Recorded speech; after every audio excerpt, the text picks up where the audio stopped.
The Secret of Success.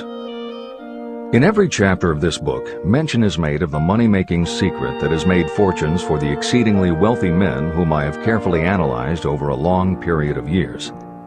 The secret was first brought to my attention by Andrew Carnegie. The canny, lovable old Scotsman carelessly tossed it into my mind when I was but a boy. Then he sat back in his chair with a merry twinkle in his eyes and watched carefully to see if I had brains enough to understand the full significance of what he'd said to me. When he saw that I had grasped the idea, he asked if I would be willing to spend 20 years or more preparing myself to take it to the world, to men and women who, without the secret, might go through life as failures. I said I would, and with Mr. Carnegie's cooperation, I have kept my promise. Editor's comments. In 1908, during a particularly down time in the U.S. economy and with no money and no work, Napoleon Hill took a job as a writer for Bob Taylor's magazine. He was hired to write success stories about famous men. Although it would not provide much in the way of income, it offered Hill the opportunity to meet and profile the giants of industry and business, the first of whom was the creator of America's steel industry, multimillionaire Andrew Carnegie, who was to become Hill's mentor. Carnegie was so impressed by Hill's perceptive mind that following their 3-hour interview, he invited Hill to spend the weekend at his estate so they could continue the discussion.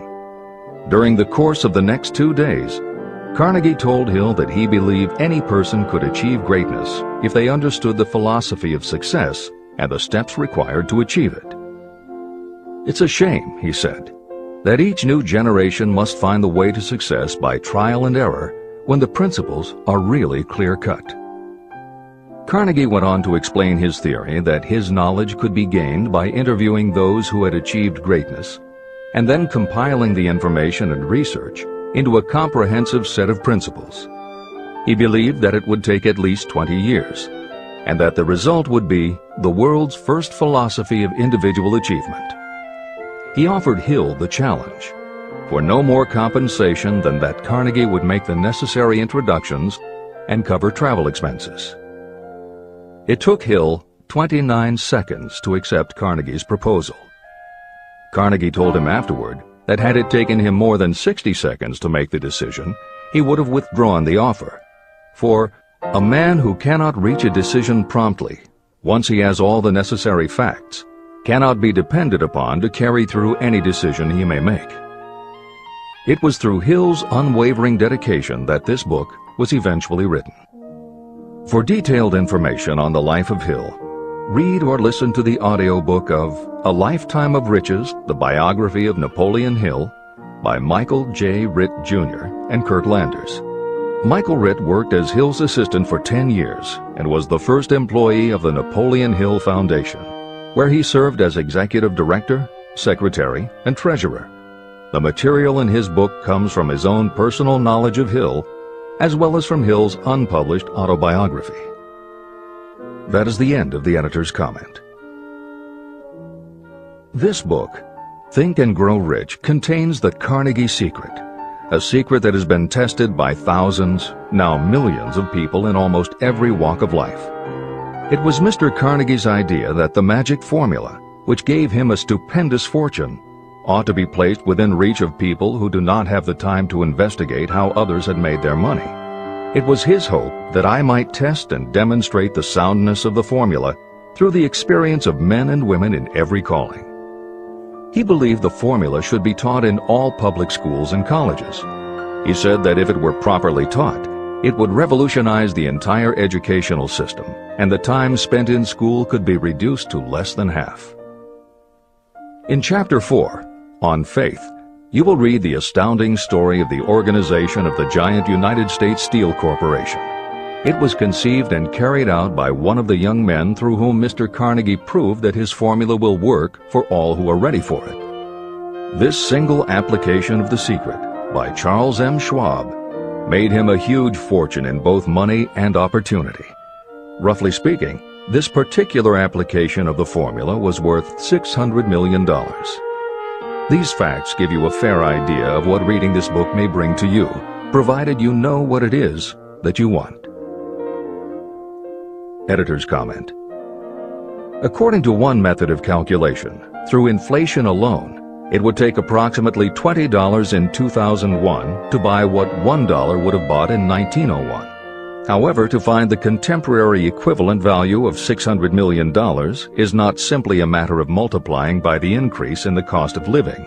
Although there are other factors and variables in calculating buying power, even by conservative estimates, the $600 million would translate into at least $12 billion at the beginning of the 21st century. That's the end of the editor's comment. The secret was passed on to thousands of men and women who have used it for their personal benefit. Some have made fortunes with it. Others have used it successfully in creating harmony in their homes. A clergyman used it so effectively that it brought him an income of upwards of $75,000 a year, approximately $1.5 million in contemporary terms. Arthur Nash, a Cincinnati tailor, used his near-bankrupt business as a guinea pig on which to test the formula. The business came to life and made a fortune for its owners. The experiment was so unique that newspapers and magazines gave it millions of dollars worth of publicity. The secret was passed on to Stuart Austin Weir of Dallas, Texas. He was ready for it, so ready that he gave up his profession and studied law. Did he succeed? You'll read the answer in Chapter 6, Specialized Knowledge. While I was the advertising manager of the LaSalle Extension University, I had the privilege of seeing J.G. Chaplin, president of the university, use the formula so effectively that he made LaSalle one of the great extension schools of this country. The secret is mentioned no fewer than 100 times throughout this book. It has not been directly named, for it seems to work more successfully when it is merely left in sight, where those who are ready and searching for it may pick it up. That is why Andrew Carnegie passed it to me without giving me its specific name. If you are ready to put it to use, you will recognize this secret at least once in every chapter, but you will not find an explanation of how you will know if you are ready. That would deprive you of much of the benefit you will receive when you make the discovery in your own way. If you have ever been discouraged, if you have had difficulties that took the very soul out of you, if you have tried and failed, if you were ever handicapped by illness or physical affliction, the story of my own son's discovery and use of the Carnegie formula may prove to be the oasis in the desert of lost hope for which you have been searching. This secret was extensively used by President Woodrow Wilson during the World War and by President Roosevelt during the Second World War. It was passed on to every soldier in the training received before going to the front. President Wilson told me it was a powerful factor in raising the funds needed for the war. A peculiar thing about this secret is that those who acquire and use it find themselves literally swept on to success. However, as is often pointed out in this book, there is no such thing as something for nothing. The secret cannot be had without paying a price, although the price is far less than its value. Another peculiarity is that the secret cannot be given away, and it cannot be purchased for money. Unless you are intentionally searching for the secret, you cannot have it at any price. That is because the secret comes in two parts, and in order for you to get it, one of those parts must already be in your possession. The secret will work for anyone who is ready for it. Education has nothing to do with it. Long before I was born, the secret had found its way into the possession of Thomas A. Edison, and he used it so intelligently that he became the world's leading inventor, although he had only 3 months of schooling. The secret was passed on to Edwin C. Barnes, a business associate of Mr. Edison's. He used it so effectively that he accumulated a great fortune and retired from active business while still a young man. You will find his story at the beginning of the next chapter. It should convince you that riches are not beyond your reach, and that no matter where you are in life, you can still be what you wish to be. Money, fame, recognition, and happiness can be had by you if you are ready and determined to have these blessings. How do I know these things? You should have the answer before you finish this book. You may find it in the very first chapter or on the last page. While I was doing the research that I had undertaken at Andrew Carnegie's request, I analyzed hundreds of well-known men. Many of them attributed the accumulation of their vast fortunes to the Carnegie secret. Among these men were Henry Ford. Founder of the Ford Automobile Company, Ford started with no money and little education, yet became one of the most successful self-made businessmen in American history. William Wrigley, Jr., a traveling salesman who found that his customers liked the chewing gum he gave away as a premium better than the goods he sold, so he started his own company. John Wanamaker. Known as the Merchant Prince, he created the world's first department store and was hailed for his innovations in marketing, customer service, and employee benefits. James J. Hill.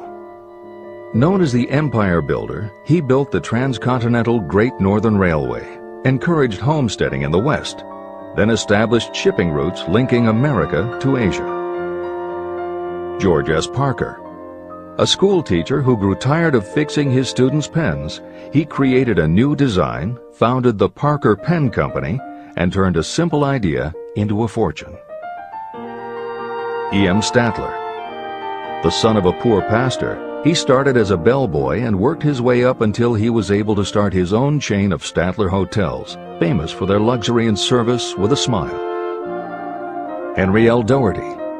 Started at age 12 as an office boy for Columbia Gas, he went on to acquire 53 utilities companies and patented 140 innovations for natural gas and oil production. Cyrus H.K. Curtis. Starting with a small agricultural weekly, Curtis turned it into Ladies' Home Journal, created Saturday Evening Post, then assembled one of the largest newspaper empires. George Eastman. Inventor and founder of the Eastman Kodak Company, he created many of the innovations that popularized photography and transformed the motion picture industry. Charles M. Schwab. The right-hand man of Andrew Carnegie, he was president of Carnegie Steel Company, brokered the deal that formed U.S. Steel, and went on to found Bethlehem Steel. Theodore Roosevelt. 26th President of the United States from 1901 to 1909. John W. Davis. A lawyer and political leader, Davis was Solicitor General under President Woodrow Wilson and later appointed Ambassador to Great Britain. Elbert Hubbard. Philosopher, publisher of the Fra magazine, and founder of the Roy Crofters Artists Colony, Hubbard was also the author of many bestsellers including A Message to Garcia. Wilbur Wright. A bicycle shop owner who, with his brother Orville, became the first Americans to fly heavier-than-air aircraft and pioneered the aviation industry. William Jennings Bryan. Newspaper publisher, presidential nominee, Secretary of State under President William McKinley, but perhaps best known as the lawyer who defended creationism at the Scopes monkey trial. Dr. David Starr Jordan. Educator, scientist, author of over 50 books, he was the nation's youngest university president at Indiana University and became the first president of Stanford University. J. Ogden Armour. Inherited his family's meatpacking business, turned it into a conglomerate with more than 3,000 products, was an owner of the Chicago Cubs, and a director of National City Bank and American International Corporation. Arthur Brisbane. A crusading journalist and syndicated columnist, Brisbane was sought after by every major news organization and was the most read and highest paid editorial writer of his day. Dr. Frank Gonzalez. A Chicago preacher who delivered such a powerful sermon, Philip D. Armour gave him $1 million to start the Armour Institute of Technology, of which he became president. Daniel Willard. President of the B&O Railroad for more than 30 years, he was honored by having the city of Willard, Ohio, named for him. King Gillette. A traveling salesman and born tinkerer, Gillette was trying to shave on a moving train when he came up with the idea of the safety razor, which became the foundation of a corporate giant. Ralph A. Weeks. President of International Correspondence Schools, Weeks helped finance Napoleon Hill's Intra-Wall Institute, established to educate and rehabilitate prison inmates. Judge Daniel T. Wright, instructor at Georgetown Law School, where Napoleon Hill was studying when Bob Taylor's magazine gave him the assignment to write a profile of Andrew Carnegie. John D. Rockefeller. With $1,000 in savings plus another $1,000 borrowed from his father, he started a kerosene company which he grew into the giant Standard Oil and one of the world's greatest fortunes. Thomas A. Edison. Inventor and entrepreneur, he perfected the electric light bulb, the phonograph, the motion picture camera, and owned the rights to more than 1,000 patented inventions. Frank A. Vanderlip. A poor boy who became a journalist, social reformer, and self-made millionaire, he was president of the National City Bank, now Citibank, and Assistant Secretary of the Treasury. F.W. Woolworth. A clerk in a general store, he pioneered the idea of fixed-price selling and self-service and forever changed retail selling with a chain of Woolworth 5 and 10 cent stores. Colonel Robert A. Dollar. Starting with a small schooner bought to haul lumber down the West Coast, he built the Dollar Steamship Company, the largest fleet of luxury liners sailing under the U.S. flag. Edward A. Filene. Founder of the Boston-based stores, he devised revolutionary methods of distribution and merchandising and became famous for the first bargain basement department. Edwin C. Barnes.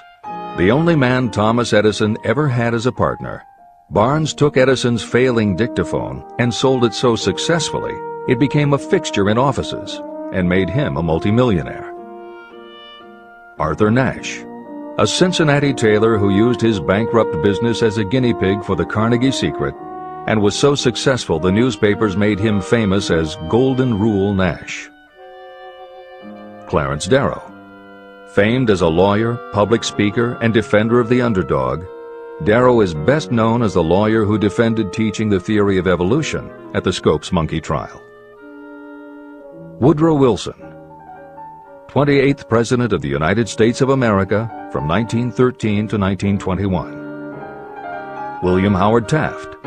27th President of the United States of America from 1909 to 1913. Luther Burbank. World-renowned horticulturalist who introduced over 800 varieties of new plants in his effort to improve the quality of plants and thereby increase the world's food supply. Edward W. Bok. Although he had only 6 years schooling, by the age of 20 he was editor of Ladies' Home Journal, which he helped to build into the world's most widely circulated magazine. Frank A. Munsey. A telegraph operator who quit to launch Argosy magazine, then parlayed his fortune into a newspaper empire that included the Washington Times and the New York Herald. Elbert H. Gary. Chairman of U.S. Steel, at the time the largest corporation in the world, Gary spearheaded the construction of its first major project, the Gary Works Steel Plant, and the city of Gary, Indiana. Dr. Alexander Graham Bell.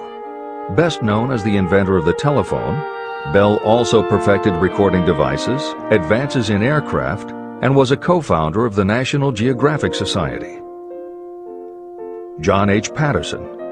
President of National Cash Register, Patterson was known as an advertising visionary and a genius at motivating his sales force, which made NCR the leader in its field. Julius Rosenwald. A small manufacturer who foresaw the future of mail order, he bought 25% of Sears Roebuck & Company, and together with Richard Sears built it into an icon of American business. Stuart Austin Weir. A construction engineer Hill met in the Texas oil fields who, inspired by the Carnegie secret, went to law school after age 40 and also helped publish Napoleon Hill's magazine. Dr. Frank Crane. A noted psychologist, essayist, and author of the book 4-Minute Essays on subjects such as the price of liberty, pragmatism, the duty of the rich, and how to keep friends. J.G. Chaplin, president of the LaSalle Extension University at the time Napoleon Hill worked in the university's advertising and sales department, where he first realized his talent for motivating people. Jennings Randolph, a congressman, then U.S. Senator from West Virginia. Randolph was a lifelong admirer of Napoleon Hill, and it was he who encouraged Hill to act as advisor to President Franklin Delano Roosevelt. These names represent a small fraction of well-known Americans whose achievements, financial and otherwise, prove that those who understand and apply the Carnegie secret reach high positions in life. Editor's comment.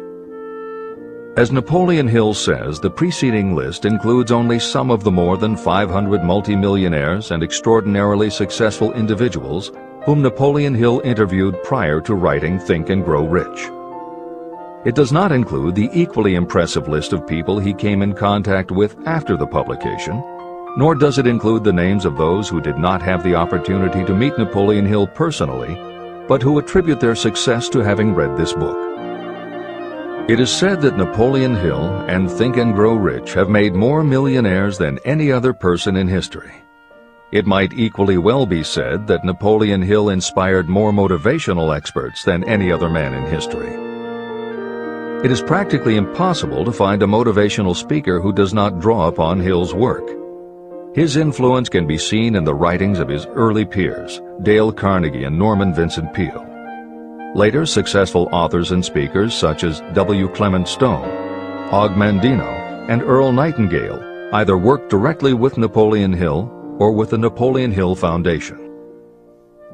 Echoes of Hill's principles can also be found in books by people as diverse as Wally Famous Amos, Mary Kay Ash, Ken Blanchard, Adelaide Bry, Chicken Soup for the Soul authors Jack Canfield and Mark Victor Hansen, Debbie Fields, Shakti Gawain, John Gray, Susan Jeffers, Bruce Jenner, Charlie Tremendous Jones, Tommy Lasorda, Art Linkletter, Joan London, Dr. Maxwell Maltz, James Redfield, Dr. Bernie Siegel, Jose Silva, Brian Tracy, Lillian Vernon, and Dennis Waitley.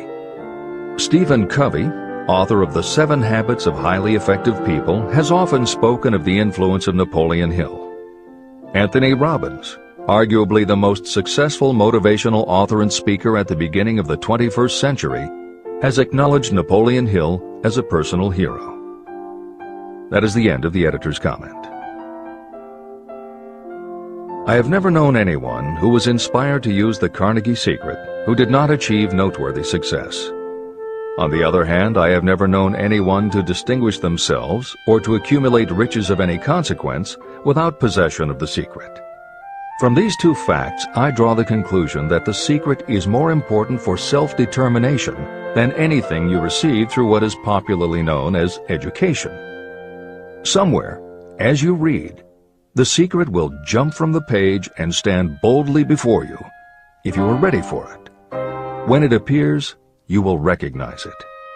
Whether you receive the sign in the first chapter or the last, stop for a moment when it presents itself, and make a note of the time and place. You will want to remember, because it will mark the most important turning point of your life. Remember, too, as you go through the book, that it deals with facts and not with fiction. Its purpose is to convey a great universal truth through which you, if you are ready, may learn what to do and how to do it.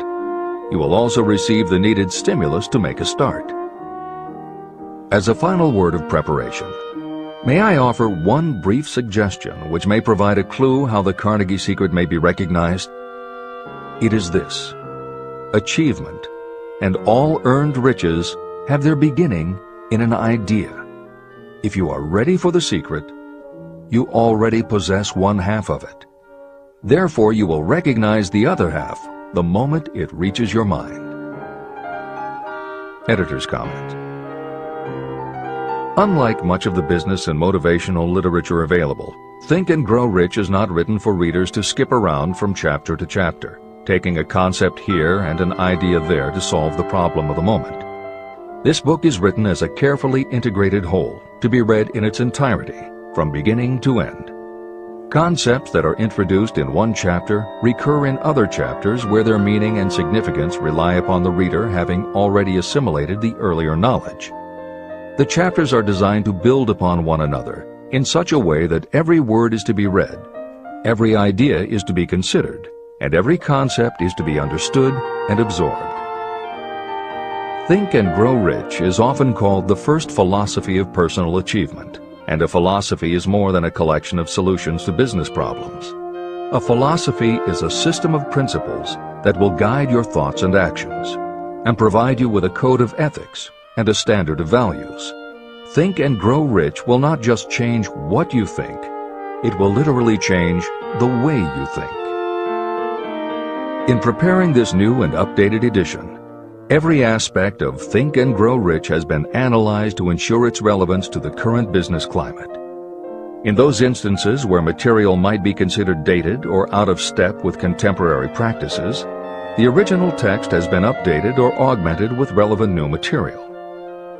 A hallmark of the original edition of Think and Grow Rich is that in every chapter Napoleon Hill cites real-life examples based on his own first-hand knowledge of America's most successful self-made multimillionaires. In this edition, every one of Hill's stories has been retained, and the editors have added contemporary examples and modern parallels which clearly demonstrate that Hill's principles are as up-to-date as today and still guiding those who succeed. In addition to contemporary examples, where the editors felt it would be of interest to the reader, we have included marginal notes that provide relevant information about recent developments. Where applicable, we have also suggested books or other materials that complement various aspects of Napoleon Hill's philosophy. On a more technical note, the editors have approached the written text as we would that of a living author. When we encountered what modern grammarians would consider run-on sentences, outdated punctuation, or other matters of form, we opted for contemporary usage. Those readers familiar with earlier editions will note that the chapter numbers have been changed in this edition. Originally, Think and Grow Rich began with an unnumbered chapter, a word from the author. In this edition, that text appears as Chapter 1 and is renamed The Secret of Success. The chapters that follow are renumbered sequentially and proceed in their original order.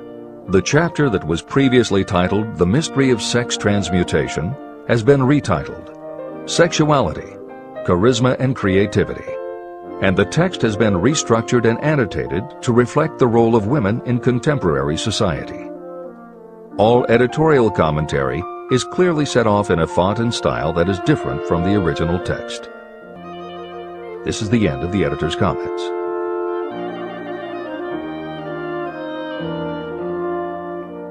Both poverty and riches are the offspring of thought. Chapter 2. Thoughts are things. The man who thought his way into partnership with Thomas A. Edison. Truly, thoughts are things, and powerful things, when they are mixed with definiteness of purpose, persistence, and a burning desire for their translation into riches or other material objects. Some years ago, Edwin C. Barnes discovered how true it is that you really can think and grow rich. His discovery did not come about at one sitting. It came little by little, beginning with a burning desire to become a business associate of the great Thomas Edison. One of the chief characteristics of Barnes' desire was that it was definite. He wanted to work with Edison, not for him. Pay close attention to the story of how he turned his desire into reality, and you will have a better understanding of the principles that lead to riches. When this desire, or this thought, first flashed into his mind, he was in no position to act upon it. Two problems stood in his way. He did not know Mr. Edison, and he did not have enough money to buy a train ticket to West Orange, New Jersey, where the famed Edison Laboratory was located. These problems would have discouraged the majority of people from making any attempt to carry out the desire. But his was no ordinary desire. The Inventor and the Tramp.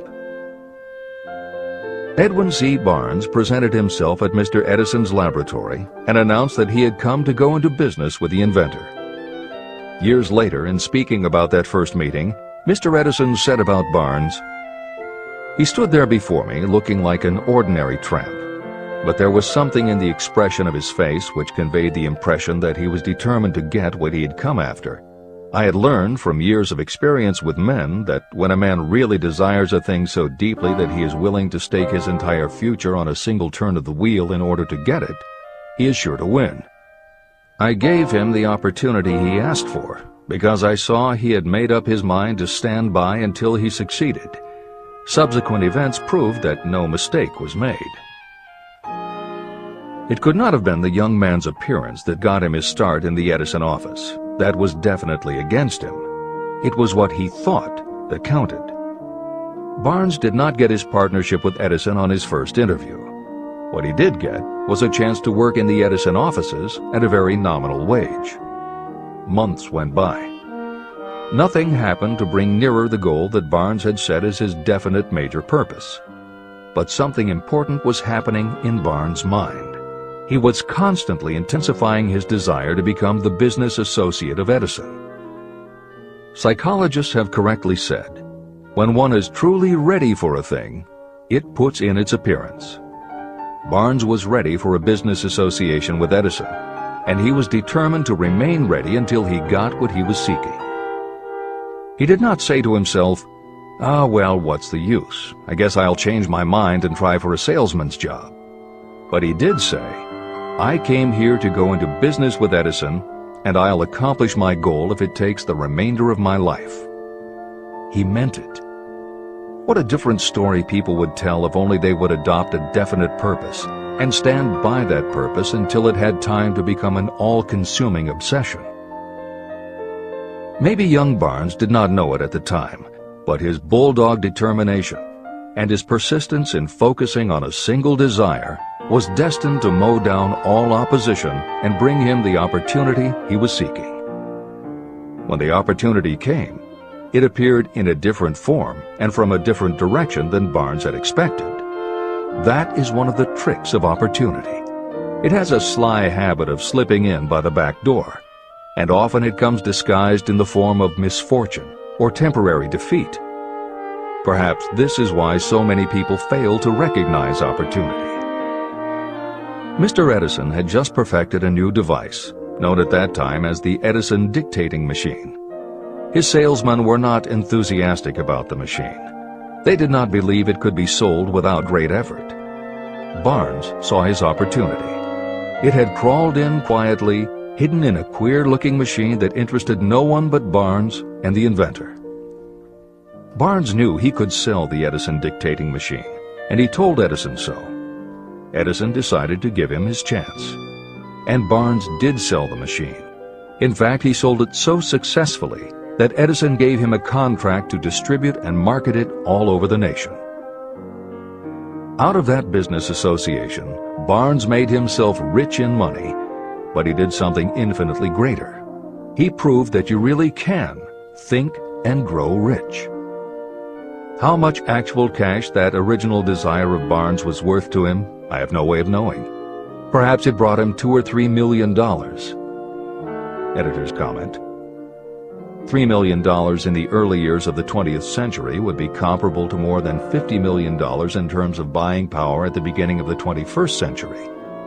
This is the end of the editor's comment. But the amount becomes insignificant compared with the greater asset he acquired. The definite knowledge that an intangible impulse of thought can be transmuted into material rewards by the application of known principles. Barnes literally thought himself into a partnership with the great Edison. He thought himself into a fortune. He had nothing to start with except knowing what he wanted and the determination to stand by that desire until he realized it. 3 feet from gold. One of the most common causes of failure is the habit of quitting when you're overtaken by temporary defeat. Every person is guilty of this mistake at one time or another. During the gold rush days, An uncle of my friend R.U. Darby was caught by gold fever, and he went west to Colorado to dig and grow rich. He had never heard that more gold has been mined from the thoughts of men than has ever been taken from the earth. He staked a claim and went to work with pick and shovel. After weeks of labor, he was rewarded by the discovery of the shining ore. He needed machinery to bring the ore to the surface. Quietly, he covered up the mine and returned to his home in Williamsburg, Maryland. He told his relatives and a few neighbors about the strike. They got together the money for the machinery and had it shipped. R.U. Darby decided to join his uncle, and they went back to work the mine. The first car of ore was mined and shipped to a smelter. The returns proved they had one of the richest mines in Colorado. A few more cars of that ore would clear their debts. Then would come the big killing in profits. Down went the drills. Up went the hopes of Darby and Uncle. Then something happened. The vein of gold ore disappeared. They had come to the end of the rainbow, and the pot of gold was no longer there. They drilled on, desperately trying to pick up the vein again, all to no avail. Finally, they decided to quit. They sold the machinery to a junkman for a few $100s and took the train back home. The junkman called in a mining engineer to look at the mine and do a little calculating. The engineer advised that the project had failed because the owners were not familiar with fault lines. His calculation showed that the vein would be found just 3 feet from where the Darbys had stopped drilling. And that is exactly where it was found. The junkman took millions of dollars in ore from the mine because he knew enough to seek expert counsel before giving up. Long afterward, Mr. Darby recouped his loss many times over when he made the discovery that desire can be transmuted into gold. The discovery came after he went into the business of selling life insurance. Never forgetting that he lost a huge fortune because he stopped 3 feet from gold, Darby profited by the experience in his newly chosen field. He simply said to himself, "I stopped 3 feet from gold, but I will never stop because men say no when I ask them to buy insurance." Darby became one of a small group of men who sell over $1 million in life insurance annually. He owed his stickability to the lesson he learned from his quitability in the gold mining business. Before success comes in anyone's life, that person is sure to meet with much temporary defeat, and perhaps some failure. When defeat overtakes a person, the easiest and most logical thing to do is to quit. That is exactly what the majority of people do. More than 500 of the most successful people this country has ever known told me their greatest success came just one step beyond the point at which defeat had overtaken them. Failure is a trickster with a keen sense of irony and cunning. It takes great delight in tripping you just when success is almost within reach. Editor's comments. Napoleon Hill's creed, "Every failure brings with it the seed of an equivalent success," was the inspiration for entrepreneur and motivational speaker Wayne Allen Root to write his book, The Joy of Failure. Published in the late 1990s, it not only tells Wayne's personal story of using his failures as stepping stones to success, he also recounts stories from other successful people, which prove that the rich and famous got to be that way only because of what they learned from their failures. People such as Jack Welch, the hugely successful CEO of General Electric, who early in his career failed dramatically when a plastics plant for which he was responsible blew up. Billionaire Charles Schwab was a failure at school and university, flunking basic English twice due to a learning disability, and then failed on Wall Street more than once before he thought of the idea that grew to make him very rich indeed. Sylvester Stallone, Bruce Willis, Oprah Winfrey, Bill Clinton, Stephen Jobs, Donald Trump, and a host of other equally well-known achievers all had to fail in order to learn the lessons that ultimately made them successes. Every one of them was a failure, but none of them was defeated. Charles F. Kettering, who patented more than 200 inventions including the automobile ignition, the spark plug, Freon for air conditioners and the automatic transmission, said, "From the time a person is 6 years old until he graduates from college, he has to take 3 or 4 examinations a year. If he flunks once, he is out. But an inventor is almost always failing. He tries and fails maybe 1,000 times. If he succeeds once, then he's in." These two things are diametrically opposite. We often say that the biggest job we have is to teach a newly hired employee how to fail intelligently. We have to train him to experiment over and over and to keep on trying and failing until he learns what will work. Failures are just practice shots. This is the end of the editor's comment. A 50-cent lesson in persistence. Shortly after Mr. Darby received his degree from the University of Hard Knocks, he witnessed something that proved to him that no does not necessarily mean no. One afternoon, he was helping his uncle grind wheat in an old-fashioned mill. The uncle operated a large farm on which a number of sharecropper farmers lived. Quietly, the door was opened, and a small child, the daughter of a tenant, walked in and took her place near the door. The uncle looked up, saw the child, and barked at her roughly, "What do you want?" Meekly, the child replied, "My mom says to send her 50 cents. "I'll not do it," the uncle retorted. "Now you run on home." But she did not move. The uncle went ahead with his work, not noticing that she did not leave. When he looked up again and saw her still standing there, he said, "I told you to go on home. Now go, or I'll take a switch to you." But she did not budge. The uncle dropped a sack of grain he was about to pour into the mill hopper and started toward the child. Darby held his breath. He knew his uncle had a fierce temper.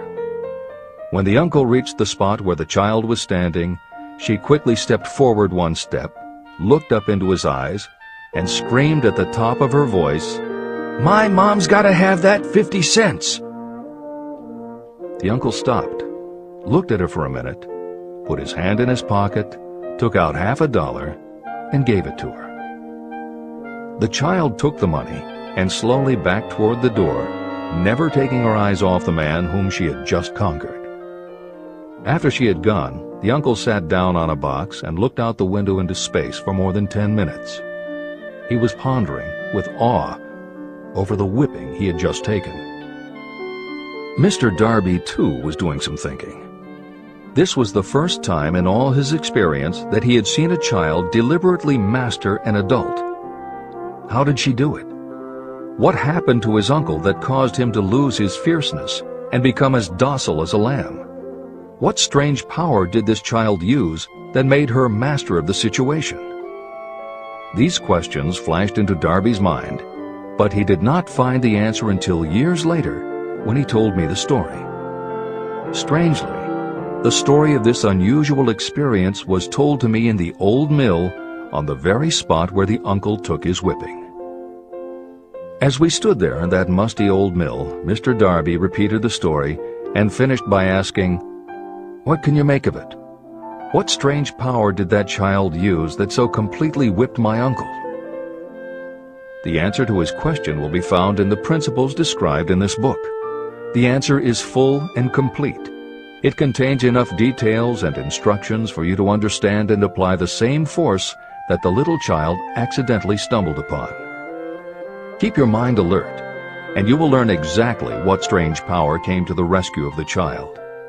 You may catch a glimpse of the power in this chapter, or it may flash into your mind in some later chapter. If you stay alert to the possibility, somewhere you will find the idea that will quicken your receptive powers and place at your command this same irresistible power. It may come in the form of a single idea, or it may come as a complete plan or a purpose. It may even cause you to go back over your past experiences of failure or defeat, and in doing so, it may bring to the surface some lesson by which you can regain all that you lost through defeat. After I had explained to Mr. Darby the power unwittingly used by the little child, he mentally retraced his 30 years as a life insurance salesman. As he did so, it became clear to him that his success was due, in no small degree, to the lesson he had learned from the child. Mr. Darby pointed out, "Every time a prospect tried to bow me out without buying, I saw that child standing there in the old mill, her big eyes glaring in defiance, and I said to myself, I've got to make this sale." The better portion of all sales I have made were made after people had said no. He also recalled his mistake in having stopped only 3 feet from gold. "But," he said, "that experience was a blessing in disguise. It taught me to keep on keeping on, no matter how hard the going may be. A lesson I needed to learn before I could succeed in anything." Mr. Darby's experiences were commonplace and simple enough, yet they held the answer to his destiny in life. In fact, to him the experiences were as important as life itself, and he was able to profit from these 2 important experiences because he analyzed them and found the lesson they taught. But what if you don't see the events of your life as being experiences of such profound significance? And what about the young person who doesn't yet have even minor failures to analyze? Where and how will they learn the art of converting defeats into the stepping stones to opportunity? That is exactly why this book was written, to answer those questions. To convey my answer, I have constructed 13 principles. These principles work individually or together as catalysts. The specific answer that you are looking for may already be in your own mind. Reading these principles may be the catalyst that causes your answer to suddenly come to you as an idea, a plan, or a purpose. One sound idea is all you need to achieve success. These 13 principles contain the best and most practical ways and means of creating ideas. Success consciousness. Before I go any further in the description of these principles, you should know this. When riches begin to come, they come so quickly and in such great abundance that you will wonder where they've been hiding during all those lean years. This is an astounding statement, especially when you take into consideration the popular belief that riches come only to those who work hard and long. When you begin to think and grow rich, you will observe that riches begin with a state of mind, with definiteness of purpose, with little or no hard work. What you need to know now is how to acquire the state of mind that will attract riches. I spent 25 years researching the answer to that question because I, too, wanted to know how wealthy men become that way. What you will learn is that as soon as you master the principles of this philosophy and begin to apply those principles, your financial status will begin to improve. Everything you touch will begin to transmute itself into an asset for your benefit. Impossible? Not at all. One of the main weaknesses the average person suffers is too much familiarity with the word impossible. We know all the rules that will not work. We know all the things that cannot be done. This book was written for those who seek the rules that have made others successful and are willing to stake everything on those rules. Success comes to those who become success conscious. Failure comes to those who allow themselves to become failure conscious. The object of this book is to help you learn the art of changing your mind from failure consciousness to success consciousness. Another weakness is the habit of measuring everything and everyone by your own impressions and beliefs. Some of you reading this will have trouble believing that you can think and grow rich because your thought habits have been steeped in poverty, misery, failure, and defeat. This kind of thinking reminds me of the story about the man who came from China to study at the University of Chicago. One day, President Harper met this young man on campus and stopped to chat with him for a few minutes. He asked what had impressed him as being the most noticeable characteristic of the American people. "Why," the student exclaimed, "the unusual shape of your eyes. It's all a matter of perspective and habit." The same is true of your belief in what a person can achieve. If you have formed the habit of seeing life only from your own perspective, you may make the mistake of believing that your limitations are in fact the proper measure of limitations. The impossible Ford V8 motor. When Henry Ford decided to produce his famous V8 motor, he chose to build an engine with the entire 8 cylinders cast in one block.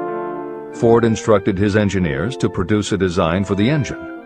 The design was drawn up on paper, but the engineers agreed to a man that it was simply impossible to cast an 8-cylinder engine block in one piece. Ford said, "Produce it anyway."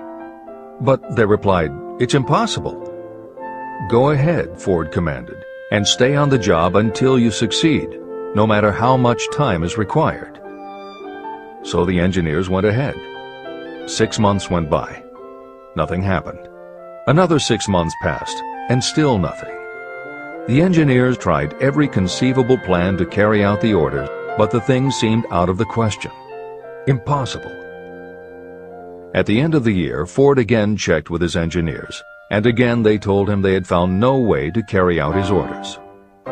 "Go right ahead," said Ford. "I want it, and I'll have it." They went ahead. And then, as if by a stroke of magic, the secret was discovered. The Ford determination had won once more. Henry Ford was a success because he understood and applied the principles of success. One of these principles is desire, knowing clearly what you want. Remember this Ford story as you continue reading this book. Pick out the lines in which the secrets of his stupendous achievement have been described. If you do this, if you can put your finger on those particular principles that made Henry Ford rich, you may equal his achievements in almost any calling for which you are suited. Editor's comments. To those readers who may interpret Ford's actions as nothing more than obstinacy, the editors would point out that he was employing a technique that has become a common part of strategic planning in many industries, including aerospace, computers, medicine, and the military. When launching large, complicated, long-term projects, the planners often know that at certain points along the way, they will need components that simply do not yet exist. The fact that at the beginning there is no way to get from A to B does not deter them. There are many parts of the project they can get started on now, and they just assume that by the time they get to the point where they will need a technology or a device, they will have solved the problem of making it. And they have been proven right time and again. Stated simply, the technique is to clearly know what you want to accomplish, have faith in your ability to do it, and persist until you have accomplished your goal. This is the end of the editor's comments. Why you are the master of your fate. When the famed English poet William Henley wrote the prophetic lines, "I am the master of my fate, I am the captain of my soul," he should have informed us that the reason we are the masters of our fate, the captains of our souls, is that we have the power to control our thoughts. He should have told us that it is because in some way our brains become magnetized with the dominating thoughts that we hold in our minds. And it is as though our magnetized minds attract to us the forces, the people, and the circumstances of life that are in sync with our dominating thoughts. He should have told us that before we can accumulate riches in great abundance, we must magnetize our minds with intense desire for riches. That we must become money conscious until the desire for money drives us to create definite plans for acquiring it. But being a poet, Henley contented himself by stating a great truth in poetic form, leaving those who followed him to interpret the philosophical meaning of his lines. Little by little, the truth has unfolded itself, until I have come to know with certainty that the principles described in this book hold the secret of mastery over our economic fate. Principles that can change your destiny. We are now ready to examine the first of these principles. And as we do, I ask you to maintain a spirit of open-mindedness. Remember as you read that these principles are not my invention, nor are they the invention of any one person. These principles have worked for literally millions of people. You too can put them to work for you and your own enduring benefit. You will find it easy, not hard to do. Some years ago, I delivered the commencement address at Salem College in Salem, West Virginia. I emphasized with so much intensity the need to have a burning desire that one of the members of the graduating class became completely convinced and made it a cornerstone of his own philosophy. That young man became a congressman and an important factor in President Franklin D. Roosevelt's administration. He wrote me a letter in which he so clearly stated his opinion of the principle of desire outlined in the next chapter that I have chosen to publish his letter as an introduction to that chapter. It gives you an idea of the rewards to come. My dear Napoleon, my service as a member of Congress having given me an insight into the problems of men and women, I am writing to offer a suggestion which may become helpful to thousands of worthy people. In 1922, you delivered the commencement address at Salem College when I was a member of the graduating class. In that address, you planted in my mind an idea which has been responsible for the opportunity I now have to serve the people of my state, and will be responsible in a very large measure for whatever success I may have in the future.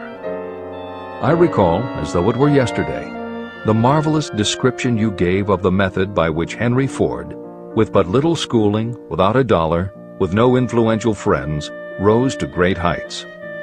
I made up my mind then, even before you had finished your speech, that I would make a place for myself, no matter how many difficulties I had to surmount. Thousands of young people will finish their schooling this year and within the next few years.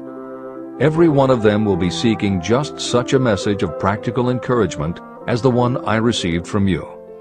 They will want to know where to turn, what to do to get started in life. You can tell them, because you have helped to solve the problems of so many, many people. There are thousands of people in America today who would like to know how they can convert ideas into money. People who must start from scratch without finances and recoup their losses. If anyone can help them, you can. If you publish the book, I would like to own the first copy that comes from the press, personally autographed by you. With best wishes, believe me, cordially yours, Jennings Randolph. Since that time in 1922, I watched Jennings Randolph rise to become one of the nation's leading airline executives, a great inspirational speaker, and a United States Senator from West Virginia. 35 years after I made that speech, it was my pleasure to return to Salem College in 1957 and deliver the baccalaureate sermon. At that time, I received an honorary Doctor of Literature degree from Salem College. Editor's comments. As you begin the next chapter, the editors would like to reinforce the earlier statement that what you are reading is not just a collection of theories out of which you can cherry-pick what you like. The 13 principles of success were proven by the real-life experiences of the long list of famous successful people cited earlier by Napoleon Hill. His techniques are also practiced and endorsed by the contemporary experts and authors whom the editors mentioned, following Hill's list. More than 60 million people have purchased copies of the book that you are now holding in your hands. If this book has proven to be that successful, surely you owe it to yourself to give it every chance to work for you too. Read it. Don't question it. Do it. If you don't, if you think that you know better than Napoleon Hill, if you decide to pick and choose the parts that you will believe or follow, then, if you don't succeed, you will never know if your failure lies with this book or with you. This is the end of the editor's comments. Whatever the mind of man can conceive and believe, it can achieve. Chapter 3. Desire, the starting point of all achievement. The first step toward riches. When Edwin C. Barnes climbed down from the freight train in West Orange, New Jersey, he may have resembled a tramp, but his thoughts were those of a king. As he made his way from the railroad tracks to Thomas A. Edison's office, his mind was at work. He saw himself standing in Edison's presence. He heard himself asking Mr. Edison for an opportunity to carry out the one consuming obsession of his life, a burning desire to become the business associate of the great inventor. Barnes' desire was not a hope. It was not a wish. It was a pulsating desire which transcended everything else. It was definite. A few years later, Edwin C. Barnes again stood before Edison in the same office where he first met the inventor. This time, his desire had been translated into reality. He was in business with Edison. The dominating dream of his life had become a reality. Barnes succeeded because he chose a definite goal, placed all his energy, all his willpower, all his effort. He put everything he had into achieving that goal. 5 years passed before the chance he had been seeking made its appearance. To everyone except himself, he appeared to be just another cog in the Edison business wheel. But in Edwin Barnes' own mind, he was the partner of Edison every minute from the very day that he first went to work there. It is a remarkable illustration of the power of a definite desire. Barnes won his goal because he wanted to be a business associate of Mr. Edison's more than he wanted anything else. He created a plan by which to attain that purpose, and he burned all bridges behind him. He stood by his desire until it became the dominating obsession of his life, and finally, a fact. When he went to West Orange, he did not say to himself, "I will try to induce Edison to give me a job of some sort." He said, "I will see Edison and put him on notice that I have come to go into business with him." He did not say, "I will keep my eyes open for another opportunity in case I fail to get what I want in the Edison organization." He said, "There is one thing in this world that I am determined to have, and that is a business association with Thomas A. Edison. I will burn all bridges behind me and stake my entire future on my ability to get what I want." He left himself no possible way of retreat. He had to win or perish. That is all there is to the Barnes story of success. Allow yourself no retreat. A long while ago, a great warrior faced a situation in which he had to make a decision that ensured his success on the battlefield. He was about to send his armies against a powerful foe whose men outnumbered his. He loaded his soldiers into boats, sailed to the enemy's country, and unloaded the soldiers and equipment. Then he gave the order to burn the ships that had carried them.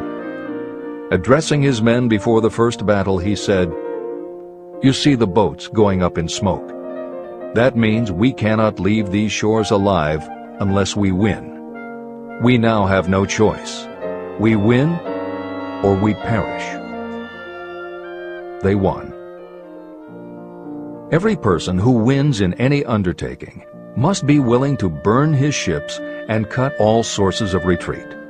That is the only way you can be sure of maintaining the state of mind known as a burning desire to win. It is essential to success.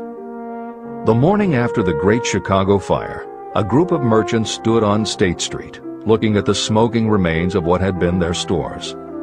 They went into a conference to decide if they would try to rebuild or if they would leave Chicago and start over in a more promising section of the country. They decided to leave. All except one. The merchant who decided to stay and rebuild pointed a finger at the remains of his store and said, "Gentlemen, on that very spot I will build the world's greatest store, no matter how many times it may burn down." That was in 1871. The store was built. It still stands there today. The Marshall Fields department store is a towering monument to the power of that state of mind known as a burning desire. The easy thing would have been for Marshall Field to do exactly what his fellow merchants did. When the going was hard and the future looked dismal, they pulled up and went where the going seemed easier. Mark well this difference between Marshall Field and the other merchants. It is that difference which distinguishes those who succeed from those who fail. Every human being old enough to understand the value of money wishes for it. But wishing will not bring riches. Desiring riches, with a state of mind that becomes an obsession, then planning definite ways and means to acquire riches, and backing those plans with persistence, a persistence which does not recognize failure, that's what will bring riches. Editor's comments. In other of his writings, Napoleon Hill uses the term definiteness of purpose as being interchangeable with desire. The following explanation is adapted from the Napoleon Hill Foundation's book, Believe and Achieve. Desire, or definiteness of purpose, is more than goal setting. In simplest terms, your desire is your roadmap to achieving an overall career objective. Your goals represent specific steps along the way. Having a desire, or definiteness of purpose for your life, has a synergistic effect on your ability to achieve your goals. As you become better at what you do, you devote all of your resources toward reaching your objective. You become more alert to opportunities, and you reach decisions more quickly. Every action you take ultimately boils down to the question, will this goal help me reach my desire, my overall objective, or won't it? Your purpose will become your life. It will permeate your mind, both conscious and subconscious. This is the end of the editor's comments. 6 ways to turn desire into gold. The method by which your desire for riches can be transmuted into its financial equivalent consists of 6 definite, practical steps. 1. Fix in your mind the exact amount of money you desire. It is not sufficient merely to say, "I want plenty of money." Be definite about the amount. There is a psychological reason for such definiteness explained in subsequent chapters. 2. Determine exactly what you intend to give in return for the money you desire. There is no such reality as something for nothing. 3. Establish a definite date when you intend to possess the money you desire. 4. Create a definite plan for carrying out your desire and begin at once, whether you are ready or not, to put this plan into action. 5. Now write it out. Write a clear, concise statement of the amount of money you intend to acquire. Name the time limit for its acquisition. State what you intend to give in return for the money, and describe clearly the plan through which you intend to accumulate it. 6. Read your written statement aloud, twice daily. Read it once just before retiring at night, and read it once after arising in the morning. As you read, see and feel and believe yourself already in possession of the money. It is important that you follow the instructions in these 6 steps. It is especially important that you observe and follow the instructions in the 6th step. You may complain that it is impossible for you to see yourself in possession of money before you actually have it. Here is where a burning desire will come to your aid. If you truly desire money so keenly that your desire is an obsession, you will have no difficulty in convincing yourself that you will acquire it. The object is to want money, and to become so determined to have it that you convince yourself you will have it. If you have not been schooled in the workings of the human mind, these instructions may appear impractical. It may help you to know that the information they convey was given to me by Andrew Carnegie, who made himself into one of the most successful men in American history. Carnegie began as an ordinary laborer in the steel mills, but managed, despite his humble beginning, to make these principles yield him a fortune of considerably more than $100 million. Editor's comment. In today's terms, the value of Carnegie's fortune would be at least $20 billion and probably a good deal more. End of editor's comment. It may be of further help to know that the 6 steps were carefully scrutinized by the famed inventor and successful businessman, Thomas A. Edison. He gave his stamp of approval, saying they are not only the steps essential for the accumulation of money, but also for the attainment of any goal. Editor's comments. In the time since Napoleon Hill wrote these words, advances in our understanding of both the physiology of the brain and the psychology of the mind have yielded a much greater understanding of human motivation. Even so, the methods used by modern motivational experts are essentially the same techniques advised by Hill. Research studies confirm that there is sound psychological basis for doing as Hill advises. Be very specific when setting goals. Perform the physical act of committing those goals to paper, and repeat your stated goal aloud to yourself often. These techniques have gained wide acceptance among modern experts in the field. The psychological principle at work is similar to that which underlies autosuggestion and self-hypnosis, concepts that will be discussed in greater depth in Chapter 5, Autosuggestion, and in Chapter 13, The Subconscious Mind. Hill's instruction to see yourself as you will be when you have already achieved your objective is also a specific technique. Today it is commonly taught by motivational experts under the term creative visualization. In Chapter 4 on faith and in Chapter 5 on autosuggestion, Hill elaborates on his method. Before moving on, the editors would like to reinforce Hill's advice to follow his instructions to the letter.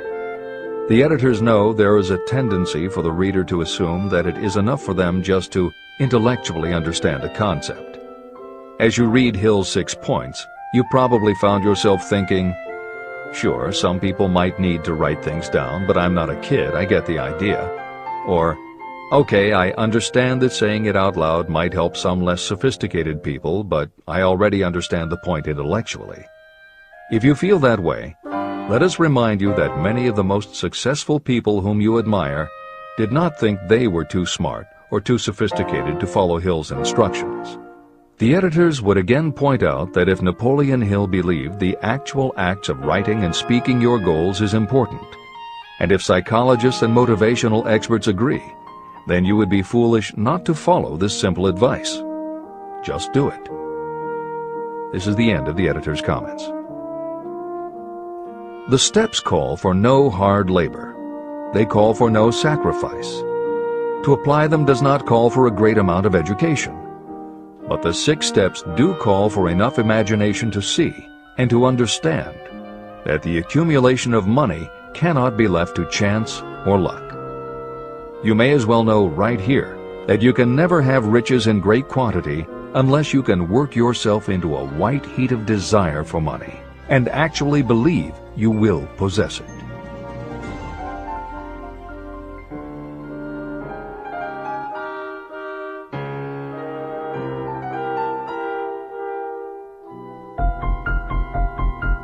The power of great dreams. If you are in this race for riches, you should be encouraged by the following truth. The world in which we live is demanding new ideas, new ways of doing things, new leaders, new inventions, and new methods, styles, versions, and variations of everything all the time. Behind all this demand for new and better things, there is one quality that you must possess to win, and that is definiteness of purpose, the knowledge of what you want, and a burning desire to possess it. If you truly desire riches, remember that the real leaders of the world have always been people who harnessed and put into practical use the intangible, unseen forces of opportunity. Leaders are the people who convert those opportunities into cities, skyscrapers, factories, transportation, entertainment, and every form of convenience that makes things easier, faster, better, or just make life more pleasant. In planning to acquire your share of the riches, don't let anyone put you down for being a dreamer. To win the big stakes in this changing world, you must catch the spirit of the great pioneers, whose dreams have given to civilization all that it has of value. It is that spirit which serves as the lifeblood of our own country, your opportunity and mine to develop and market our talents. A burning desire to be and to do is the starting point from which the dreamer must take off. Dreams are not born of indifference, laziness, or lack of ambition. If the thing you wish to do is right, and you believe in it, go ahead and do it. Never mind what they say if you meet with temporary defeat. They do not know that every failure brings with it the seed of an equivalent success. Marconi dreamed of a system for sending sound from one place to another without the use of wires. It may interest you to know that Marconi's friends had him taken into custody and examined in a psychiatric hospital when he announced he had discovered a principle by which he could send messages through the air. Evidence that he did not dream in vain may be found in every radio and television set, cellular phone, communication satellite, and every other wireless device in the world. Fortunately, the dreamers of today fare better. Today, your world is filled with an abundance of opportunity that the dreamers of the past never knew. If you doubt this is true, if you are feeling crushed because of a recent failure, you are about to learn how your failure can be your most valuable asset. Almost everyone who succeeds in life gets off to a bad start and passes through many heartbreaking struggles before they arrive. The turning point in the lives of those who succeed usually comes at the moment of some crisis through which they are introduced to their other selves. Editor's comments. Napoleon Hill's concept of the other self is mentioned elsewhere in Think and Grow Rich, but he does not comment on it extensively. The following elaboration is taken from his later writings. You've been thinking about your losses to the exclusion of everything else. The more you concentrate on them, the more you attract other losses. Stop thinking about them and make up your mind that you are going to benefit from your experience. Whatever personal obstacles you face, you must start getting to know that side of your personality that knows no obstacles, that recognizes no defeats. Cultivate a friendship with the other you, so no matter what you're doing, you are allied with someone who shares your goals. All the philosophy and advice about persuading others will be much more useful to you if you practice it yourself. This is the end of the editor's comment. Sidney Porter discovered the genius that slept within his brain only after he had met with great misfortune.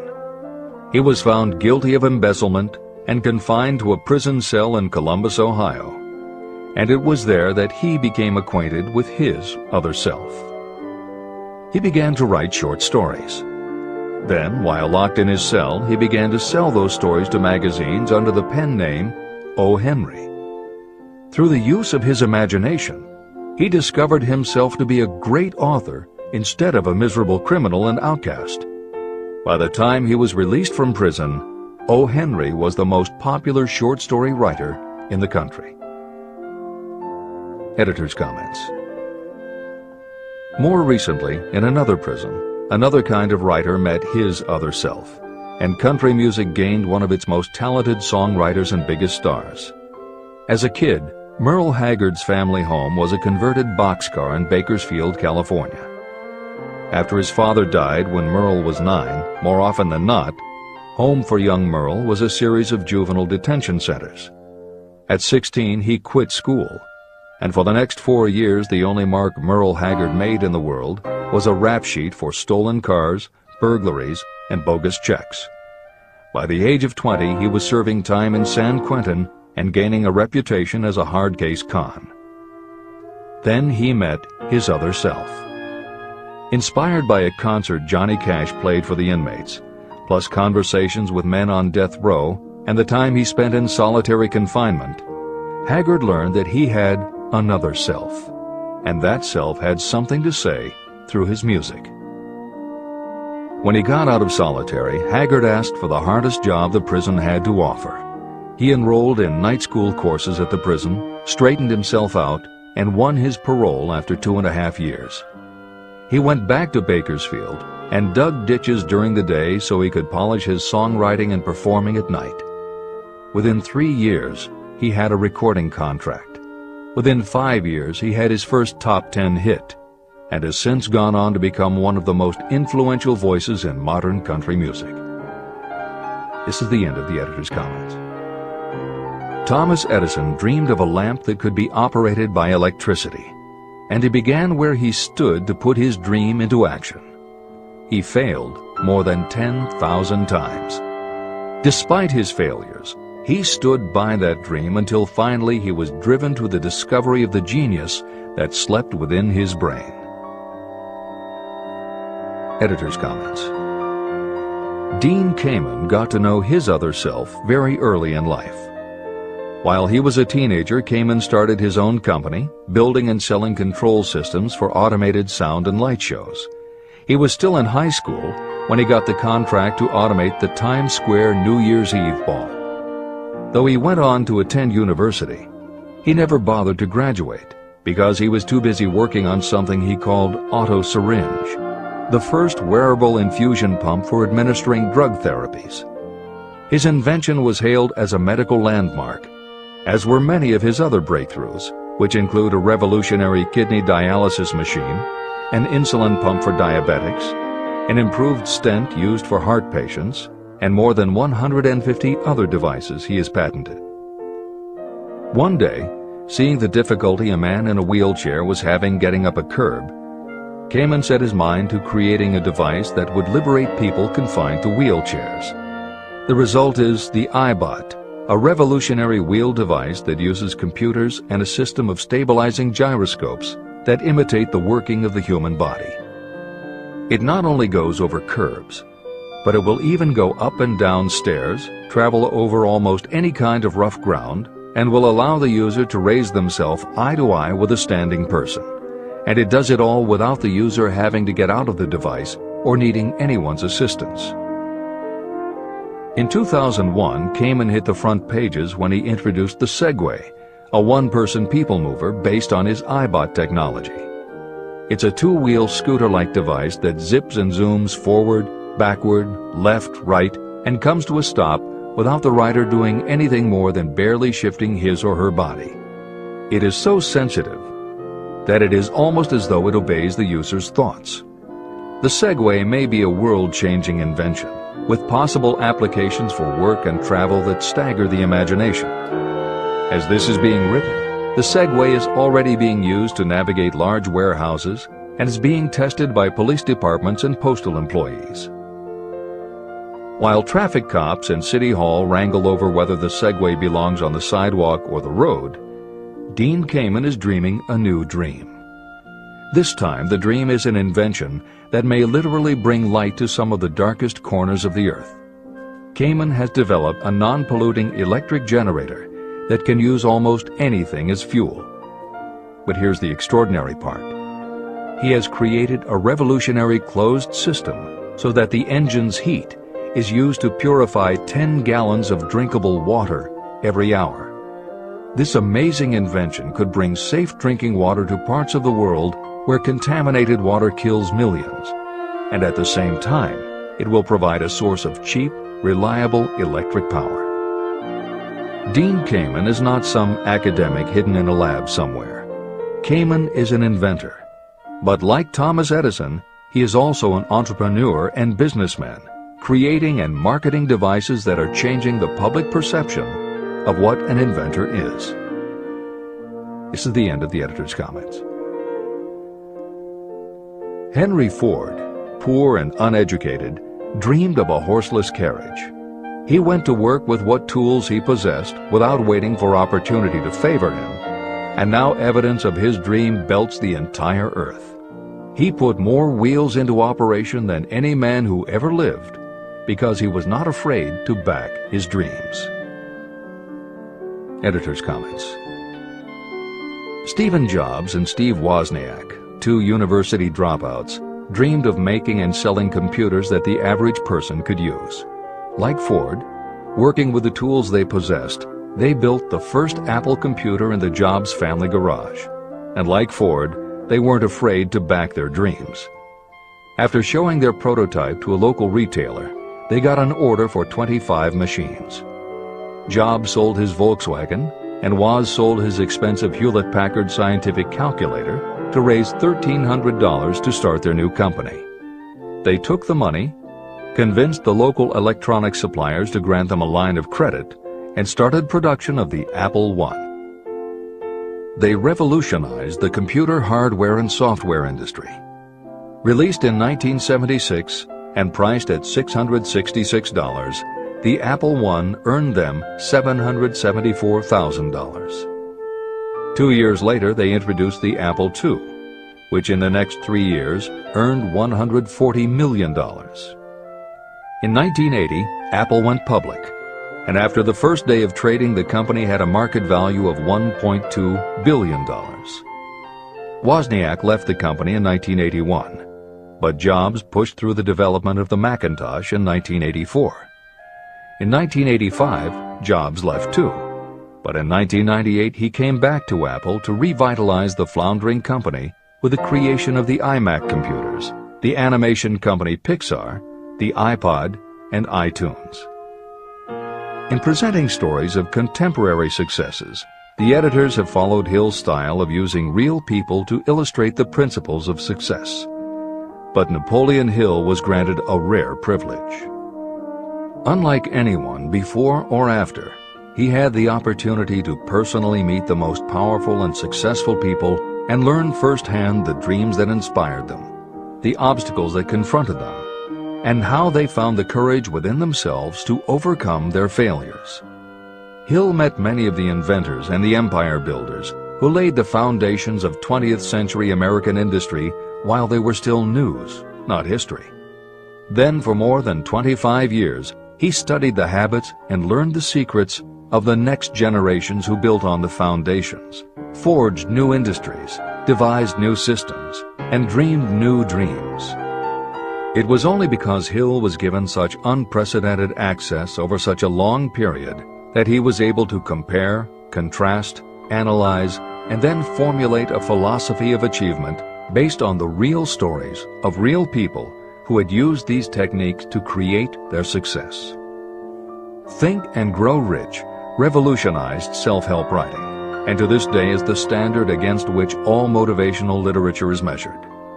Its success also helped create the market for the thousands of business biographies that tell in detail how the dreams were born, plans were made, frustrations were faced, and triumphs achieved in every sector of modern business. And because this wealth of information is now available with little more than the click of a mouse, you can read, hear, or watch today's greatest entrepreneurs and most successful CEOs confirming in their own words the basic truth behind every one of the principles Napoleon Hill explains in this book. The products or services they sell may be different, but the story of their success is the same. Dreams, followed by failures, followed by lessons learned, then success. For every Henry Ford, Thomas Edison, or O. Henry that Napoleon Hill cites to make a point, today there is a Steve Jobs, Dean Kamen, or Merle Haggard proving that Hill's points are still valid. This is the end of the editor's comments. There is a difference between wishing for a thing and being ready to receive it. No one is ready for a thing until they believe they can acquire it. The state of mind must be belief, not mere hope or wish. Open-mindedness is essential for belief. Closed minds do not inspire faith, courage, and belief. Remember, no more effort is required to aim high in life, to demand abundance and prosperity, than is required to accept misery and poverty. A great poet has correctly stated this universal truth through these lines. I bargained with life for a penny, and life would pay no more. However, I begged at evening when I counted my scanty store. For life is a just employer. He gives you what you ask. But once you have set the wages, why, you must bear the task. I worked for a menial's hire, only to learn dismayed that any wage I had asked of life, life would have willingly paid. Desire outwits Mother Nature. As a fitting climax to this chapter, I wish to introduce one of the most unusual persons I have ever known. I first saw him a few minutes after he was born. He came into the world without any physical sign of ears. When pressed for an opinion, the doctor concluded that the child might be deaf and mute for life. I challenged that doctor's opinion. I had the right to do so. I was the child's father. I, too, reached a decision. But I expressed my opinion silently, in the secrecy of my own heart. In my own mind, I knew that my son would hear and speak. How? I was sure there must be a way, and I knew I would find it. I thought of the words of the immortal Emerson. The whole course of things goes to teach us faith. We need only obey. There is guidance for each of us, and by lowly listening, we shall hear the right word. The right word? Desire. More than anything else, I desired that my son should not be deaf and unable to speak. From that desire, I never receded, not for a second. What could I do about it? Somehow, I would find a way to transplant into that child's mind my own burning desire for ways and means of conveying sound to his brain without the aid of ears. As soon as the child was old enough to cooperate, I would fill his mind so completely with a burning desire to hear that nature would, by methods of her own, translate it into physical reality. All this thinking took place in my own mind, but I spoke of it to no one. Every day I renewed the pledge I had made to myself that my son should not be deaf. As he grew older and began to take notice of things around him, we observed that he had a slight degree of hearing.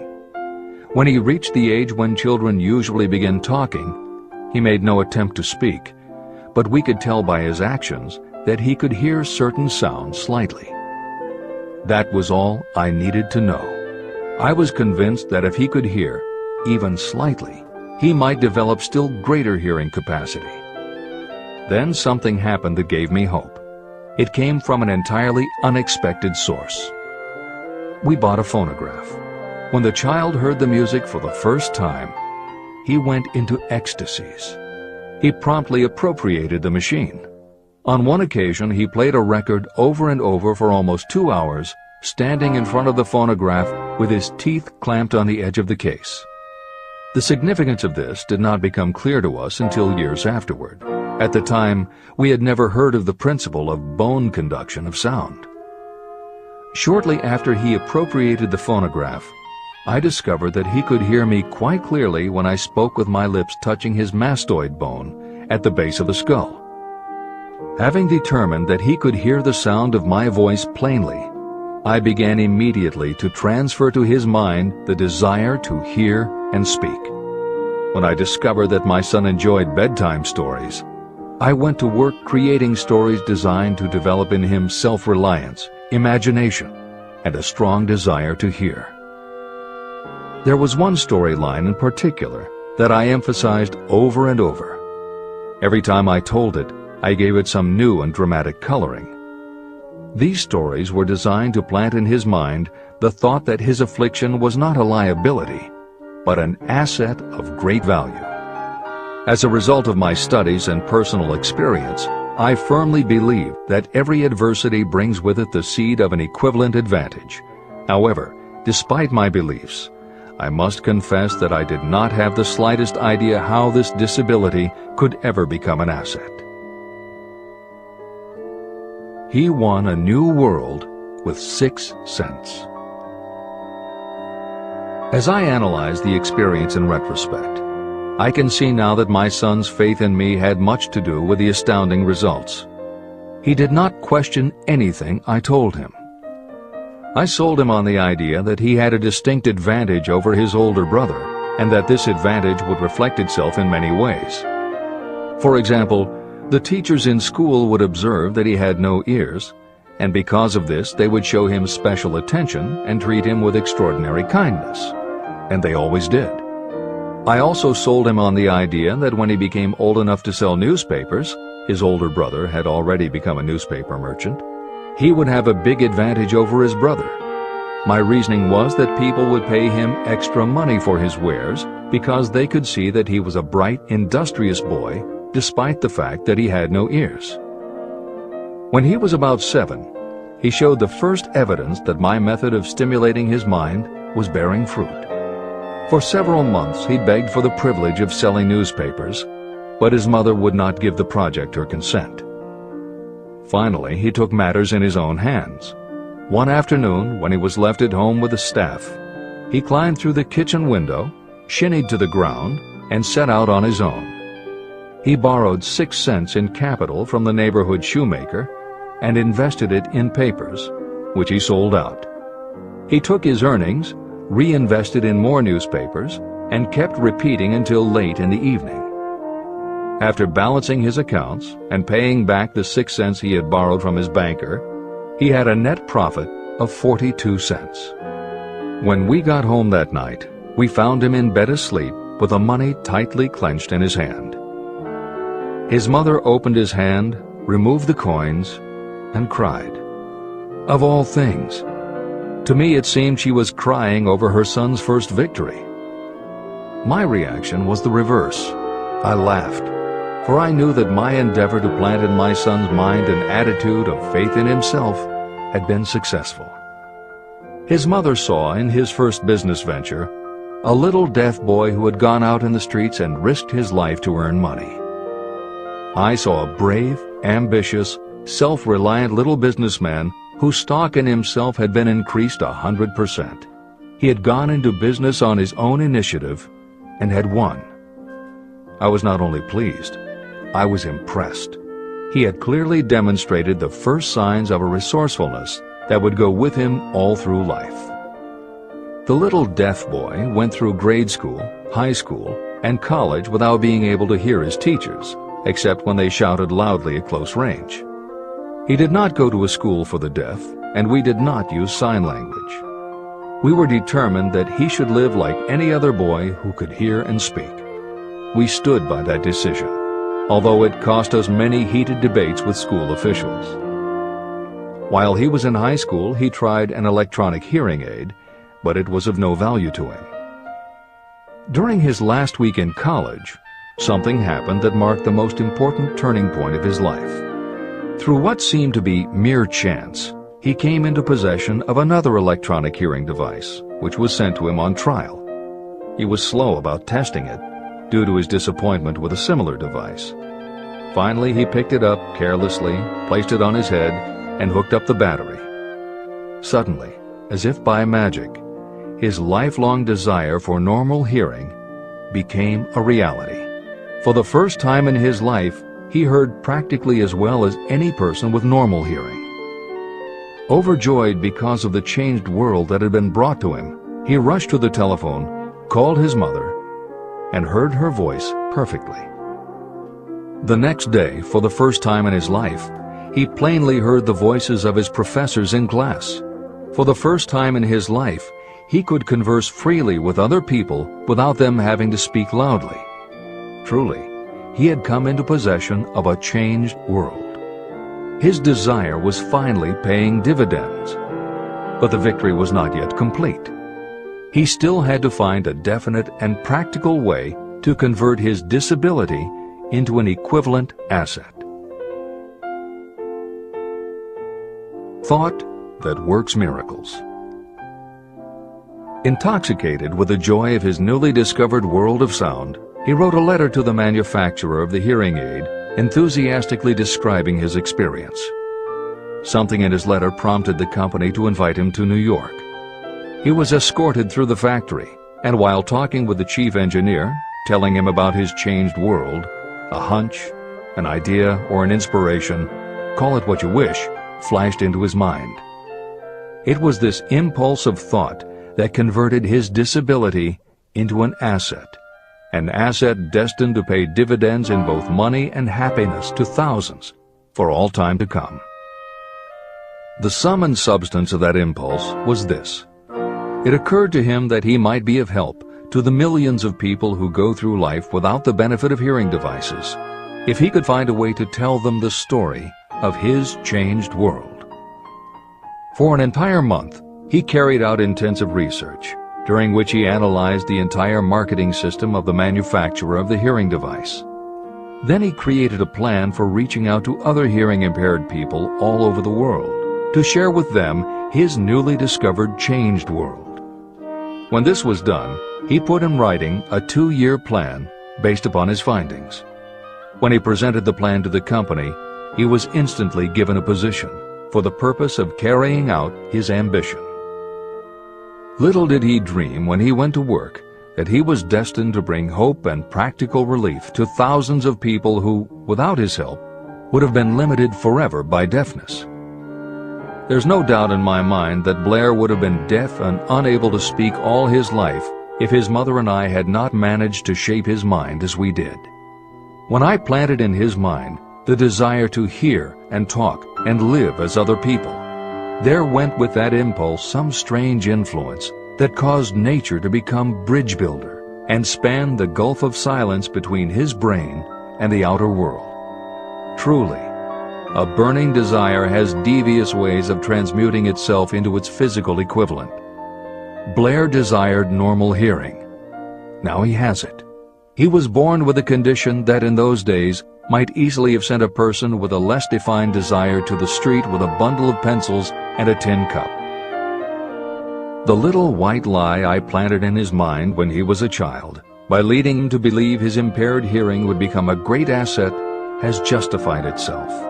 I am convinced it is a fact that there is nothing, right or wrong, that belief plus burning desire cannot make real. These qualities are free to everyone. Editor's comments.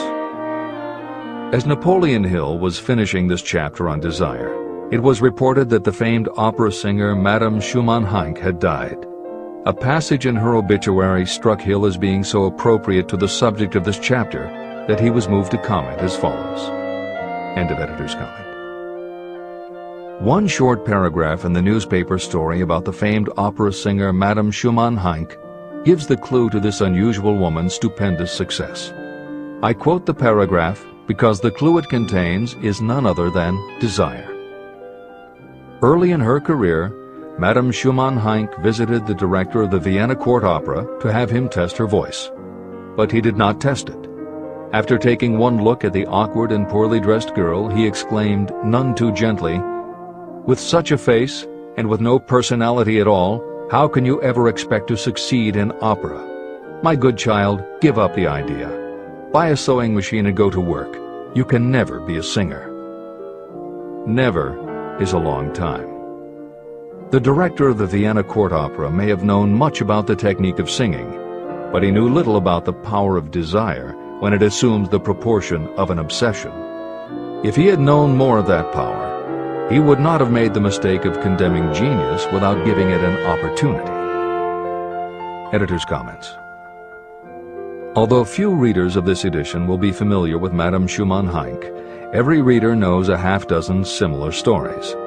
It is true for every generation and every kind of music. At some time, even the biggest stars were failures. At some time, someone told them they weren't good enough. But every one of those times that they failed, their desire was bigger than their failure. That is why you know their stories. And it's also why you've never heard about the thousands of other performers who were also told they weren't good enough. The ones you've never heard of are the ones whose desire wasn't big enough. They are the ones who believed that failure was defeat. This is the end of the editor's comment. Several years ago, one of my business associates became ill. He became worse as time went on, and finally was taken to the hospital for an operation. The doctor warned me that there was little, if any, chance of my ever seeing him alive again. But that was the doctor's opinion. It was not the opinion of the patient. Just before he was wheeled away, he whispered to me, "Do not be disturbed, Chief. I will be out of here in a few days." The attending nurse looked at me with pity. But the patient did come through safely. After it was all over, his physician said, nothing but his own desire to live saved him. He never would have pulled through if he had not refused to accept the possibility of death. Editor's comments. By the 1980s, the phenomenon that Napoleon Hill wrote about in the preceding paragraph was embraced by a growing segment of the population. Among the adherents were numerous medical professionals who incorporated the concept under the term the body-mind connection. And by the turn of the 21st century, the belief that the mind can manifest physical changes in the body had become a part of mainstream medical practice. In Chapter 5, Autosuggestion, you will find further comment on the medical aspects of having a burning desire. This is the end of the editor's comment. I believe in the power of desire backed by faith in yourself, because I have seen this power lift people from lowly beginnings to places of power and wealth. I have seen it rob the grave of its victims. I have seen it serve as the medium by which people staged a comeback after having been defeated in 100 different ways. And I have seen it provide my own son with a normal, happy, successful life, despite nature's having sent him into the world without ears. How can you harness and use the power of desire? The first part of the answer is in the technique at the beginning of this chapter. You will learn more about it in the next and subsequent chapters of this book. Through some strange and powerful principle, nature wraps up in the impulse of strong desire that something that recognizes no such word as impossible, and accepts no such reality as failure. There are no limitations to the mind except those we acknowledge. Chapter 4. Faith in your ability. Visualization of and belief in attainment of desire. The second step toward riches. Faith is the head chemist of the mind. When faith is blended with thought, the subconscious mind instantly picks up the vibration. The subconscious then translates it and transmits it to infinite intelligence. The emotions of faith, love, and sex are the most powerful of all the major positive emotions. When the three are blended, they have the effect of coloring thought in such a way that it instantly reaches the subconscious mind.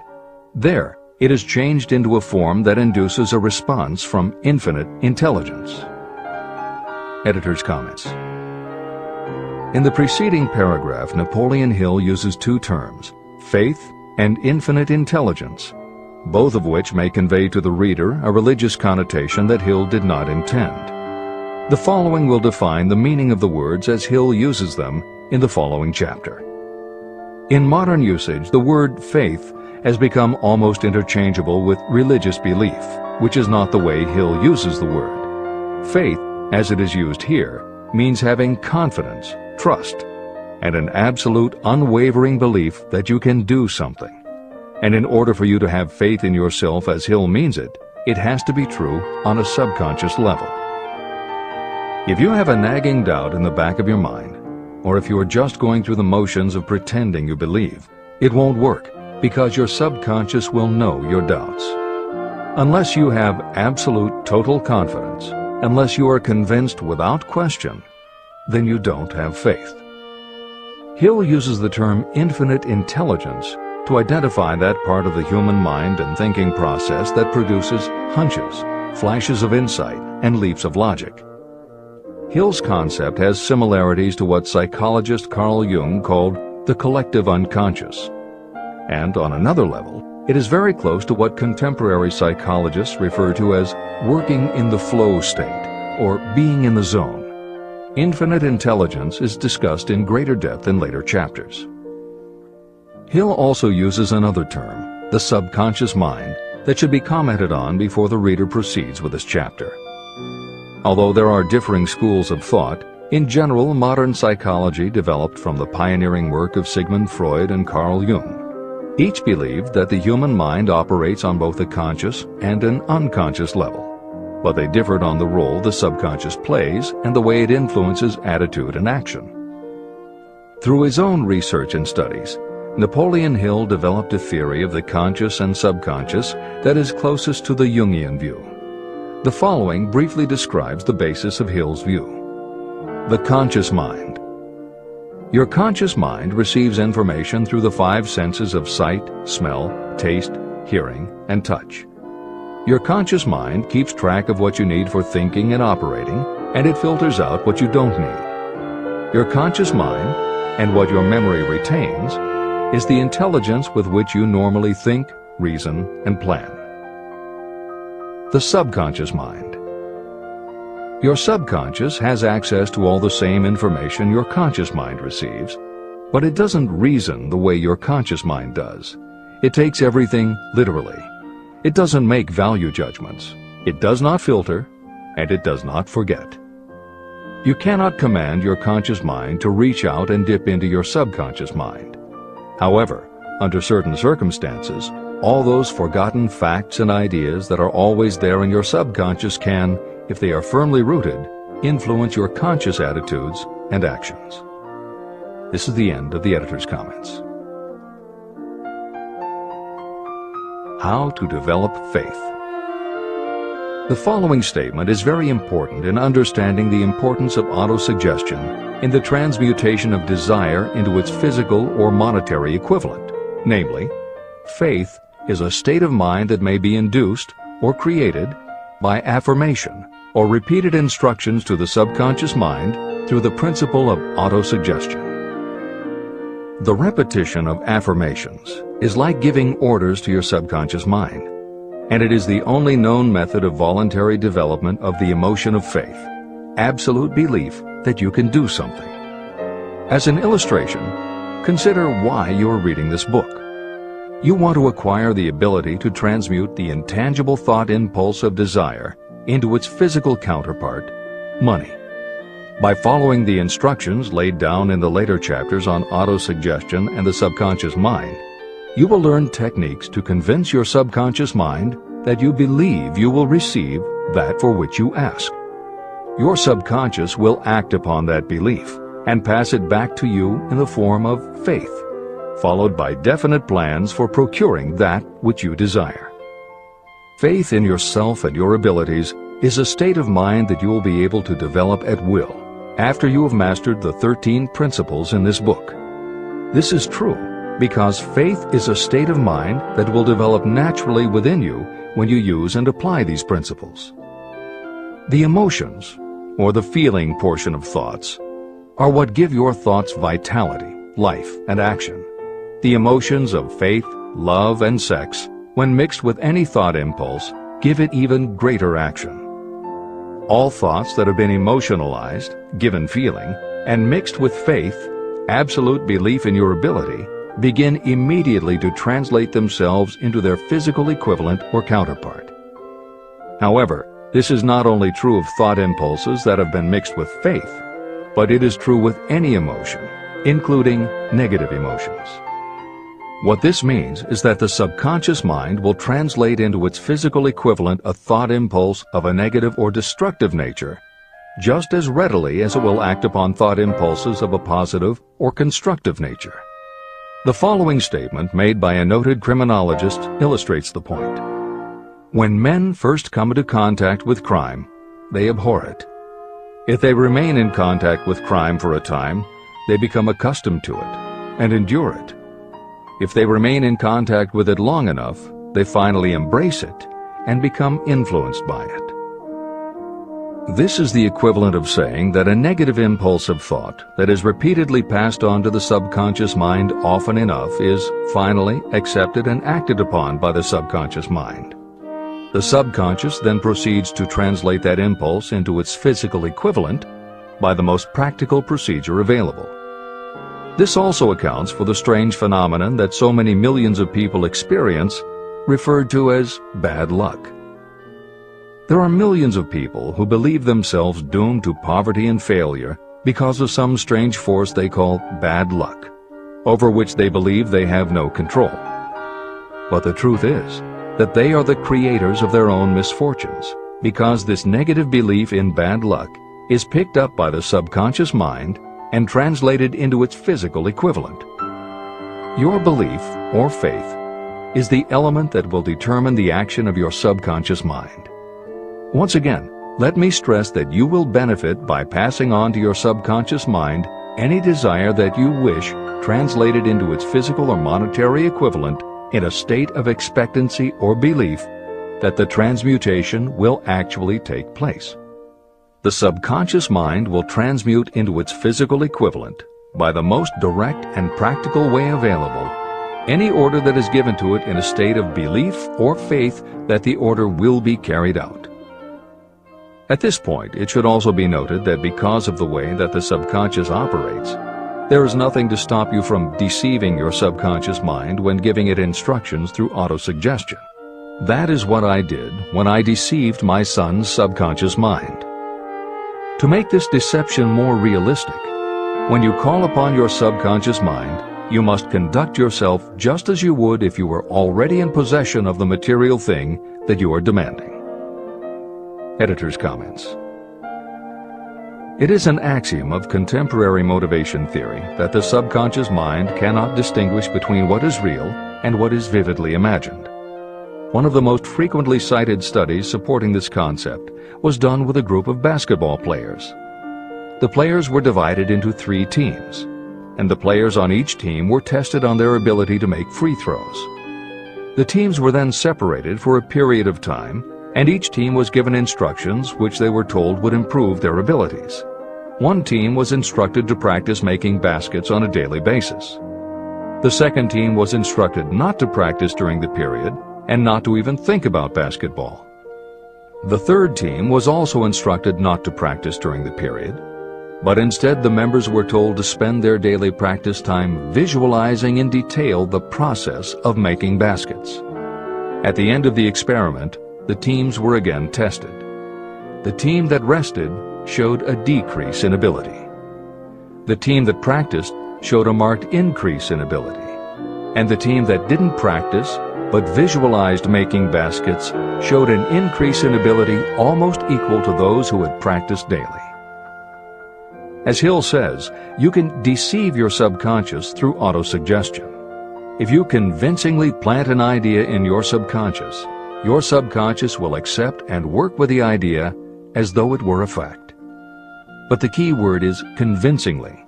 If you try to send a message to your subconscious, but in the back of your mind you have a nagging doubt whether it will work, your subconscious will pick that up also. You will have sent mixed messages that cancel each other out. That is why Hill stresses the importance of doing it with faith. Your subconscious will not judge if it is true or false, positive or negative, but it does respond to the power of the input, how emotionalized the thought is. This is the end of the editor's comment. It is essential for you to encourage the positive emotions as the dominating forces of your mind. But faith in yourself doesn't come from merely reading instructions. Now that you understand the theory, you must begin to apply it. By experimenting and practicing, you will develop your ability to mix faith with any order you give to your subconscious. When you have faith in your ability, then you can give your subconscious mind instructions, which it will accept and act upon immediately. When your mind is dominated by positive emotions, it will encourage the state of mind known as faith. Faith in yourself is a state of mind that you can create by autosuggestion. All through the ages, religious leaders have admonished people to have faith. They say to have faith in this, that, and the other dogma or creed, but they have failed to tell people how to have faith. They have not stated that faith is a state of mind that may be induced by self-suggestion.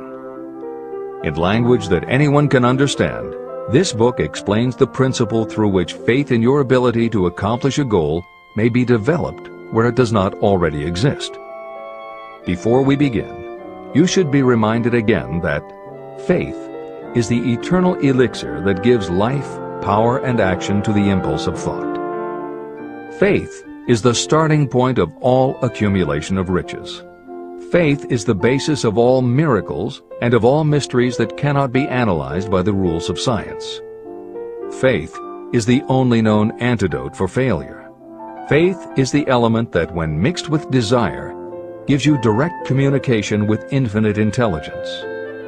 Faith is the element that transforms the ordinary vibration of thought created by the human mind into the spiritual equivalent. Faith is the only way the force of infinite intelligence can be harnessed and used. The magic of self-suggestion. It is a fact that you will come to believe whatever you repeat to yourself, whether the statement is true or false. If you repeat a lie over and over, you will eventually accept that lie as truth. Moreover, you will believe it to be the truth. You are what you are because of the dominating thoughts that you permit to occupy your mind. Thoughts that you deliberately place in your own mind and encourage with sympathy, and with which you mix any one or more of the emotions, constitute the motivating forces that direct and control your every movement, act, and deed. The following sentence is a very significant statement of truth.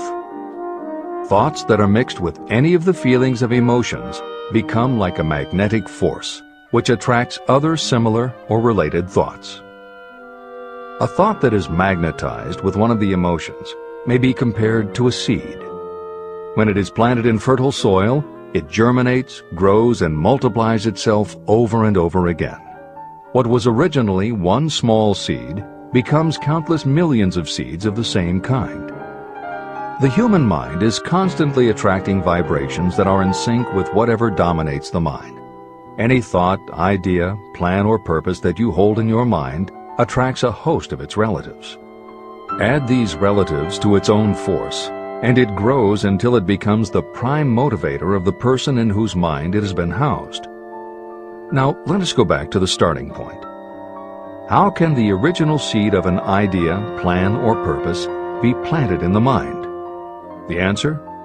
Any idea, plan, or purpose may be placed in the mind through repetition of thought. This is why you are asked to write out a statement of your major purpose, or definite chief aim. Commit it to memory, and repeat it out loud day after day until these vibrations of sound have reached your subconscious mind. You are what you are because of the dominating thoughts that you permit to occupy your mind. If you choose to, you can throw off any bad influences from your past and build your own life the way you want it to be. For instance, by taking inventory of your mental assets and liabilities, you might discover that your greatest weakness is lack of self-confidence. This can be overcome and translated into courage through the principle of autosuggestion. You can do this by writing out a set of simply stated positive thought impulses, memorizing them, and repeating them until they become a part of the working equipment of your subconscious mind. The following is an example for someone whose definite purpose is to overcome a lack of self-confidence. Self-confidence formula. 1. I know that I have the ability to achieve the object of my definite purpose in life. Therefore, I demand of myself persistent, continuous action toward its attainment, and I here and now promise to render such action. 2. I realize the dominating thoughts of my mind will eventually reproduce themselves in outward physical action and gradually transform themselves into physical reality. Therefore, I will concentrate my thoughts for 30 minutes each day, visualizing the person I intend to become. In this way, I will create in my mind a clear mental picture. 3. I know, through the principle of autosuggestion, that any desire I persistently hold in my mind will eventually find some practical means of attaining my objective. Therefore, I will devote 10 minutes daily to demanding of myself the development of self-confidence. 4. I have clearly written down a description of my definite chief aim in life, and I will never stop trying until I have developed sufficient self-confidence for its attainment. 5. I fully realize that no wealth or position can last unless it is built upon truth and justice. Therefore, I will engage in no transaction that does not benefit all whom it affects. I will succeed by attracting to myself the forces I wish to use and the cooperation of others. I will persuade others to help me because of my willingness to help others. I will eliminate hatred, envy, jealousy, selfishness, and cynicism by developing love for all humanity. because I know that a negative attitude toward others can never bring me success. I will cause others to believe in me because I will believe in them and in myself. I will sign my name to this formula, commit it to memory, and repeat it aloud once a day, with full faith that it will gradually influence my thoughts and actions so that I will become a self-reliant and successful person. Behind this formula is a law of nature that psychologists call autosuggestion or self-suggestion. It is a proven technique that will work for your success if it is used constructively. On the other hand, if used destructively, it will destroy just as readily. In this statement may be found a very significant truth, namely that those who go down in defeat and end their lives in poverty, misery, and distress do so because of negative application of the principle of autosuggestion. All impulses of thought have a tendency to clothe themselves in their physical equivalent. The disaster of negative thinking. The subconscious mind makes no distinction between constructive and destructive thought impulses. It works with the material we feed it through our thought impulses. The subconscious mind will translate into reality a thought driven by fear just as readily as it will translate into reality a thought driven by courage or faith. Just as electricity will turn the wheels of industry and render useful service if used constructively, it will snuff out life if wrongly used. So too will the law of autosuggestion lead you to peace and prosperity, or down into the valley of misery, failure, and death. It depends on your degree of understanding and application of it. If you fill your mind with fear or doubt, and if you do not believe in your ability to connect with and use the forces of infinite intelligence, then you will not be able to use those forces. The law of autosuggestion will take your lack of belief and use that doubt as a pattern by which your subconscious mind will translate it into its physical equivalent. Editor's comments. When you have faith in your ability to accomplish what you want, it not only firmly plants ideas in your subconscious, but it then works to reinforce itself. When you have faith in your abilities, part of what you must have faith in is that it is possible to tap into infinite intelligence. And because you have faith that it will work, your conscious mind won't be resistant. When your conscious doesn't resist, your subconscious mind can send creative ideas to your conscious mind more easily. Then the more you see the power working in your life, the easier it is for you to act on faith the next time. Will it work for you? You will never know unless you relax your resistance and just have faith that it will. This is the end of the editor's comment. Like the wind that carries one ship east and another west, the law of autosuggestion will lift you up or pull you down according to the way you set your sails of thought. The law of autosuggestion, through which any person may rise to altitudes of achievement that stagger the imagination, is well described in the following verse. Observe the words that have been emphasized, and you will catch the deep meaning that the poet had in mind. If you think you are beaten, you are. If you think you dare not, you don't. If you like to win, but you think you can't, it is almost certain you won't. If you think you'll lose, you're lost. For out in the world we find, success begins with a fellow's will. It's all in the state of mind. If you think you are outclassed, you are. You've got to think high to rise. You've got to be sure of yourself before you can ever win a prize. Life's battles don't always go to the stronger or faster man, but soon or late the man who wins is the man who thinks he can. Editor's comments. As noted at the beginning of this chapter, the way in which Napoleon Hill uses the word faith is meant to have no religious connotation. However, it would be impossible for Hill to write this chapter without acknowledging the power of religious faith. Therefore, in the following two paragraphs, when Hill discusses Jesus Christ and Mahatma Gandhi as exemplifying the power of faith, he is referring to their personal faith, the absolute trust in his beliefs that Jesus exhibited, and Gandhi's total conviction and confidence in his cause. In this way, they perfectly exemplify thought impulse mixed with faith. This is the end of the editor's comment. If you wish evidence of the power of faith, study the achievements of men and women who have employed it. At the head of the list comes the Nazarene. The basis of Christianity is faith, no matter how many people may have perverted or misinterpreted the meaning of this great force. The sum and substance of the teachings and the achievements of Christ, which may have been interpreted as miracles, were nothing more nor less than faith. If there are any such phenomena as miracles, they are produced only through the state of mind known as faith.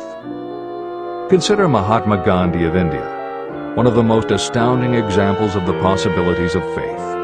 Gandhi wielded more potential power than any man living in his time, and he had this power despite the fact that he had none of the orthodox tools of power, such as money, battleships, soldiers, and materials of warfare. Gandhi had no money, no home. He did not own a suit of clothes, but he did have power. How did he come by that power? He created it out of his understanding of the principle of faith and through his ability to transplant that faith into the minds of 200 million people. Gandhi accomplished the astounding feat of influencing 200 million minds to coalesce and move in unison as a single mind. What other force on earth, except faith, could do as much? How an idea built a fortune. Editor's comment. Although the following story is not exclusively about faith, and it makes no mention of autosuggestion or the subconscious mind, Napoleon Hill included it at this point in every edition of Think and Grow Rich. In fact, as Hill says, this story illustrates at least 6 of the 13 principles of success. But faith is at the center of it. If the central figure, Charles M. Schwab, had not mixed his big idea with absolute unwavering faith that he could pull it off, the whole history of American business would have been different. This is the end of the editor's comment. The event chosen for this illustration dates back to 1900, when the United States Steel Corporation was being formed. As you read the story, keep in mind the following fundamental facts and you will understand how ideas have been converted into huge fortunes. First, the United States Steel Corporation was born in the mind of Charles M. Schwab in the form of an idea he created through his imagination. Second, he mixed faith with his idea. Third, he formulated a plan for the transformation of his idea into physical and financial reality. Fourth, he put his plan into action with his famous speech at the University Club. Fifth, he applied and followed through on his plan with persistence and backed it with firm decision until it had been fully carried out. Sixth, he prepared the way for success by a burning desire for success. If you are one of those who have often wondered how great fortunes are accumulated, this story of the creation of the United States Steel Corporation will be enlightening. If you have any doubt that a person can think and grow rich, this story should dispel that doubt. You can plainly see in the story of United States Steel the application of a major portion of the principles described in this book. This astounding description of the power of an idea was dramatically told by John Lowell in the New York World Telegram, with whose courtesy it is here reprinted. Editor's comments. In order for the modern reader to fully appreciate the following newspaper story, it is appropriate at this point to provide some background information about the main players. Charles M. Schwab was Andrew Carnegie's right-hand man and president of the Carnegie Steel Corporation. Andrew Carnegie was a wealthy and powerful steel baron whose company controlled 25% of the iron and steel production in America. J.P. Morgan was a wealthy and powerful Wall Street banker whose company had arranged the financing for many of the major industrial companies in America at the beginning of the 20th century. All the reader needs to know about the other men mentioned in the story is that at the beginning of the 20th century, finance, business, and industry were dominated by a few hundred men. most of whom had amassed great fortunes through some connection with the railroads that had opened the country. These people were well known to readers of the New York World Telegram because of their financial influence. And that sets the stage for the following newspaper article, which is not only a fascinating story about the power of faith in an idea, but also a wonderful example of the irreverent writing style that was used by many newspaper journalists of the day. This is the end of the editor's comment. A pretty after-dinner speech for $1 billion. When on the evening of December 12, 1900, some 80 of the nation's financial nobility gathered in the banquet hall of the University Club on Fifth Avenue to do honor to a young man from out of the West, not half a dozen of the guests realized they were to witness the most significant episode in American industrial history. J. Edward Simmons and Charles Stewart Smith, their hearts full of gratitude for the lavish hospitality bestowed on them by Charles M. Schwab during a recent visit to Pittsburgh, had arranged the dinner to introduce the 38-year-old steel man to Eastern banking society. But they didn't expect him to stampede the convention. They warned him, in fact, that the bosoms within New York's stuffed shirts would not be responsive to oratory, and that if he didn't want to bore the Stillmans and Harrimans and Vanderbilts, he had better limit himself to 15 or 20 minutes of polite vaporings and let it go at that. Even John Pierpont Morgan, sitting on the right hand of Schwab as became his imperial dignity, intended to grace the banquet table with his presence only briefly. And so far as the press and public were concerned, the whole affair was of so little moment that no mention of it found its way into print the next day. So the two hosts and their distinguished guests ate their way through the usual 7 or 8 courses. There was little conversation, and what there was of it was restrained. Few of the bankers and brokers had met Schwab, whose career had flowered along the banks of the Monongahela, and none knew him well. But before the evening was over, they, and with them Money Master Morgan, were to be swept off their feet, and $1 billion baby, the United States Steel Corporation, was to be conceived. It is perhaps unfortunate for the sake of history that no record of Charlie Schwab's speech at the dinner ever was made. It is probable, however, that it was a homely speech, somewhat ungrammatical, for the niceties of language never bothered Schwab, full of epigram and threaded with wit. But aside from that, it had a galvanic force and effect upon the 5 billions of estimated capital that was represented by the diners. After it was over, and the gathering was still under its spell, although Schwab had talked for 90 minutes, Morgan led the orator to a recessed window where, dangling their legs from the high, uncomfortable seat, they talked for an hour more. The magic of the Schwab personality had been turned on full force, but what was more important and lasting was the full-fledged, clear-cut program he laid down for the aggrandizement of steel. Many other men had tried to interest Morgan in slapping together a steel trust after the pattern of the biscuit, wire and hoop, sugar, rubber, whiskey, oil, or chewing gum combinations. Editor's comments. The Random House College Dictionary defines a trust as an illegal combination of industrial or commercial companies in which the stock is controlled by a central board of trustees, thus making it possible to control prices and destroy competition. Many of America's new industrial companies had grown so quickly that they were not yet profitable.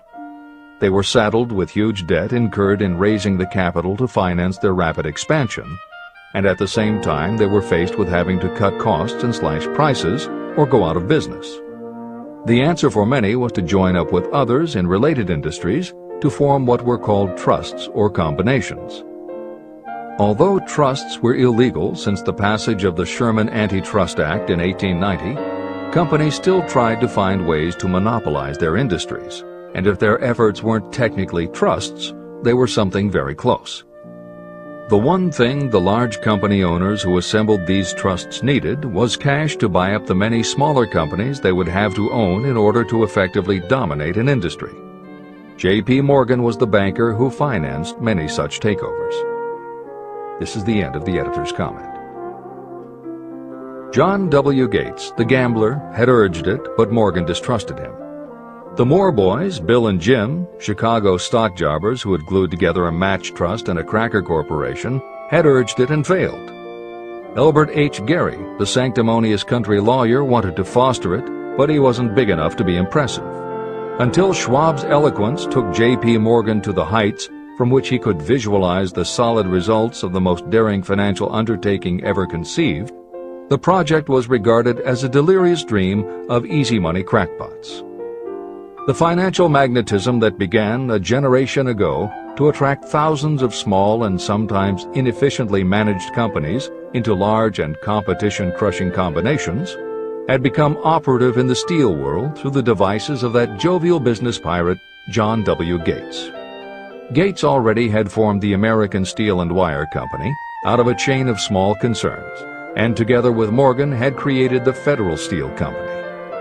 But by the side of Andrew Carnegie's gigantic vertical trust, a trust owned and operated by 53 partners, those other combinations were picayune. They might combine to their heart's content, but the whole lot of them couldn't make a dent in the Carnegie organization, and Morgan knew it. The eccentric old Scot knew it, too. Editor's comments. Andrew Carnegie was born in Scotland and came to America when he was just a boy. He made his first move to join the elite group of American tycoons when he quit his job as a bobbin boy in a cotton mill, earning $1.20 a week, and got a job as a telegraph messenger boy. He soon taught himself to operate a telegraph key, which got him hired as personal telegrapher and secretary to the head of the Pennsylvania Railroad. It wasn't long before he'd worked his way up the ranks to superintendent of the Pittsburgh division, which in turn put him in a position to become an early investor in the Pullman Company, which became the leading manufacturer of railway cars. Carnegie's investment in Pullman and some successful real estate ventures gave him the capital to go into business for himself. At the end of the Civil War, Carnegie left railroading and started a company that built iron bridges for railroad companies. From building iron bridges, it was a short step to starting his own steel mill, which led him to acquire control of other steel mills, then his own coal fields to supply his smelters, then his own ore boats and rail lines to haul the ore and coal. Because of Carnegie's vertical integration and his use of the most up-to-date manufacturing methods, he was able to sell top-grade steel at the lowest price. He managed to drop the price of steel from $140 a ton to $20 a ton. By 1899, the Carnegie Steel Company controlled about 25% of the iron and steel production in America. The smaller steel manufacturers couldn't compete with Carnegie, so they went to J.P. Morgan for help. He arranged for the financing, and a wide-ranging alliance was put together of companies that were in the business of manufacturing products made from steel. Part of the deal was that they would not buy steel from Carnegie. Andrew Carnegie was not about to be put out of business by a collection of small companies. He announced that he would buy or build his own manufacturing companies to produce finished goods made of steel. This is the end of the editor's comments, and the New York World Telegram story continues. From the magnificent heights of Skibo Castle, he had viewed, first with amusement and then with resentment, the attempts of Morgan's smaller companies to cut into his business. When the attempts became too bold, Carnegie's temper was translated into anger and retaliation. He decided to duplicate every mill owned by his rivals. Hitherto, he hadn't been interested in wire, pipe, hoops, or sheet. Instead, he was content to sell such companies the raw steel and let them work it into whatever shape they wanted. Now, with Schwab as his chief and able lieutenant, he planned to drive his enemies to the wall. So it was that in the speech of Charles M. Schwab, Morgan saw the answer to his problem of combination. A trust without Carnegie, giant of them all, would be no trust at all, a plum pudding, as one writer said, without the plums. Schwab's speech on the night of December 12, 1900, undoubtedly carried the inference, though not the pledge, that the vast Carnegie enterprise could be brought under the Morgan tent. He talked of the world future for steel, of reorganization for efficiency, of specialization, of the scrapping of unsuccessful mills and concentration of effort on the flourishing properties, of economies in the ore traffic, of economies in overhead and administrative departments, of capturing foreign markets. More than that, he told the buccaneers among them wherein lay the errors of their customary piracy. Their purposes, he inferred, had been to create monopolies, raise prices, and pay themselves fat dividends out of privilege. Schwab condemned the system in his heartiest manner. The short-sightedness of such a policy, he told his hearers, lay in the fact that it restricted the market in an era when everything cried for expansion. By cheapening the cost of steel, he argued, an ever-expanding market would be created. More uses for steel would be devised, and a goodly portion of the world trade could be captured. Actually, though he did not know it, Schwab was an apostle of modern mass production. Editor's comments. For J.P. Morgan, all of Schwab's talk about economies of scale and expanding markets meant only one thing. Until that night, it was assumed that Andrew Carnegie would continue building his own manufacturing companies to compete with the steel trusts that Morgan had helped put together. Morgan knew that for Carnegie to do so would require an enormous amount of capital, and Morgan also knew that Carnegie had always been strongly against raising money by selling stock in his company. What Schwab seemed to be implying was that rather than going to Wall Street for the money needed to fight the trusts, Carnegie might be interested in selling his business. This is the end of the editor's comment.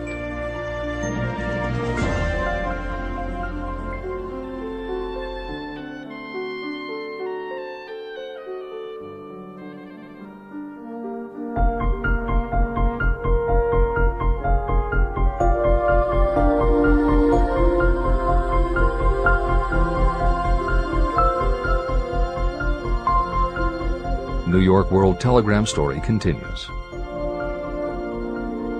So the dinner at the University Club came to an end. Morgan went home to think about Schwab's rosy predictions. Schwab went back to Pittsburgh to run the steel business for Andrew Carnegie, while Gary and the rest went back to their stock tickers to fiddle around in anticipation of the next move. It was not long coming. It took Morgan about 1 week to digest the feast of reason Schwab had placed before him. When he had assured himself that no financial indigestion was to result, he sent for Schwab, and found that young man rather coy. Mr. Carnegie, Schwab indicated, might not like it if he found his trusted company president had been flirting with the Emperor of Wall Street, the street upon which Carnegie was resolved never to tread. Then it was suggested by John W. Gates, the go-between, that if Schwab happened to be in the Bellevue Hotel in Philadelphia, J.P. Morgan might also happen to be there. When Schwab arrived, however, Morgan was inconveniently ill at his New York home, and so on the elder man's pressing invitation, Schwab went to New York and presented himself at the door of the financier's library. Now, certain economic historians have professed the belief that from the beginning to the end of the drama, the stage was set by Andrew Carnegie, that the dinner to Schwab, the famous speech, the Sunday night conference between Schwab and the Money King were events arranged by the canny Scot. The truth is exactly the opposite. When Schwab was called in to consummate the deal, he didn't even know whether the little boss, as Andrew was called, would so much as listen to an offer to sell, particularly to a group of men whom Andrew regarded as being endowed with something less than holiness.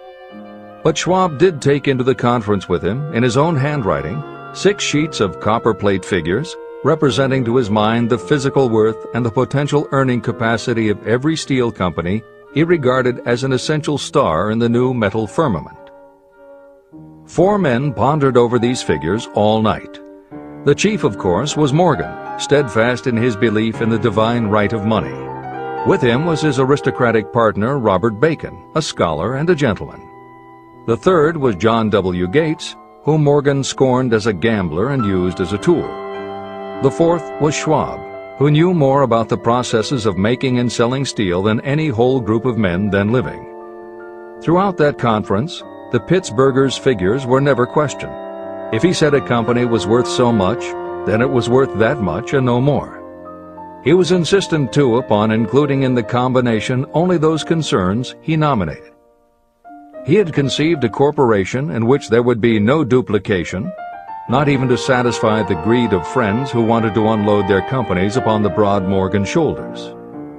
When dawn came, Morgan rose and straightened his back. Only one question remained.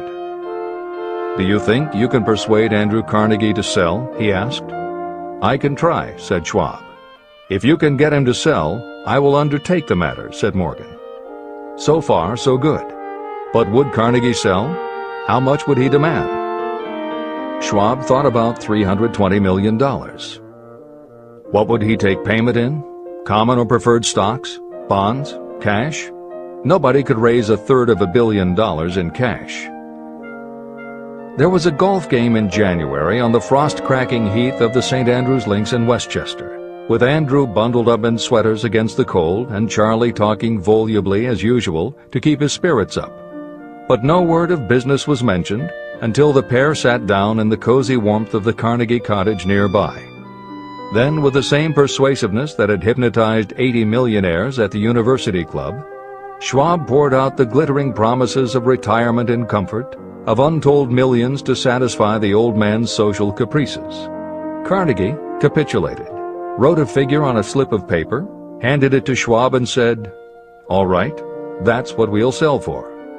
The figure was approximately $400 million and was reached by taking the $320 million mentioned by Schwab as a basic figure and adding to it $80 million to represent the increased capital value over the previous 2 years. Later, on the deck of a transatlantic liner, the Scotsman said ruefully to Morgan, "I wish I had asked you for $100 million more." "If you had asked for it, you'd have gotten it," Morgan told him cheerfully. There was an uproar, of course. A British correspondent cabled that the foreign steel world was appalled by the gigantic combination. President Hadley of Yale declared that unless trusts were regulated, the country might expect an emperor in Washington within the next 25 years. But that able stock manipulator Keene went at his work of shoving the new stock at the public so vigorously that all the excess water, estimated by some at nearly $600 million, was absorbed in a twinkling. So Carnegie had his millions, and the Morgan Syndicate had $62 million for all its trouble, and all the boys, from Gates to Gary, had their millions. Editor's comment. The 38-year-old Charles M. Schwab had his reward too. He was made president of the new corporation, United States Steel, and remained in control until 1930. When Schwab left U.S. Steel, he went on to found the mammoth Bethlehem Steel Corporation, of which he also became president. This is the end of the editor's comment. Riches begin with thought. The dramatic story of big business that you've just finished is a perfect illustration of the method by which desire can be transmuted into its physical equivalent. That giant organization was created in the mind of one man. The plan by which the organization was provided with the steel mills that gave it financial stability was created in the mind of the same man. His faith, his desire, his imagination, his persistence were the real ingredients that went into United States Steel. The steel mills and equipment acquired by the corporation, after it had been brought into legal existence, were incidental. However, careful analysis reveals that the appraised value of the properties acquired by the corporation increased in value by an estimated $600 million, approximately $12 billion today. The increase in value of the assets is attributable to the mere transaction that consolidated them under one management. In other words, Charles M. Schwab's idea, plus the faith with which he conveyed it to the minds of J.P. Morgan and the others, was marketed for a profit of approximately $600 million. Not an insignificant sum for a single idea. The United States Steel Corporation prospered and became one of the richest and most powerful corporations in America, employing thousands of people, developing new uses for steel and opening new markets, thus proving that the $600 million in profit that the Schwab idea produced was earned. Riches begin in the form of thought. The amount is limited only by the person in whose mind the thought is put into motion. Faith removes limitations. Remember this when you are ready to bargain with life for whatever it is that you ask as your price for having passed this way. Editor's comments. In the years since that article appeared in the New York World Telegram, the well-told business story has become its own genre within the publishing industry. There are best-selling books and biographies by and about the insiders who run every industry. The editors of this edition of Think and Grow Rich strongly encourage you to sample some of these books. They can be entertaining and inspirational, and in them you will be able to see examples of Hill's principles of success at work in the real world. The best of them are not only entertaining and inspirational, but they are filled with ideas and techniques you can adapt and use. There are literally too many bestsellers from which to select a best of listing for inclusion here. Any such choice the editors might make would not necessarily be the best, but merely reflective of the interests of the person doing the choosing. However, there are 2 books the editors recommend that are not by or about a single individual or industry. These books are In Search of Excellence by Tom Peters and Breakthroughs by P.R. Nyack and John N. Ketteringham. Each of these books deals with a broad spectrum of industries, and within each industry they single out certain companies and individuals for analysis. Both were published at the beginning of the business book trend in the 1980s, but there are few books since then that better convey the importance of faith in a good idea. In Search of Excellence, chosen by a panel of experts as the most influential book of the past 20 years, was a runaway bestseller and will likely be in print for years to come. Breakthroughs may be harder to find, but it will be well worth the effort. This is the end of the editor's comments.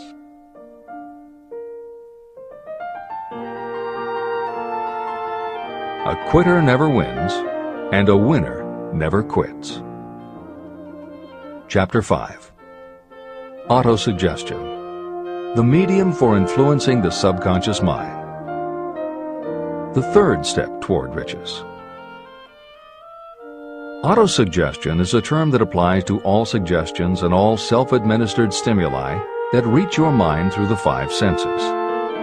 Stated in another way, autosuggestion is self-suggestion. It is the way of communicating between that part of the mind where conscious thought takes place and that which serves as the seat of action for the subconscious mind. Through the dominating thoughts that you permit to remain in your conscious mind, it doesn't matter whether these thoughts are negative or positive, the principle of autosuggestion reaches the subconscious mind and influences it with these thoughts. Nature has built human beings so that we can have control over the material that reaches our subconscious mind through our 5 senses. However, this does not mean that we always exercise this control. In the great majority of instances, we do not exercise it, which explains why so many people go through life in poverty. Recall what I said about the subconscious mind resembling a fertile garden, in which weeds will grow if the seeds of more desirable crops are not sown. Autosuggestion is the way you may feed your subconscious on creative thoughts. Or you can, by neglecting it, permit thoughts of a destructive nature to find their way into this rich garden of the mind. Editor's comments.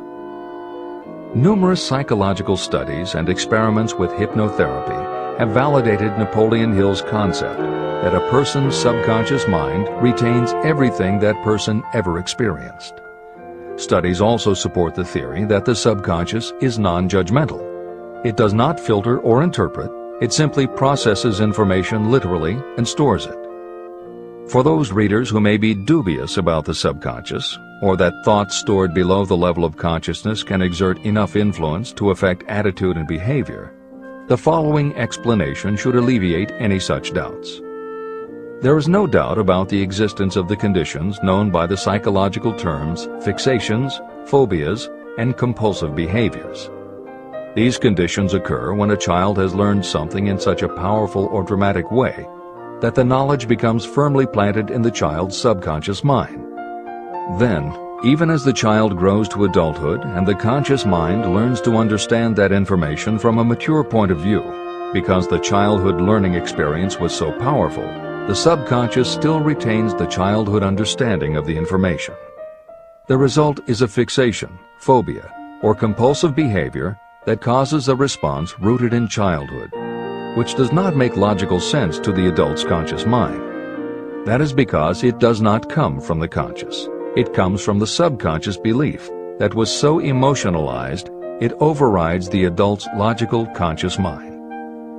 Hill's theory is based on exactly the same psychological principles. Thoughts do remain stored in the subconscious. They remain just as they were when they were input, and the more highly emotionalized the thoughts are when they are input, the more influence they exert on attitude and behavior. It is this aspect of the subconscious that will allow you to use autosuggestion as a tool with which to input the positive thoughts that will help you achieve the success you desire. This is the end of the editor's comments. See and feel money in your hands. You were instructed in the last of the 6 steps described in Chapter 3 on desire to read aloud twice daily the written statement of your desire for money. You were also directed to see and feel yourself already in possession of the money. By following these instructions, you communicate the object of your desire directly to your subconscious mind in a spirit of absolute faith. Through repetition of this procedure, you will create thought habits that reinforce your efforts to transmute desire into its monetary equivalent. Read these steps again very carefully before you proceed further. 1. Fix in your mind the exact amount of money you desire. It is not sufficient merely to say, "I want plenty of money." Be definite about the amount. 2. Determine exactly what you intend to give in return for the money you desire. There is no such reality as something for nothing. 3. Establish a definite date when you intend to possess the money you desire. 4. Create a definite plan for carrying out your desire and begin at once, whether you are ready or not, to put this plan into action. 5. Now write it out. Write a clear, concise statement of the amount of money you intend to acquire, name the time limit for its acquisition, state what you intend to give in return for the money, and describe clearly the plan through which you intend to accumulate it. 6. Read your written statement aloud twice daily. Read it once just before retiring at night, and read it once after arising in the morning. As you read, see and feel and believe yourself already in possession of the money. Remember, when reading aloud the statement of your desire, through which you will develop a money consciousness, that the mere reading of the words is of no consequence, unless you mix emotion or feeling with your words. Your subconscious mind recognizes and acts only upon thoughts that have been well mixed with emotion or feeling. This is a fact of such importance as to warrant repetition in practically every chapter. The lack of understanding of this is the main reason the majority of people who try to apply the principle of autosuggestion get no desirable results. Plain, unemotional words do not influence the subconscious mind. You will get no appreciable results until you learn to reach your subconscious mind with thoughts or spoken words that have been well emotionalized with belief. Do not become discouraged if you cannot control and direct your emotions the first time you try. Remember, there is no such possibility as something for nothing. You cannot cheat even if you desire to do so. The price of ability to influence your subconscious mind is persistence in applying the principles described here. You cannot develop the desired ability for a lower price. You, and you alone, must decide whether or not the reward, the money consciousness, is worth the price you must pay for it in effort. Your ability to use the principle of autosuggestion will depend very largely upon your capacity to concentrate on a given desire until that desire becomes a burning obsession. How to strengthen your powers of concentration. When you begin to carry out the instructions in the 6 steps, it will be necessary for you to make use of the principle of concentration.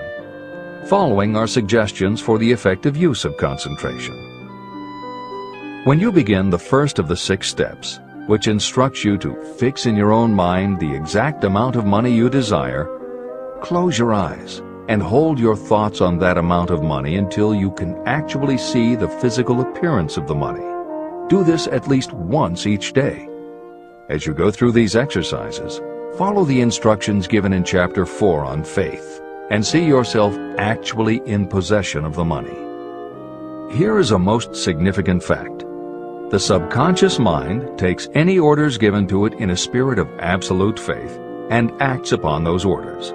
But the orders often have to be presented over and over again, repeated positive affirmation, before they are interpreted by the subconscious mind. Because of this, you might consider the possibility of playing a perfectly legitimate trick on your subconscious mind. Make it believe, because you believe it, that you must have the amount of money you are visualizing. Make it believe that this money is already awaiting your claim, so the subconscious mind must hand over to you practical plans for acquiring the money that is yours. Give this thought to your imagination, and see what your imagination can or will do to create practical plans for the accumulation of money through transmutation of your desire. Do not wait for a definite plan through which you will exchange services or merchandise in return for the money you are visualizing.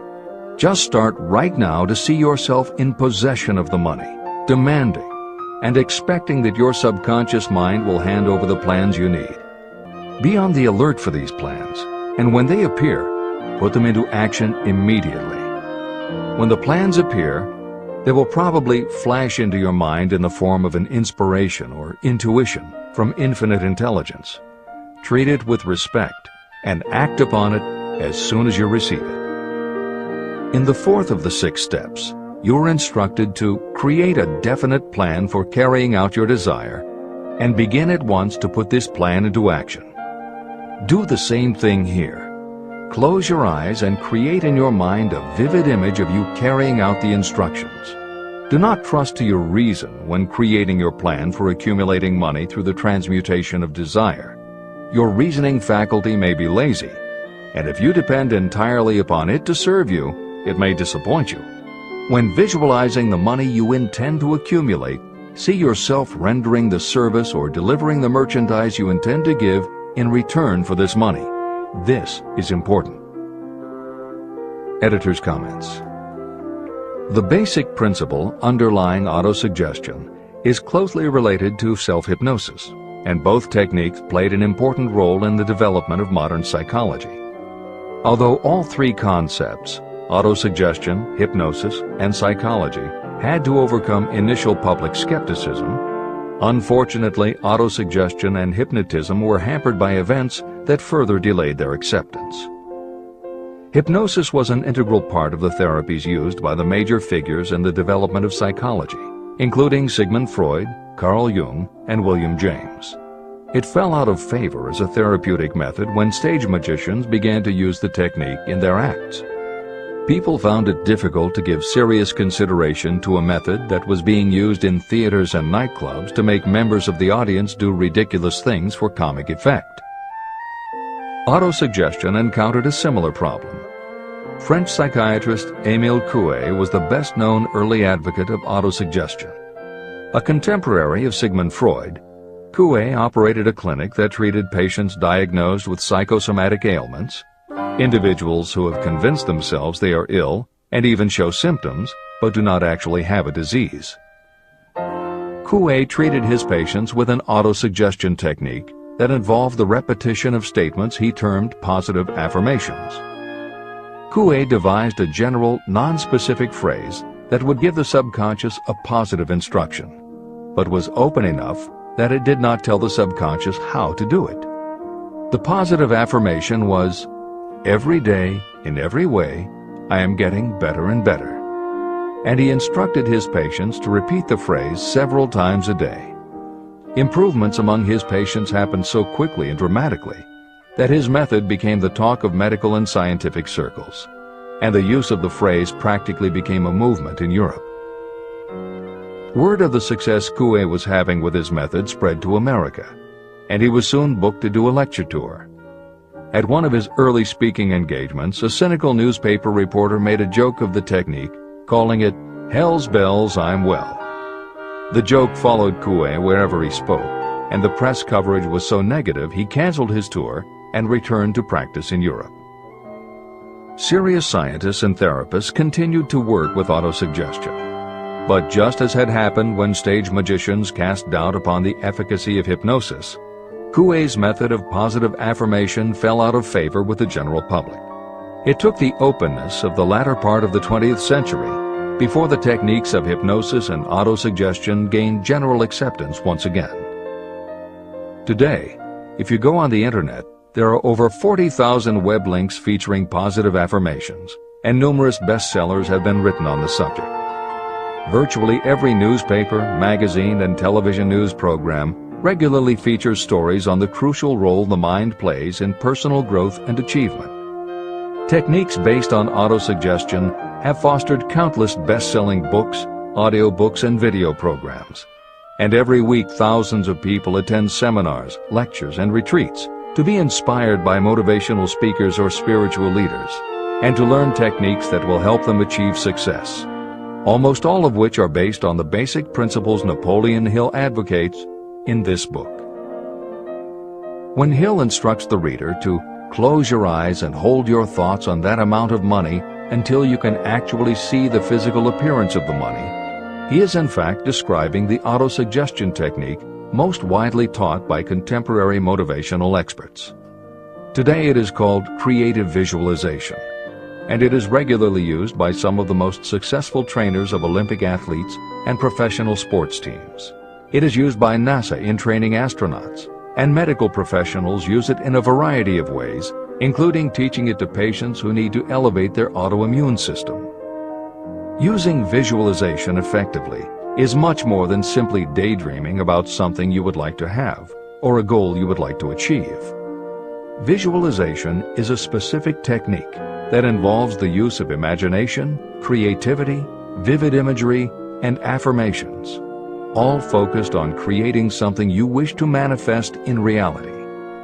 Napoleon Hill identified the practice of visualization and wrote about it as early as 1928 in his first bestseller, Law of Success. Since then, many other psychologists, medical professionals, motivational speakers, and authors have developed systems based on the same principles. Dr. Maxwell Maltz, a noted plastic surgeon, found that often it was as important for his patients to change their inner perception of themselves as it was to change their outer appearance. Dr. Maltz's landmark bestseller, Psycho-Cybernetics, draws heavily on visualization as a way to increase self-esteem and improve a wide range of abilities. The Silva method, which is another variation on visualization, has been taught to millions of people by certified Silva trainers who hold seminars throughout the country. Jose Silva's best-selling book, The Silva Mind Control Method, has also sold many millions of copies.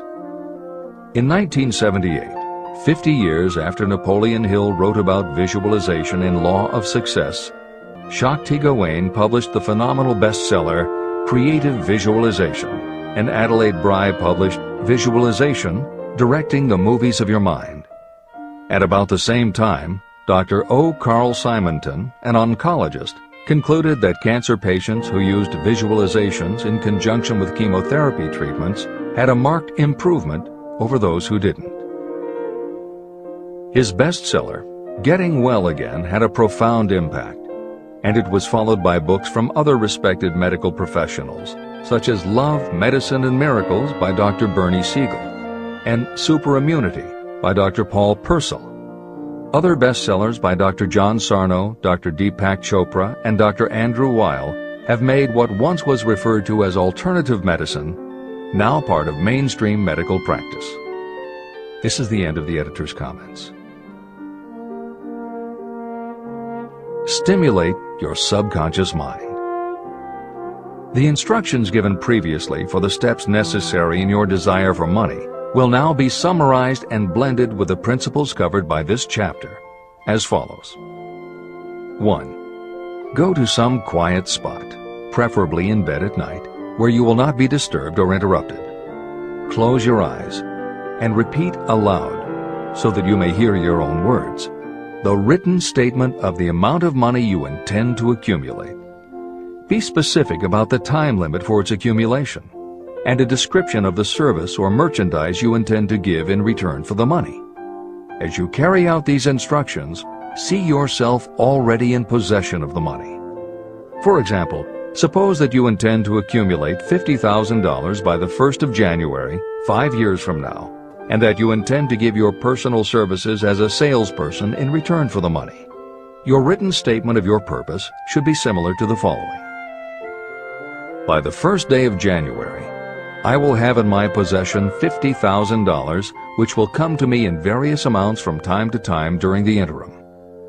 In return for this money, I will give the most efficient service of which I am capable. I will give the fullest possible quantity and the best possible quality of service as a salesperson of, and describe the service or merchandise you intend to sell.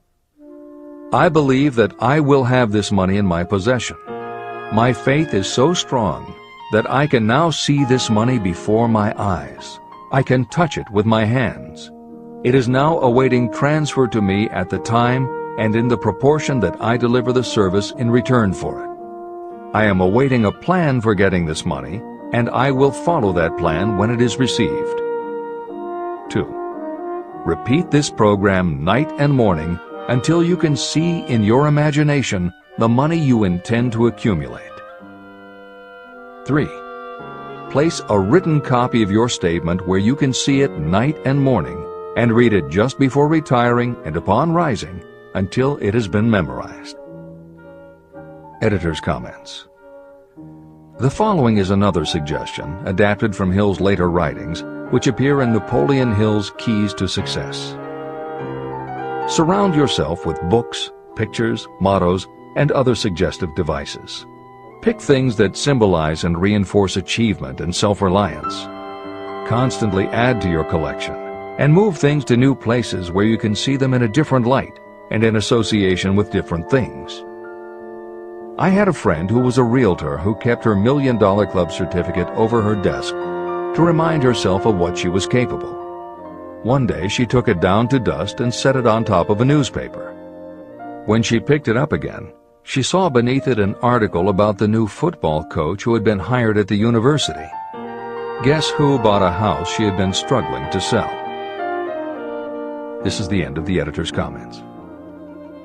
Remember, as you carry out these instructions, that you are applying the principle of autosuggestion for the purpose of giving orders to your subconscious mind. Remember also that your subconscious mind will act only upon instructions that are emotionalized and handed over to it with feeling. Faith is the strongest and most productive of the emotions. These instructions may at first seem abstract. Do not let this disturb you. Follow the instructions no matter how abstract or impractical they may appear to be. If you do as you have been instructed, in spirit as well as in act, the time will soon come when a whole new universe of power will unfold to you. Skepticism, in connection with all new ideas, is characteristic of all human beings. If you follow the instructions, your skepticism will soon be replaced by belief, and belief will become crystallized into absolute faith. Many philosophers have made the statement that man is the master of his own earthly destiny, but most of them have failed to say why he is the master. The reason that man may become the master of himself and of his environment is because he has the power to influence his own subconscious mind. The actual performance of transmuting desire into money is through autosuggestion. That is the principle by which you can reach and influence the subconscious mind. The other principles are simply tools with which to apply autosuggestion. Keep this thought in mind, and you will at all times be conscious of the important part the principle of autosuggestion is to play in your efforts to accumulate money through the methods described in this book. After you have read the entire book, come back to this chapter and follow in spirit and in action this instruction. Read the entire chapter aloud once every night until you become thoroughly convinced that the principle of autosuggestion is sound and that it will accomplish for you all that has been claimed for it. As you read, underscore with a pencil every sentence that impresses you. Follow the foregoing instruction to the letter, and it will open the way for a complete understanding and mastery of the principles of success. Every adversity, every failure, and every heartache carries with it the seed of an equivalent or a greater benefit. Chapter 6. Specialized Knowledge. Personal Experiences or Observations. The fourth step toward riches. There are two kinds of knowledge. One is general, the other is specialized. General knowledge, no matter how great in quantity or variety it may be, is of little use in the accumulation of money. The faculties of the great universities possess practically every form of general knowledge known to civilization. Most of the professors have little money. They specialize in teaching knowledge, but they do not specialize in the organization or the use of knowledge. Knowledge will not attract money unless it is organized and directed through practical plans for the specific purpose of accumulating money. Lack of understanding of this fact has been the source of confusion to millions of people who falsely believe that knowledge is power. It is nothing of the sort. Knowledge is only potential power. It becomes power only when and if it is organized into definite plans of action and directed to a definite end. The missing link in all systems of education is that educational institutions fail to teach their students how to organize and use the knowledge after they have acquired it. Many people made the mistake of assuming that because Henry Ford had little schooling, he was not a man of education. Those who made this mistake did not understand the real meaning of the word educate. That word is derived from the Latin word educo, meaning to educe, to draw out, or to develop from within. An educated person is not necessarily one who has an abundance of general or specialized knowledge. An educated person is one who has so developed the faculties of their mind that he or she may acquire anything they want or its equivalent without violating the rights of others. During the World War, a Chicago newspaper published editorials in which, among other statements, Henry Ford was called an ignorant pacifist. Mr. Ford objected to the statements and sued the paper for libeling him. When the suit was tried in the courts, the attorneys for the paper called Mr. Ford to the witness stand for the purpose of proving to the jury that he was ignorant. They asked Mr. Ford a great variety of questions. All of them intended to prove that while he might possess considerable specialized knowledge about manufacturing automobiles, he was in the main ignorant. Mr. Ford was asked such questions as, who was Benedict Arnold? And how many soldiers did the British send over to America to put down the rebellion of 1776? In answer to the last question, Mr. Ford replied, I do not know the exact number of soldiers the British sent over, but I have heard that it was a considerably larger number than ever went back. Finally, Mr. Ford became tired of this line of questioning. In reply to a particularly offensive question, he leaned over, pointed his finger at the lawyer who had asked the question, and said, If I should really want to answer the foolish question you have just asked, or any of the other questions you have been asking me, let me remind you that I have a row of electric push buttons on my desk, and by pushing the right button I can summon to my aid men who can answer any question I desire to ask concerning the business to which I am devoting most of my efforts. Now, will you kindly tell me why I should clutter up my mind with general knowledge for the purpose of being able to answer questions when I have men around me who can supply any knowledge I require? That answer floored the lawyer.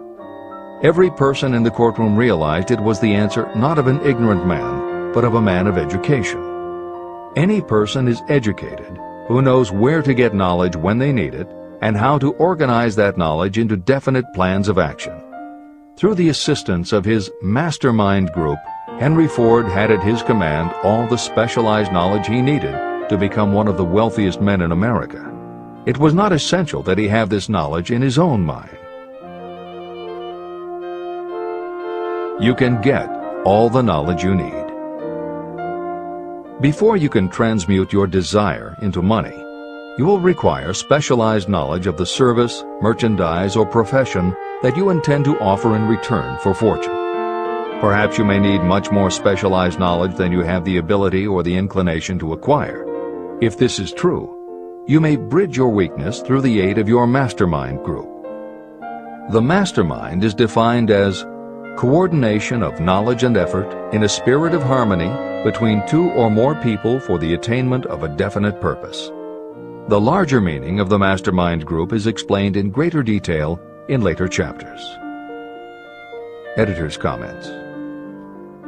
After reading Hill's definition of the mastermind, many people may assume that he is describing teamwork. That would not be correct. The following explanation is adapted from the Napoleon Hill Foundation's book, Believe and Achieve. Teamwork can be achieved by any group, even one whose members have disparate interests, because all it requires is cooperation. In teamwork, people might simply be cooperating because they like the leader or out of a sense of duty. Some team members will give 100% to any team that pays them enough, but they have little concern about the objective. And sometimes there is good teamwork because different members have different agendas. A board of directors may disagree, even be unfriendly, and still run a business successfully. Musical groups are made up of notoriously self-centered people who work as a team if it will help them get ahead. Masterminds, on the other hand, are formed of individuals who have the same agenda, a deep sense of mission, and commitment to the same goal. Masterminds represent the highest order of thinking by a group of knowledgeable people, each contributing their absolute best according to their abilities, expertise, and background. If you have ever been a part of a meeting when everything just clicked and ideas built upon other ideas, with each member contributing until out of the group activity came the best possible idea or solution, that was a mastermind at work. Napoleon Hill believed that you must make the mastermind experience a regular part of your life if you really want to succeed. How to select the right people for your mastermind will be discussed further in Chapter 11, The Power of the Mastermind. This is the end of the editor's comment. The accumulation of great fortunes calls for power, and power is acquired through highly organized and intelligently directed specialized knowledge. That knowledge does not necessarily have to be in the possession of the person who accumulates the fortune. This should give hope and encouragement to those who want to accumulate a fortune, but don't have the necessary education to supply such specialized knowledge. People sometimes go through life suffering from inferiority complexes because they are not people of education.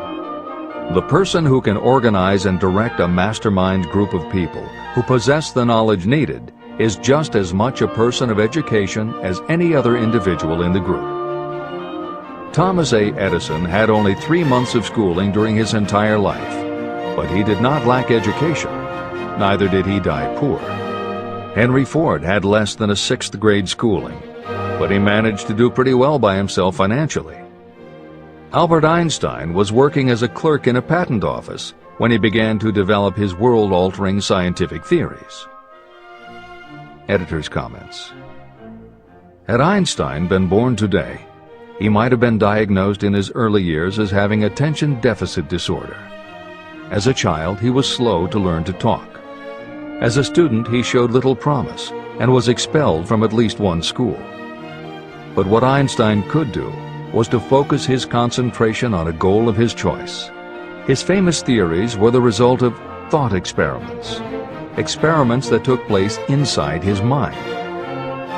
It is said that the breakthrough, which led him to the theory of relativity, came not from specialized knowledge of physics or mathematics, but from his ability to imagine what would happen if he were riding on a beam of starlight through space. This is the end of the editor's comments. Specialized knowledge is among the most plentiful and the cheapest forms of service that may be had. If you doubt this, consult the payroll of any university. It pays to know how to purchase knowledge, and it pays to know where to look. First of all, decide the sort of specialized knowledge you require and the purpose for which it is needed. To a large extent, your major purpose in life, the goal toward which you are working, will help determine what knowledge you need. Your next move requires that you have accurate information concerning dependable sources of knowledge. The more important of these are your own experience and education, experience and education available through cooperation of others, Mastermind Alliance, colleges and universities, public libraries, and even easier, the internet, special training courses, through night schools and home study courses in particular. As knowledge is acquired, it must be organized and put into use for a definite purpose through practical plans. Knowledge has no value except for what can be gained from its application toward some worthy end. Successful people never stop acquiring specialized knowledge related to their major purpose, business, or profession. Those who are not successful usually make the mistake of believing that the knowledge acquiring period ends when you finish school. The truth is that schools do little more than teach you how to acquire practical knowledge. Editor's comments. At this point in the original edition of Think and Grow Rich, Napoleon Hill included a newspaper story about education and job opportunities. Although the contemporary job market has changed considerably, the author of the article, Robert Moore, Director of Placements at Columbia University, made some comments that are perfectly aligned with the philosophy of Think and Grow Rich and are still holding true today. One such comment was, "The man who has been active on the campus, whose personality is such that he gets along with all kinds of people, and who has done an adequate job with his studies, has a most decided edge over the strictly academic student." One of the largest industrial companies, the leader in its field, in writing to Mr. Moore concerning prospective seniors at the college said, "We emphasize qualities of character, intelligence, and personality far more than specific educational background."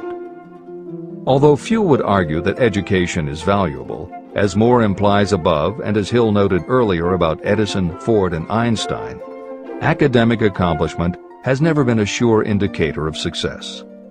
The October 27, 2003 issue of Time magazine made a similar point in their cover story about the changes being made in the SAT exam. Although the article's primary focus is on the efforts to make the SAT less biased, it also notes that recent research indicates that neither the SAT nor IQ tests have proven to be very reliable predictors of future real-world achievement. In his best-selling book, Emotional Intelligence, author Daniel Goleman has created a persuasive argument that the way in which a person handles themselves and their relationships, which he calls emotional intelligence, or EI, is a much better indicator than IQ in predicting whether a person will be successful in life.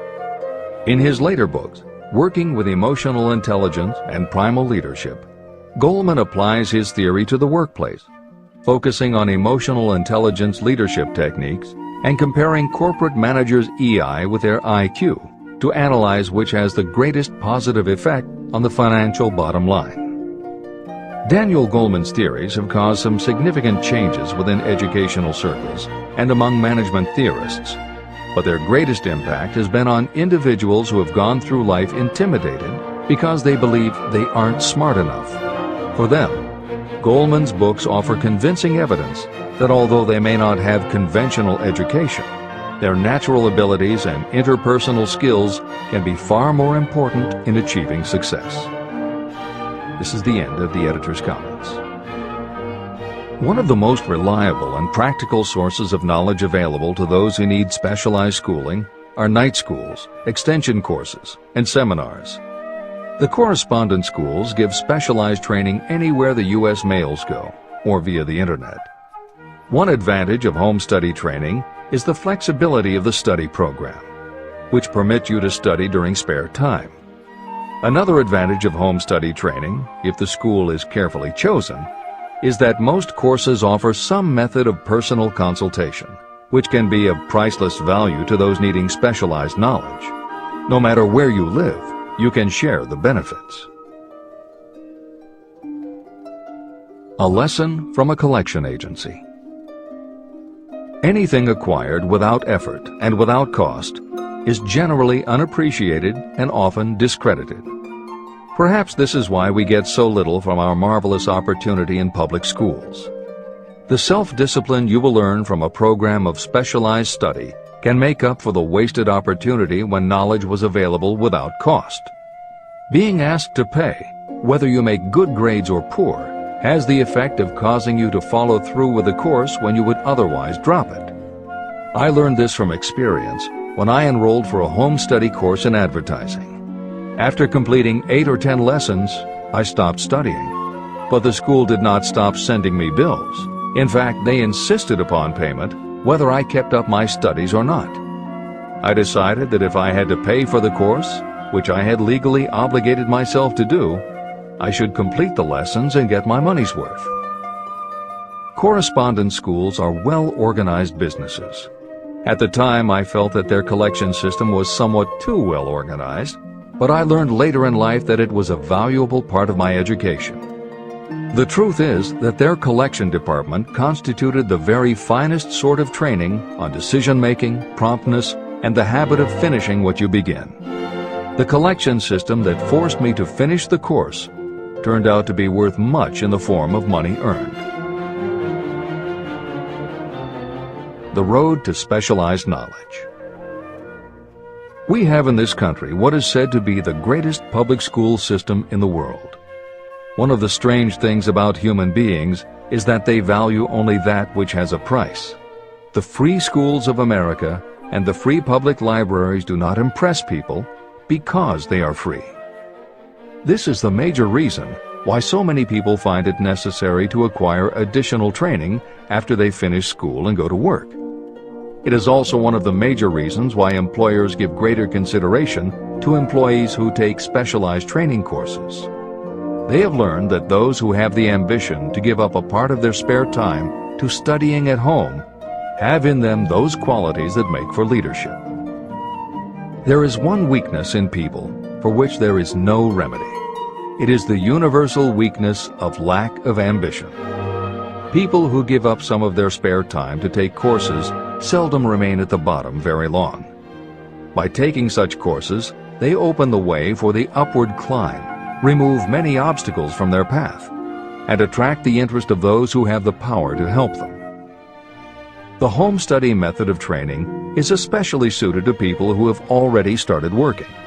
They often find that after having left school, they still need additional specialized knowledge, but cannot spare the time to go back to school. Stuart Austin Weir was a construction engineer. He followed this line of work until the Depression hit and severely limited the construction business. He took inventory of himself and decided to change his profession to law. He went back to school and took special courses to prepare himself as a corporation lawyer. He completed his training, passed the bar examination, and quickly built a lucrative law practice as a patent attorney. Just to keep the record straight, and to anticipate the excuses of those who will say, "I couldn't go to school because I have a family to support," or "I'm too old," I will add that Mr. Weir was past 40 and married when he went back to school. Moreover, by carefully selecting highly specialized courses, Mr. Weir completed in 2 years the work that it takes the majority of law students 4 years to do. It pays to know how to purchase knowledge. A simple idea that paid off. Here's another specific example about a salesman in a grocery store who found himself suddenly unemployed. Having had some bookkeeping experience, he took a special course in accounting, familiarized himself with all the latest bookkeeping and office equipment, and went into business for himself. Starting with a grocer for whom he had formerly worked, he made contracts with more than 100 small merchants to keep their books at a very nominal monthly fee. His idea was so practical that he soon found it necessary to set up a portable accounting office in a light delivery truck. He now has a fleet of these bookkeeping offices on wheels. He employs a large staff of assistants who provide small merchants with accounting services equal to the best that money can buy at very nominal cost. Specialized knowledge plus imagination were the ingredients that went into this unique and successful business. Last year, the owner of that business paid income taxes of almost 10 times as much as was paid by the grocery store that fired him. Editor's comments. It would be impossible to write a contemporary book about success without including the story of Bill Gates. And although the connection between the world's wealthiest man and Hill's story about a man who started a mobile accounting business may not be immediately obvious, the fact is that this is a very apt place to include the story of Microsoft. Just as with the mobile accountant, the two defining characteristics of Bill Gates' success are specialized knowledge and imagination. Everyone had recognized at an early age that Bill Gates was a very bright student, but he had little interest in anything other than science and math. And when the mothers group at his school arranged for the students to learn about computing, that became his passion. By the time he was 13, he taught himself computer programming. And throughout high school and his years at university, his life revolved around computer clubs and odd jobs working for companies that had something to do with computers. Although at various times he toyed with the idea of a career in science or law, it is probably fair to say that while he was still in school, Bill Gates knew, in general terms, what his burning desire in life would be. He paid little attention to general knowledge, but devoted himself to assembling the specialized knowledge he would need to achieve his definite major purpose. Gates' burning desire heated up the day his friend and fellow computer club member Paul Allen bought a copy of the January 1975 issue of Popular Electronics. On the cover was a picture of an inexpensive desktop computer, the Altair 8800, which could be built from a kit. Gates and Allen knew in their gut that there were other students just like them who would love to get their hands on one of these things. At the time, it took a lot of imagination to foresee the impact computers might have on the average person. And even though they didn't own an Altair, they decided they could write a computer program for it. That took even more imagination. They contacted Ed Roberts, the founder of the company that made the Altair, and pitched their idea. Roberts told them he was getting offers from all over, and his policy was that whoever wrote it first would get the job. For the next 2 months, they tore apart the manual, gleaning the specialized knowledge they would need to write the program. They were the first to deliver a workable operating system, and Roberts bought it from them for $3,000 plus a royalty on sales. With their vision of the future burning in their imaginations, Gates and Allen used the advance and their royalties to launch a company that would be in the business of writing computer programs. They named their new company Microsoft and called old friends from their high school computer club to staff it. Bill Gates was 19 and Paul Allen was only a few years older. They and about 9 of their friends started writing programs for Apple Computer, Commodore, and anyone else who would contract with the company for their services. For the next 5 years, Bill Gates and Paul Allen had their share of imaginative ideas, but mostly they concentrated on learning the specialized knowledge needed to run and grow a successful business. Then in 1980, IBM, which had finally decided to get into the small computer business, needed help getting up to speed. They approached Microsoft to write an operating system for the new computer venture. Once again, specialized knowledge and imagination were the qualities that guided Bill Gates. In their imagination, Gates and Allen could see an even bigger future than before, and through specialized knowledge of what computers were capable of, they knew the role they could play in that future. They then made 2 business moves that are the foundation of the Microsoft success. First, because IBM had such a tight schedule, Gates went to a computer programmer, Tim Patterson, and bought from him a rudimentary but already developed operating system. Gates then set to work modifying the system, and he renamed it MS-DOS, for Microsoft Disk Operating System. The other move that was crucial to their success was the negotiation with IBM. They started from the position that they would not sell an operating system to IBM. What they would do was license the system to IBM in exchange for a royalty on every copy sold with an IBM computer.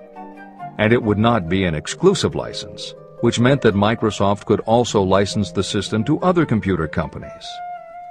If you were to continue to track the history of Microsoft, you would find those same qualities: a burning desire, an idea, specialized knowledge, and imagination behind each move Bill Gates made and continues to make, just as they were behind the success of the man who started the mobile accounting business.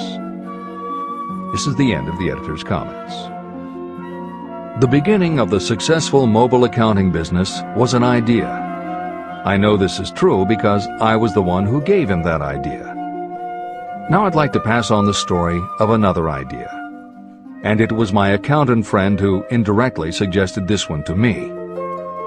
When I first proposed the accounting idea to him, he said, "I like the idea, but I would not know how to turn it into cash." In other words, he did not know how to market his bookkeeping knowledge after he had acquired it. So, with the aid of a young woman copywriter, a very attractive presentation was prepared describing the advantages of the new system of bookkeeping. The brochure told the story of this new business so effectively that its owner soon had more accounts than he could handle. There are thousands of people all over the country who need the services of a merchandising specialist capable of preparing an attractive way to market personal services. This idea was born of the necessity to solve a specific problem. But it did not stop by serving merely one person. The woman who created the presentation has a keen imagination. She saw in her newly born brainchild the making of a new profession to serve thousands of people who need practical guidance in marketing personal services. Spurred to action by the success of her first prepared plan to market personal services, this woman turned to solving a similar problem for her son. He had just finished college, but had been totally unable to find a market for his services. The plan she created for him was the best example of merchandising personal services I have ever seen. When the presentation had been completed, it contained nearly 50 pages of beautifully typed, properly organized information. It told the story of her son's natural abilities, schooling, personal experiences, and a great variety of other information. The book also contained a complete description of the position her son desired, together with a marvelous word picture of the exact plan he would use in filling his position. The preparation of the presentation required several weeks of her time, during which she sent her son to the public library almost daily to get specific data needed to sell his services to best advantage. She also sent him to all the competitors of his prospective employer, where he gathered information concerning their business methods. This was of great value in the formation of the plan he intended to use in filling the position he sought. When the plan was finished, it contained more than half a dozen very fine suggestions that would benefit the prospective employer. You don't have to start at the bottom. You may be inclined to ask, why go to all this trouble to secure a job? The answer is, doing a thing well is never trouble. The plan prepared by this woman for her son helped him get the job at the first interview and at a salary fixed by himself.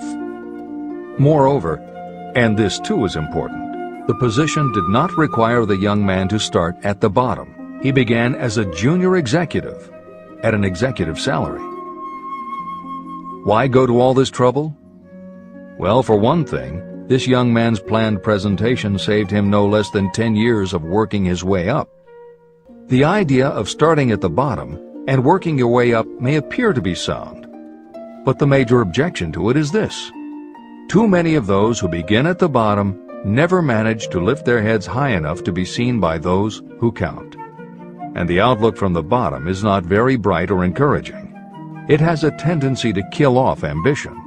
You get into a rut, and you accept your fate because you form the habit of daily routine. Often this habit finally becomes so strong, you don't even try to throw it off. And that is another reason why it pays to start 1 or 2 steps above the bottom.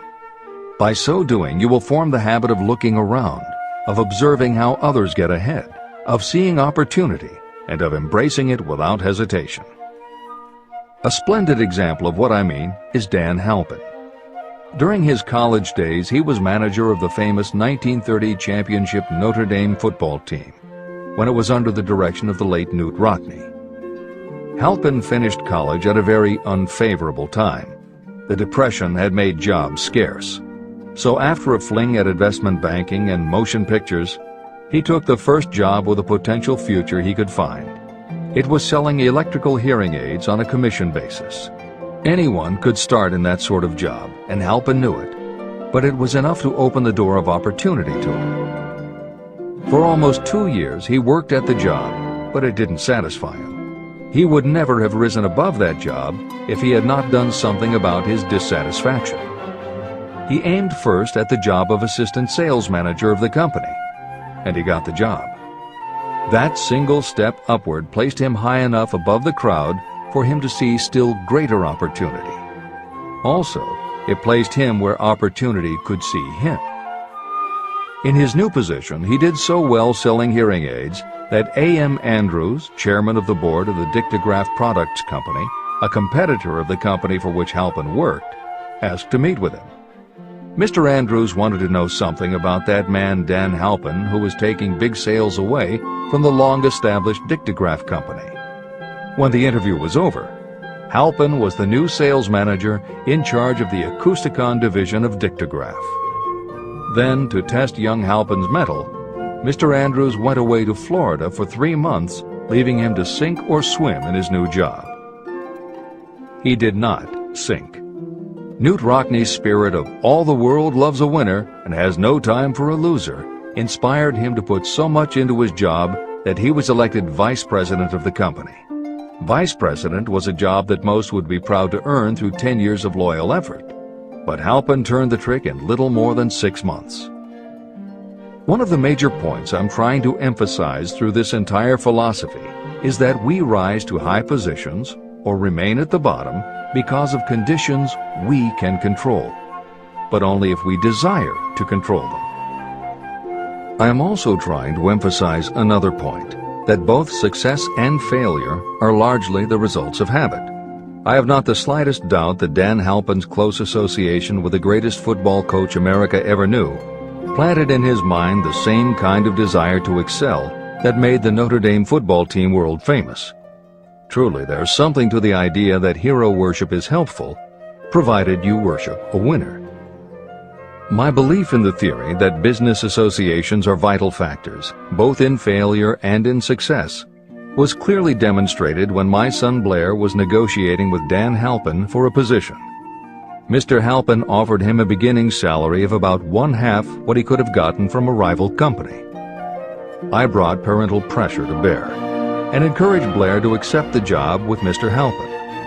I believe that close association with people who refuse to compromise with circumstances is an asset that can never be measured in terms of money. The bottom is a monotonous, dreary, unprofitable place for any person. That is why I've taken the time to describe how lowly beginnings can be overcome by proper planning. Make your ideas pay off through specialized knowledge. The woman who prepared the personal service sales plan for her son now receives requests from all parts of the country, from others who want to market their personal services for more money. But don't think that all her plan consists of is clever salesmanship to help her clients get more money for the same services they formerly sold for less. She looks after the interests of the purchaser as well as the seller of personal services. She prepares her plans so that the employers receive full value for the additional money they pay. If you have the imagination and seek a more profitable outlet for your personal services, this suggestion may be the stimulus for which you have been searching. The idea could earn you an income far greater than that of the average doctor, lawyer, or engineer whose education required several years in college. Editor's comments. Mary Kay Ash was literally researching and writing down specialized knowledge when the idea for a new business was born in her imagination. Mary Kay had quit her job as a very successful sales manager in the gift business because she had become discouraged by seeing the men she had trained earning more and being promoted ahead of her. She decided to write an advice book for career women, but as she assembled the knowledge women would need to get ahead, she realized she was writing a business plan for the kind of business she would like to run. She took her life savings of $5,000, went out and found a skincare cream she liked, acquired the rights to it, and began to contact her friends and friends of friends to see if they would like to be beauty consultants for her new company. But what she was offering wasn't just a chance to sell skincare products. It was a very imaginative combination of philosophy and opportunity that gave women the chance to achieve both personal satisfaction and financial success. The company showed a modest profit in its first year, and continued to grow each year until, by the beginning of the 21st century, there were over 1 million independent beauty consultants in 30 countries with wholesale sales of more than $1.5 billion. 3 times Mary Kay Cosmetics was named as one of the 100 best companies to work for in America, and Lifetime Television Network named Mary Kay the businesswoman of the century. She became one of the most in-demand motivational speakers and the best-selling author of 3 books. Neil Balter also started his company based on specialized knowledge and imagination. He got his specialized knowledge from his job as a carpenter's apprentice. His imagination came into play the day he was hired by a customer who wanted to clear up a messy closet by having shelves installed.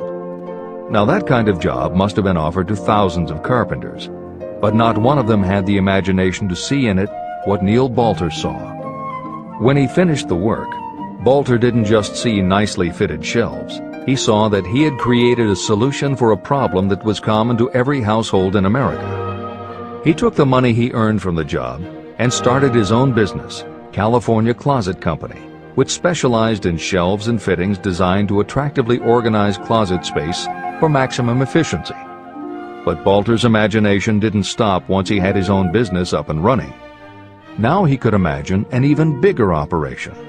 So he went out to find new specialized knowledge about operating and franchising a business. Neil Balter had licensed more than 100 California Closet franchises when Williams-Sonoma offered to buy the company for $12 million. Lillian Vernon's specialized knowledge was in an area that many women had, but they didn't have the imagination she had. To quote from her autobiography, An Eye for Winners, "Handbags. I knew about those. Why not sell them? And belts to match. Didn't every teenage girl strolling along the street anywhere in the United States sport a handbag and belt? And my handbags would offer something special. Each one would be personalized with initials. I knew with absolute certainty that teenagers would go for items that made them feel unique." She believed enough in her idea that she spent $495 to take a small ad in 17 magazine. The ad brought in $32,000 in orders. That was when Lillian Vernon started to gather other specialized knowledge about renting space, manufacturing products, warehousing, and shipping, all of which she'd need to grow her idea of bags and belts into a direct response business featuring a whole array of distinctively monogrammed items. Within a few years, she needed more specialized knowledge about product photography, layout, printing, and direct mail, as she imagined having her own catalog. She started by mailing a 16-page black and white catalog to 125,000 customers who had bought products from her in the past. At the beginning of the 21st century, Lillian Vernon was still picking the merchandise and overseeing the design of her catalogs, many of which now run well over 100 full-color pages, are mailed to millions of people many times each year, and generate approximately $250 million in annual sales. There is another story about gathering specialized knowledge that is so good we will use it to conclude this editorial comment. It actually comes from the Napoleon Hill archives, and although he did not include it in Think and Grow Rich, he often used it as an example in his lectures and seminars. There was a young man who started out working for the railroad in 1893 as a machinist at 5 cents an hour. He was always taking courses and learning what he could about steam engines, and by 1905 he had worked his way up through the ranks until he was superintendent of motive power for Chicago Great Western in Oelwein, Iowa. Then he did something that must have made his friends think he had taken leave of his senses. He was attending the Chicago Automobile Show when a red and white locomobile caught his attention. He put up his life savings of $700 and convinced a friend to co-sign a loan for $4,300 so he could buy the car. He promptly took it home, put it into a shed, jacked it up, and proceeded to take it apart piece by piece. Then he put it back together again. Then he took it apart and put it back together again. After doing that a few more times, he had learned what he wanted to know.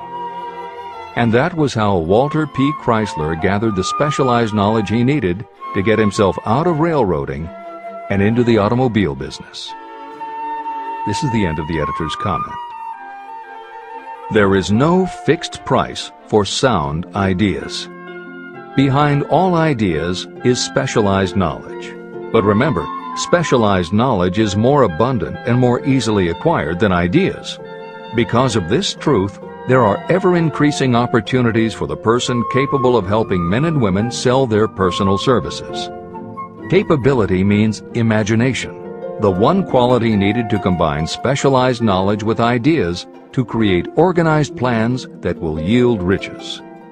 If you have imagination, this chapter may present you with an idea that is the beginning of the riches you desire. Remember, the idea is the main thing. Specialized knowledge may be found just around the corner. Any corner.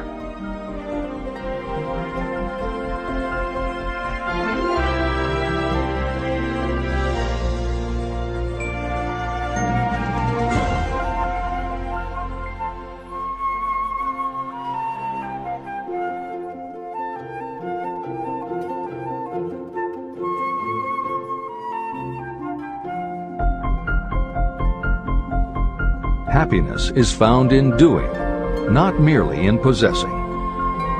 Chapter 7. Imagination, the workshop of the mind.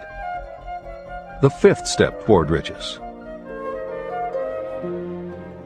The imagination is literally the workshop where all plans are created. It is where the impulse, the desire, is given shape, form, and action through the aid of the imaginative faculty of the mind.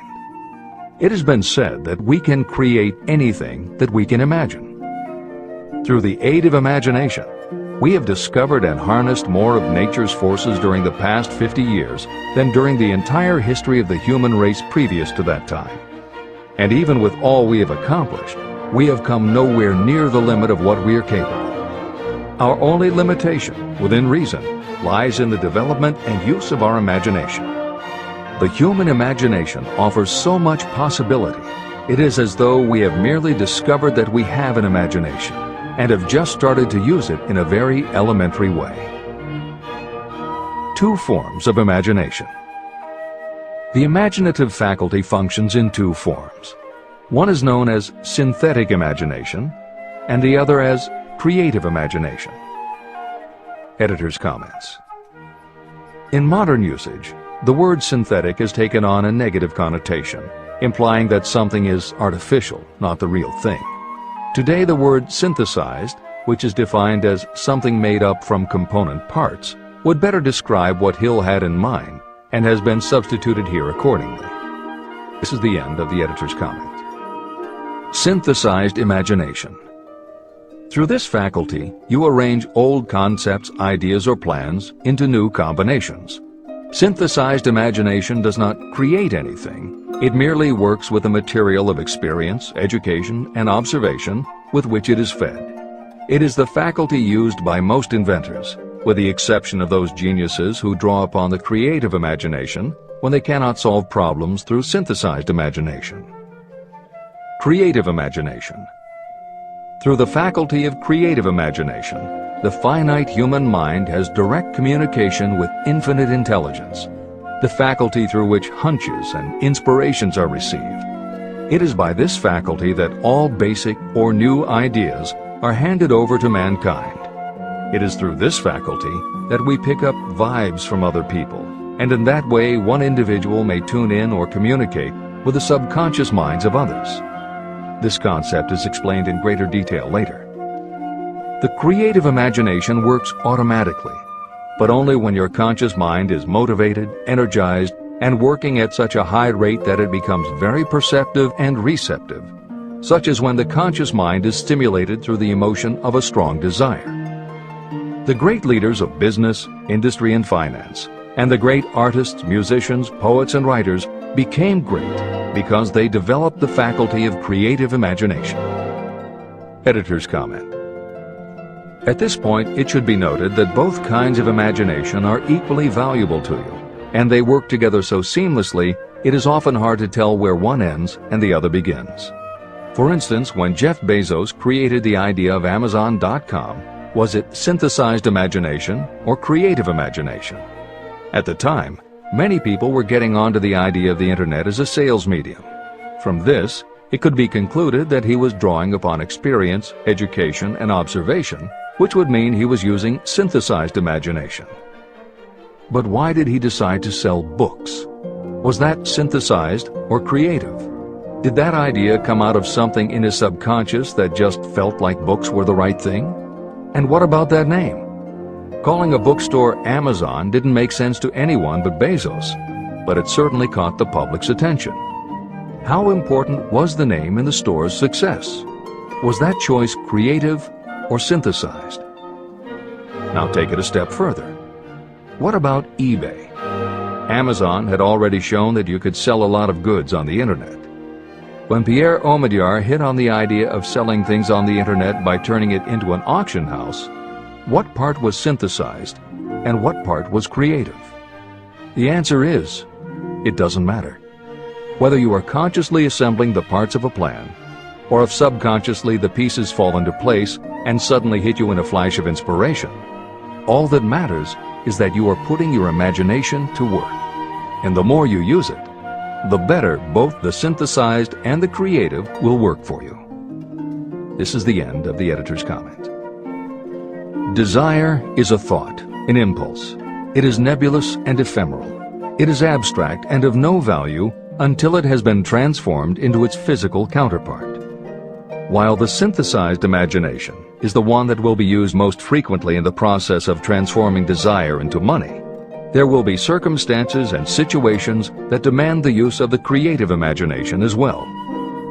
Both the synthesized and the creative imagination become more alert and receptive with use.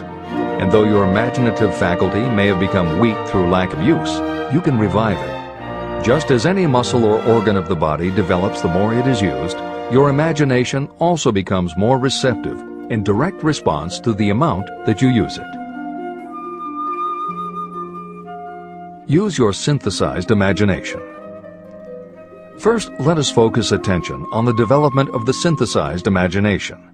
This is the faculty that you will use more often in converting desire into money. Transformation of the intangible impulse of desire into the tangible reality of money calls for the use of a plan or plans. To make plans, you must use your imagination. Mainly, this will require you to use your synthesized imagination as you draw upon your experience, your education, and your observations. Editor's comment. The following is adapted from Hill's later writing and appears in Napoleon Hill's Keys to Success.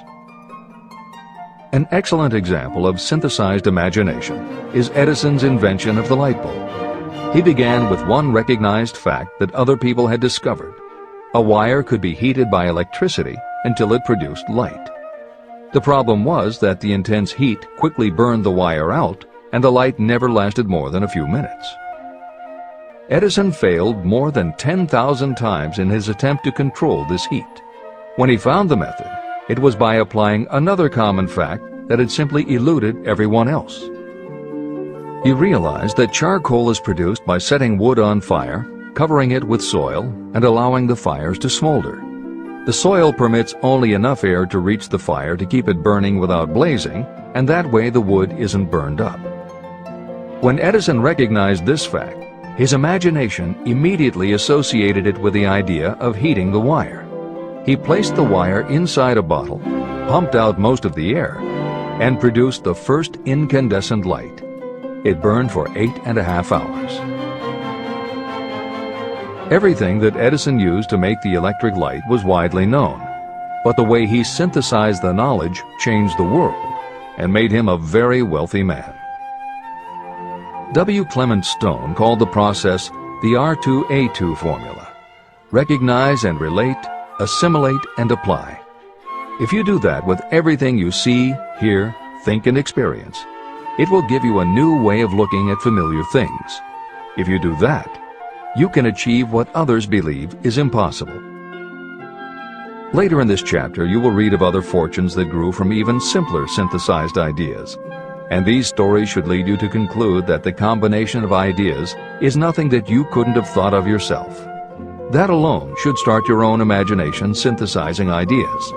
However, Even though these stories will inspire you and you will be anxious to get started, this is not yet the point for you to start making plans. Here, and throughout Think and Grow Rich, Napoleon Hill reminds the reader that this book is meant to be read all the way through before beginning to put the philosophy into practice. There are other ideas to be assimilated from later chapters that will influence your imagination and therefore affect the plans you may develop. This is the end of the editor's comments. Read the entire book through, then come back to this chapter and begin to put your imagination to work on the building of a plan for transforming your desire into money. Examples and instructions for creating plans are given in almost every chapter. Carry out the instructions that are best suited to your needs and put your plan in writing. The moment you complete this, you will have definitely given concrete form to your intangible desire. Now, read that sentence once more in a slightly different way. The moment I put my plan in writing, I will have definitely given concrete form to my desire. Now read it aloud and realize what you are telling yourself. Desire is only a thought. Through synthesized imagination, your experience, education, and observations will give it shape, form, and action. From the moment you follow those instructions and write out your desire and your plan, you will have actually taken the first of a series of steps that will enable you to convert the thought into its physical counterpart. Editor's comments. Synthesized imagination plays a role in every phase of a business plan. In fact, some of the most successful companies actually get started from synthesized imagination. When an entrepreneur, drawing upon his or her education, experience, and observations, takes an idea from one source and gives it a new application. That is exactly what happened with Ruth Handler. She and her husband, along with another partner, had started a small manufacturing company which had evolved into toy manufacturing. The success of their business depended on coming up with new toy ideas. Watching her young daughter at play, Ruth Handler noticed that she was fascinated with cutout books that featured teenage girl or career women paper dolls that she could cut out clothes for. She also knew that little girls loved to play dress-up in grown-up clothes. These ideas, drawn from Ruth Handler's education, experience, and observations, synthesized themselves in her imagination and came together as a new idea.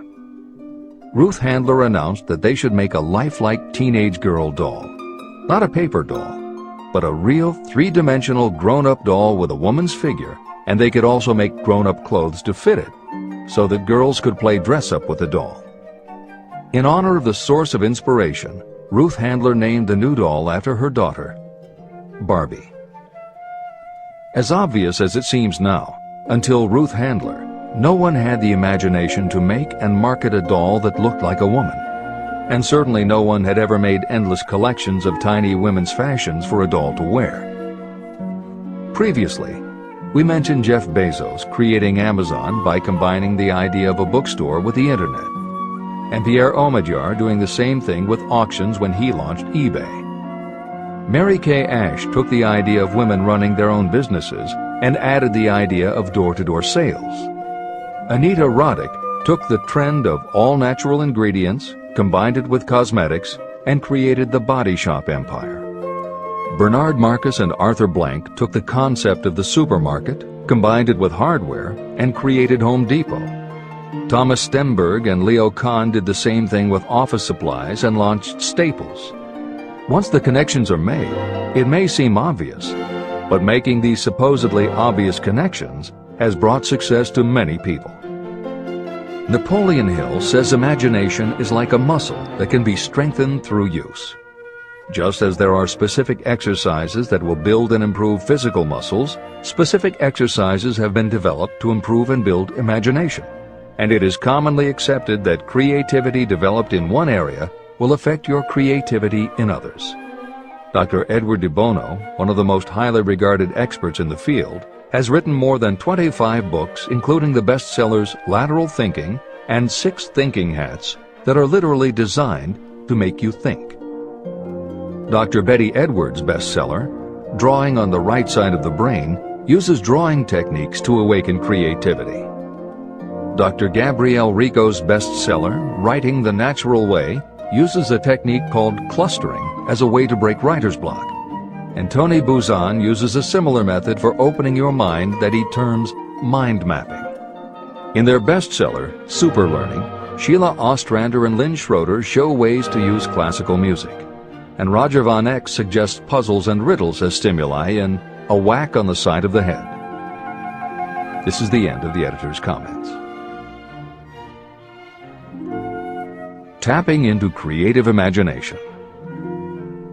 The earth on which you live, you yourself, and every other material thing are the result of evolutionary change, through which bits of matter have been organized and arranged in an orderly fashion. As far as science has been able to determine, the entire universe consists of but two things, matter and energy. Moreover, and this statement is of stupendous importance, this earth, every one of the billions of individual cells of your body, and every subatomic particle of matter began as an intangible form of energy. Through the combination of energy and matter has been created everything perceptible, from the largest star in the heavens down to and including man himself. Desire is a thought impulse. Thought impulses are forms of energy. When you begin the process of acquiring money by using the thought impulse of desire, you are drafting into your service the same stuff that nature used in creating this earth, as well as every material form in the universe, including your body and your brain, in which the thought impulses function. Editor's comments. Although recent developments in physics, gauge theory, string theory, membrane theory, and others, have advanced our understanding of matter and energy, Hill's preceding description remains in accord with modern science. The newer theories are variations on and refinements of the basic concept that everything in the universe is either space, time, matter, or energy. And as Einstein stated, energy and matter are in fact different forms of the same thing. As Hill says, everything from the stars to the solar system to the earth to you, your brain, and that little spark called a thought are all the same stuff. As when a tablecloth is spread out, there are folds and bumps in the fabric that are all different from each other, but they are all still tablecloth. Like the folds and bumps in the tablecloth, energy and matter are the same thing in different forms. Therefore you, matter, your thoughts, energy, and everybody else, matter, and their thoughts, energy, and all other things, matter, are not just interconnected, but are in essence all the same thing. Hill calls this interrelation of everything to everything else infinite intelligence. In the chapter on faith, he made his first mention of infinite intelligence being the source of hunches, intuition, and flashes of inspiration. In the chapter on autosuggestion, he proposed that the subconscious mind is the connection with infinite intelligence. In this chapter, Hill elaborates that creative imagination is the receiver through which these flashes of insight come to us from infinite intelligence. Under some circumstances, when your mind is operating at a high rate, your creative intelligence receives not just an idea, but also a flash of intuition. You get a hunch or a premonition about something or somebody. That flash could not come from your conscious or your subconscious because neither ever had the information. Because everything is a part of everything else, your creative imagination, energy, pulled the thought, energy, directly from the common pool of infinite intelligence, energy, that contains not just your subconscious, energy, but all other subconscious minds, energy, as well. Infinite intelligence is a complex concept, and for those readers who find themselves questioning the process, be assured that Hill expands on the theory in later chapters.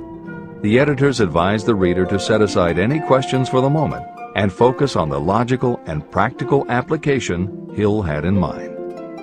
This is the end of the editor's comments. You are engaged in trying to turn your desire into its physical or monetary counterpart, and there are laws of physics and principles of psychology that can help you.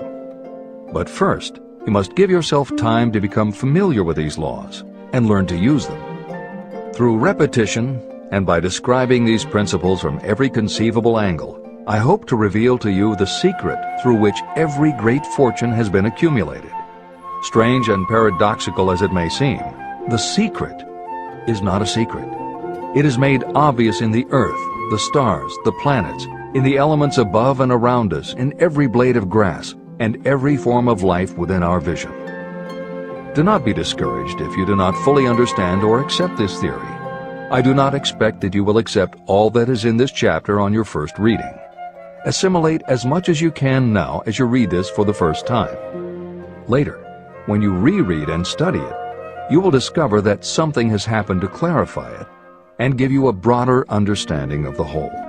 Above all, do not stop nor hesitate in your study of these principles until you have read the book at least 3 times. Then, you will not want to stop. How to make practical use of imagination.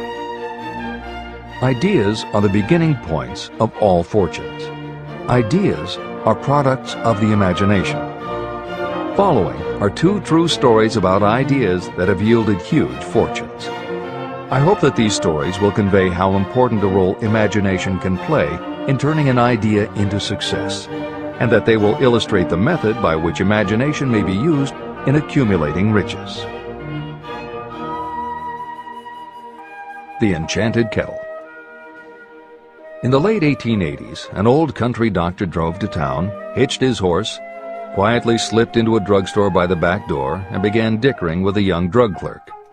For more than an hour behind the prescription counter, the old doctor and the clerk talked in low tones. Then the doctor left. He went out to the buggy and brought back a large old-fashioned kettle, a big wooden paddle used for stirring the contents of the kettle, and deposited them in the back of the store. The clerk inspected the kettle, reached into his inside pocket, took out a roll of bills, and handed it over to the doctor. The roll contained exactly $500, the clerk's entire savings. The doctor handed over a small slip of paper on which was written a secret formula. The words on that small slip of paper were worth a king's ransom, but not to the doctor. Those magic words were needed to start the kettle to boiling, but neither the doctor nor the young clerk knew what fabulous fortunes were destined to flow from that kettle. The old doctor was glad to sell the outfit for $500. The clerk was taking a big chance by staking his entire life savings on a mere scrap of paper and an old kettle. He never dreamed his investment would start a kettle to overflowing with gold that would one day surpass the miraculous performance of Aladdin's lamp. What the clerk really purchased was an idea. The old kettle and the wooden paddle and the secret message on a slip of paper were incidental. The miracle of that kettle only began to take place after the new owner mixed with the secret instructions an ingredient of which the doctor knew nothing.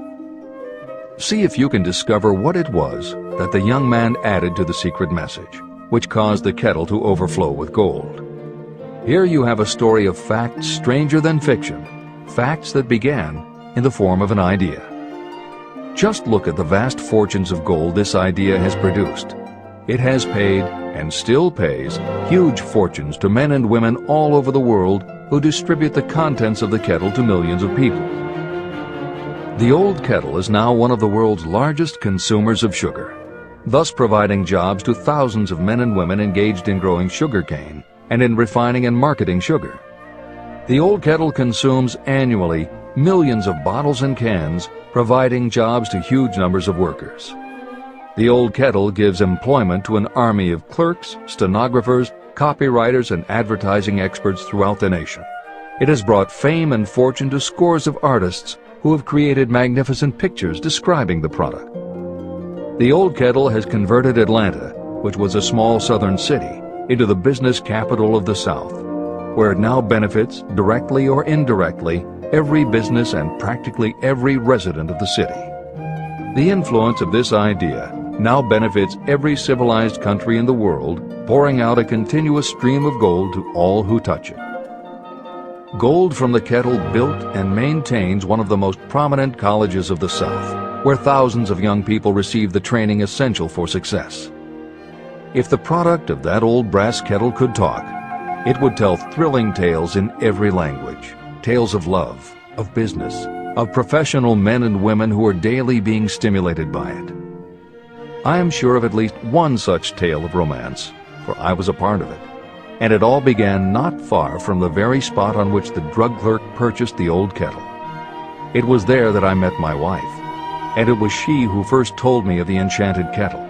It was the product of that kettle we were drinking when I asked her to accept me for better or worse. Whoever you are, wherever you may live, whatever your occupation, just remember every time you see the words Coca-Cola that its vast empire of wealth and influence grew out of a single idea. And that idea, the mysterious ingredient the drug clerk, Asa Candler, mixed with a secret formula, was imagination. Stop and think of that for a moment. Keep in mind that the steps to riches described in this book are the very same principles through which the influence of Coca-Cola has been extended to every city, town, village, and crossroads of the world. Now here's the most important thing to remember. The ideas you create may have the possibility of duplicating the enormous success of this worldwide thirst killer. Editor's comments. Harlan Sanders, too, had a recipe in a magic kettle. Actually, his kettle was a pressure cooker, but neither his cooker nor his recipe of 11 herbs and spices would be mentioned here if he didn't also have imagination. Harlan Sanders owned and operated a successful motel and cafe in Corbin, Kentucky. Then, when the new interstate highway came through, it bypassed Sanders' location.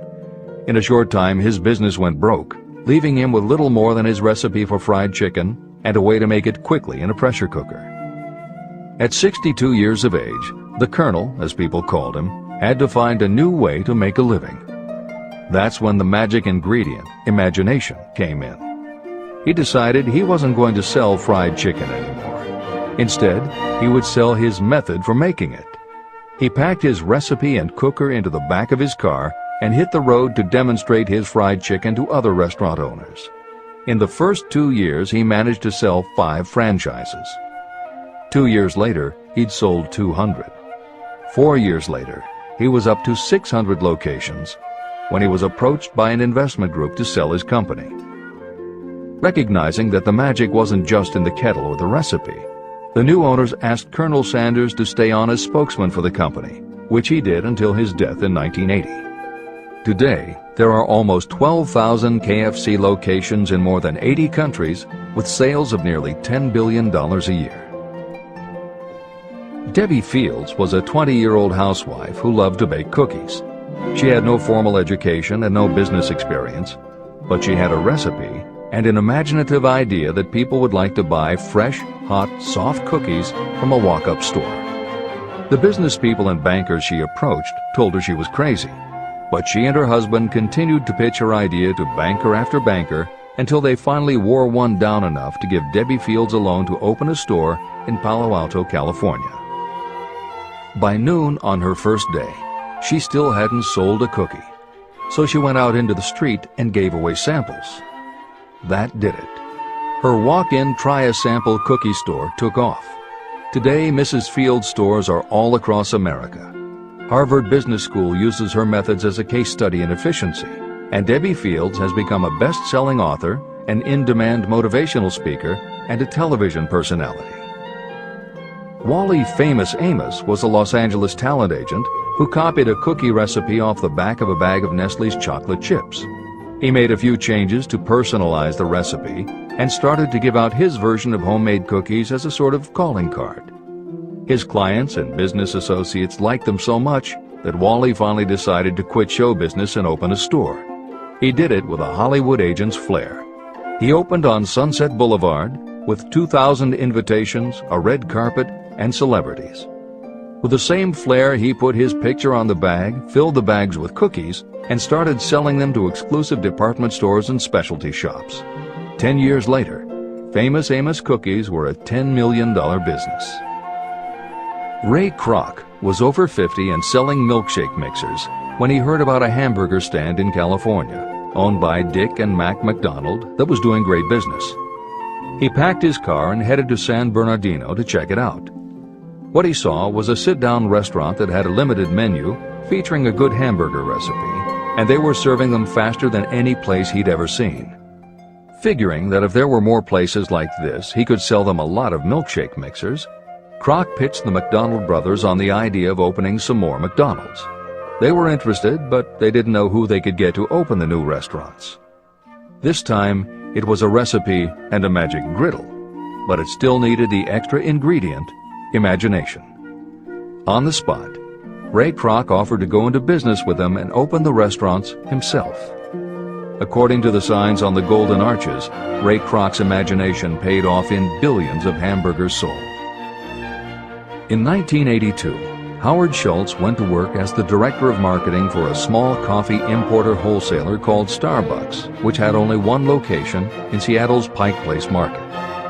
While he was on a trip to Italy, Schultz got the idea that the coffee bar culture he saw in Milan could be transposed to the downtown Seattle scene.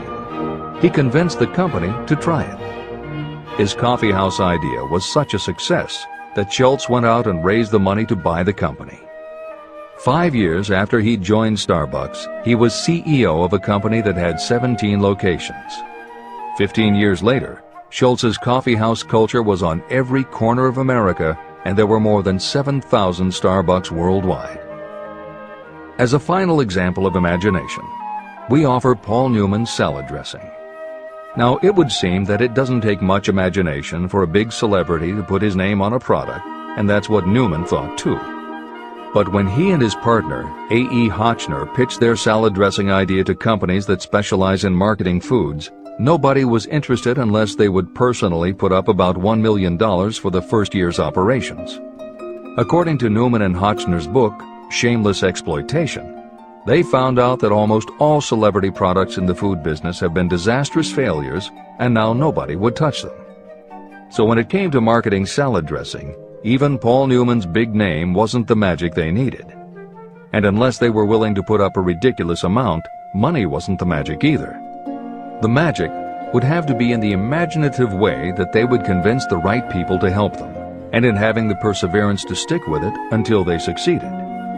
And just like most everyone with an idea, they were told they were crazy to try it. They were turned down by bottling companies that wouldn't do small runs, and they were rejected by distributors who wouldn't take a chance on another celebrity product. In the end, it was one supermarket owner, Stu Leonard, who helped hook them up with the right suppliers.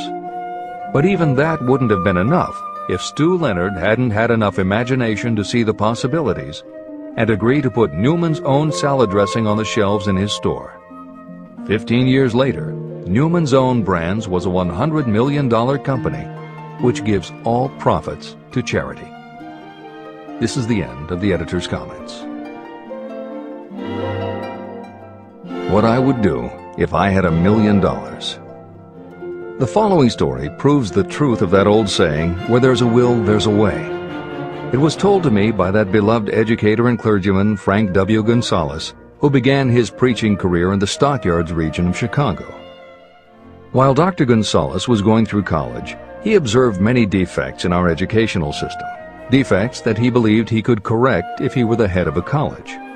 He made up his mind to organize a new college in which he could carry out his ideas without being handicapped by orthodox methods of education. He needed $1 million to put the project across. Where was he to lay his hands on so large a sum of money? That was the question that absorbed most of this ambitious young preacher's thought, but he couldn't seem to make any progress. Every night, he took that thought to bed with him. He got up with it in the morning. He took it with him everywhere he went. He turned it over and over in his mind until it became a consuming obsession with him. Being a philosopher as well as a preacher, Dr. Gonzalez recognized, as do all who succeed in life, that definiteness of purpose is the starting point from which one must begin. He recognized, too, that definiteness of purpose takes on life and power when backed by a burning desire to translate that purpose into its material equivalent. He knew all these great truths, yet he did not know where or how to lay his hands on $1 million. The normal thing would have been to give up and quit, saying, "Ah, well, my idea's a good one, but I can't do anything with it because I can't raise the $1 million." That is exactly what the majority of people would have said. But it is not what Dr. Gonzalez said. What he said and what he did are so important that I will now introduce him and let him speak for himself. One Saturday afternoon, I sat in my room thinking of ways and means of raising the money to carry out my plans.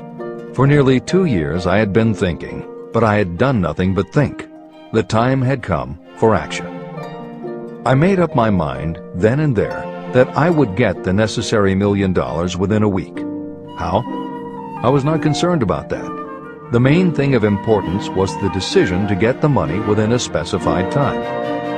I want to tell you that the moment I reached a definite decision to get the money within a specified time, a strange feeling of assurance came over me, such as I had never before experienced.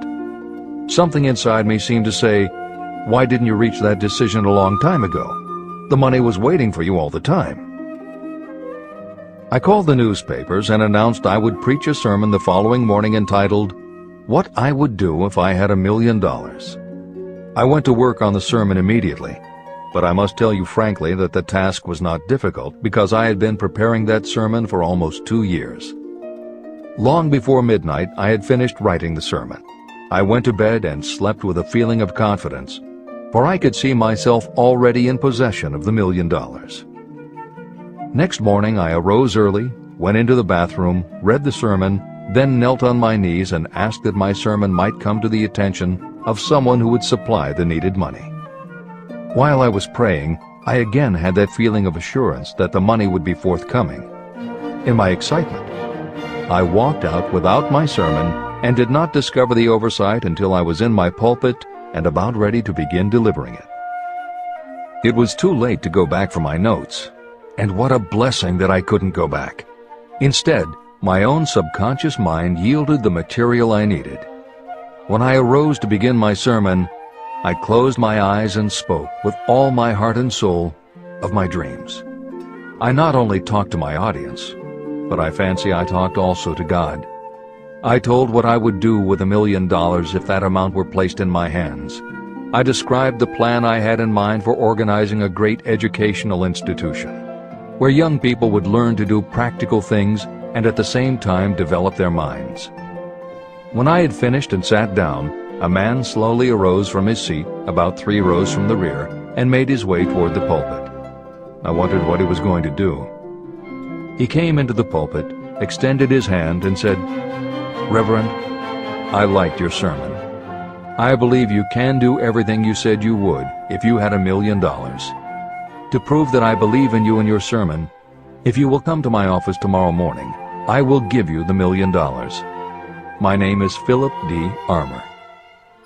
Young Gonzalez went to Mr. Armour's office, and the $1 million was presented to him. With that money, he founded the Armour Institute of Technology, now known as Illinois Institute of Technology. The $1 million that launched the Armour Institute came as the result of an idea. Behind the idea was a desire that young Gonzalez had been nursing in his mind for almost 2 years. Observe this important fact. He got the money within 36 hours after he reached a definite decision in his own mind to get it and decided upon a definite plan for getting it. There was nothing new or unique about young Gonzalez vaguely thinking about $1 million and weakly hoping for it. Others have had similar thoughts. But there was something very unique and different about the decision he reached on that memorable Saturday, when he put vagueness into the background and definitely said, "I will get that money within a week." The principle through which Dr. Gonzalez got his $1 million is still alive. It is available to you. This universal law is as workable today as it was when the young preacher made use of it so successfully. Editor's comments. The Armour Institute of Technology opened in 1893, offering courses in engineering, chemistry, architecture, and library science. And in 1940 became the Illinois Institute of Technology when the Armour Institute merged with the Lewis Institute, a Chicago college that had opened in 1895 and offered liberal arts as well as science and engineering courses. In 1949, the Institute of Design, founded in 1937, also merged with IIT. followed in 1969 by the Chicago-Kent College of Law and the Stewart School of Business, and in 1986 by the Midwest College of Engineering. Today there are several campuses in downtown Chicago. IIT has been called the alma mater of accomplishments. This is the end of the editor's comment. How to transmute ideas into cash. Asa Candler and Dr. Frank Gunsalis had one characteristic in common. Both knew the astounding truth that ideas can be transmuted into cash through the power of definite purpose plus definite plans. If you are one of those who believe that hard work and honesty alone will bring riches, you can forget it. It is not true. Riches, when they come in huge quantities, are never the result of hard work alone. Riches come, if they come at all, in response to definite demands based upon the application of definite principles, and not by chance or luck. Generally speaking, an idea is a thought that prompts you to action because it appeals to your imagination. All master salespeople know that ideas can be sold where merchandise cannot. Ordinary salespeople do not know this. That is why they are ordinary. A publisher of low-priced books made a discovery that has been worth much to publishers. He learned that many people buy titles and not the contents of books. By merely changing the name of one book that was not moving, his sales of that book jumped upward more than 1 million copies. The inside of the book was not changed in any way. He merely ripped off the cover and put on a new cover with a title that had box office appeal. That, as simple as it may seem, was an idea. It was imagination. Editor's comment. For those readers who think that replacing the cover of a book is just too simple, or that they couldn't do it anyway because they are not book publishers, the editors would point out that if you had had that simple idea before the publisher did, he probably would have been glad to sell you those failed books at pennies on the dollar. Then you could have been the one to change the cover, and suddenly you would have been the publisher of a bestseller. However, the idea of replacing the covers wouldn't have meant a thing if you didn't also have ideas about how to market and promote that flashy new cover. And that is Hill's point. Coca-Cola was a recipe, a creative idea. But it would have stayed just a recipe if Asa Candler hadn't also had other creative ideas to market it and the faith in himself to carry through on those ideas. Spence Silver was a chemist working for 3M when, by accident, he created a glue that wasn't very sticky. Needless to say, 3M was not much interested in glue that didn't stick, and Silver's invention was shelved as a failure. But Silver liked his glue, so for 5 years he kept demonstrating it to anyone who would listen. Nobody did, until Arthur Fry, who worked in the tape division at 3M, found that when he was at choir practice, he kept losing his place in the hymnal because the pieces of paper he used to mark his place slipped down or fell out of the book. A little of Silver's not very sticky glue on the slips of paper, and they stayed where he wanted them, then peeled off easily when he was done. That was the eureka moment. They had just invented the world's best bookmark, Post-its. But that's not the end of the story, or the end of the imaginative ideas that were needed to make Post-its happen. Fry would also need perseverance. First, he had to convince the engineers to solve production problems, and to do it, he knocked a hole in his basement wall so he could install a prototype of the production equipment. He stuck with it, and finally, 2 years later, 3M gave the project to their marketing department. The marketing experts put together ads and brochures selling this sticky notepad idea and rolled it out in a 4-city test. The results were a disaster. Nobody got it, so nobody bought it.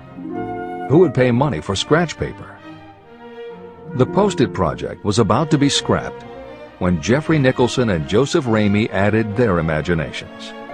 Like Silver and Fry, Nicholson and Ramey had faith in the idea because they saw how people in their office fell in love with these little sticky pieces of paper once they started working with them. So Nicholson and Ramey went to Richmond, Virginia, one of the 4 test cities that had failed, and they went up and down the business district, going into offices and giving pads of Post-its to receptionists, secretaries, and anyone else who would listen. Whereas 3M's conventional marketing machinery had failed, Giving Post-its to the people who would actually use them did the trick. Once those Richmond office workers started to use Post-its, it didn't seem like a bad idea at all to pay for scratch paper. They got it, and they bought it.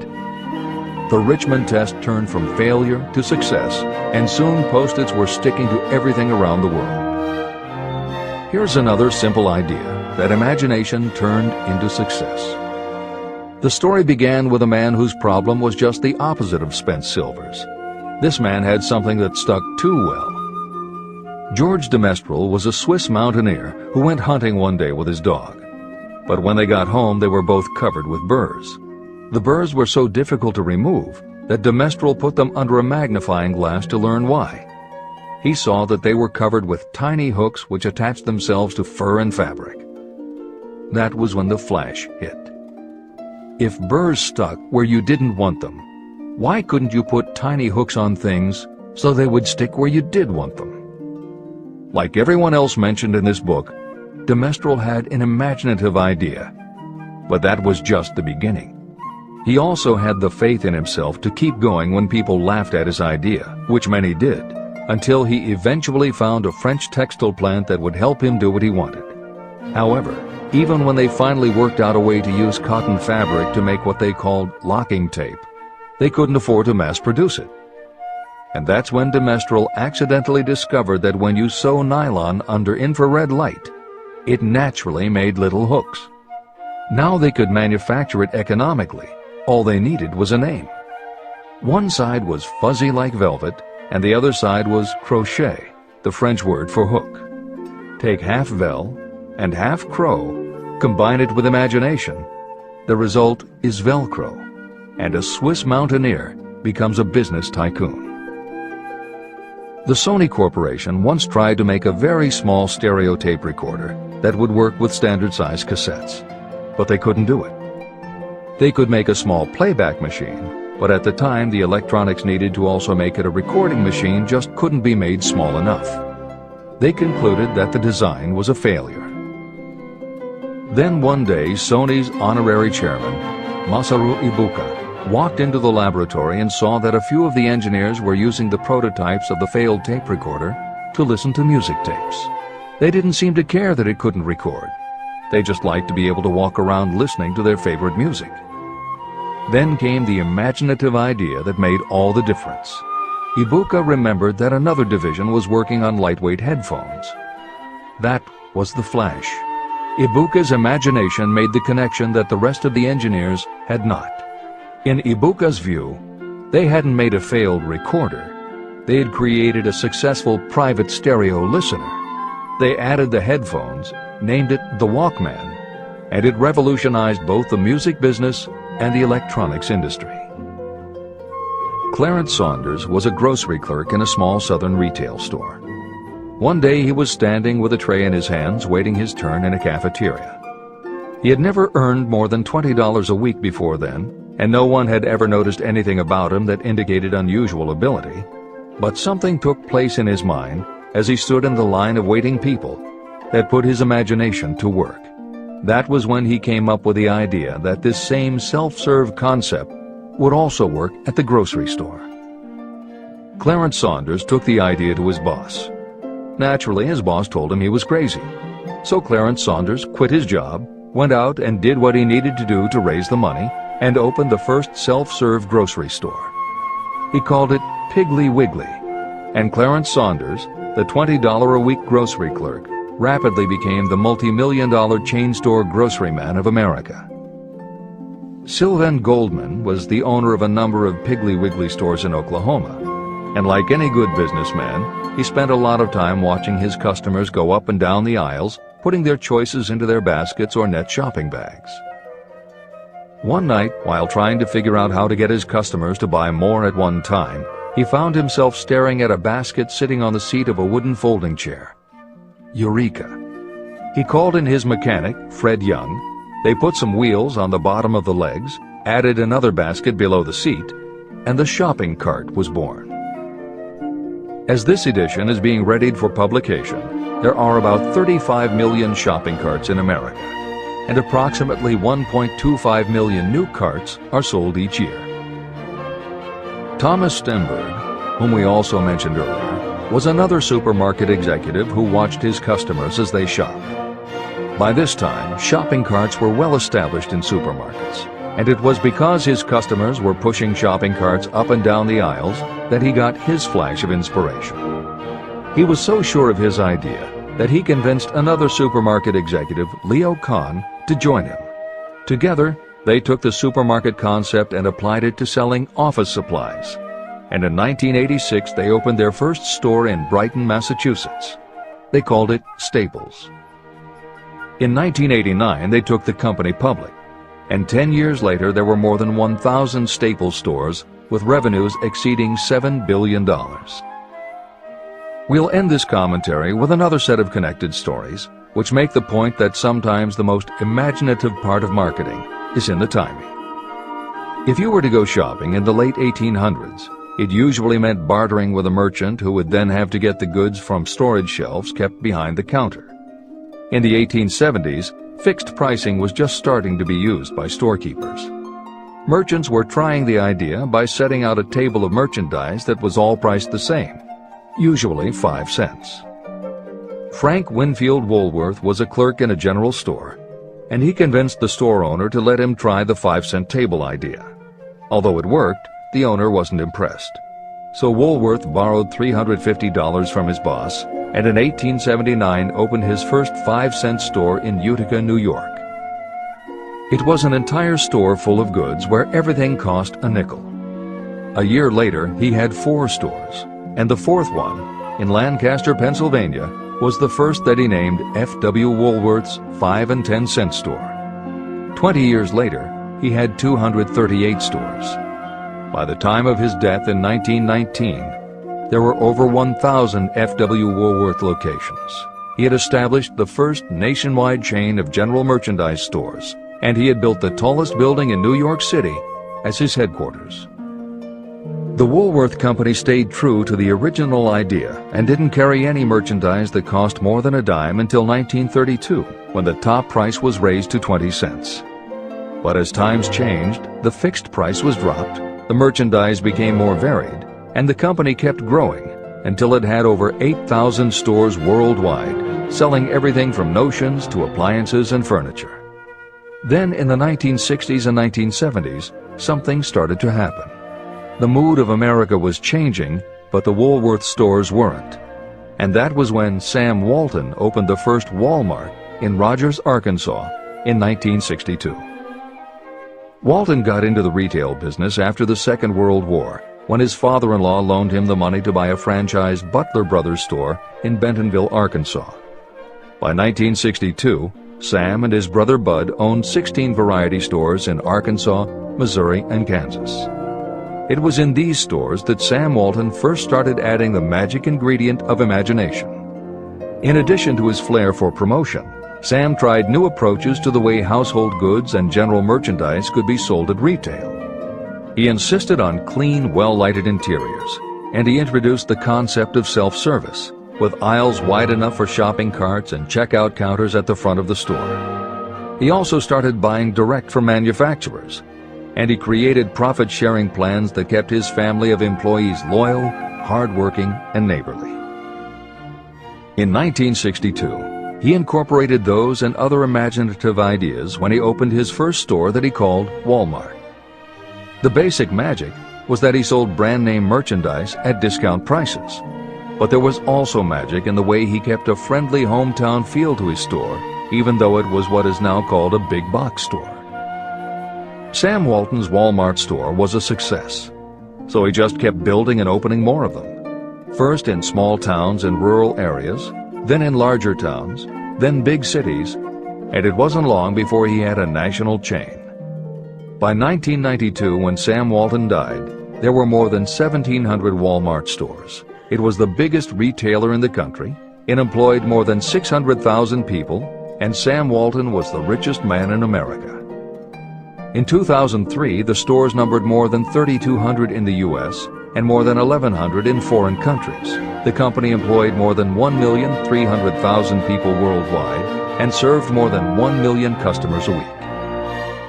Along the way, Woolworths and other older retailers such as Kresge's tried to get on the bandwagon with their Woolco and Kmart stores, but they couldn't seem to get it right.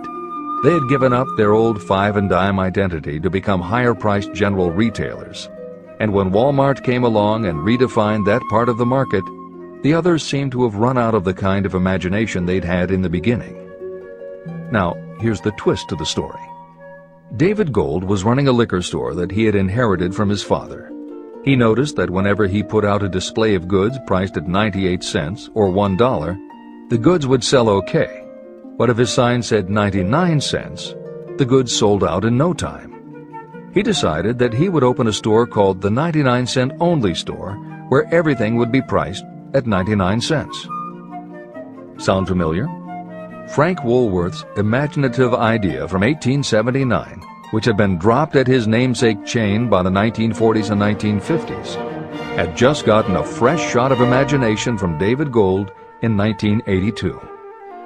As usual, friends and family told him he was crazy, but David Gold went out to find suppliers who would sell him discontinued merchandise or overproduced products at a price low enough that he could offer them to the public at 99 cents. He found them. And they even had brand-name products of everything from hardware to pantyhose, cleaning products, motor oil, kitchenware, cosmetics, electronics, toys, canned goods, frozen foods, cookies, fresh fruit, even gourmet foods. More than 5,000 items that he could sell for 99 cents and still make a profit.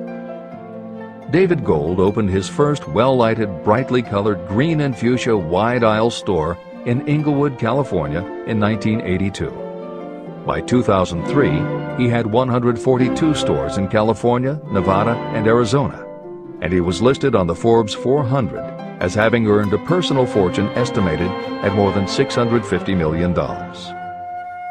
As Napoleon Hill wrote elsewhere about the creation of Piggly Wiggly, where in this story do you see the slightest indication of something that you could not duplicate? The plan, which made millions of dollars for its originator, was a very simple idea that anyone could have adopted, yet considerable imagination was required to put the idea to work in a practical sort of way. The more simple and easily adapted an idea is, the greater is its value, as no one is looking for ideas that are involved with great detail or are in any way complicated. This is the end of the editor's comments. There is no standard price on ideas. The creator of ideas sets his or her own price, and if they are smart, they get it. The story of practically every great fortune starts with a day when a creator of ideas and a seller of ideas got together and worked in harmony. Carnegie surrounded himself with men who could do what he could not do, men who created ideas and men who put ideas into operation, and that was what made him and the others fabulously rich. Millions of people go through life hoping for favorable breaks. Perhaps a favorable break can get you an opportunity, but the safest plan is not to depend upon luck. It was a favorable break that gave me the biggest opportunity of my life, but more than 20 years of determined effort had to be devoted to that opportunity before it became an asset. The break consisted of my good fortune in meeting and gaining the cooperation of Andrew Carnegie. On that occasion, Carnegie planted in my mind the idea of organizing the principles of achievement into a philosophy of success. Millions of people have profited by the discoveries made in the years of research, and fortunes have been accumulated through the application of the philosophy. The beginning was simple. It was an idea that anyone might have developed. The favorable break came through Carnegie. But what about the determination, definiteness of purpose, and the desire to attain the goal, and the persistent effort of all those years of research? It was no ordinary desire that survived disappointment, discouragement, temporary defeat, criticism, and the constant reminding that I was wasting my time. It was a burning desire, an obsession.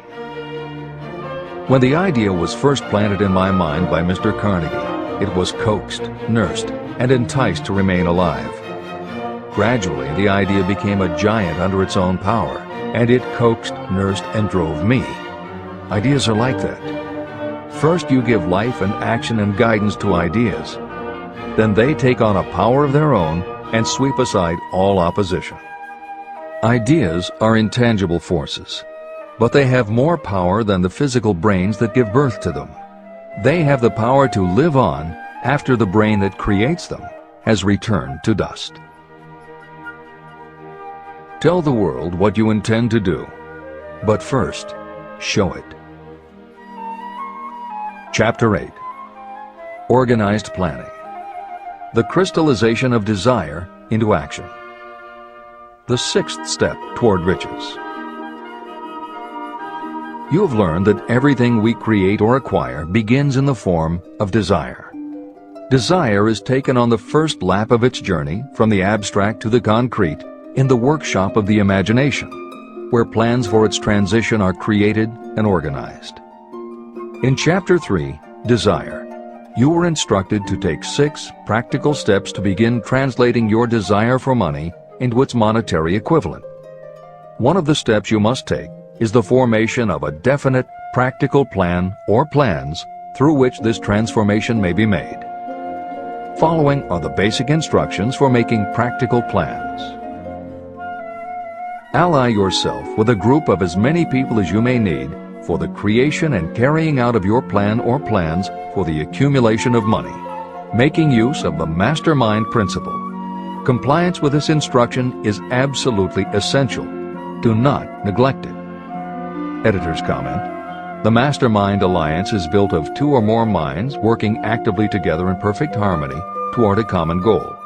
This concept was introduced in Chapter 6, Specialized Knowledge, and is described in more detail in Chapter 11, The Power of the Mastermind. This is the end of the editor's comment.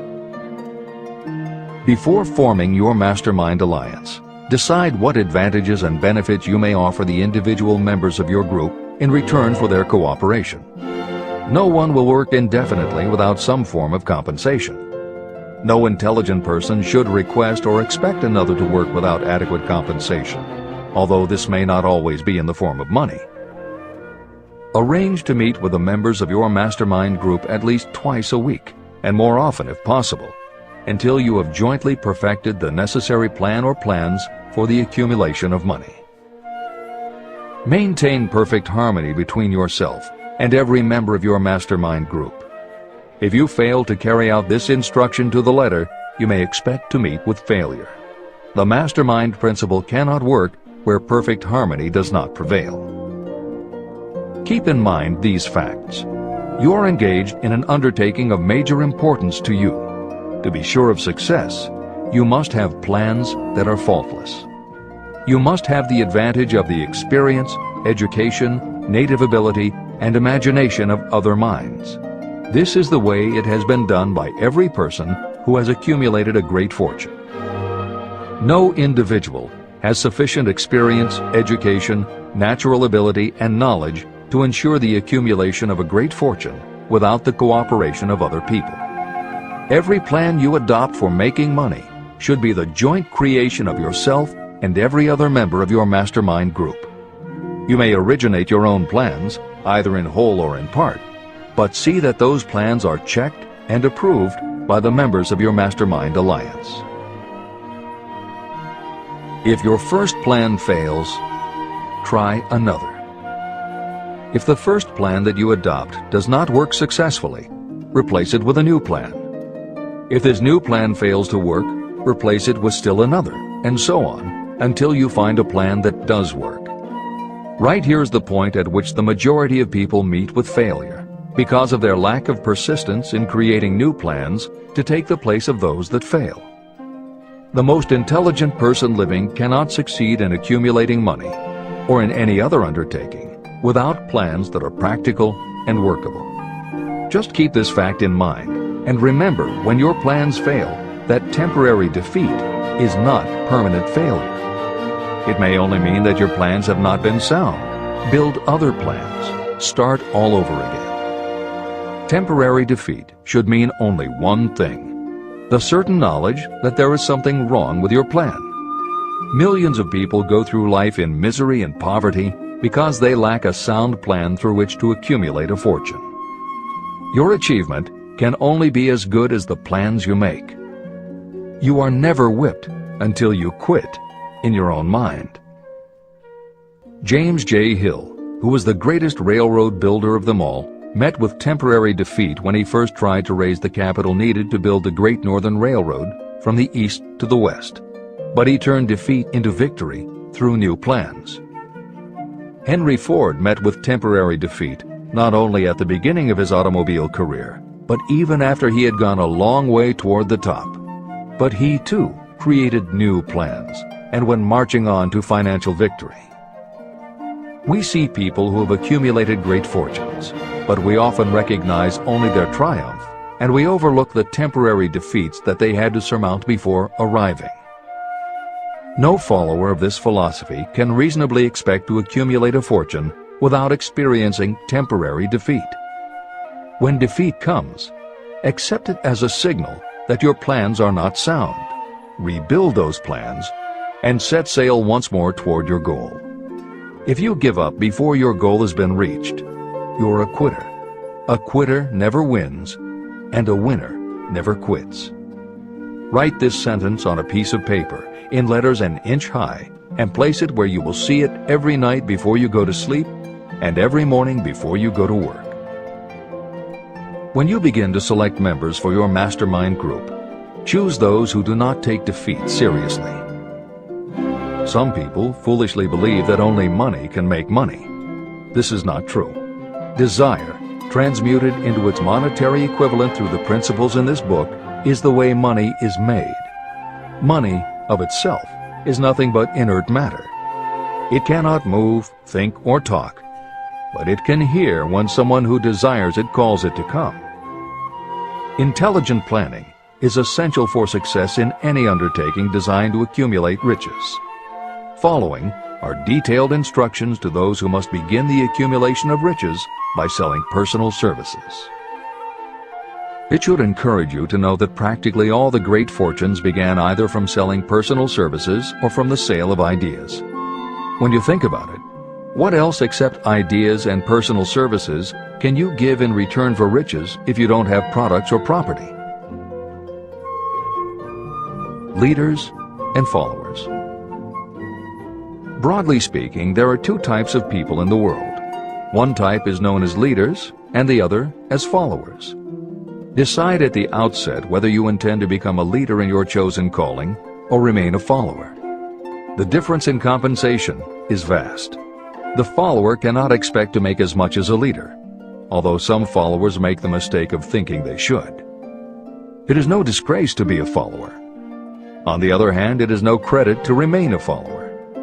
Most great leaders began as followers. They became great leaders because they were intelligent followers.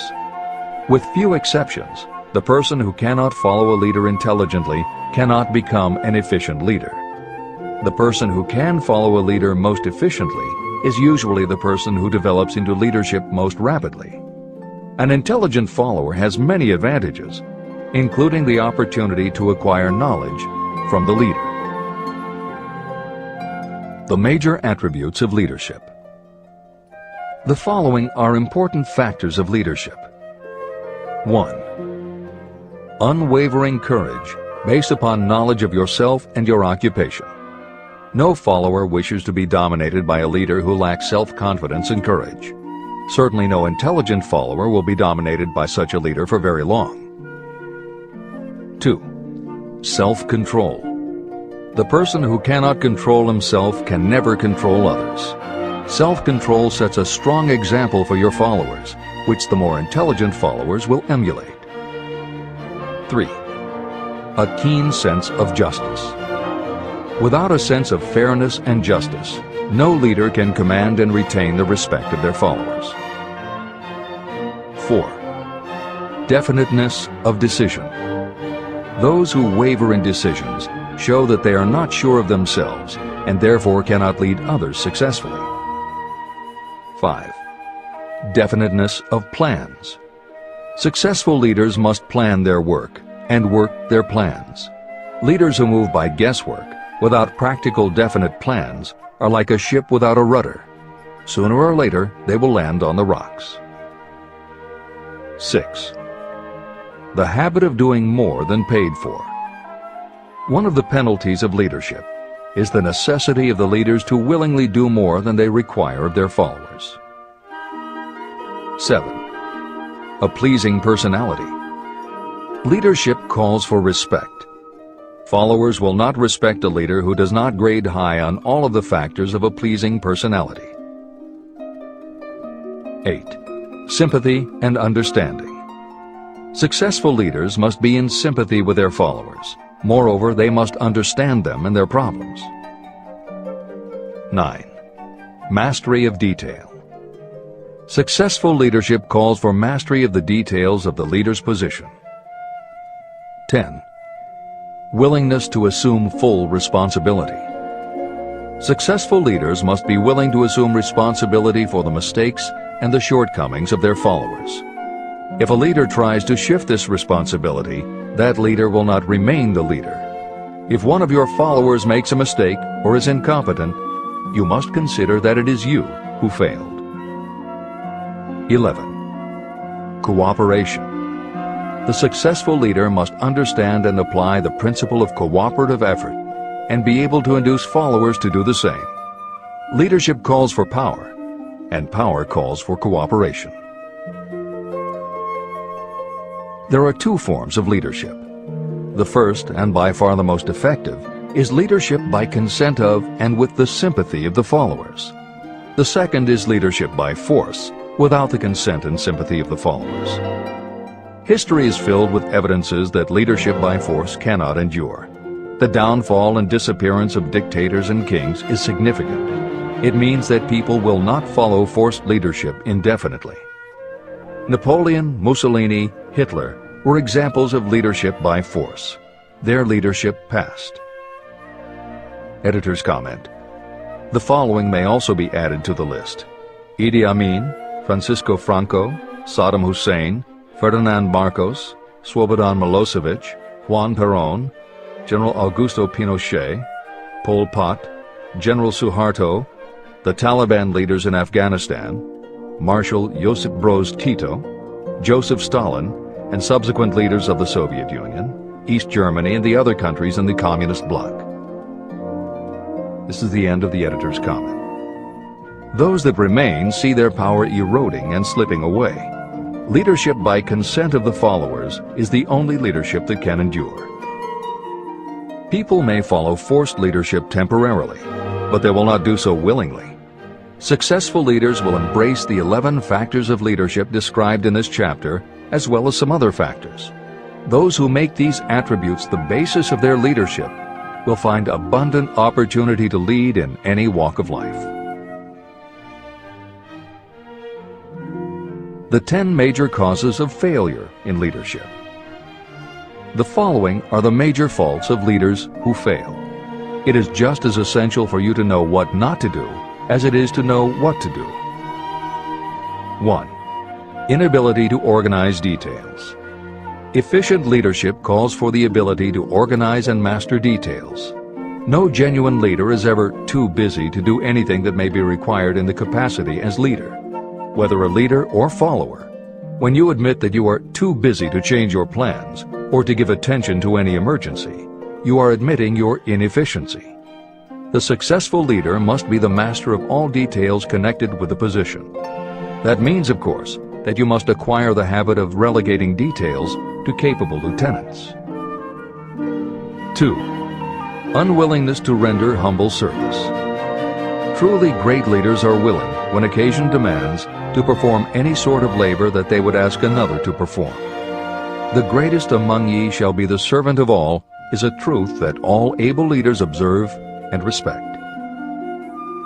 3.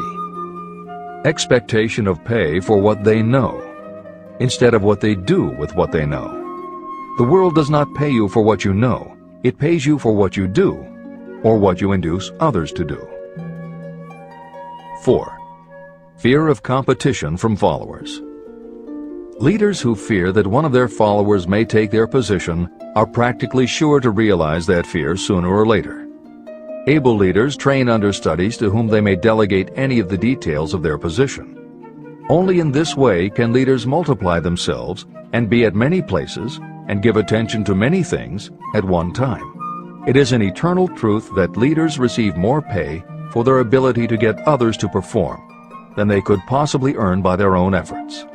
An efficient leader may, through knowledge of the job and a magnetic personality, greatly increase the efficiency of others and get them to render more service and better service than they could render without the leader's guidance. 5. Lack of imagination.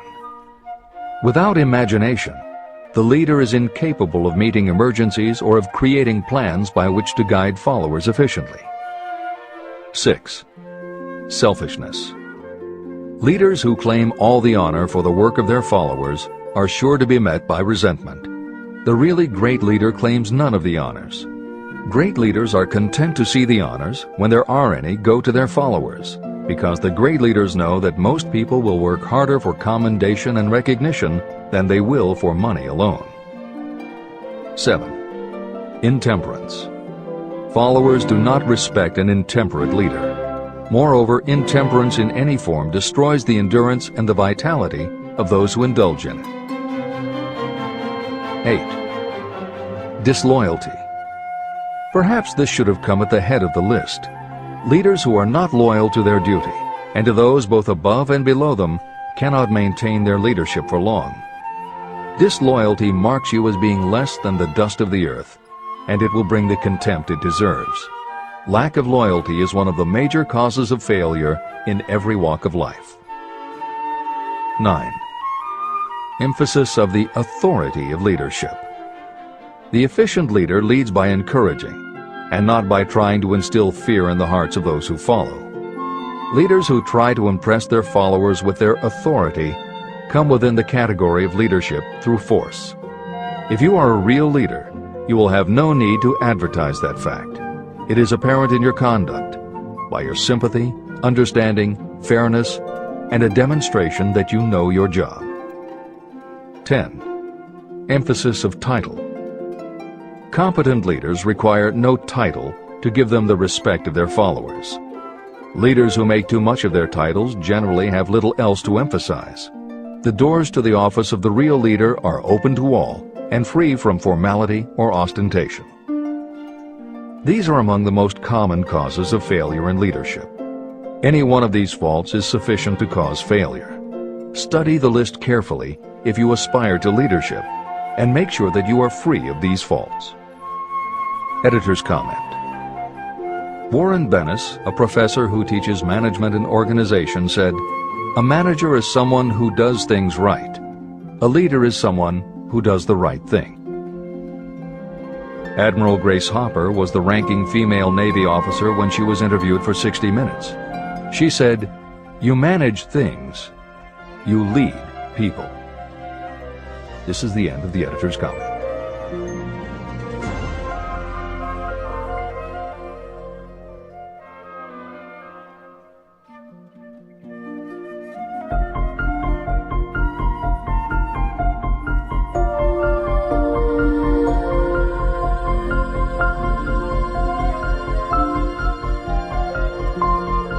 When and how to apply for a position. The information described here is the net result of many years of experience during which thousands of men and women were helped to market their services effectively. Editor's comment. The Internet, email, and faxed resumes have radically changed the way employers search for new employees and the way that most people apply for jobs. However, Think and Grow Rich was never intended for most people. It was written for those who want to stand out. If you are such a person, the editors of this revised and updated edition strongly advise that you give serious thought to each of the following suggestions about how to apply for a position and how to prepare a resume. If you are tempted to think the suggestions are too obvious, simplistic, or out of date, we assure you they are not. In those instances where it is appropriate to update the material, we have added commentary. This is the end of the editor's comment. 1. Employment agencies. Care must be taken to select only reputable companies that can show adequate records of achievement of satisfactory results. Editor's comment. As anyone in the job market knows, Today, employment agencies range from companies that supply temporary office help to headhunters who connect high-level executives with companies seeking experienced management talent. If you are seeking a mid to upper-level position, the old adage that you get what you pay for is particularly true. This is the end of the editor's comment. 2. Advertising in newspapers, trade journals, magazines. Classified advertising may produce satisfactory results for those applying for entry-level, clerical, or salaried positions. For those seeking executive positions, a well-written and well-designed display ad, though more expensive, may be more desirable. The copy should be prepared by an expert who understands how to inject sufficient selling qualities to produce replies. Editor's comment. For individuals, the display ad approach is not very common in the contemporary job market. But for that reason, if you are sure of the position you want, a well-written and well-designed ad selling yourself and placed in the right trade paper or industry journal might be just the thing to get the attention you want. However, if you attempt this approach, be prepared that it will be an expensive experiment. In effect, you will have gone into the advertising business. And it is a rule of thumb in advertising that a single ad rarely sells anything. It usually requires multiple exposures before the buyer, the potential employer, is motivated to buy, hire, a product, you. This is the end of the editor's comment. 3. Personal letters of application. These should be directed to particular firms or individuals that could need the kind of service or experience you have to offer. Letters should be neatly typed always and signed by hand. You should include a complete resume or outline of your qualifications. Both the letter of application and the resume should be prepared by an expert. Editor's comment. In the contemporary job market, sending a letter of application when no job has been advertised can in fact be a very successful approach. But this is only for those who truly know what they want and will take the time to prepare a convincing presentation. Managers in a position to hire always have an eye out for good prospective employees. If they receive a well-constructed and intriguing presentation that clearly states you are interested in a position whenever one is available, it will not be thrown away. And the first thing good managers do when a position comes open is go to their files. When that happens, if your presentation made a good and convincing impression, it will be there. The only question is, are you willing to make yourself available when they are ready for you? If you are just blanketing everyone with a stock letter in hopes of getting a job, it very likely won't work. This approach is not for someone looking for a job. This approach is only for those who really want a specific career. This is the end of the editor's comment. 4. Application in person. In some instances, it may be more effective if the applicant personally offers his or her services to prospective employers, in which event a complete written statement of qualifications for the position should be presented, as prospective employers will often wish to discuss your record with associates. Editor's comment. Asking for an interview when no job has been advertised is an even stronger statement that you know what you want and you are serious about working in a particular industry. If you pursue this approach, keep in mind that you are asking someone to give you their time. Some managers will not be receptive because it does not fit into their company's business practice, and some managers will just find it an annoyance. This approach will work for you only if you are confident that you can make an outstanding impression in person. If you make a strong, positive impression, it will be remembered when an opening is available. This is the end of the editor's comment. 5. Application through personal acquaintances. When possible, the applicant should approach prospective employers through some mutual acquaintance. This method is particularly advantageous in the case of those who seek executive connections and do not wish to appear to be peddling themselves. Information to be supplied in a written resume. A good resume should be prepared as carefully as a lawyer would prepare the brief for a case to be tried in court. Unless the applicant is experienced in the preparation of such briefs, an expert should be consulted for this purpose. When successful businesses want to advertise, they hire specialists who understand the psychology of advertising to sell their products. If you are selling your personal services, you should do the same. Editor's comment. The job market in America has never been as bad as it was when Napoleon Hill wrote the preceding paragraph.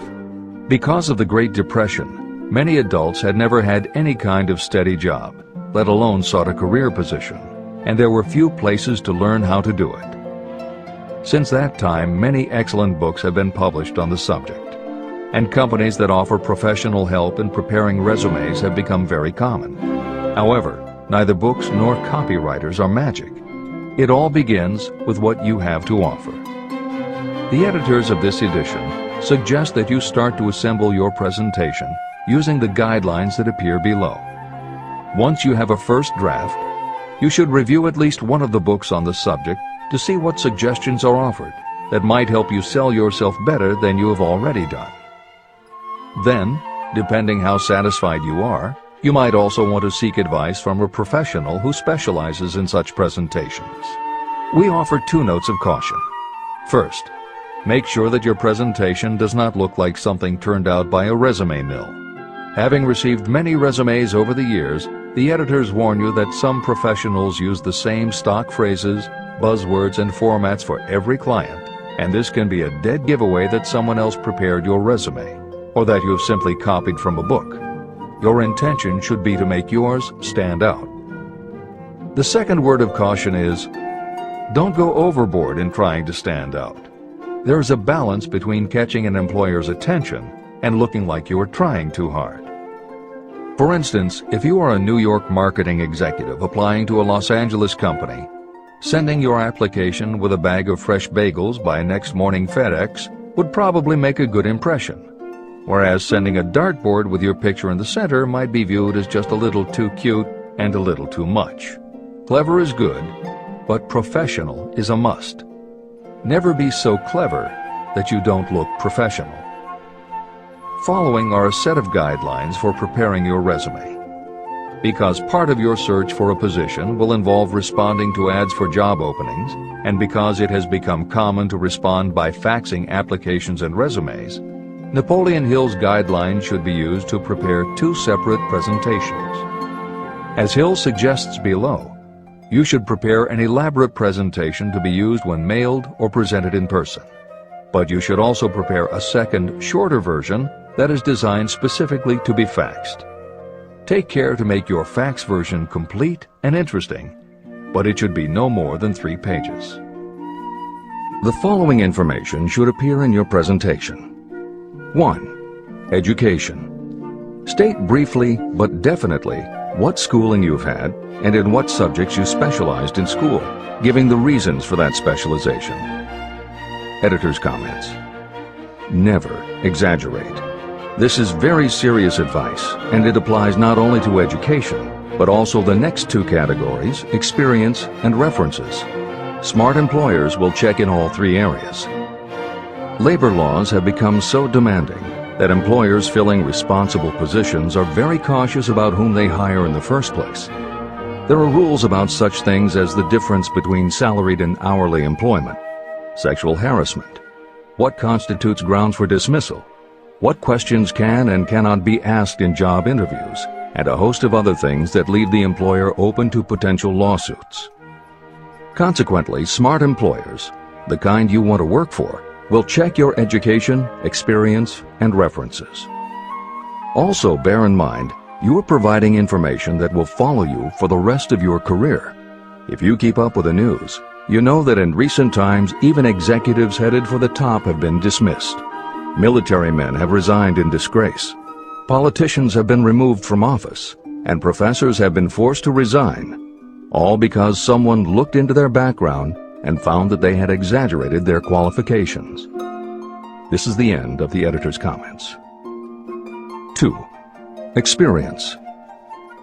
If you have had experience in connection with positions similar to the one you seek, describe it fully. Give the names and addresses of former employers. Be sure to clearly point out any special experience you may have had that would equip you to fill the position you seek. 3. References. Practically every business firm wants to know as much as possible about the background of prospective employees who seek positions of responsibility. Attach copies of letters from former employers, from teachers under whom you studied, and from prominent people whose judgment may be relied upon. 4. Photograph of yourself. Include a recent professional photograph of yourself as a part of your presentation. Editor's comment. In the contemporary job market, this is not a common practice at all.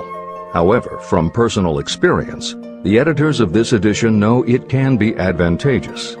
We have received only one such job application, but unquestionably it was the photograph that prompted us to ask the applicant to come in for an interview. If you are confident that your appearance makes a good, professional impression, you may want to consider this unusual approach. There is the danger that you may be seen as vain or self-centered, but it could also be the thing that gives you an edge. This is the end of the editor's comment. 5. Apply for a specific position. Never apply for just a job. That indicates you lack specialized qualifications.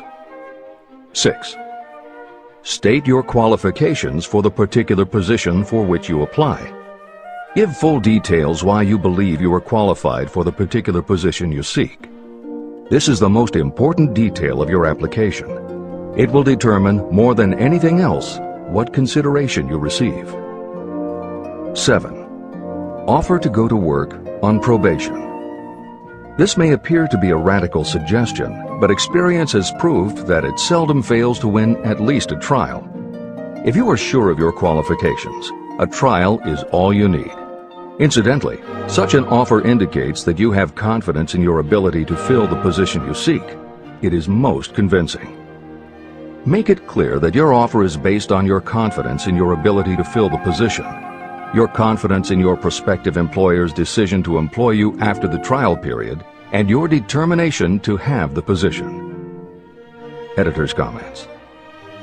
As you will learn in Chapter 10, when you read the story of Napoleon Hill's application to Rufus Ayers, Hill gives this advice based on his personal experience.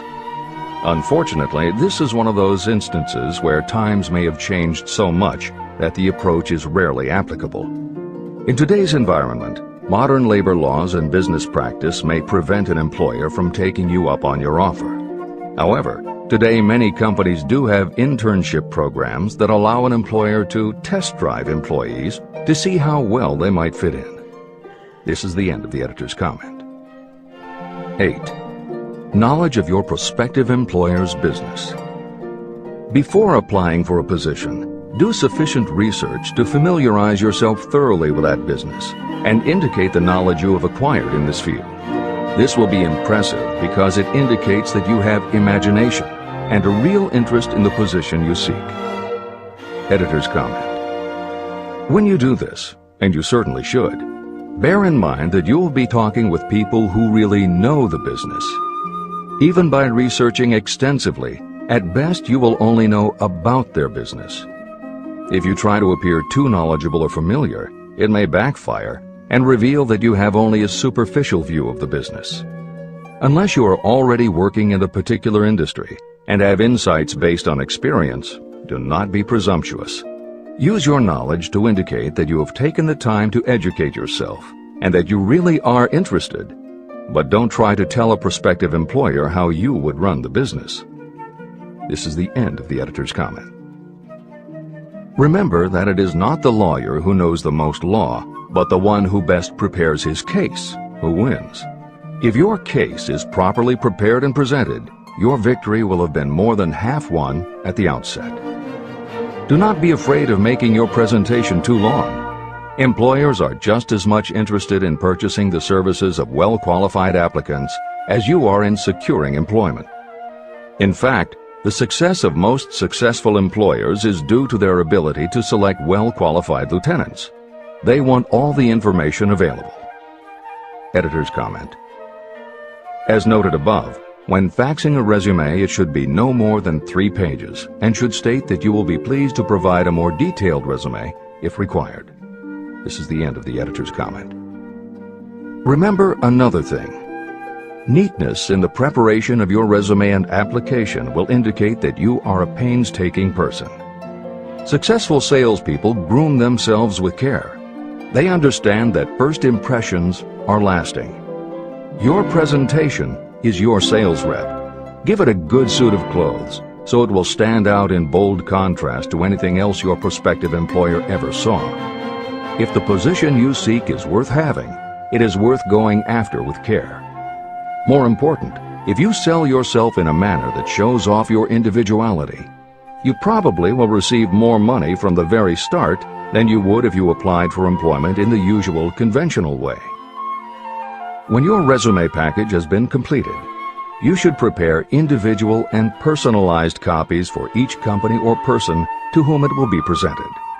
This personal touch is sure to command attention.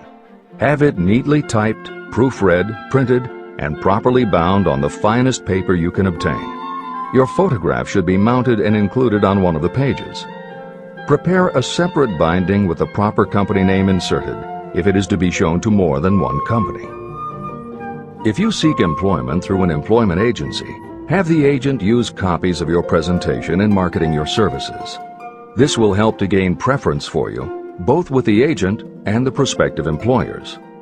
I've helped to prepare presentations for clients that were so striking and out of the ordinary that they resulted in the employment of the applicant without a personal interview. If you want similar results, follow the instructions to the letter, improving upon them however your imagination suggests. Editor's comments. Today, every office supply store offers a wide variety of paper stock, folders, binders, and presentation materials that can be put together in a way that is both unique and professional looking.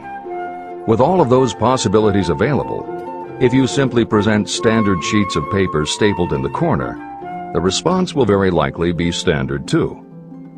If you apply a little creativity, you should have no trouble preparing a presentation that is tailored to the company to which you are applying, appropriate for the position you seek, and reflective of your personality and style.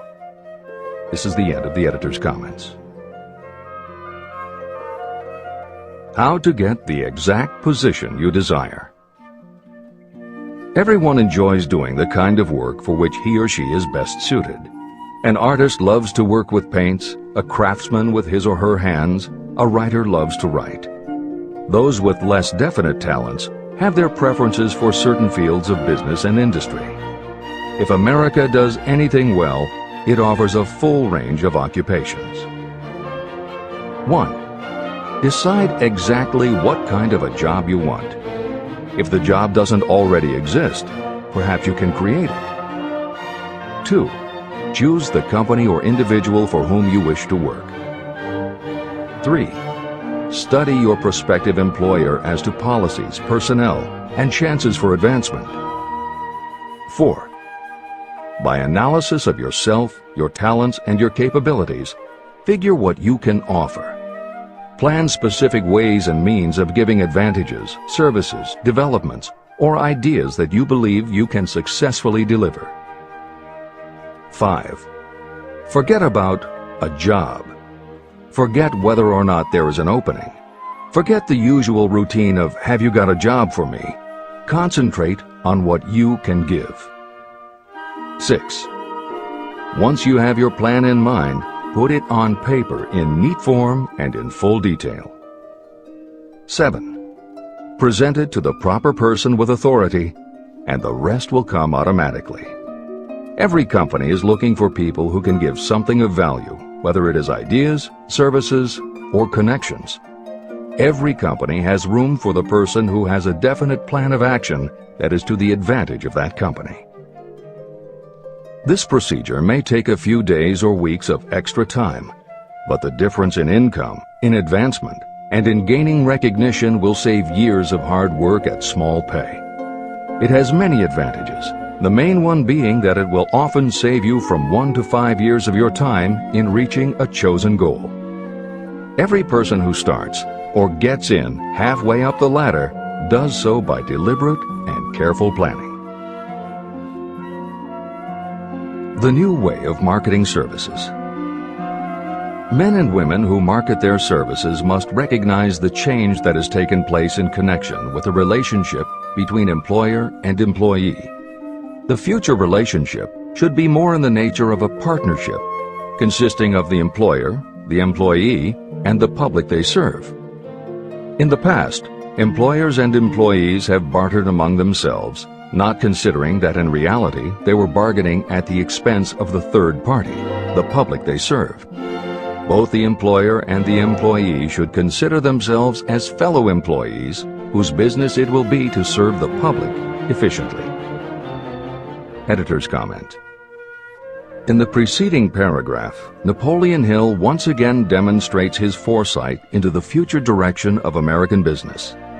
As you will recognize in the following section, the point he makes by citing the coal and gas companies would at a later time be equally applicable to the telephone monopolies, and later still to computer software and internet companies, and to cable television suppliers when competitors started to offer satellite TV.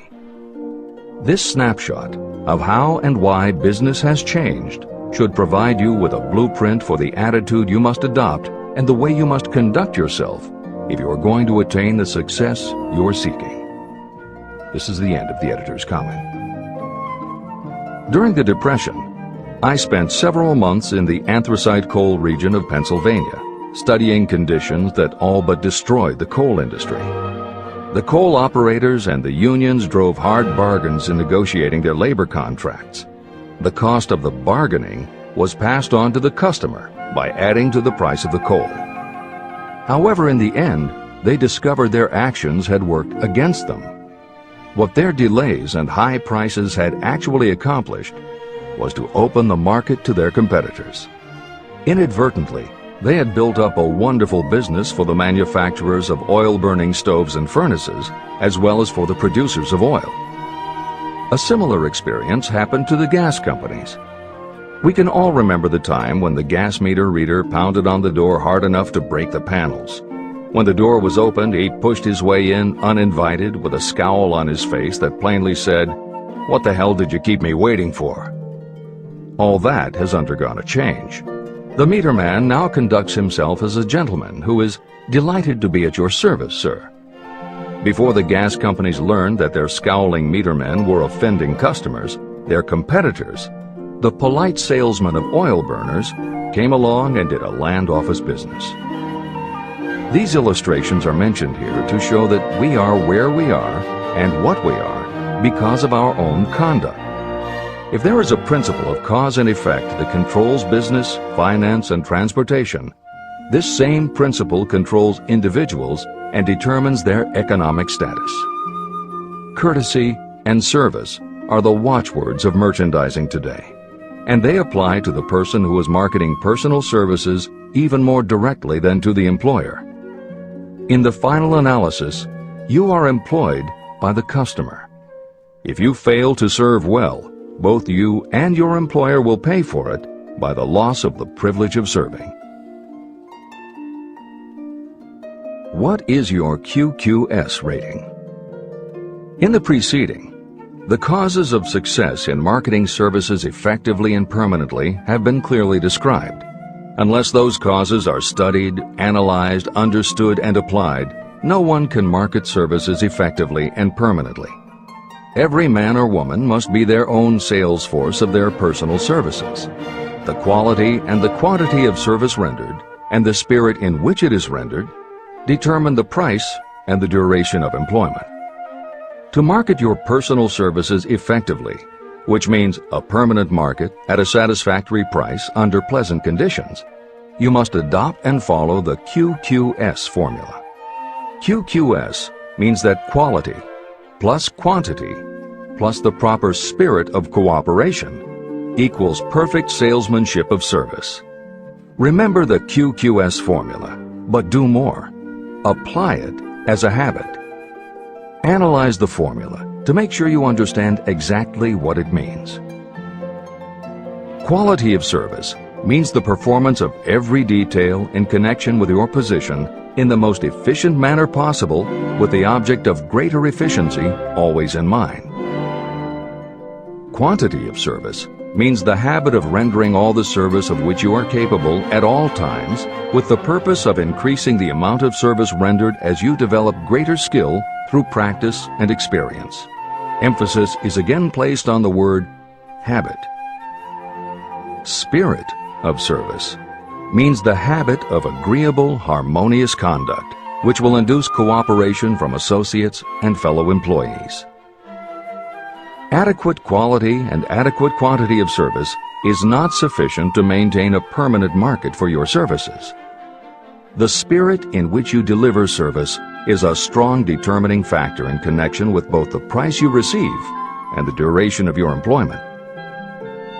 Andrew Carnegie stressed this point in his description of the factors that lead to success in the marketing of personal services. He emphasized again and again the necessity for harmonious conduct. He stressed the fact that he would not retain any man, no matter how great a quantity or how efficient the quality of his work, unless he worked in a spirit of harmony. Mr. Carnegie insisted upon his people working with each other in an agreeable manner. To prove that he placed a high value on this quality, he helped many who met his standards to become very wealthy. Those who did not conform had to make room for others who did. The importance of a pleasing personality has been stressed because it is so important in rendering service in the proper spirit. If you have a personality that pleases and you render service in a spirit of harmony, these assets often make up for what you may lack in both the quality and the quantity of service you render. Nothing, however, can be successfully substituted for pleasing conduct.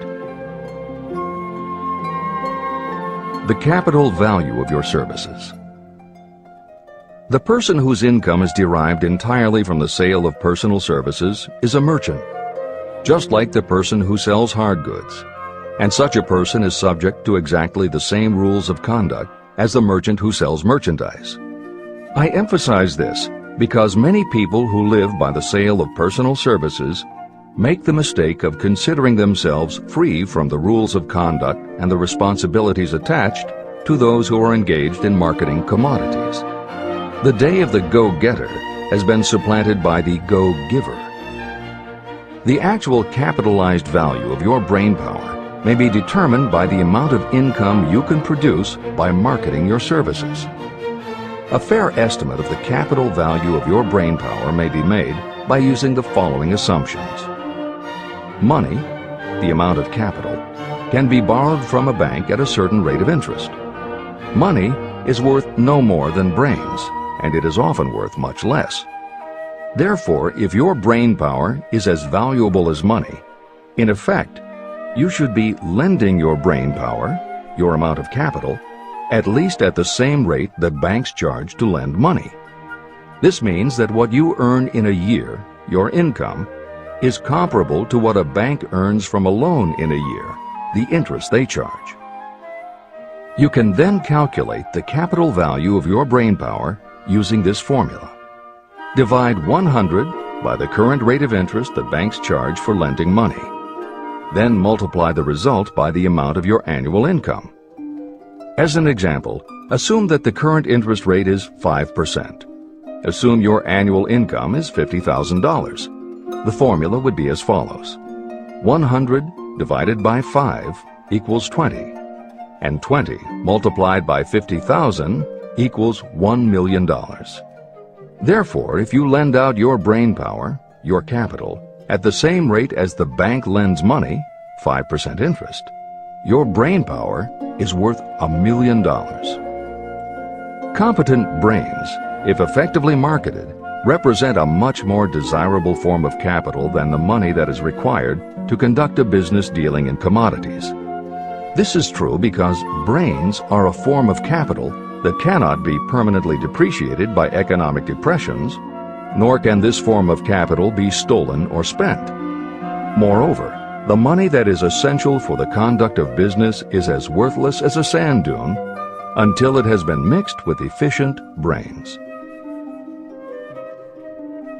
The 31 major causes of failure.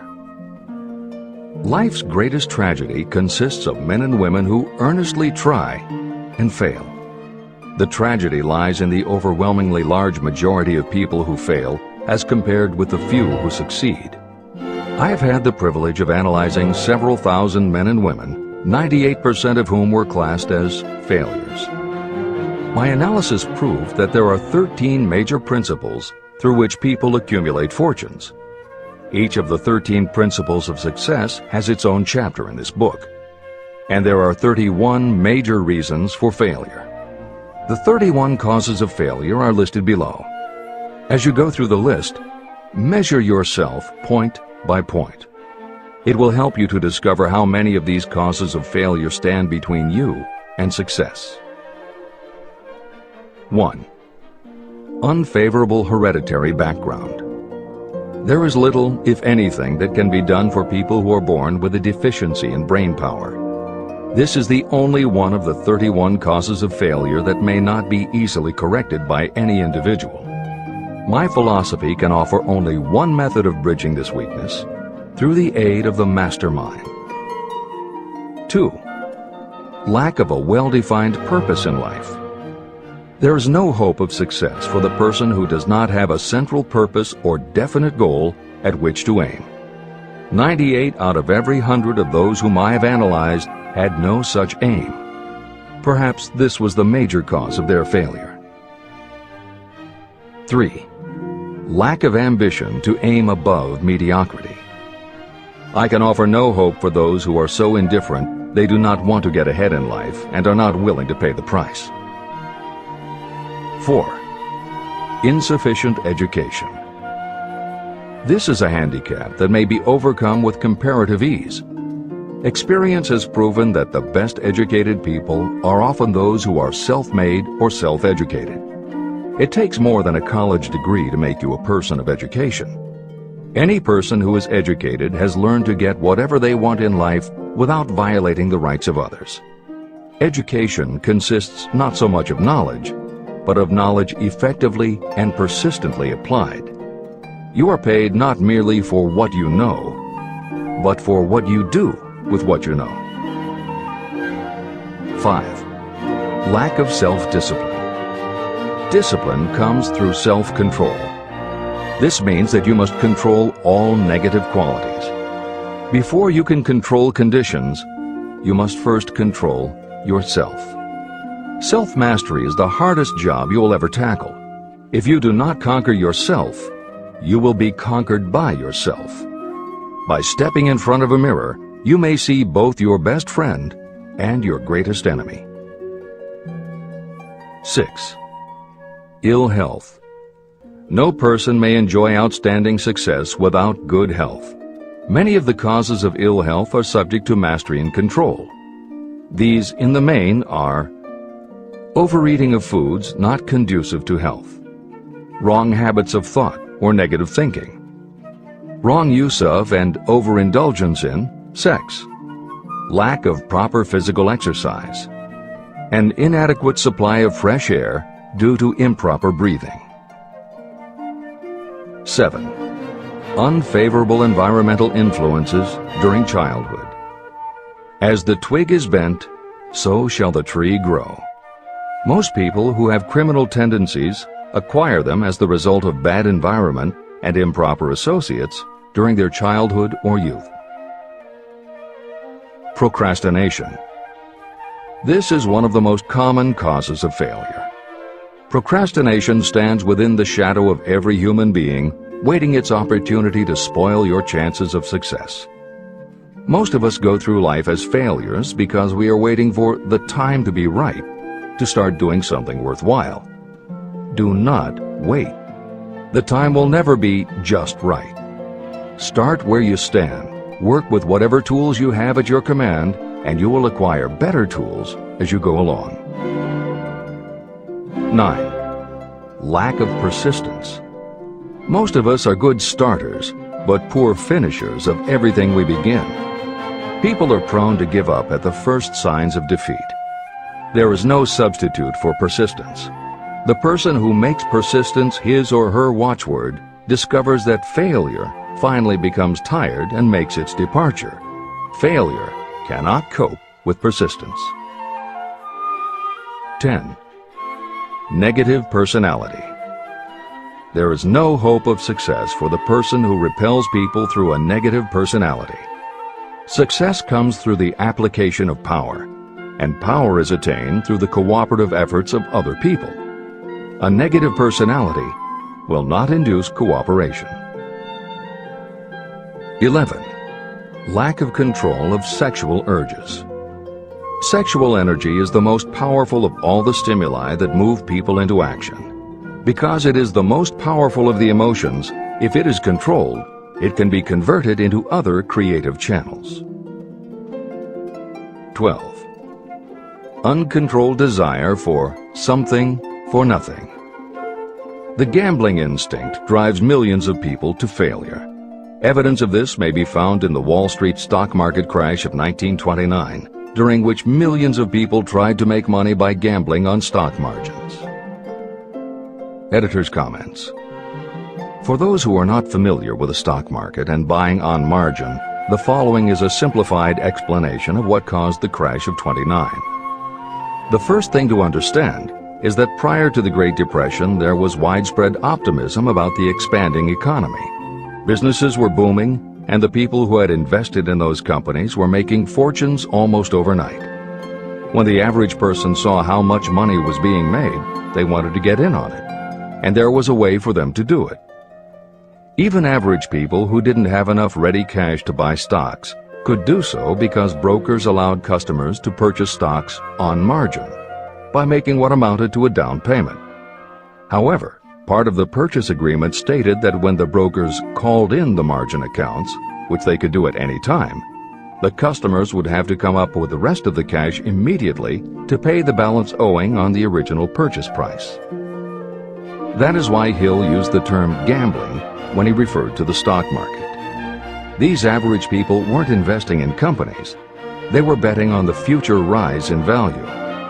The idea, in the average person's mind, was that they would only have to scrape together enough to pay the margin, which was a small percentage of the full cost.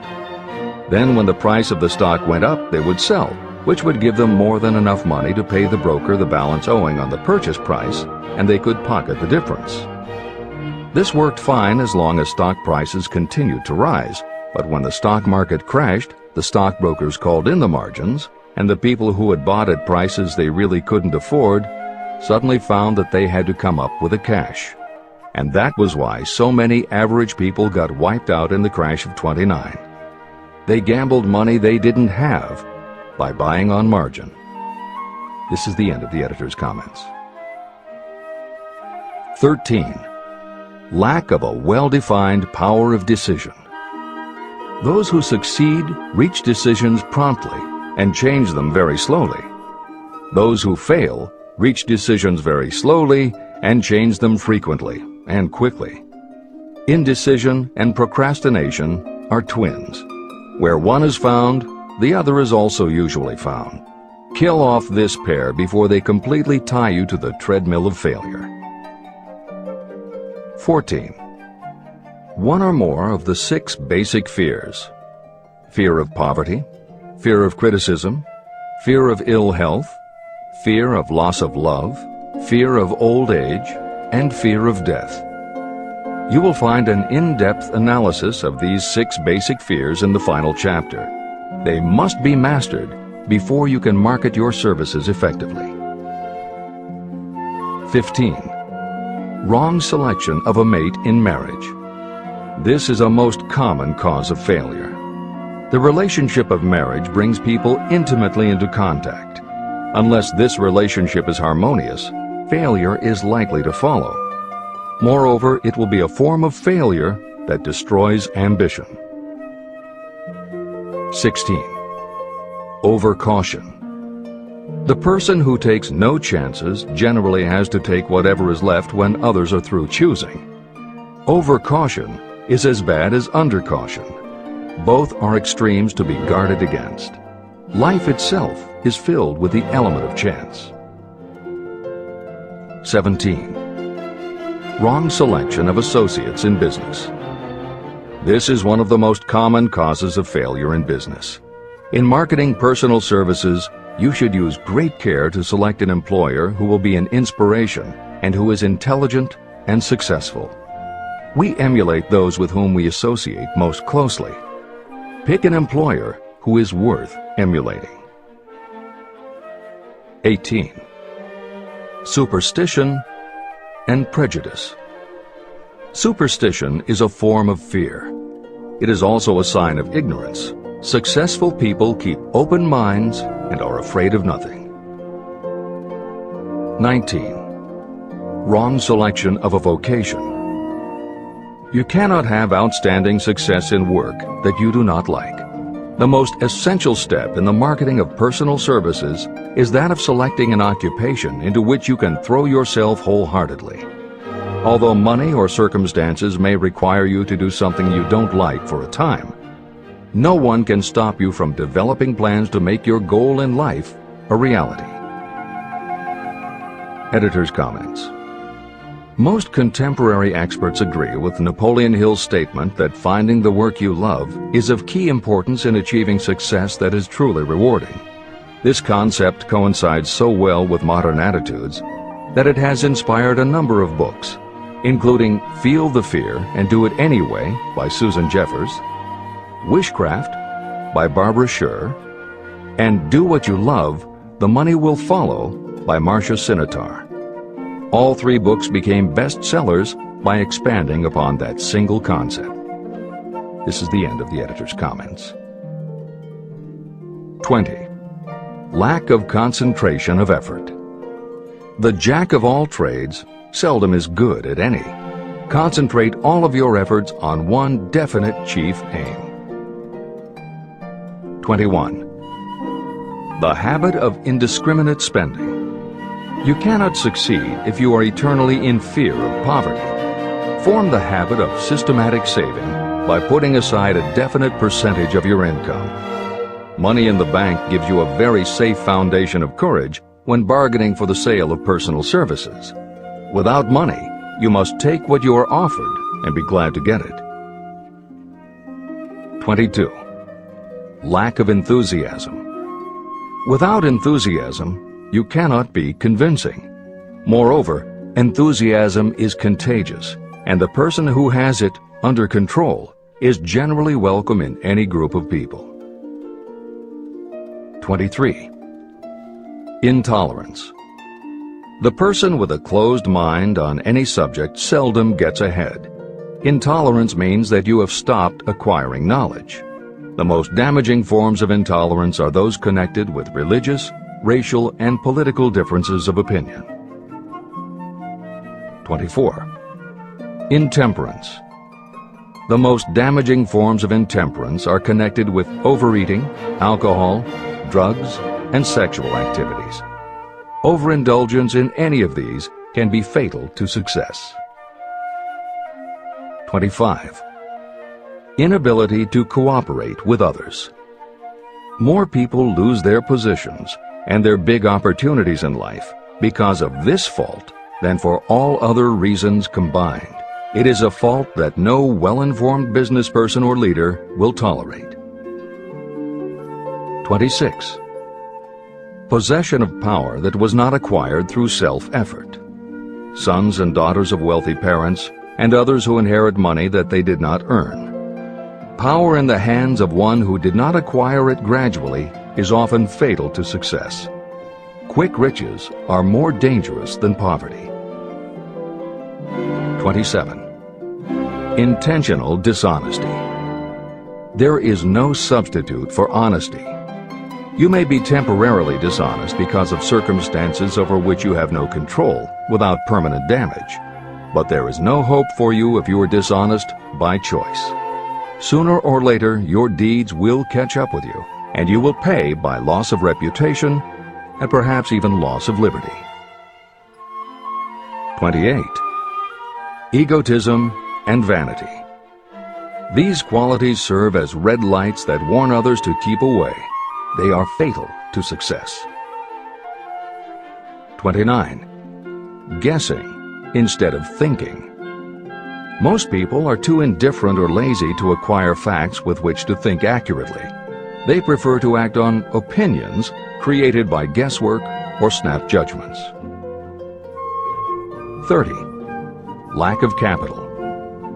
This is a common cause of failure among those who start out in business for the first time. You must have a sufficient reserve of capital to absorb the shock of your mistakes and to carry you over until you have established a reputation.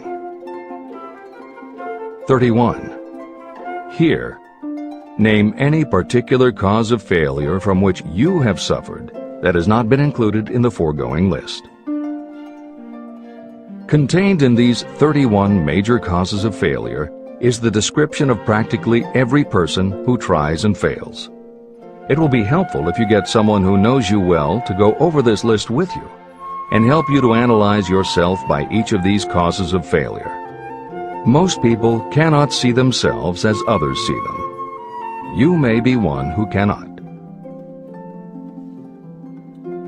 Do you know your own worth? The oldest of admonitions is, know thyself. If you market merchandise successfully, you must know the merchandise. The same is true in marketing personal services. You should know all of your weaknesses in order to bridge them or eliminate them entirely. You should know your strengths in order to call attention to them when selling your services. You can know yourself only through accurate analysis. There's a story about a young man applying for a job who was making a good impression until the manager asked him what salary he expected. He replied that he had no fixed sum in mind, lack of a definite aim. The manager then said, "We will pay you all you are worth after we try you out for a week." "I can't accept that," the applicant replied. "I'm already getting more than that where I'm now employed." It may seem funny, but it makes a serious point. Before you even begin to negotiate for a better salary in your present position or begin to seek employment elsewhere, be sure that you are worth more than you now receive. It is one thing to want money. Everyone wants more. But it is something entirely different to be worth more.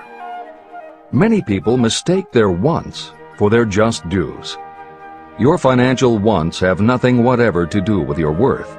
Your value is established entirely by your ability to render useful service or your capacity to induce others to render such service. Take inventory of yourself. Annual self-analysis is essential in the effective marketing of personal services, just like you would take an annual inventory if you were in merchandising. Moreover, your yearly analysis should show a decrease in your faults and an increase in your virtues. You go ahead, stand still, or go backward in life. Your objective should be to go ahead. Annual self-analysis will disclose whether advancement has been made and, if so, how much. It will also disclose any backward steps you may have taken. The effective marketing of personal services requires you to move forward even if the progress is slow. Your annual self-analysis should be made at the end of each year, so you can include in your New Year's resolutions any improvements that the analysis indicates should be made. Take this inventory by asking yourself the following questions, and by checking your answers with the aid of someone who will not permit you to deceive yourself. Self-analysis questionnaire. 1. Have I attained the goal that I established as my objective for this year? You should work with a definite yearly objective to be attained as a part of your major life objective. 2. Have I delivered service of the best possible quality of which I was capable, or could I have improved any part of this service? 3. Have I delivered service in the greatest possible quantity of which I was capable? 4. Has the spirit of my conduct been harmonious and cooperative at all times? 5. Have I permitted the habit of procrastination to decrease my efficiency, and if so, to what extent? 6. Have I improved my personality, and if so, in what ways? 7. Have I been persistent in following my plans through to completion? 8. Have I reached decisions promptly and definitely on all occasions? 9. Have I permitted any of the 6 basic fears to decrease my efficiency? 10. Have I been either overcautious or undercautious? 11. Has my relationship with my associates in work been pleasant or unpleasant? If it has been unpleasant, has the fault been partly or wholly mine? 12. Have I dissipated any of my energy through lack of concentration of effort? 13. Have I been open-minded and tolerant in connection with all subjects? 14. In what ways have I improved my ability to render service? 15. Have I been intemperate in any of my personal habits? 16. Have I expressed, either openly or secretly, any form of egotism? 17. Has my conduct toward my associates been such that they respect me?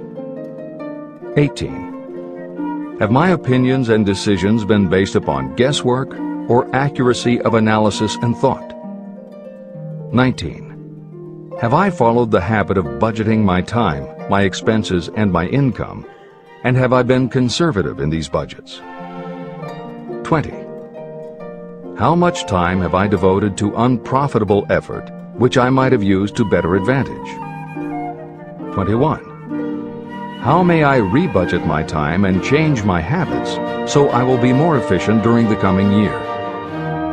22. Have I been guilty of any conduct that was not approved by my own conscience? 23. In what ways have I rendered more service and better service than I was paid to render? 24. Have I been unfair to anyone, and if so, in what way? 25. If I had been the purchaser of my own services for the year, would I be satisfied with my purchase? 26. Am I in the right vocation? And if not, why not? 27. Has the purchaser of my services been satisfied with the service I have rendered? And if not, why not? 28. What is my present rating on the fundamental principles of success? Make this rating fairly and frankly, and have it checked by someone who is courageous enough to do it accurately.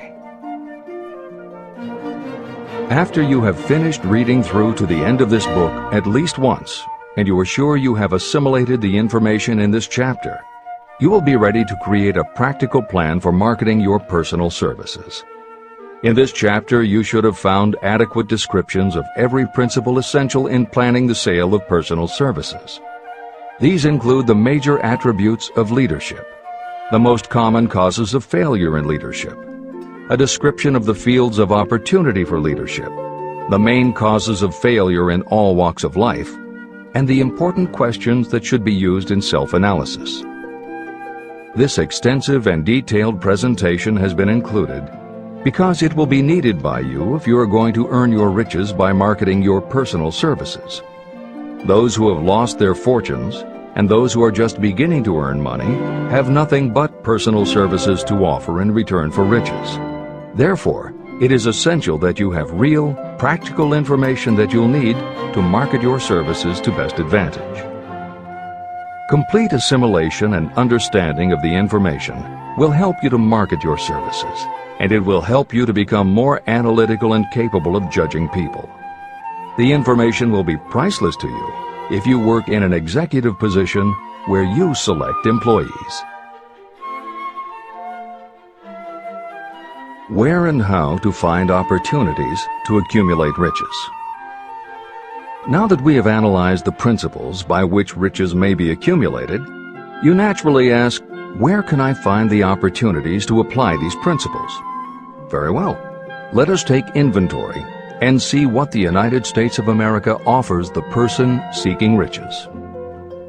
To begin with, remember that we live in a country where every law-abiding citizen enjoys freedom of thought and freedom of deed unequaled anywhere in the world.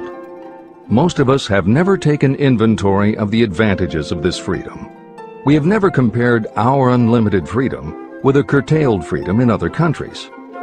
Here we have freedom of thought, freedom in the choice and enjoyment of education, freedom in religion, freedom in politics, freedom in the choice of a business, profession, or occupation, freedom to accumulate and own all the property we can accumulate, freedom to choose our place of residence, freedom in marriage, freedom through equal opportunity to all races, freedom of travel from one state to another, freedom in our choice of foods, and freedom to aim for any station in life for which we have prepared ourselves, even for the presidency of the United States.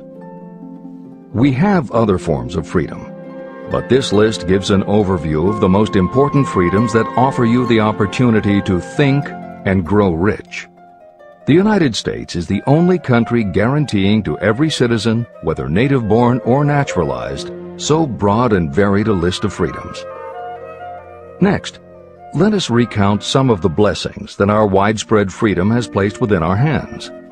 Take the average American family of average income and sum up the benefits available to every member of the family in this land of opportunity and plenty. Food. Next to freedom of thought and deed comes food, clothing, and shelter, the three basic necessities of life.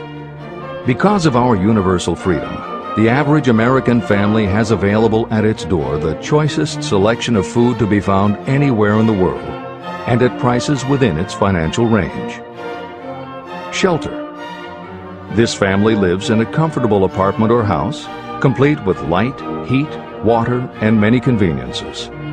The toast they had for breakfast was toasted in an electric toaster, which cost but a few dollars. The apartment is cleaned with a vacuum cleaner that is run by electricity. Hot and cold water is available at all times in the kitchen and the bathroom. The food is kept cool in a refrigerator. Clothes are washed and dried, dishes are clean, and numerous labor-saving devices are run on power obtained by putting a plug into a wall socket. The family receives entertainment and information from all over the world 24 hours a day if they want it, by merely flipping a switch on their radio or television or computer. There are other conveniences, but the foregoing list will give a fair idea of some of the concrete evidences of the freedoms that we, of America, enjoy. Clothing. Anywhere in the United States, the family with average clothing requirements can dress very comfortably at a cost that is only a small portion of their earnings. Only the three basic necessities of food, clothing, and shelter have been mentioned. The average American also has other options and advantages that are available in return for reasonable effort. The average American has security of property rights not found in any other country in the world. We can place any surplus money in a bank with the assurance that our government will protect it and make good to us if the bank fails. If an American citizen wants to travel from one state to another, he or she needs no passport and no one's permission. You may go when you please, and you may travel by car, train, bus, airplane, ship, or any other method that you can afford. The miracle that has provided these blessings. We often hear politicians proclaiming the freedom of America when they solicit votes, but they seldom take the time or trouble to analyze the source of this freedom.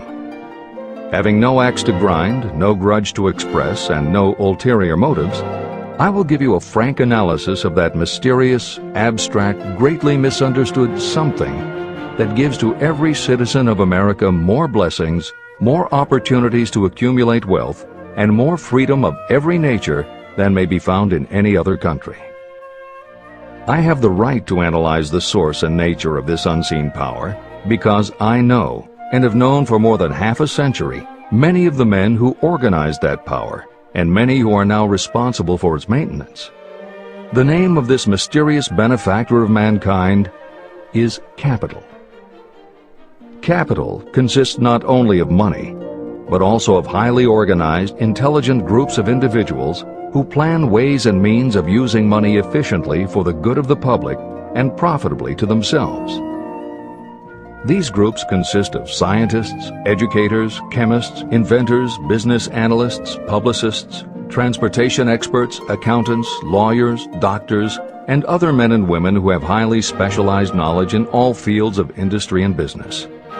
They pioneer, experiment, and blaze trails in new fields of endeavor. They support colleges, hospitals, schools, build good roads, publish newspapers, pay most of the cost of government, and take care of the many details essential to human progress.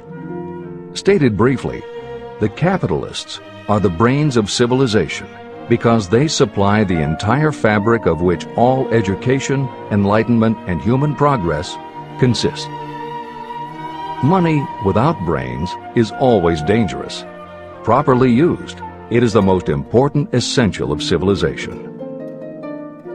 To give you an idea of how important organized capital is, try to imagine that it is your job to provide and prepare a simple family breakfast, but you have to do it without the aid of capital. To supply the tea, you would have to make a trip to China or India. Unless you are an excellent swimmer, you would become rather tired before making the round trip. Then, too, another problem would confront you. What would you use for money, even if you had the physical endurance to swim the ocean? To supply sugar, you would have to take another swim to the Caribbean islands or a long walk to the sugar beet section of Utah. But even then you might come back without the sugar because organized effort and money are necessary to produce sugar, to say nothing of what is required to refine, transport, and deliver it to the breakfast table anywhere in the United States. Eggs you could obtain easily enough from nearby farms, but you might have a very long walk to Florida or California and back before you could serve grapefruit juice. You would have another long walk to Kansas or one of the other wheat-growing states when you went after wheat bread. Dry cereal would have to be omitted from the menu because it would not be available except through the labor of a trained group of workers and suitable machinery, all of which call for capital. After resting, you could take off for another little swim down to South America, where you would pick up a couple of bananas. On your return, you could take a short walk to the nearest farm having a dairy and pick up some butter and cream. Then your family would be ready to sit down and enjoy breakfast. Seems absurd, doesn't it?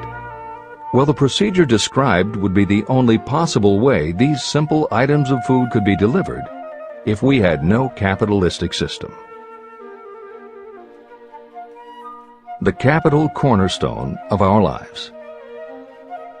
The sum of money required for the building and maintenance of the planes, trucks, trains, and cargo ships used in the delivery of that simple breakfast is so huge that it staggers imagination. It runs into billions of dollars. Not to mention the armies of trained employees required to run all those planes, trucks, ships, and trains. But transportation is only a part of the requirements of modern civilization in capitalistic America.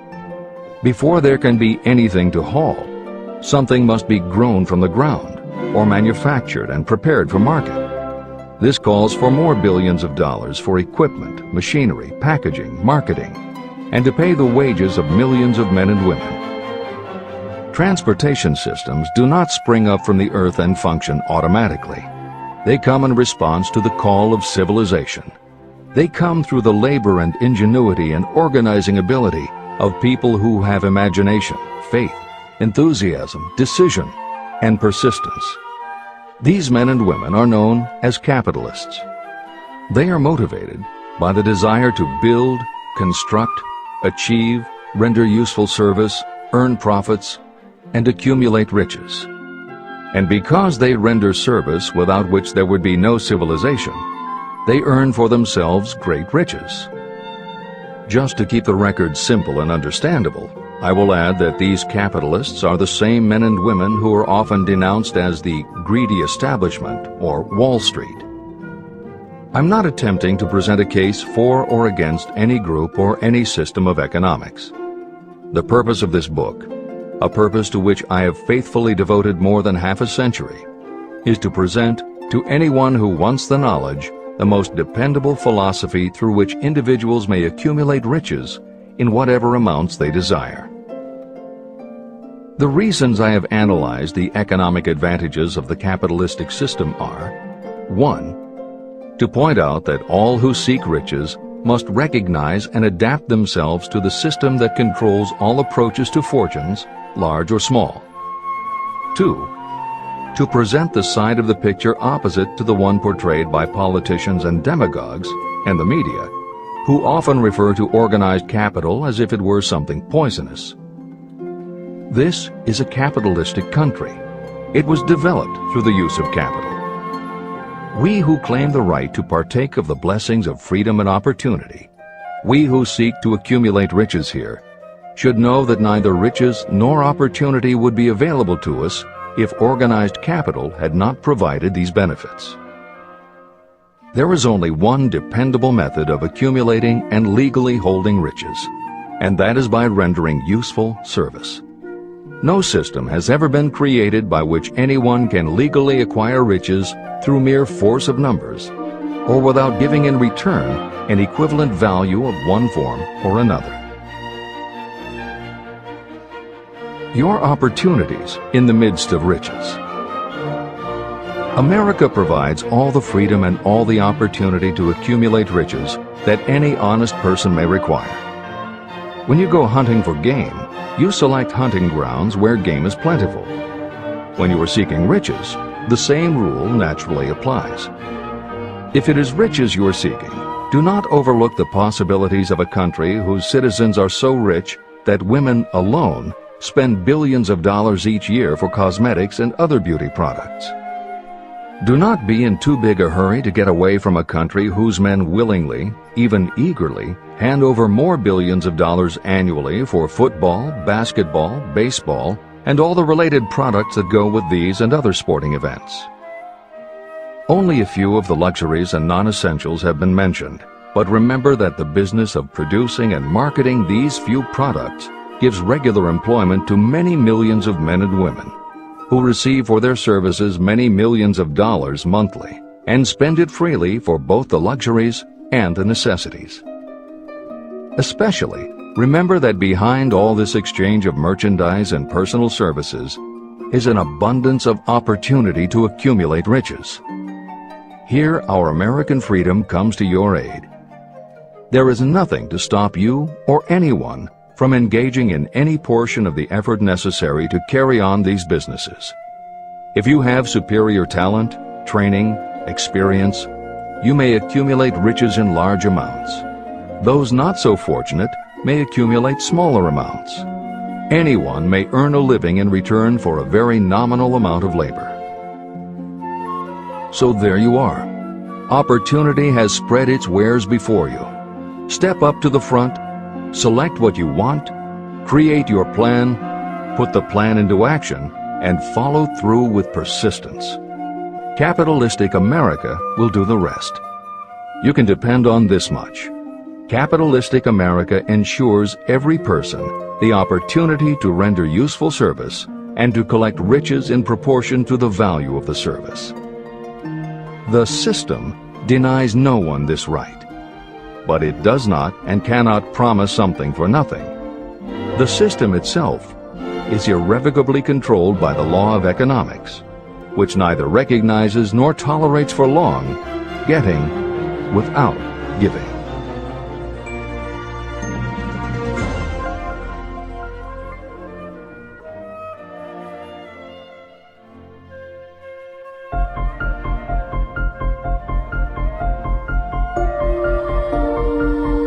Conceit is a fog that envelops a man's real character beyond his own recognition. It weakens his native ability and strengthens all his inconsistencies. Chapter 9. Decision, the mastery of procrastination. The seventh step toward riches.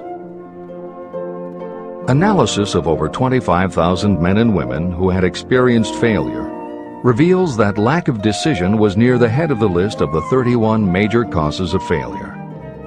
Procrastination, the opposite of decision, is a common enemy which practically every person must conquer. You will have an opportunity to test your capacity to reach quick and definite decisions when you finish reading this book and begin to put the principles into action. My analysis of several hundred people who had accumulated fortunes well beyond the $1 million mark disclosed the fact that every one of them had the habit of reaching decisions promptly and of changing these decisions slowly. People who fail to accumulate money, without exception, have the habit of reaching decisions, if at all, very slowly, and of changing these decisions quickly and often. One of Henry Ford's most outstanding qualities was his habit of reaching decisions quickly and definitely and changing them slowly. This quality was so pronounced in Mr. Ford that it gave him the reputation of being obstinate. It was this quality that prompted Mr. Ford to continue to manufacture his famous Model T, the world's ugliest car, when all of his advisors and many of the purchasers of the car were urging him to change it. Perhaps Mr. Ford delayed too long in making the change, but the other side of the story is that Mr. Ford's firmness of decision yielded a huge fortune before the change in model became necessary. Some say that Mr. Ford's definiteness of decision was just obstinacy, but even this quality is preferable to slowness in reaching decisions and quickness in changing them. Editor's comments. Henry Ford's consistency extended also to the color of the Model T, 15 million of which in 19 years of production from 1908 to 1927 were made only in black and with little change in the design. Shortly after its introduction, Napoleon Hill met with Ford to talk about the principles of success. According to Hill, in Michael Ritt's biography of Napoleon Hill, A Lifetime of Riches, Henry Ford was cold, indifferent, unenthusiastic, and spoke only when forced to, unless he was talking about his car. Early on, few people other than Carnegie could foresee the success Ford would achieve, which Hill later attributed to Ford's self-control and concentrated effort. At Hill's first meeting with him in 1911, Ford was interested only in talking about the Model T. After Ford took him for a spin around the factory, Hill bought one for $680. This is the end of the editor's comments. Making your own decisions. The majority of people who fail to accumulate the money they need are generally easily influenced by the opinions of others. They permit gossip, rumors, other people's opinions, and the news reporters to do their thinking for them. Opinions are the cheapest commodities on earth. Everyone has a flock of opinions they are ready to tell anyone who will listen. If you are too influenced by other people's opinions when you reach decisions, you will not succeed in any undertaking, much less in that of transmuting your own desire into money. If you are influenced by the opinions of others, you will have no desire of your own. Keep your own counsel. Rely on yourself to reach your own decisions when you begin to put these principles into practice, and follow through on your decisions. Take no one into your confidence except the members of your mastermind group, and be very sure that you choose for your group only those who will be in complete sympathy and harmony with your purpose. Close friends and relatives, while not meaning to do so, often handicap one through opinions. And for some reason, even friends often seem to think that ridiculing you and your plans is funny. Thousands of men and women carry inferiority complexes with them all through life because some well-meaning but ignorant person destroyed their confidence through opinions or ridicule. You have a brain and mind of your own. Use it and reach your own decisions. If you need facts or information from others to help you reach decisions, acquire the facts or information you need quietly, without disclosing your purpose. It is characteristic of people who have a smattering of knowledge to try to give the impression that they know more than they do. Such people generally do too much talking and too little listening. Keep your eyes and ears open and your mouth closed if you wish to acquire the habit of prompt decision. Those who talk too much do little else. If you talk more than you listen, you may miss some important piece of knowledge that might have been very useful to you. By talking too much, you may also disclose your plans and purposes to people who will take great delight in defeating you because they envy you. Remember, every time you open your mouth in the presence of a person who really has knowledge, you tip your hand and show that person your exact stock of knowledge, or you tip your hand to your lack of it. The mark of genuine wisdom is modesty and silence. Keep in mind that every person is, like you, seeking the opportunity to accumulate money. If you talk about your plans too freely, you may be surprised when you learn that some other person has beat you to it by using the plans you bragged about. Let one of your first decisions be to keep a closed mouth and open ears and eyes. As a reminder to yourself, copy the following epigram in large letters and place it where you will see it daily. Tell the world what you intend to do, but first, show it. This is the equivalent of saying that deeds and not words are what count most. The value of decisions depends upon the courage required to render them. The great decisions that served as the foundation of civilization were reached by assuming great risks, which often meant the chance of death.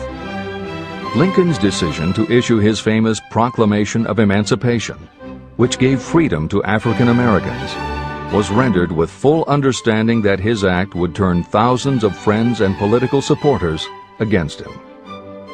When the rulers of Athens gave Socrates the choice of disclaiming his teachings or being sentenced to death, Socrates' decision to drink the cup of poison, rather than compromise in his personal belief, was a decision of courage.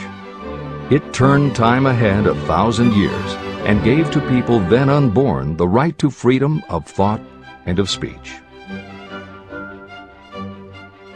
56. Who risked the gallows? The greatest decision of all time, as far as any American citizen is concerned, was reached in Philadelphia on July 4, 1776, when 56 men signed their names to a document that they well knew would bring freedom to all Americans, or leave every one of the 56 hanging from a gallows. You have heard of this famous document, the Declaration of Independence. But have you taken from it the great lesson in personal achievement it so plainly taught? We all remember the date of this momentous decision, but few of us realize what courage that decision required. We remember our history as it was taught. We remember dates and the names of the men who fought. We remember Valley Forge and Yorktown. We remember George Washington and Lord Cornwallis. But we know little of the real forces behind these names, dates, and places. We know even less of that intangible power that ensured freedom long before Washington's armies reached Yorktown. It is nothing short of tragedy that the writers of history have missed entirely even the slightest reference to the irresistible power that gave birth and freedom to the nation destined to set up new standards of independence for all the peoples of the earth. I say it is a tragedy because it is the same power that must be used by every individual who overcomes the difficulties of life and forces life to pay the price asked. Let us briefly review the events that gave birth to this power. The story begins with an incident in Boston on March 5th, 1770. British soldiers were patrolling the streets, openly threatening the citizens by their presence. The colonists resented armed men marching in their midst. They began to express their resentment openly, hurling stones as well as epithets at the marching soldiers, until the commanding officer gave orders. Fix bayonets, charge. The battle was on. It resulted in the death and injury of many. The incident aroused such resentment that the Provincial Assembly, made up of prominent colonists, called a meeting for the purpose of taking definite action. Two of the members of that assembly were John Hancock and Samuel Adams. They spoke up courageously and declared that a move must be made to eject all British soldiers from Boston. Remember this: a decision in the minds of two men might properly be called the beginning of the freedom that we of the United States now enjoy. Remember, too, that the decision of these two men called for faith and courage because it was dangerous. Before the assembly adjourned, Samuel Adams was appointed to call on Hutchinson, the governor of the province, and demand the withdrawal of the British troops. The request was granted, and the troops were removed from Boston, but the incident was not closed. It had caused a situation that was destined to change the entire trend of civilization. Richard Henry Lee became an important factor in this story because he and Samuel Adams corresponded frequently, sharing freely their fears and their hopes concerning the welfare of the people of their provinces. From this practice, Adams conceived the idea that a mutual exchange of letters between the 13 colonies might help to bring about the coordination of efforts so badly needed in connection with the solution of their problems. In March of 1772, 2 years after the clash with the soldiers in Boston, Adams presented this idea to the Assembly. He made a motion that a correspondence committee be established among the colonies, with definitely appointed correspondents in each colony, for the purpose of friendly cooperation for the betterment of the colonies of British America. It was the beginning of the organization of the far-flung power destined to give freedom to you and to me. A mastermind group had already been organized. It consisted of Adams, Lee, and Hancock. The Committee of Correspondence was organized. The citizens of the colonies had been waging disorganized warfare against the British soldiers through incidents similar to the Boston riot, but nothing of benefit had been accomplished. Their individual grievances had not been consolidated under one mastermind. No group of individuals had put their hearts, minds, souls, and bodies together in one definite decision to settle their difficulty with the British once and for all, until Adams, Hancock, and Lee got together. Meanwhile, the British were not idle.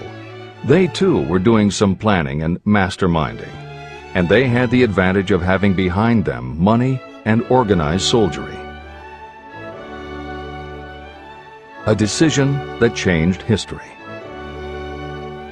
The Crown appointed Gage to supplant Hutchinson as the governor of Massachusetts. One of the new governor's first acts was to send a messenger to call on Samuel Adams for the purpose of endeavoring to stop his opposition by fear. You will best understand the spirit of what happened from this quotation of the conversation between Colonel Fenton, the messenger sent by Gage, and Adams. Colonel Fenton: I have been authorized by Governor Gage to assure you, Mr. Adams, that the governor has been empowered to confer upon you such benefits as would be satisfactory, an obvious endeavor to win Adams by promise of bribing him, upon the condition that you engage to cease in your opposition to the measures of the government. It is the governor's advice to you, sir, not to incur the further displeasure of His Majesty. Your conduct has been such as makes you liable to penalties of an act of Henry VIII, by which persons can be sent to England for trial for treason or misprision of treason at the discretion of a governor of a province.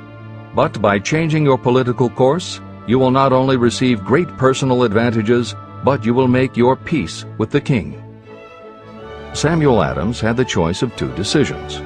He could cease his opposition and receive personal bribes, or he could continue and run the risk of being hanged. Clearly, the time had come when Adams was forced to reach, instantly, a decision that could have cost his life. Adams insisted upon Colonel Fenton's word of honor that the colonel would deliver to the governor the answer exactly as Adams would give it to him. Adams' answer: Then you may tell Governor Gage that I trust I have long since made my peace with the King of Kings. No personal consideration shall induce me to abandon the righteous cause of my country. And tell Governor Gage it is the advice of Samuel Adams to him no longer to insult the feelings of an exasperated people. When Governor Gage received Adams' caustic reply, he flew into a rage and issued a proclamation that read, I do hereby, in His Majesty's name, offer and promise His most gracious pardon to all persons who shall forthwith lay down their arms and return to the duties of peaceable subjects, excepting only from the benefit of such pardon Samuel Adams and John Hancock, whose offenses are of too flagitious a nature to admit of any other consideration but that of condign punishment. Adams and Hancock were on the spot. The threat of the irate governor forced the two men to reach another decision, equally as dangerous. They hurriedly called a secret meeting of their staunchest followers. After the meeting had been called to order, Adams locked the door, placed the key in his pocket, and informed all present that it was imperative that a Congress of the colonists be organized, and that no man should leave the room until the decision for such a Congress had been reached. Great excitement followed. Some weighed the possible consequences of such radicalism. Some expressed grave doubt as to the wisdom of so definite a decision in defiance of the Crown. Locked in that room were two men immune to fear, blind to the possibility of failure, Hancock and Adams. Through the influence of their minds, the others were induced to agree that, through the Correspondence Committee, arrangements should be made for a meeting of the First Continental Congress to be held in Philadelphia, September 5, 1774. Remember this date. It is more important than July 4, 1776. If there had been no decision to hold a Continental Congress, there could have been no signing of the Declaration of Independence. Before the first meeting of the new Congress, another leader, in a different section of the country, was deep in the throes of publishing a summary view of the rights of British America. He was Thomas Jefferson, of the province of Virginia, whose relationship to Lord Dunmore, representative of the Crown in Virginia, was as strained as that of Hancock's and Adams with their governor. Shortly after his famous Summary of Rights was published, Jefferson was informed that he was subject to prosecution for high treason against His Majesty's government. Inspired by the threat, one of Jefferson's colleagues, Patrick Henry, boldly spoke his mind, concluding his remarks with a sentence that shall remain forever a classic. "If this be treason, then make the most of it."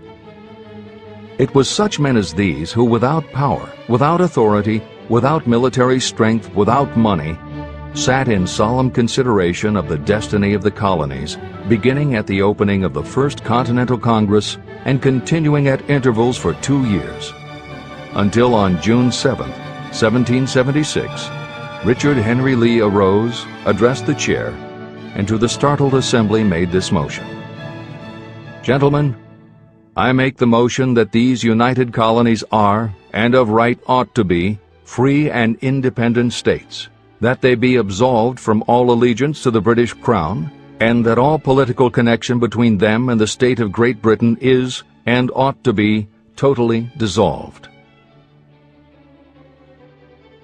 The most momentous decision ever placed on paper. Lee's astounding motion was discussed fervently and at such length that he began to lose patience. Finally, after days of argument, he again took the floor and declared in a clear, firm voice, "Mr. President, we have discussed this issue for days. It is the only course for us to follow. Why then, sir, do we longer delay? Why still deliberate? Let this happy day give birth to an American Republic. Let her arise, not to devastate and to conquer, but to re-establish the reign of peace and of law." Before his motion was finally voted upon, Lee was called back to Virginia because of serious family illness. But before leaving, he placed his cause in the hands of his friend, Thomas Jefferson, who promised to fight until favorable action was taken. Shortly thereafter, the President of the Congress, Hancock, appointed Jefferson as chairman of a committee to draw up a Declaration of Independence.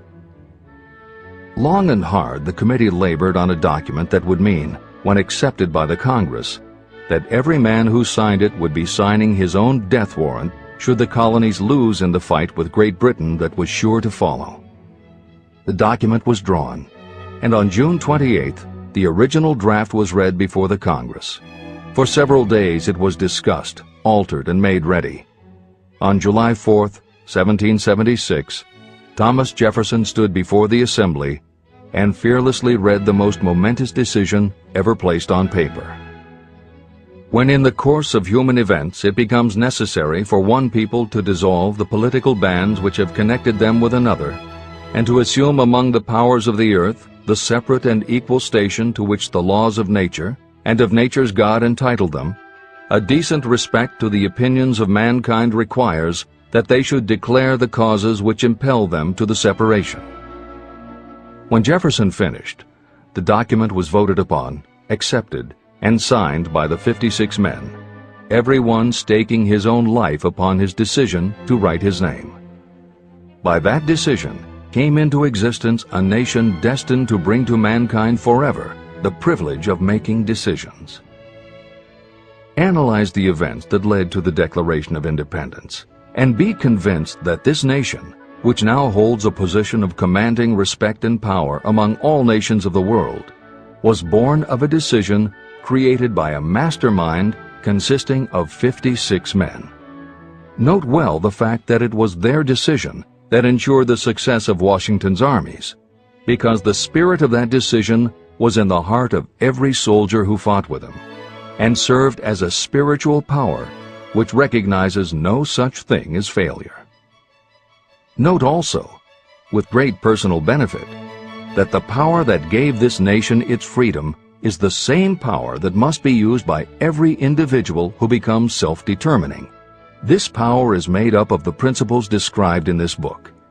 It will not be difficult to detect in the story of the Declaration of Independence at least 6 of these principles: desire, decision, faith, persistence, the mastermind, and organized planning.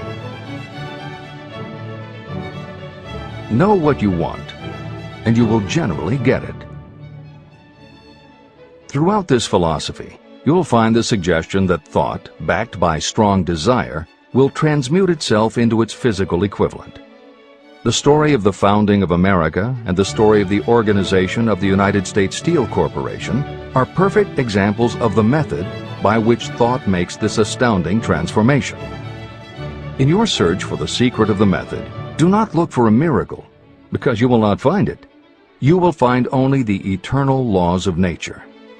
These laws are available to every person who has the faith and the courage to use them. They may be used to bring freedom to a nation or to accumulate riches.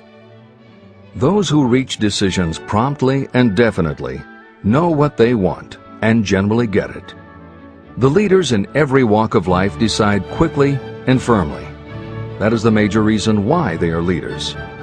The world has a habit of making room for the people whose words and actions show that they know where they are going. Indecision is a habit that usually begins when a person is young. It becomes more and more of a habit as the youth goes through grade school, high school, and even through college without definiteness of purpose. The habit of indecision goes with the student into the occupation he or she chooses. Generally, a young person just out of school seeks any job that can be found. Young people take the first job they can find because they have fallen into the habit of indecision. The vast majority of people working today are in the positions they hold because they lack the definiteness of decision to plan a definite position and the knowledge of how to choose an employer. Definiteness of decision always requires courage, sometimes very great courage. The 56 men who signed the Declaration of Independence staked their lives on the decision to affix their signatures to that document. The person who reaches a definite decision to go after a specific job and make life pay the price he or she asks does not stake his or her life on that decision. They stake their economic freedom. Financial independence, riches, and desirable business positions are not within reach of the person who neglects or refuses to expect, plan, and demand these things. The person who desires riches in the same spirit that Samuel Adams desired freedom for the colonies is sure to accumulate wealth. No man achieves great success who is unwilling to make personal sacrifices. Chapter 10. Persistence. The sustained effort necessary to induce faith. The 8th step toward riches. Persistence is an essential factor in the procedure of transmuting desire into its monetary equivalent. The basis of persistence is the power of will. Willpower and desire, when properly combined, make an irresistible pair. Those who accumulate great fortunes are sometimes called cold-blooded or ruthless. Frequently, it is simply because their critics simply don't understand that what they have is a strong desire backed up by willpower, which they mix with persistence. It is the combination that ensures the attainment of their objectives. The majority of people are ready to throw their aims and purposes overboard and give up at the first sign of opposition or misfortune. A few carry on despite all opposition until they attain their goal. There may be no heroic connotation to the word persistence. But persistence does for your character what carbon does to iron. It hardens it to steel. The building of a fortune will involve the application of the entire 13 factors of this philosophy. These principles must be understood, and they must be applied with persistence by all who accumulate money. Your test of persistence. If you are reading this book with the intention of seriously applying the knowledge, the first test of your persistence will come when you begin to follow the 6 steps described in the 3rd chapter. Desire. Unless you are one of the few people who already have a definite goal and a definite plan for its attainment, you may read the instructions, but you will never actually apply them in your daily life. Lack of persistence is one of the major causes of failure. Moreover, my experience with thousands of people has proved that lack of persistence is a weakness common to the majority of people. However, it is a weakness that may be overcome by effort. The ease with which lack of persistence may be conquered will depend entirely upon the intensity of your desire. The starting point of all achievement is desire. Keep this constantly in mind. Weak desires bring weak results, just as a small amount of fire makes a small amount of heat. If you are lacking in persistence, this weakness may be remedied by building a stronger fire under your desires. Continue reading through to the end of this book. Then go back to Chapter 3 and start immediately to carry out the instructions for using the 6 steps. The eagerness with which you follow these instructions will indicate clearly how much or how little you really desire to accumulate money. If you find that you are indifferent, you may be sure that you have not yet acquired the money consciousness that you must possess before you can be sure of accumulating a fortune. Fortunes gravitate to those whose minds have been prepared to attract them, just as surely as water gravitates to the ocean. If you are weak in persistence, focus on the instructions in Chapter 11, Power of the Mastermind. Surround yourself with a mastermind group, and through the cooperation of the members of this group, you can develop persistence. You will find additional instructions for the development of persistence in Chapter 5, Autosuggestion, and in Chapter 13, The Subconscious Mind. Follow the instructions in these chapters until you build up habits that convey to your subconscious mind a clear picture of the object of your desire. From that point on, you will not be handicapped by lack of persistence. Your subconscious mind works continuously while you are awake and while you are asleep. Are you money conscious or poverty conscious? Occasional effort to apply the rules will be of no value to you. To get results, you must apply all of the rules until they become a fixed habit with you. In no other way can you develop the necessary money consciousness. Just as money is attracted to those who have deliberately set their mind on it, poverty is attracted to those whose mind is open to it. And although money consciousness must be developed intentionally, poverty consciousness develops without conscious application of habits favorable to it. Poverty consciousness will seize the mind that is not occupied with money consciousness. If you understand the point of the preceding paragraph, you will understand the importance of persistence in the accumulation of a fortune. Without persistence, you will be defeated even before you start. With persistence, you will win. If you have ever had a nightmare, you will realize the value of persistence. You are lying in bed, half awake, with a feeling that you are about to smother. You are unable to turn over or to move a muscle. You realize that you must begin to regain control over your muscles. Through persistent effort of willpower, you finally manage to move the fingers of one hand. By continuing to move your fingers, you extend your control to the muscles of one arm until you can lift it. Then you gain control of the other arm. You finally gain control over the muscles of one leg, and then extend it to the other leg. Then, with one supreme effort of will, you regain complete control over your muscular system and snap out of your nightmare. You did it step by step. You may find it necessary to snap yourself out of your mental inertia in a similar way. First, by moving slowly, then increasing your speed until you gain complete control over your will. Be persistent, no matter how slowly you may have to move at first. With persistence will come success. Snap out of mental inertia. If you select your mastermind group with care, you will have in it at least one person who will aid you in the development of persistence. Some people who have accumulated great fortunes did so because of necessity. They developed the habit of persistence because circumstances forced them to become persistent. Those who have cultivated the habit of persistence seem to enjoy insurance against failure. No matter how many times they are defeated, they finally arrive up toward the top of the ladder. Sometimes it appears that there is a hidden guide whose duty is to test us through all sorts of discouraging experiences.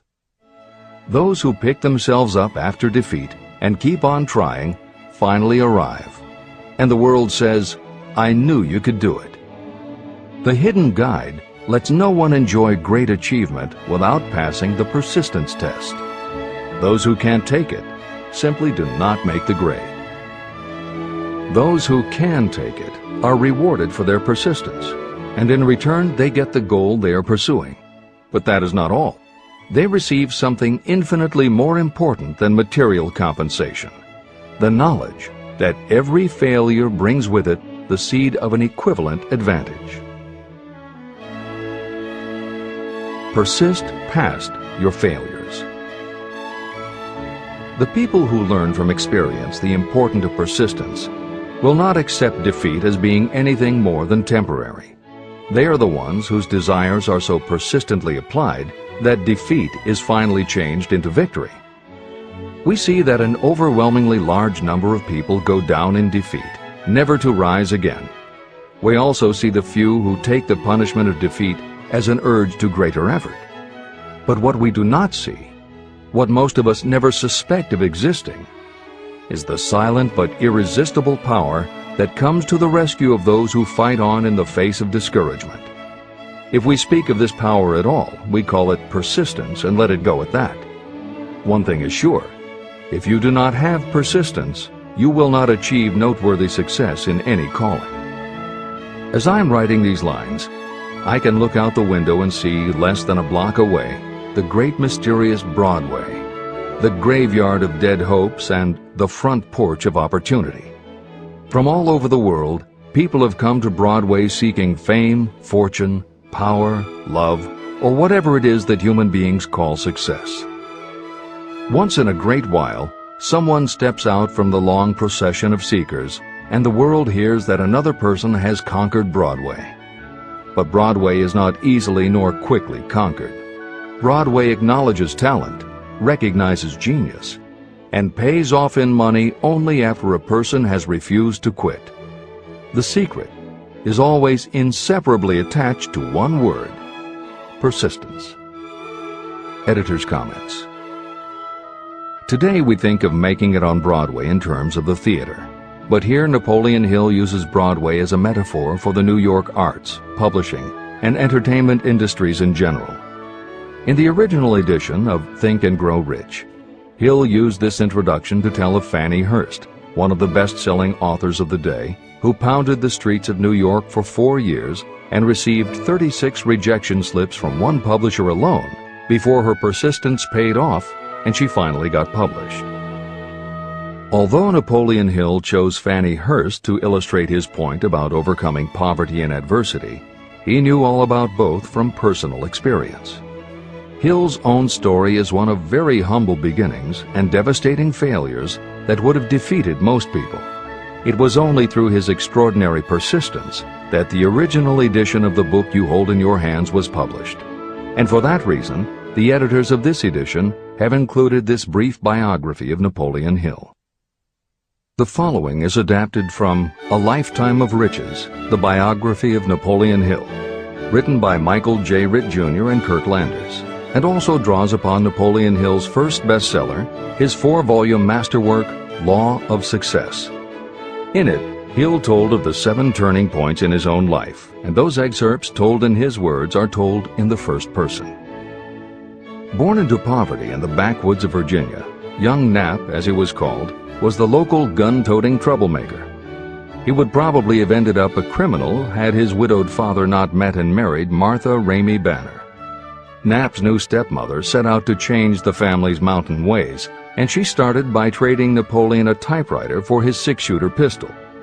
She told him, "If you become as good with a typewriter as you are with that gun, you may become rich and famous and known throughout the world." Her faith and encouragement turned young Nap around, and by the age of 15, he was submitting stories to the local newspapers and doing everything he could to get himself out of his meager circumstance. After completing high school and 1 year at a business college, he wrote an audacious letter to Rufus Ayers, one of the most powerful men in the coal industry. Hill wrote to apply for a job, but he said that he didn't want a salary.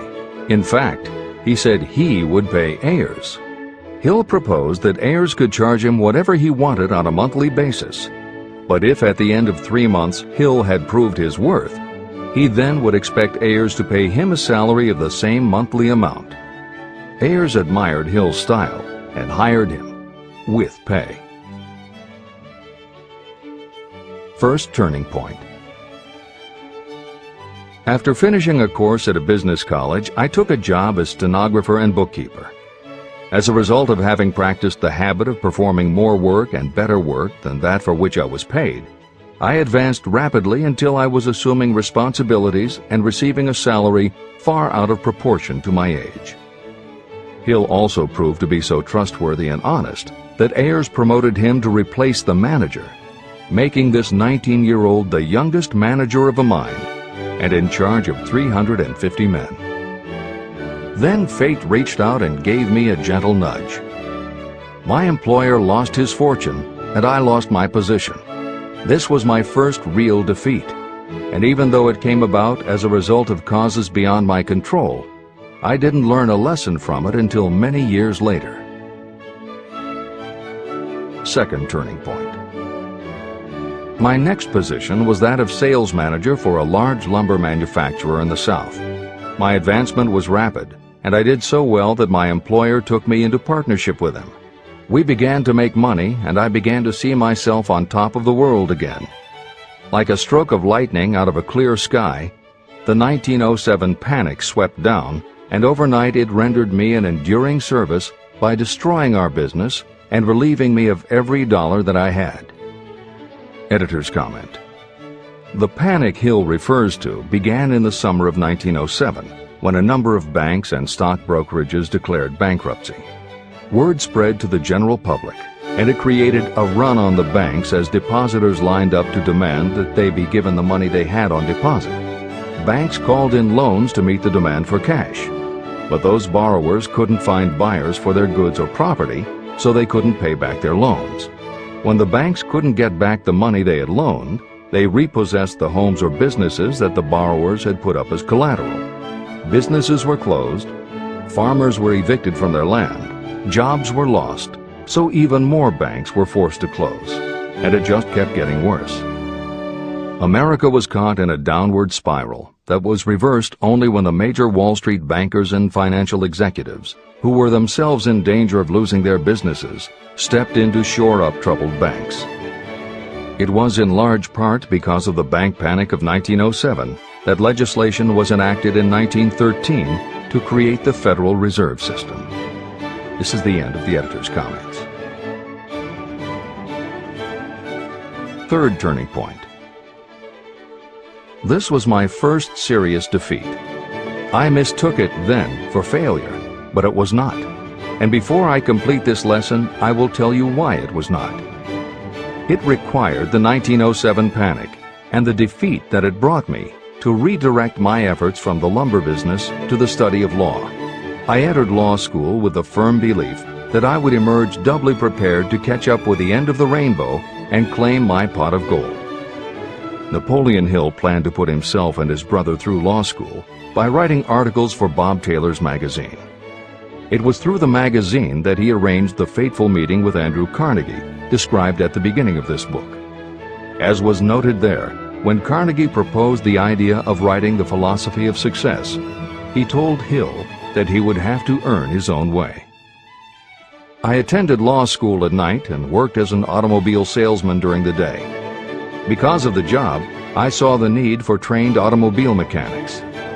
I opened an educational department in the manufacturing plant and began to train ordinary machinists in automobile assembly and repair work. The school prospered, paying me over $1,000 a month in net profits. My banker knew that I was prospering, therefore he loaned me money with which to expand.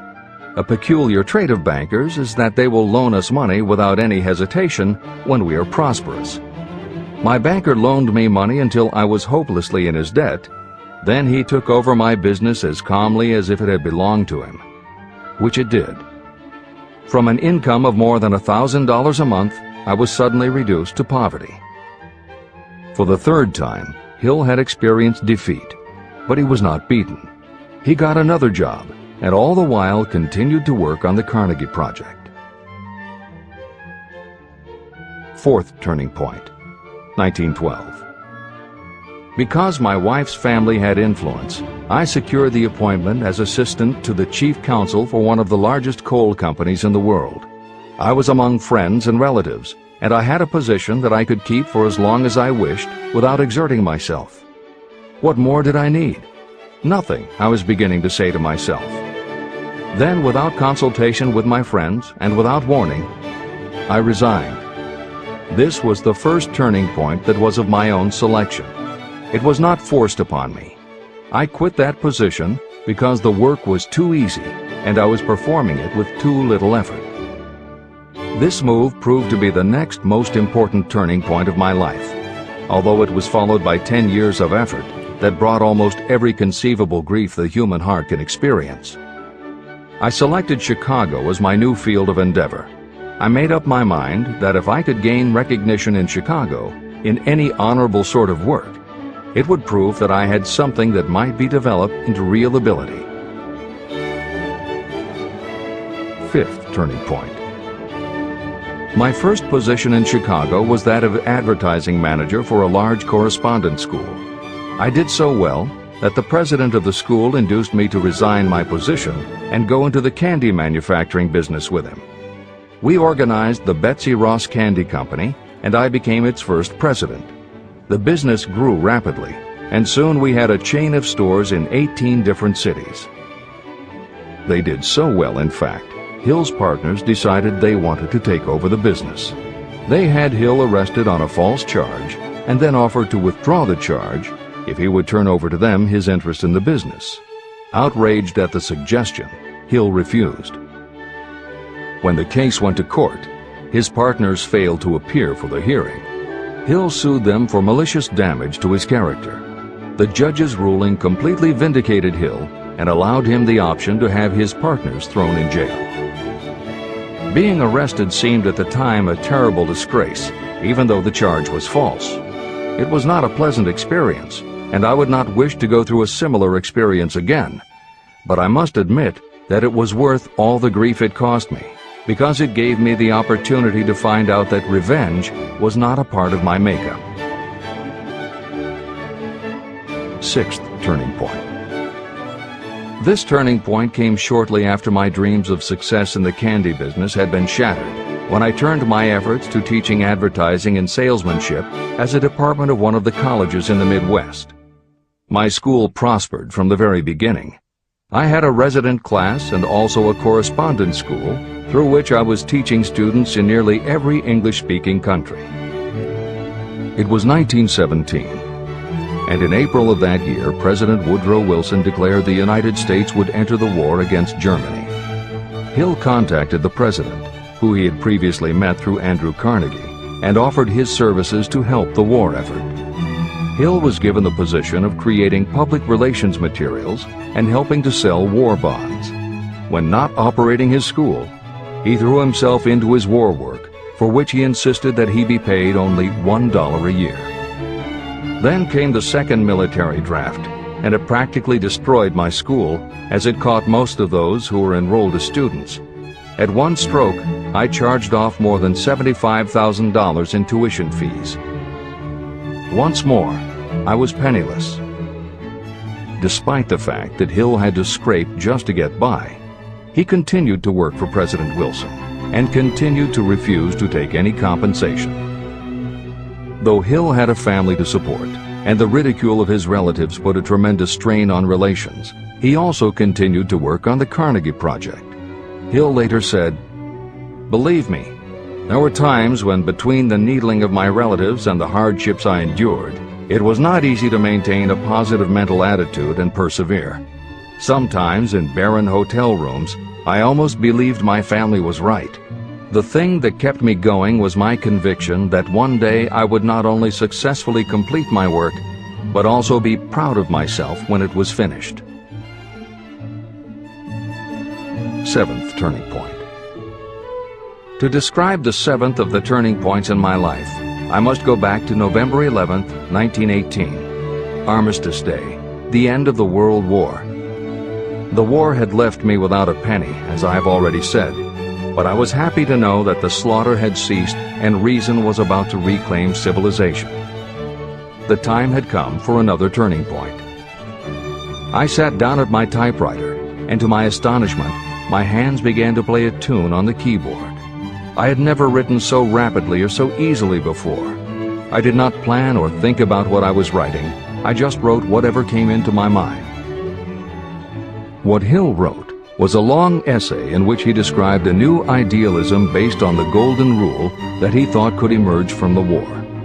He declared that he would help spread the word and promised that somehow he was going to find the money to launch a new magazine to be called Hill's Golden Rule. He took his essay to George Williams, a Chicago printer he had met while working at the White House, and by early January of 1919, Hill's Golden Rule magazine was on the newsstands. The first issue was 48 pages.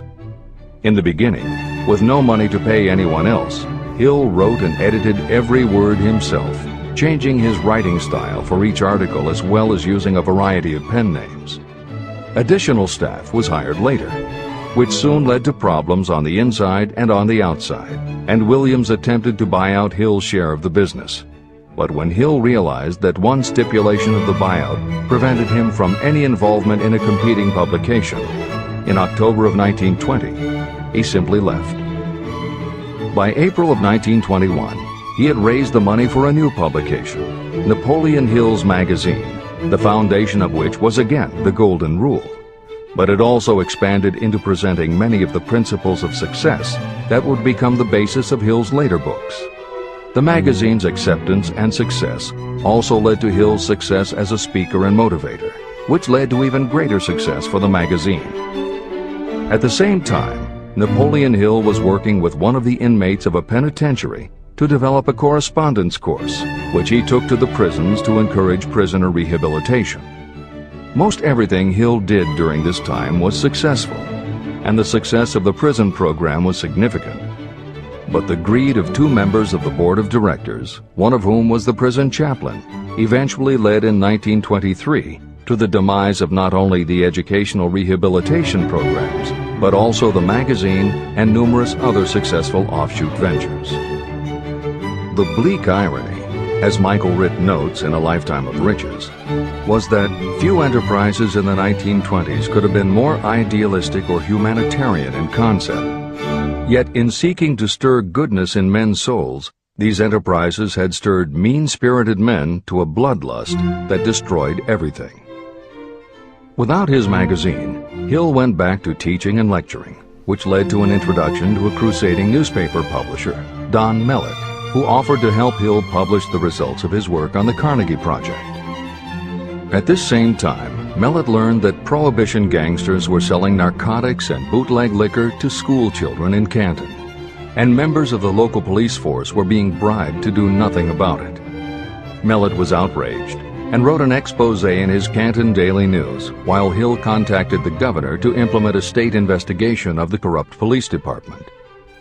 A week before Hill and Mellett were to finalize the financing for the publication of Hill's book, Don Mellett was ambushed outside his home and assassinated by a gangster and a renegade cop. They tried to kill Hill, too, but through pure luck he escaped and fled to the Smoky Mountains, where he remained holed up in a backwoods shack for most of a year. Destitute and in fear for his life, he lapsed into a state of deep depression. Then, in one extraordinary night of self-analysis, he willed himself out of his depression and resolved to finish the challenge Carnegie had posed almost 20 years earlier. Hill went to Philadelphia, convinced a publisher to put up the money, then worked night and day for almost 4 months to finish the manuscript. In March of 1928, Hill published the results of his efforts, a multi-volume masterwork entitled Law of Success. No one had ever seen anything like it. It was a phenomenon, a runaway bestseller. A little over a year later, while Hill was finally enjoying the fruits of his long labors, the stock market crash of '29 hit. The bottom fell out of everything, including the market for books. Though he never gave up on his vision, like the rest of America, Hill struggled through the Depression. He lectured, he wrote, and he taught in every way he could, but it was very hard to preach personal achievement to a country that had lost faith in itself. Napoleon Hill made it his personal mission to turn the tide by creating a variety of self-help programs. But it became disappointingly apparent that it was going to take more than one man to do it. When Franklin Delano Roosevelt was elected president, he reached out to Hill. Though Napoleon Hill was an avowed capitalist, he believed enough in the ultimate goal of FDR's policies that he committed himself to helping the new administration. Throughout the Depression years, he became a close confidant of the president's, helping to guide Roosevelt in his efforts to revitalize America. It is said that it was Hill who gave FDR the famous line, "We have nothing to fear but fear itself." And though Hill was dead broke, just as he had done for President Wilson, he refused to accept more than $1 a year for his efforts. In 1937, as America was finally beginning to see glimmerings of hope that the Great Depression might end, Hill convinced his publisher that America now needed a book to help shake off the mental and emotional stigma of those terrible times. He was right. They released Think and Grow Rich to such resounding success that it sold well over 1 million copies even before the Depression ended. At this writing, it has sold more than 60 million copies worldwide, and to this day it still sells more than 1 million copies a year in its various editions. Take your own persistence inventory. Persistence is a state of mind, therefore, it can be cultivated. Like all states of mind, persistence is based upon definite causes, among them these. Definiteness of purpose. Knowing what you want is the first and most important step toward the development of persistence. A strong motive will force you to surmount difficulties. Desire. It is comparatively easy to acquire and maintain persistence in pursuing the object of intense desire. Self-reliance. Belief in your ability to carry out a plan encourages you to follow the plan through with persistence. Self-reliance can be developed through the principle described in Chapter 5, Autosuggestion. Definiteness of plans. Organized plans, even ones that may be weak or impractical, encourage persistence. Accurate knowledge. Knowing that your plans are sound, based upon experience or observation, encourages persistence. Guessing, instead of knowing, destroys persistence. Cooperation. Sympathy, understanding, and cooperation with others tend to develop persistence. Willpower. The habit of concentrating your thoughts on making plans to attain your definite purpose leads to persistence. Habit. Persistence is the direct result of habit. The mind absorbs and becomes a part of the daily experiences upon which it feeds. Fear, the worst of all enemies, can be overcome by forcing yourself to perform and repeat acts of courage. Everyone who has seen active service in war knows this. Take inventory of yourself and determine what you are lacking in this essential quality of persistence. Measure yourself point by point and see how many of the previous 8 factors of persistence you lack. The analysis may lead to discoveries that will give you a new understanding of yourself and what you need to get ahead. The following is a list of the real enemies that stand between you and achievement. These are not only the symptoms indicating weakness of persistence, but also the deeply seated subconscious causes of this weakness. Study the list carefully and face yourself squarely if you really wish to know who you are and what you are capable of doing. These are the weaknesses that must be mastered by anyone who really wants to accumulate riches. 1. Failure to recognize and to define clearly exactly what you want. 2. Procrastination, with or without cause, usually backed up with a long list of alibis and excuses. 3. Lack of interest in acquiring specialized knowledge. 4. Indecision, and the habit of passing the buck instead of facing issues squarely, also backed by alibis and excuses. 5. The habit of relying upon excuses instead of making definite plans to solve your problems. 6. Self-satisfaction. There is little remedy for this and no hope for those who suffer from it. 7. Indifference, usually reflected in your readiness to compromise rather than meet opposition and fight it. 8. The habit of blaming others for your mistakes and accepting circumstances as being unavoidable. 9. Weakness of desire because you neglected to choose motives that will push you to take action. 10. Willingness to quit at the first sign of defeat, based upon one or more of the 6 basic fears. 11. Lack of organized plans that you have written out so they can be analyzed. 12. The habit of neglecting to act on ideas or to grasp opportunity when it presents itself. 13. Wishing instead of willing. 14. The habit of compromising with poverty instead of aiming at riches. A general lack of ambition to be, to do, or to own. 15. Searching for all the shortcuts to riches, trying to get without giving a fair equivalent, usually reflected in the habit of gambling or trying to drive unfair bargains. 16. Fear of criticism, resulting in failure to create plans and put them into action because of what other people might think, do, or say. This is one of your most dangerous enemies because it often exists in your subconscious mind and you may not even know it is there. See the 6 basic fears in the last chapter.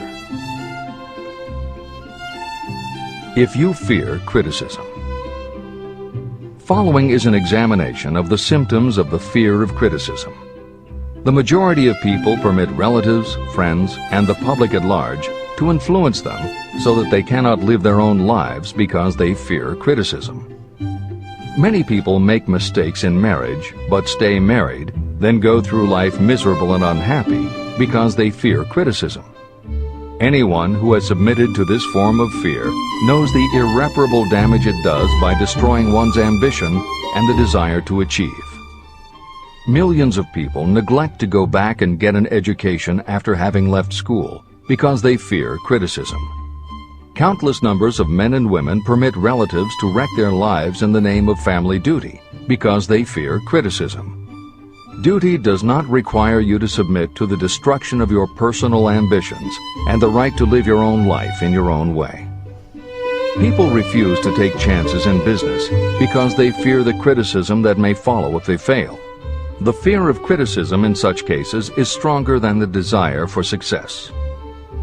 Too many people refuse to set high goals for themselves because they fear the criticism of relatives and friends who may say, "Don't aim so high, people will think you're crazy." When Andrew Carnegie suggested that I devote 20 years to the organization of a philosophy of individual achievement, my first impulse was fear of what people might say. His suggestion was far greater than anything I had ever conceived for myself. My first instinct was to create excuses, all of them traceable to the fear of criticism. Something inside of me said, "You can't do it. The job is too big and requires too much time. What will your relatives think of you? How will you earn a living?" No one has ever organized a philosophy of success. What right have you to believe you can do it? Who are you anyway to aim so high? Remember your humble birth. What do you know about philosophy? People will think you are crazy, and they did. Why hasn't some other person done this before now? These and many other questions flashed into my mind. It seemed as if the whole world had suddenly turned its attention to me with the purpose of ridiculing me into giving up all desire to carry out Mr. Carnegie's suggestion. Later in life, after having analyzed thousands of people, I discovered that most ideas are stillborn. To grow, ideas need the breath of life injected into them through definite plans of immediate action. The time to nurse an idea is at the time of its birth. Every minute it lives gives it a better chance of surviving. The fear of criticism is what kills most ideas that never reach the planning and action stage. Breaks can be made to order. Many people believe that success is the result of lucky breaks. There may be something to that, but if you depend upon luck, you will almost surely be disappointed. The only break anyone can afford to rely on is a self-made break. These come through the application of persistence. The starting point is definiteness of purpose. Editor's comments. In 1999, Mark Myers, editor of one of the country's most influential self-help newsletters, Bottom Line Personal, wrote a book entitled How to Make Luck: 7 Secrets Lucky People Use to Succeed. In it, he tells of a study that was done by the psychology department at the University of Hertfordshire near London. They assembled a group of people, half of whom either thought themselves lucky or were considered to be lucky by others. The other half of the group believed they were unlucky. They were all brought to campus to watch a computerized random coin toss. Each person watched as a cartoon elf came on screen and flipped a coin. Each was asked to call heads or tails. The results of the experiment proved that the unlucky group guessed right approximately the same number of times as the lucky group.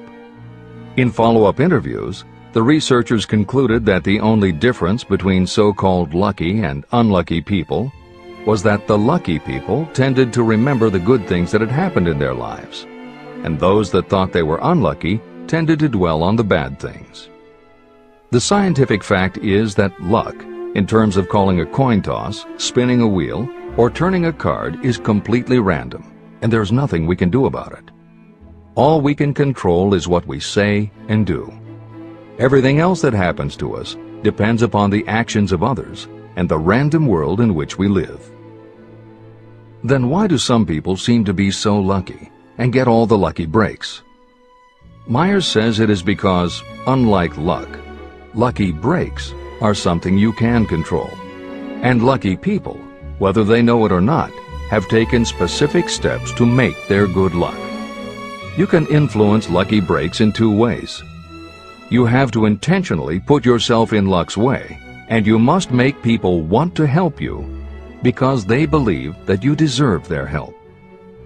Once you have let the world know you are ready for a break, luck is largely a matter of being introduced to opportunities by people who open doors for us. Myers calls these people gatekeepers. Gatekeepers offer help not only out of goodwill, but also because they hope you will help them in return when you are in a position to do so.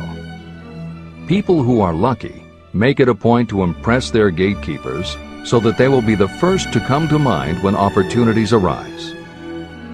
Your gatekeepers must believe that you deserve a break, and that it is worth it to them to give you one. One of the best ways to do that is simply to behave and act lucky. If you act like a loser, people think you are a loser. If you perceive yourself as lucky, it will be easier for others to see you that way. And if you are believed to be a lucky person, your chances of receiving lucky opportunities will increase, partly because others hope some of your luck will rub off on them. This is the biggest secret lucky people know. They know that when they seem lucky, more people want to help them. There are people waiting to make a difference in your life if you show them you are willing to make an effort and that you are enthusiastic. Mark Meyer's book is devoted to explaining ways to do that. As Hill says, the only lucky break anyone can afford to rely upon is a self-made break. These come through the application of persistence. The starting point is definiteness of purpose. This is the end of the editor's comments. If you stop the first 100 people you meet on the street and ask them what they want most in life, 98 of them would not be able to tell you.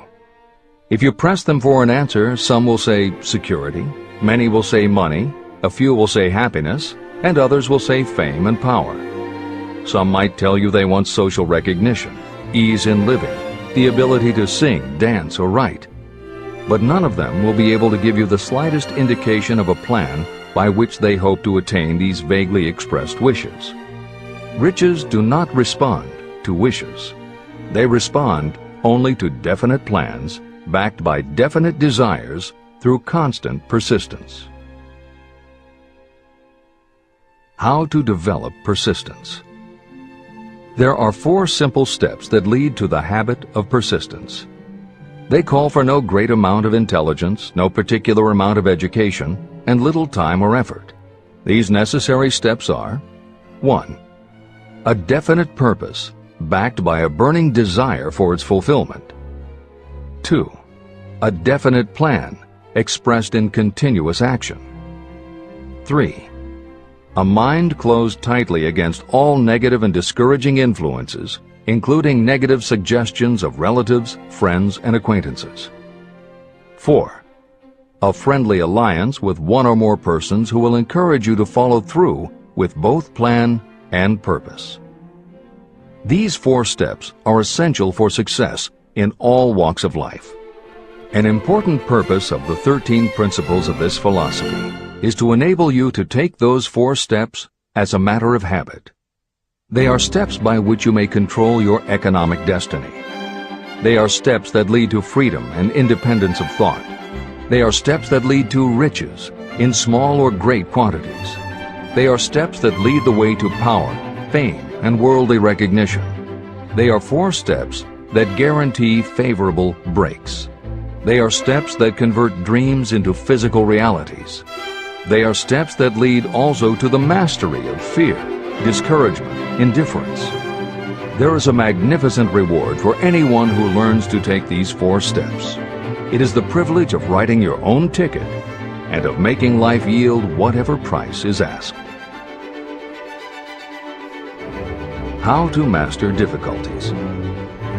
What mystical power gives people of persistence the capacity to master difficulties? Does the quality of persistence set up in your mind some form of spiritual, mental, or chemical activity that gives you access to supernatural forces? Does infinite intelligence throw itself on the side of the person who still fights on when the whole world seems to be against them? These and many other similar questions were in my mind as I watched Henry Ford start from scratch and build an industrial empire with little more than persistence. Or Thomas A. Edison, who, with less than 3 months of schooling, became the world's leading inventor. He turned his persistence into sound recording and playback machines, motion picture cameras and projectors, and the incandescent light, to say nothing of 100 other useful inventions. I had the opportunity to analyze both Mr. Edison and Mr. Ford up close and personal, year by year, over a long period of time. So I speak from actual knowledge when I say that I found no quality except persistence in either of them that even remotely suggested the major source of their stupendous achievements. If you make an impartial study of the prophets, philosophers, and religious leaders of the past, you will come to the inevitable conclusion that persistence, concentration of effort, and definiteness of purpose were the major sources of their achievements. Consider, for example, the fascinating story of Muhammad. Analyze his life. Compare him with men of achievement in this modern age of industry and finance, and observe how they all have one outstanding trait in common: persistence. If you want to understand more about the power of persistence and how it works, I strongly suggest that you read a biography of Muhammad. Editor's comments. At the beginning of the 21st century, there was an increased interest in Islam due to the attacks on the World Trade Center and the subsequent war on terror. Consequently, the modern reader will have no difficulty finding a number of very good books about Muhammad. At the time that Hill was writing the first edition of Think and Grow Rich, one of the best biographies of Muhammad was written by Esad Bey, who was born in Baku, Azerbaijan, the son of a Jewish businessman named Nusenbaum. Later, he changed his name when he converted to Islam. During the Russian Revolution, he fled his home for Berlin, where he lived until the rise of Hitler again forced him to move, first to Austria and then finally to Italy. It is believed by some that this man, known as Esad Bey, also wrote under another pen name, Kurban Said, and was in fact the author of the acclaimed Azerbaijani novel, Ali and Nino. That Napoleon Hill was very impressed with this particular biography of Muhammad is clear from his recommendation, which follows. I strongly suggest that you read a biography of Muhammad, especially the one by Esad Bey. This brief review of that book, which appeared in the Herald Tribune, will provide a preview of the rare treat in store for those who take the time to read the entire story of one of the most astounding examples of the power of persistence known to civilization. The Last Great Prophet. Reviewed by Thomas Sugro. Muhammad was a prophet, but he never performed a miracle. He was not a mystic. He had no formal schooling. He did not begin his mission until he was 40. When he announced that he was the messenger of God, bringing word of the true religion, he was ridiculed and labeled a lunatic. Children tripped him, and women threw filth upon him. He was banished from his native city, Mecca, and his followers were stripped of their worldly goods and sent into the desert after him. When he had been preaching 10 years, he had nothing to show for it but banishment, poverty, and ridicule. Yet before another 10 years had passed, he was dictator of all Arabia, ruler of Mecca, and the head of a new world religion which was to sweep to the Danube and the Pyrenees before exhausting the impetus he gave it. That impetus was threefold: the power of words, the efficacy of prayer, and man's kinship with God. His career never made sense. Muhammad was born to impoverished members of a leading family of Mecca. Because Mecca, the crossroads of the world, home of the magic stone called the Kaaba, great city of trade and the center of trade routes, was unsanitary, its children were sent to be raised in the desert by Bedouins. Muhammad was thus nurtured, drawing strength and health from the milk of nomad, vicarious mothers. He tended sheep and soon hired out to a rich widow as leader of her caravans. He traveled to all parts of the Eastern world, talked with many men of diverse beliefs, and observed the decline of Christianity into warring sects. When he was 28, Khadijah, the widow, looked upon him with favor and married him. Her father would have objected to such a marriage, so she got him drunk and held him up while he gave the paternal blessing. For the next 12 years, Muhammad lived as a rich and respected and very shrewd trader. Then he took to wandering in the desert. And one day he returned with the first verse of the Quran and told Khadijah that the archangel Gabriel had appeared to him and said that he was to be the messenger of God.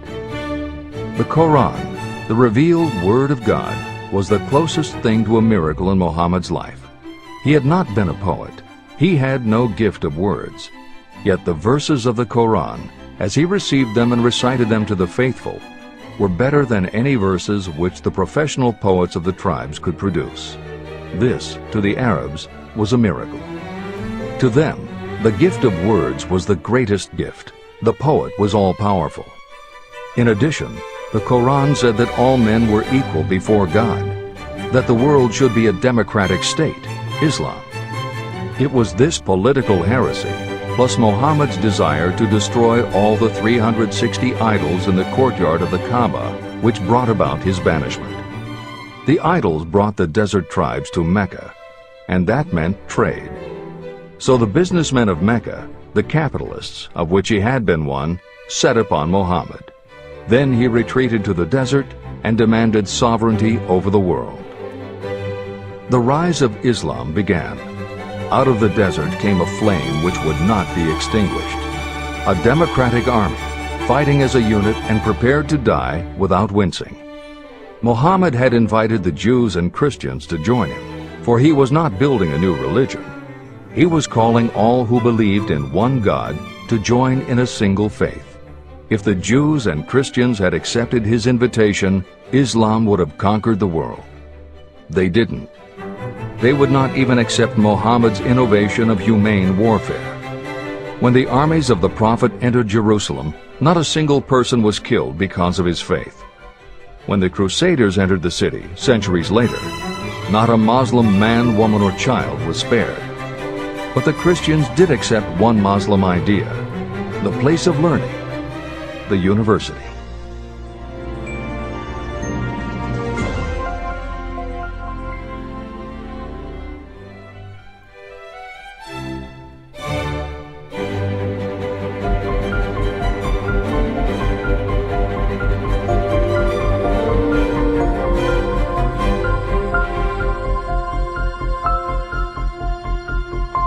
The ladder of success is never crowded at the top.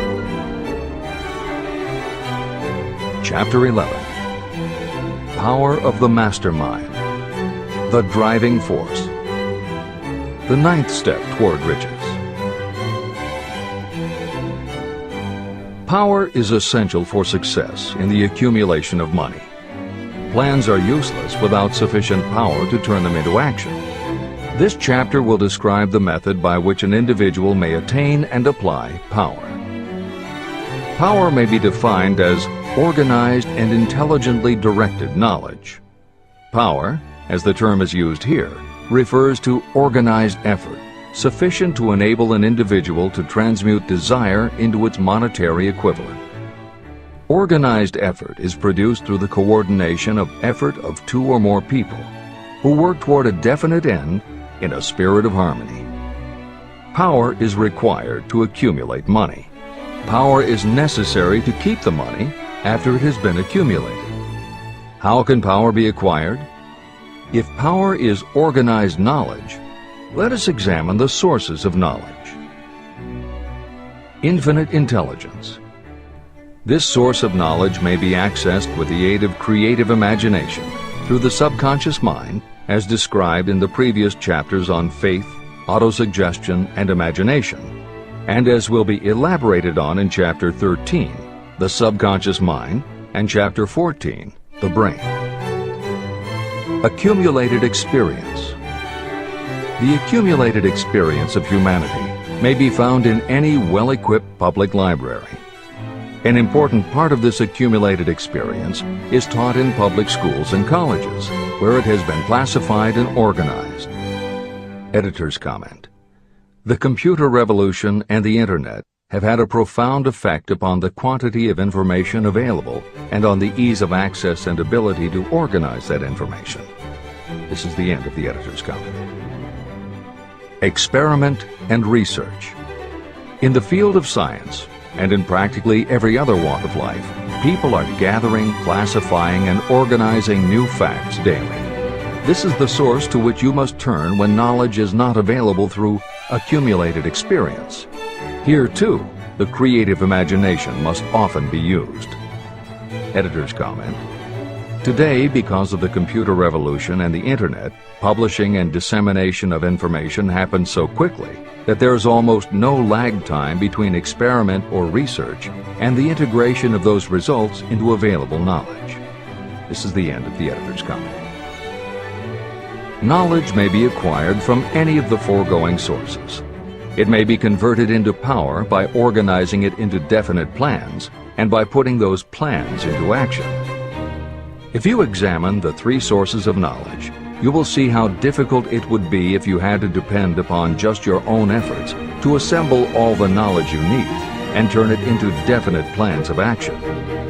If your plans are big and comprehensive, generally you will have to get others to cooperate with you if you are going to organize your knowledge so that you can turn your plans into power. Gaining power through the mastermind. The mastermind may be defined as Coordination of knowledge and effort in a spirit of harmony between two or more people for the attainment of a definite purpose. No individual may have great power without utilizing the mastermind. In Chapter 8, Organized Planning, I commented on how to create plans for translating desire into its monetary equivalent. If you carry out these instructions with persistence and intelligence, and use discrimination in choosing your mastermind group, your objective will have been halfway reached even before you begin to recognize it. Editor's comments. In the following section, Hill describes the two kinds of power that an individual can access by assembling a mastermind alliance and working with that group. The first kind of power that he mentions is economic power, which needs no comment from the editors. However, to describe the second kind of power, for want of a better term, Hill uses the term psychic. Because this word has taken on connotations that Hill never intended, this concept deserves clarification before you read on.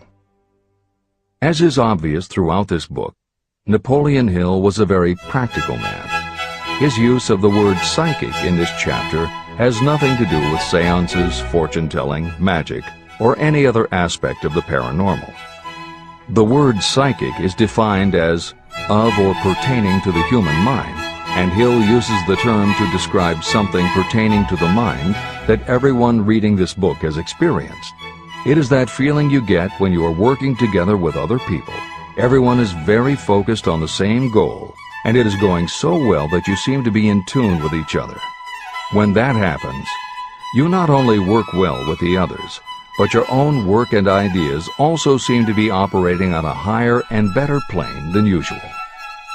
This is the end of the editor's comments. So you may better understand the potential power available to you through a properly chosen mastermind group, I will explain the two characteristics of the mastermind principle. One kind of power is economic, and the other psychic. Economic power. The economic feature is obvious. Economic advantages may be created by any person who surrounds himself with the advice, counsel, and personal cooperation of a group of people who are willing to lend him or her wholehearted aid in a spirit of perfect harmony. This form of cooperative alliance has been the basis of nearly every great fortune. Your understanding of this great truth may definitely determine your financial status. Psychic power. What I refer to as the psychic phase of the mastermind principle is a little more difficult to comprehend. You'll get a better sense of the meaning from this statement. No two minds ever come together without creating a third, invisible, intangible force, which may be likened to a third mind.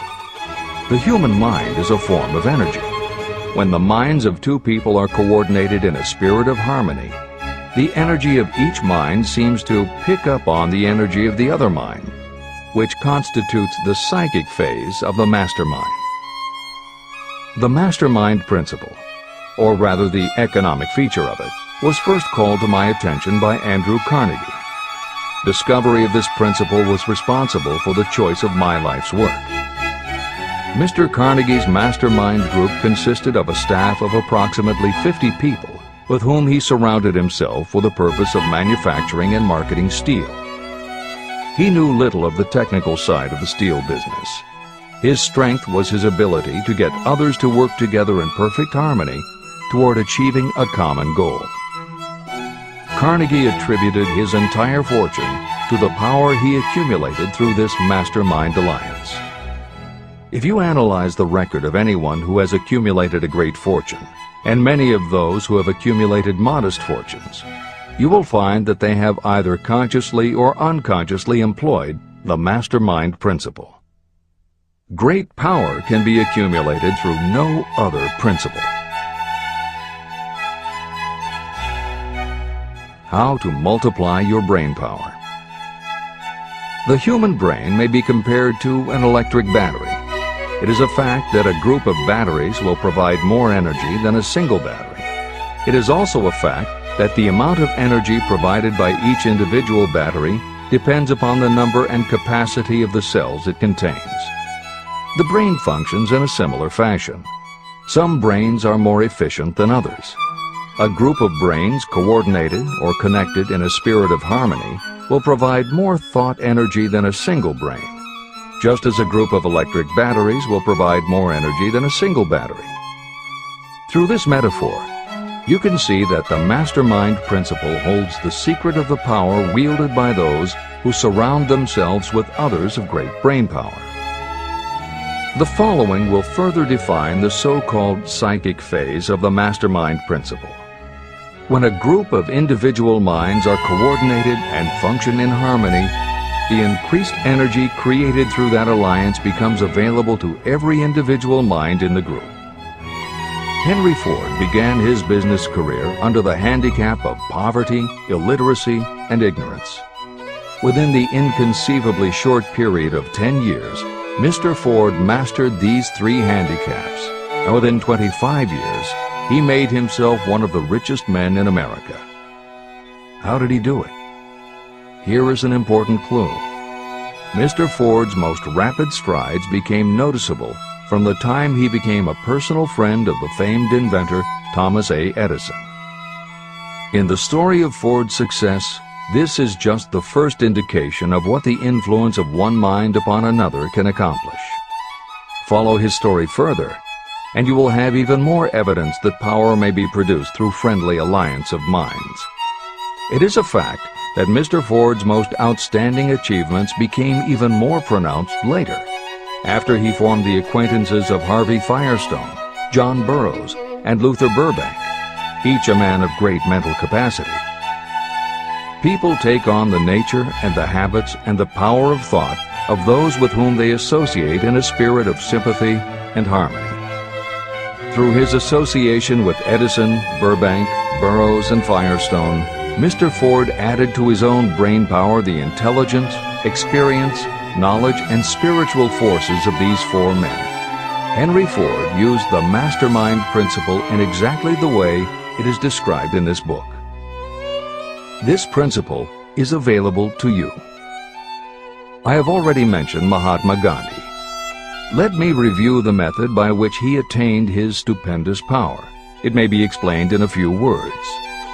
He came by power through inducing over 200 million people to coordinate with mind and body in a spirit of harmony for a definite purpose.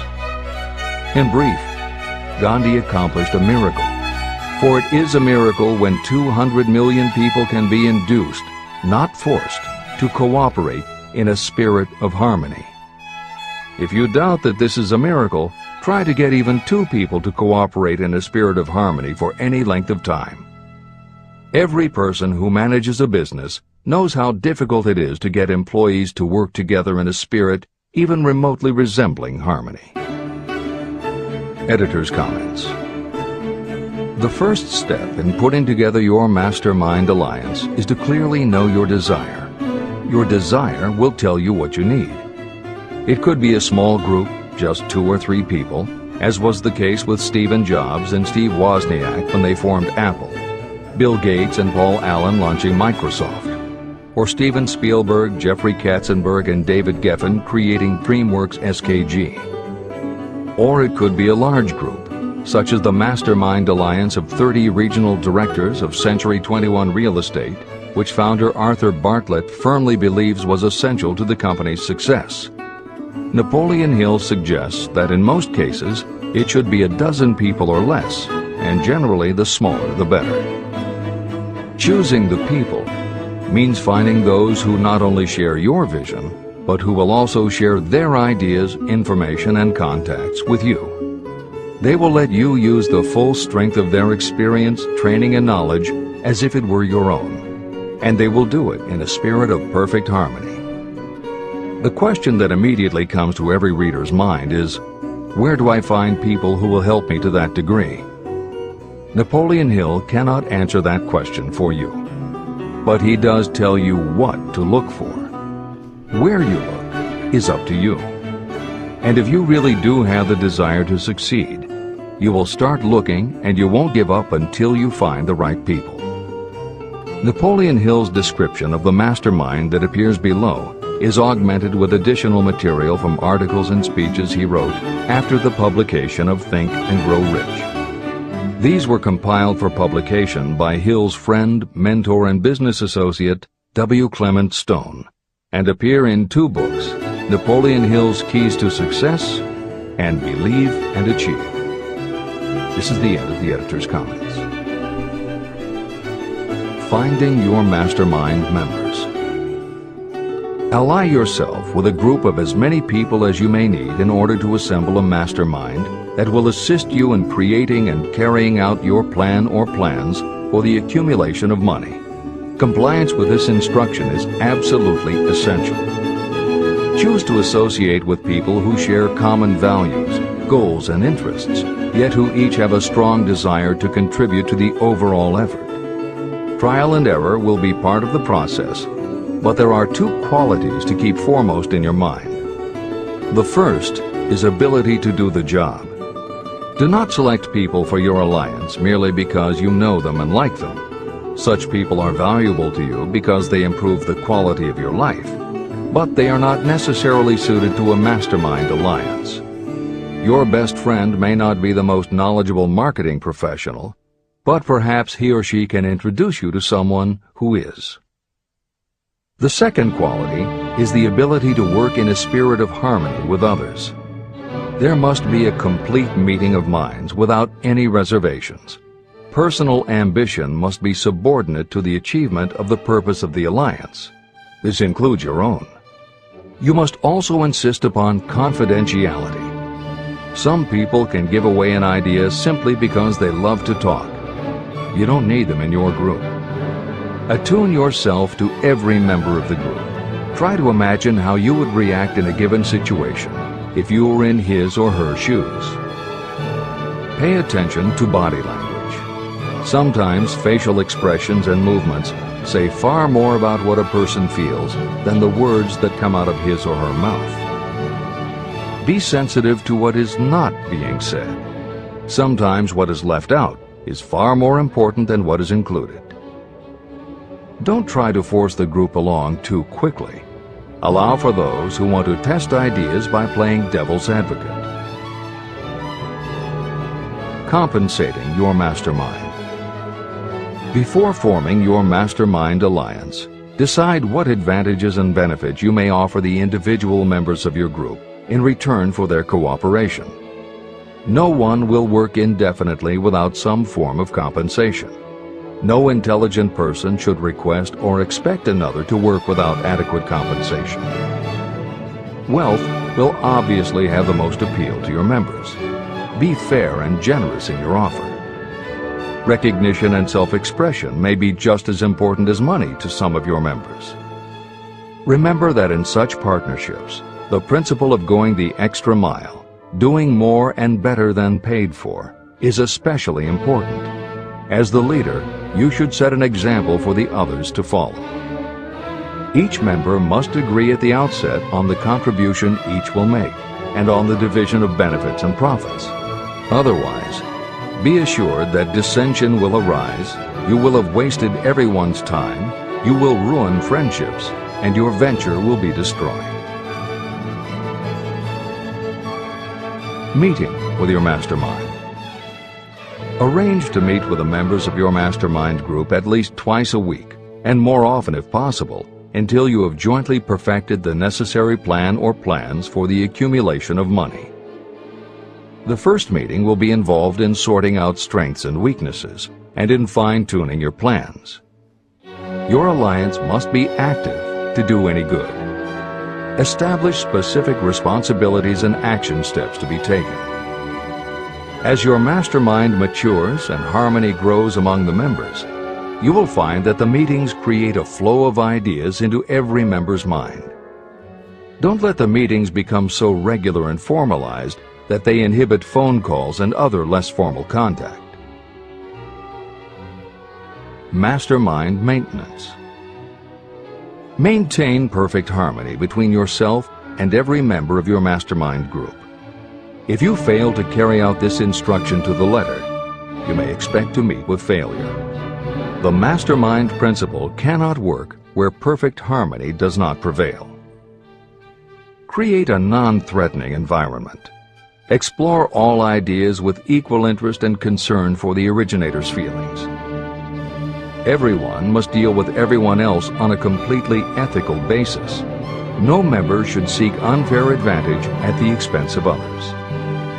As the leader, you must inspire confidence in your members by your dedication to your desire, which is the object of the group. The members must know with certainty that you are reliable, trustworthy, and loyal.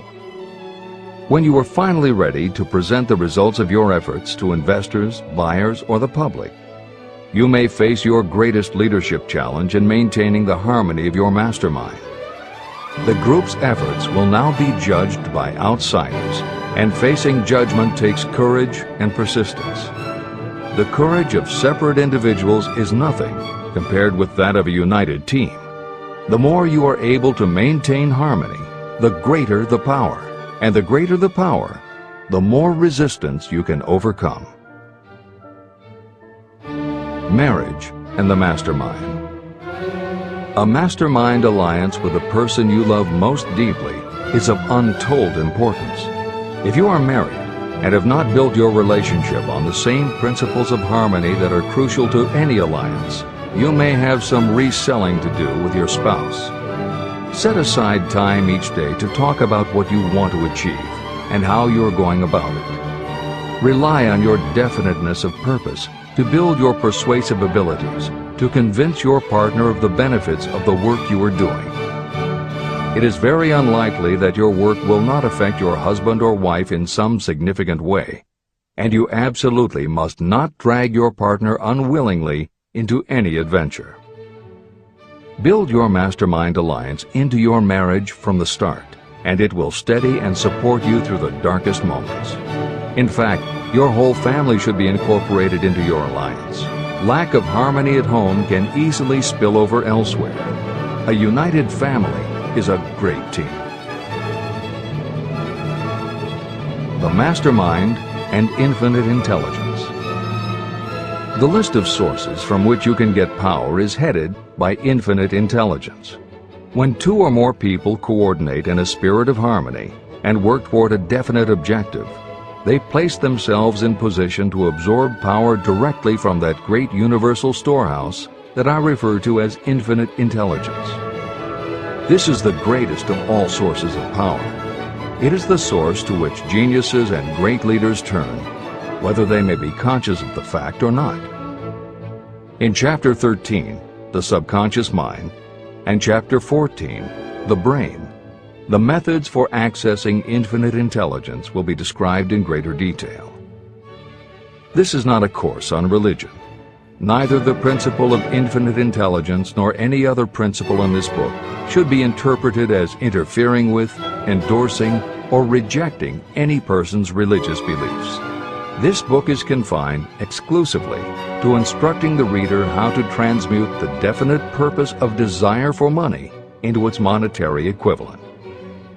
Read, and really think about what you are reading. Soon the entire subject will unfold, and you will see it in perspective. At this point, you are only seeing the detail of the individual chapters. Editor's comments. This chapter would not be complete without commenting on a mastermind that came into being almost 15 years after the first publication of Think and Grow Rich. Napoleon Hill's own mastermind alliance with multimillionaire businessman and philanthropist W. Clement Stone. On May 2, 1951, at the age of 67, Napoleon Hill and his wife Annie Lou agreed it was time for Napoleon to think about retiring. They decided to begin by cutting back on his speaking engagements after he completed the lectures that were already on his calendar, including one he was scheduled to give a few weeks later in Chicago. Unbeknownst to them, at that event, W. Clement Stone had prearranged to sit at the head table next to Napoleon Hill. Like Hill, Stone had been born into poverty. At the age of 6, he started selling newspapers to help pay the rent, and by 13, he owned his own stand. By 16, he was selling insurance, and by 20 he'd managed to scrape together $100, which he used to start his own insurance agency. Stone was a consummate salesman and motivator, and his company was growing very nicely. Then in 1938 he read Think and Grow Rich, and was so inspired by it that he bought a copy for every one of his employees, and continued to do so for each new person who joined his company. Over the years, this amounted to thousands of copies. When Stone was introduced to Hill, he told him about all the copies he had purchased of Think and Grow Rich, and said that he firmly believed it was Hill's book that had transformed his sales force and turned his company from modest to extraordinary success. Napoleon Hill and W. Clement Stone found that they were in such complete accord that by the end of their first meeting, Hill had decided to postpone his retirement and join with Stone in a venture dedicated to creating a better world for this and future generations. Within a year, they launched Napoleon Hill Associates. They published new books by Hill, including How to Raise Your Own Salary and The Master Key to Riches. They reissued Hill's earlier bestsellers, and they co-authored a new bestseller, Success Through a Positive Mental Attitude. They also launched Success Unlimited magazine, created PMA Science of Success home study courses, made television programs, radio shows, a documentary film entitled A New Sound in Paris, which showed the amazing changes that happened when the entire town of Paris, Missouri, adopted the Napoleon Hill philosophy. And they both crisscrossed America speaking, teaching, giving interviews, and spreading the philosophy to as many people as possible. In addition to his work with Napoleon Hill Associates, Hill also consulted to W. Clement Stone's company, Combined Insurance Company of America. Hill designed and implemented a new training program for the sales force, which was so successful he astounded the business world by helping Stone grow his company from $30 million in assets to $100 million in less than 10 years. When W. Clement Stone passed away in 2002, his company, now known as Aon Corporation, had revenues of $2 billion a year. W. Clement Stone had personally given more than $275 million to various charitable and philanthropic organizations. There has perhaps never been a greater example of coordination of knowledge and effort in a spirit of harmony between two or more people for the attainment of a definite purpose. The sheer volume of work and scope of influence achieved in a 10-year period by Napoleon Hill and W. Clement Stone leaves little question as to the power and importance of a mastermind alliance. This is the end of the editor's comments. The power of positive emotions. Money is shy and elusive. It must be wooed and won by methods not unlike those used by a determined lover. And the power you use in the wooing of money is not greatly different from what you use to attract the one you love. It is the power of positive emotion. That power, when successfully used in the pursuit of money, must be mixed with faith. It must be mixed with desire. It must be mixed with persistence. It must be applied through a plan, and that plan must be set into action. When money comes in large quantities, it flows to the one who accumulates it as easily as water flows downhill. There exists a great unseen stream of power, which may be compared to a river that flows in two directions. One side flows in one direction, carrying all who get into that side of the stream onward and upward to wealth. The other side flows in the opposite direction, carrying all who are unfortunate enough to get into it and can't pull themselves out, downward to misery and poverty. Everyone who has accumulated a great fortune has recognized the existence of this stream of life. It consists of one's thinking process. Positive emotions form the side of the stream that carries you to fortune. Negative emotions form the side that carries you down to poverty. This is a point of great importance to the person who is following this book with the object of accumulating a fortune. If you are caught in the side of the stream of power that leads to poverty, this book will serve as an oar by which you may propel yourself over into the other side of the stream. but it can serve you only through application and use. Merely reading and passing judgment on it, either one way or another, will be of no benefit to you. Poverty and riches can change places, but when riches take the place of poverty, the change only happens through well-conceived and carefully executed plans. The same is not true of poverty. Poverty needs no plan. It needs no one to help it because it is bold and ruthless. Riches are shy and timid. They have to be attracted. More gold has been mined from the thoughts of men than has ever been taken from the earth. Chapter 12. Sexuality, Charisma, and Creativity. The 10th step toward riches. Editor's comments. What motivates human beings is the subject of continuing scientific research and philosophical debate. There is general agreement that the prime motivators are the basic human needs for food and water, shelter and clothing, and safety. Beyond these basic life-sustaining needs, however, there are other factors that motivate people to action. It is the definition of the other factors and their order of importance that continues to be open to interpretation. Perhaps the most widely known theory is psychologist Abraham Maslow's hierarchy of human needs, which lists 8 levels of motivational forces, starting with the basic physiological and safety needs, then ascends through belonging and love, esteem, understanding, aesthetics, self-actualization, and transcendence. Other psychologists and sociologists have defined and arranged the categories differently, but in almost all cases there is agreement that after the primary life-sustaining needs are met, sex and love are the next most important motivating forces. Napoleon Hill also compiled a hierarchy of what he referred to as mind stimuli. Like Maslow and other researchers, Hill identified sex and love as the most powerful non-life-sustaining factors in human motivation. But his focus was not on sex and love as they pertain to procreation. Hill was intrigued by the theory that if sex and love are such powerful forces in driving humans to action, there might be a correlation to outstanding achievement or material success. And if such a relationship exists, can the motivating force be intentionally channeled to this purpose? In the original edition of the following chapter, Hill used terms such as sex emotion and sex energy in his analysis of these motivating forces as they relate to attitude and personality. In this context, the use of the word sex was not meant to have the physical connotation that it often has today. Today, these concepts would be conveyed by words such as sexuality, passion, or charisma.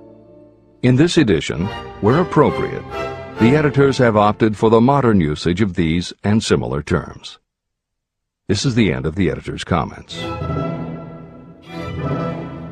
Charisma. The world is ruled and the destiny of civilization is established by the human emotions. People are influenced more by feelings than by reason.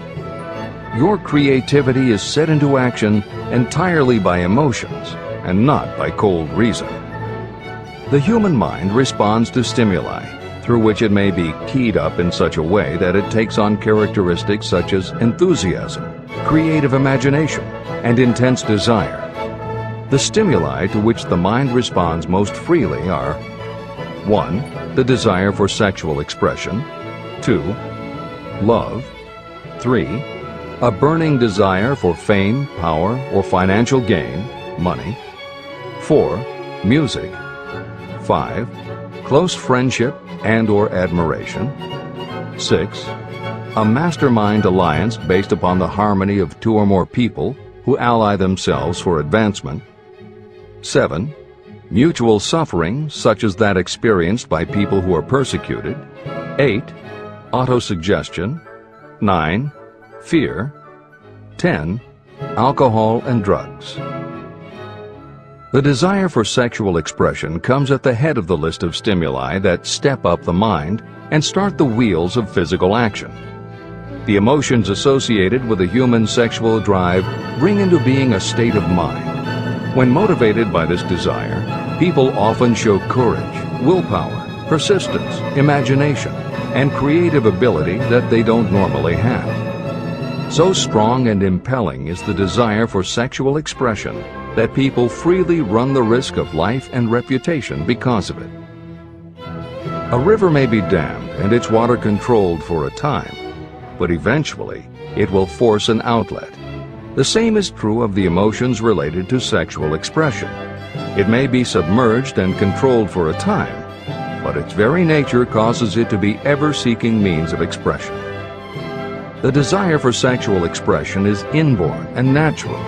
The desire cannot and should not be submerged or eliminated, but it can be given other outlets that enrich the body, mind, and spirit.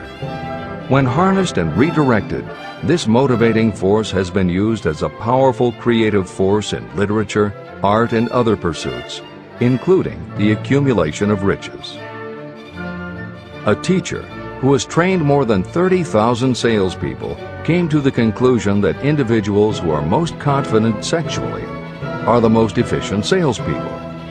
The explanation is that the factor of personality known as personal magnetism is a manifestation of sexual energy. Editor's comments. There have been numerous psychological and sociological studies about the relationship between sexuality and success that tend to support Hill's observation. Because physical characteristics are the most quantifiable aspects of sexuality, most research studies focus on gender, attractiveness, body size, and age, and they measure indicators such as first impressions, expectation of performance, perception of performance, and social interaction. These studies generally conclude that when comparing individuals of equal competence, for men, the perception is that taller men will do better than short, a full head of hair will outperform balding, handsome or virile will beat out plain or older. For women, the results are comparable. The perception is that attractive performs better than plain, slim or shapely scores higher than overweight, younger is expected to be superior to older. These observations about physical sexuality may seem obvious, but they lead to a conclusion that is very significant. Obviously, not all people who succeed are tall and virile or attractive and shapely. It is also a fact that the success of those who are short, balding, plump, or plain isn't always due to superior skill or luck. Clearly, there is another kind of attractiveness that often supersedes physical appeal. This other kind of attractiveness is connected to human sexuality, but it is not what would usually be referred to as sexy. People who have this quality are often said to have chemistry, personality, charm, or appeal. Hill called this kind of attraction personal magnetism. Today, the more common term is charisma. This is the end of the editor's comments.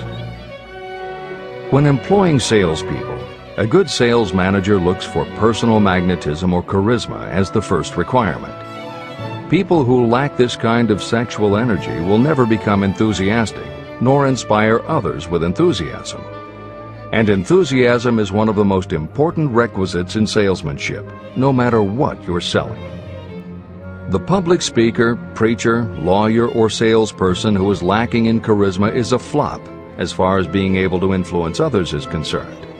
That, plus the fact that most people are influenced through an appeal to their emotions, should easily convince you of the importance of charisma as a part of the salesperson's ability. Master salespeople attain mastery in selling because they either consciously or unconsciously transmute charisma, sexual energy, into sales enthusiasm. That statement explains the actual, practical meaning of sexual transmutation. The meaning of the word transmute is, in simple language, the changing or transferring of one element or form of energy into another. The transmutation of sexual energy means switching the mind from thoughts of physical expression to thoughts of some other nature. Salespeople who know how to turn on charisma have acquired the art of sexual transmutation, whether they know it or not. The majority of salespeople who transmute their sexual energy do so without being aware of what they are doing or how they are doing it. You can cultivate and develop this quality in your dealings with others. Through cultivation and understanding, this vital motivating force may be drawn upon and used to great advantage in relationships between people. This energy may be communicated to others in the following ways. The handshake. The touch of the hand indicates instantly the presence of charisma or the lack of it. The tone of voice. Charisma or sexual energy is the factor with which the voice may be colored or made musical and charming. Posture and carriage of the body.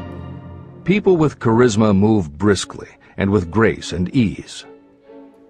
The vibrations of thought. People with charisma project sexuality through their personality in a way that influences those around them. Clothing and style. People who are charismatic are usually very careful about their personal appearance. They usually select clothing of a style becoming to their personality, physique, complexion, etc. Editor's comments. Having established a link between sexuality and success in the form of charisma, in the following section, Napoleon Hill explores how sexuality might also be a motivating factor in success by enhancing creativity. To illustrate the connection, Hill draws upon the biographies of historical figures who exhibited both charisma and exceptional creativity. In the time since Hill conducted his research, many women have risen to positions of power and influence. Their accomplishments have been well documented and are readily available in bookstores and libraries. However, when Hill was assembling his data, the majority of historical biographies available were about successful men. Further, the successful industrialists and political leaders he had personally studied during the previous 30 years were also men. Because of this limitation, Hill does not theorize about the role men might play in motivating the success of women. This issue is addressed in a later editorial comment.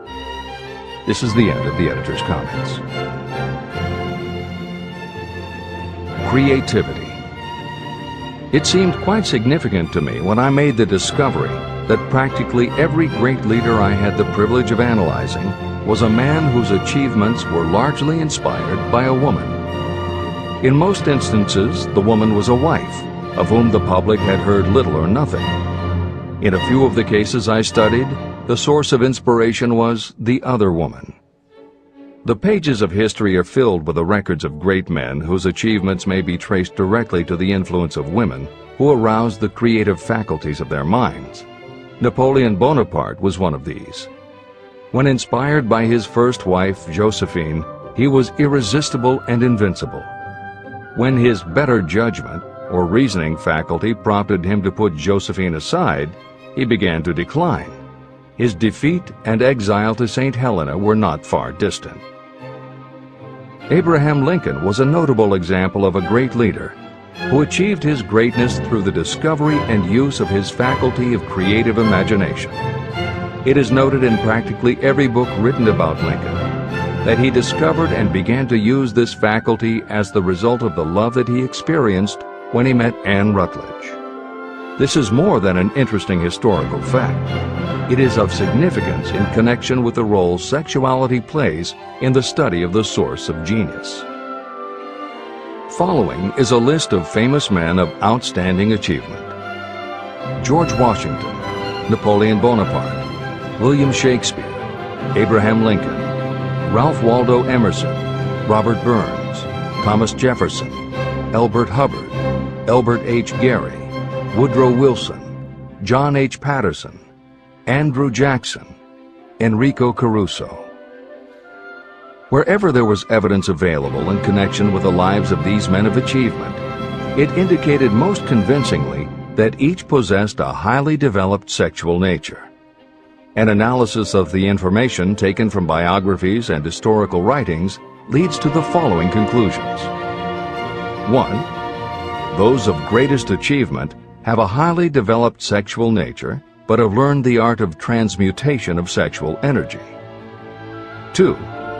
Those who have accumulated great fortunes and achieved outstanding recognition in literature, art, industry, architecture, and the professions were motivated by the influence of a mate or lover. When driven by these emotions, people become gifted with a superpower for action. If you understand this, you will also understand that sexual transmutation contains the secret of creative ability. Editor's comments. As noted previously, although Hill's analysis focused on men, today there is a wide range of biographies about women who have succeeded in every aspect of life, including business, politics, religion, sports, entertainment, and the arts. Bearing in mind that biographical information is always subjective, the reader can now find ample material from which to draw a conclusion as to whether Hill's theory about sexuality as a motivating force is equally evident in women. Napoleon Hill had to do an in-depth analysis of biographies in searching for indications that the subject's sexuality had a correlation to their success. Today, we just turn on the television and we're inundated with intimate details about both men and women, suggesting that the best and the brightest are apparently also the sexiest. Although scandals aren't usually cited as scientific proof, the exposés of some of the biggest entertainment and sports stars, high-profile CEOs of major companies, numerous politicians, and even a few presidents, all make at least a common-sense case for Hill's theory about the correlation between sexuality and success. This is the end of the editor's comments. Obviously, this does not mean that everyone who is highly sexed is a genius. People attain the status of a genius only when and if they stimulate their minds so that they can draw upon the forces available through the creative faculty of the imagination. Although it is the most important of the stimuli or motivators, the mere possession of sexual energy is not sufficient to produce a genius. The energy must be transmuted from desire for physical contact into some other form of desire and action before it will lift one to the status of a genius. Genius and creative imagination. A definition of genius might be someone who has discovered how to increase the intensity of thought to the point where that person can freely communicate with sources of knowledge not available through the ordinary rate of thought. This definition should prompt some questions in the mind of anyone reading this book. The first question should be, how may one communicate with sources of knowledge that are not available through ordinary thought? The next question should be, are there known sources of knowledge that are available only to geniuses, and if so, what are these sources and exactly how may they be reached? In the following, I will offer methods so that you can experiment and prove to yourself that this is true. By doing so, you will have the answer to both questions. Editor's comment. Humans perceive things through the 5 senses of sight, smell, taste, hearing, and touch. Another kind of perception, as when you have a feeling about something, was discussed in the chapters on desire, faith, and autosuggestion. This kind of perception is often referred to as the 6th sense, and in the following, Hill explores the relationship between sexuality, motivation, creative imagination, and the 6th sense. This is the end of the editor's comment. The reality of a 6th sense has been fairly well established. This 6th sense is creative imagination. The faculty of creative imagination is something the majority of people never use during an entire lifetime. And if they do use it, it usually happens by mere accident. Only a small number of people deliberately use their creative imagination for a specific purpose. Those who do use this faculty voluntarily and with understanding of its functions are geniuses. Creative imagination is the direct link between your finite mind and what I have termed infinite intelligence. All revelations and all discoveries of basic or new principles in the field of invention take place through the faculty of creative imagination. When ideas, concepts, or hunches flash into your mind, they can only have come from one or more of the following sources. 1. from the mind of some other person who has just released the thought, idea, or concept through conscious thought. 2. Your subconscious mind, which stores every thought and impression that ever reached your brain through any of the 5 senses. 3. From another person's subconscious storehouse. 4. Infinite intelligence. There are no other possible sources from which inspired ideas or hunches may be received. When brain action has been stimulated through one or more of the 10 mind stimulants listed at the beginning of this chapter, it has the effect of lifting you far above the horizon of ordinary thought. It permits you to envision distance, scope, and quality of thoughts not available on the lower plane, such as when you are solving routine problems of business. When you are lifted to a higher level of thought through mind stimulation, it is as though you have taken off in an airplane. You can now see over and beyond the horizon that limits your vision when you are on the ground. Not only that, but while you are on this higher level of thought, you are not even aware of such things as the problems of gaining the 3 basic necessities of food, clothing, and shelter. You are in a world of thought in which the ordinary workaday thoughts have been removed, just as the hills and valleys that obstruct your vision on the ground don't interfere when you are in an airplane. While on this exalted plane of thought, the creative faculty of the mind is given freedom for action. The way has been cleared for the 6th sense to function. It becomes receptive to ideas that could not reach the individual under any other circumstances. The 6th sense is the faculty that marks the difference between a genius and an ordinary individual. Developing your creative imagination. A mind stimulant is any influence that will either temporarily or permanently increase the intensity of thought. The previously mentioned 10 major stimulants are those most commonly resorted to.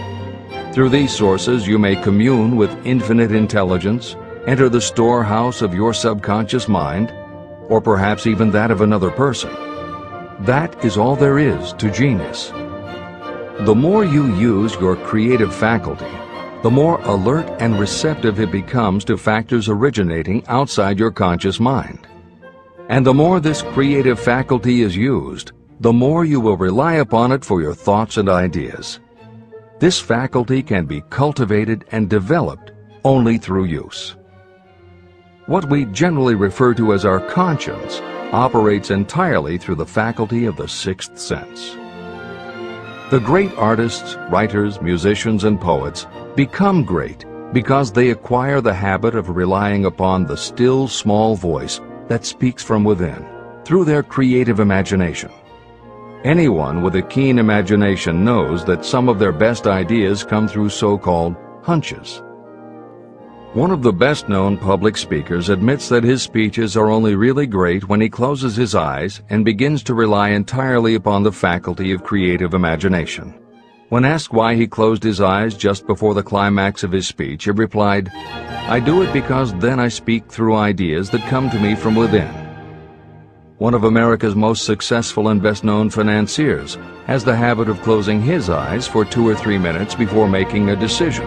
When asked why, he replied, "With my eyes closed, I am able to draw upon a source of superior intelligence."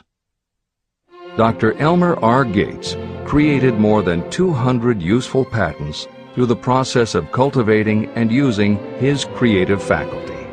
His method is significant to anyone interested in attaining to the status of genius. Dr. Gates was one of the really great, though less publicized, scientists of the world. In his laboratory, he had what he called his personal communication room. It was practically soundproof, and all light could be shut out. It had a small table on which he kept a pad of writing paper. In front of the table, on the wall, was a light switch.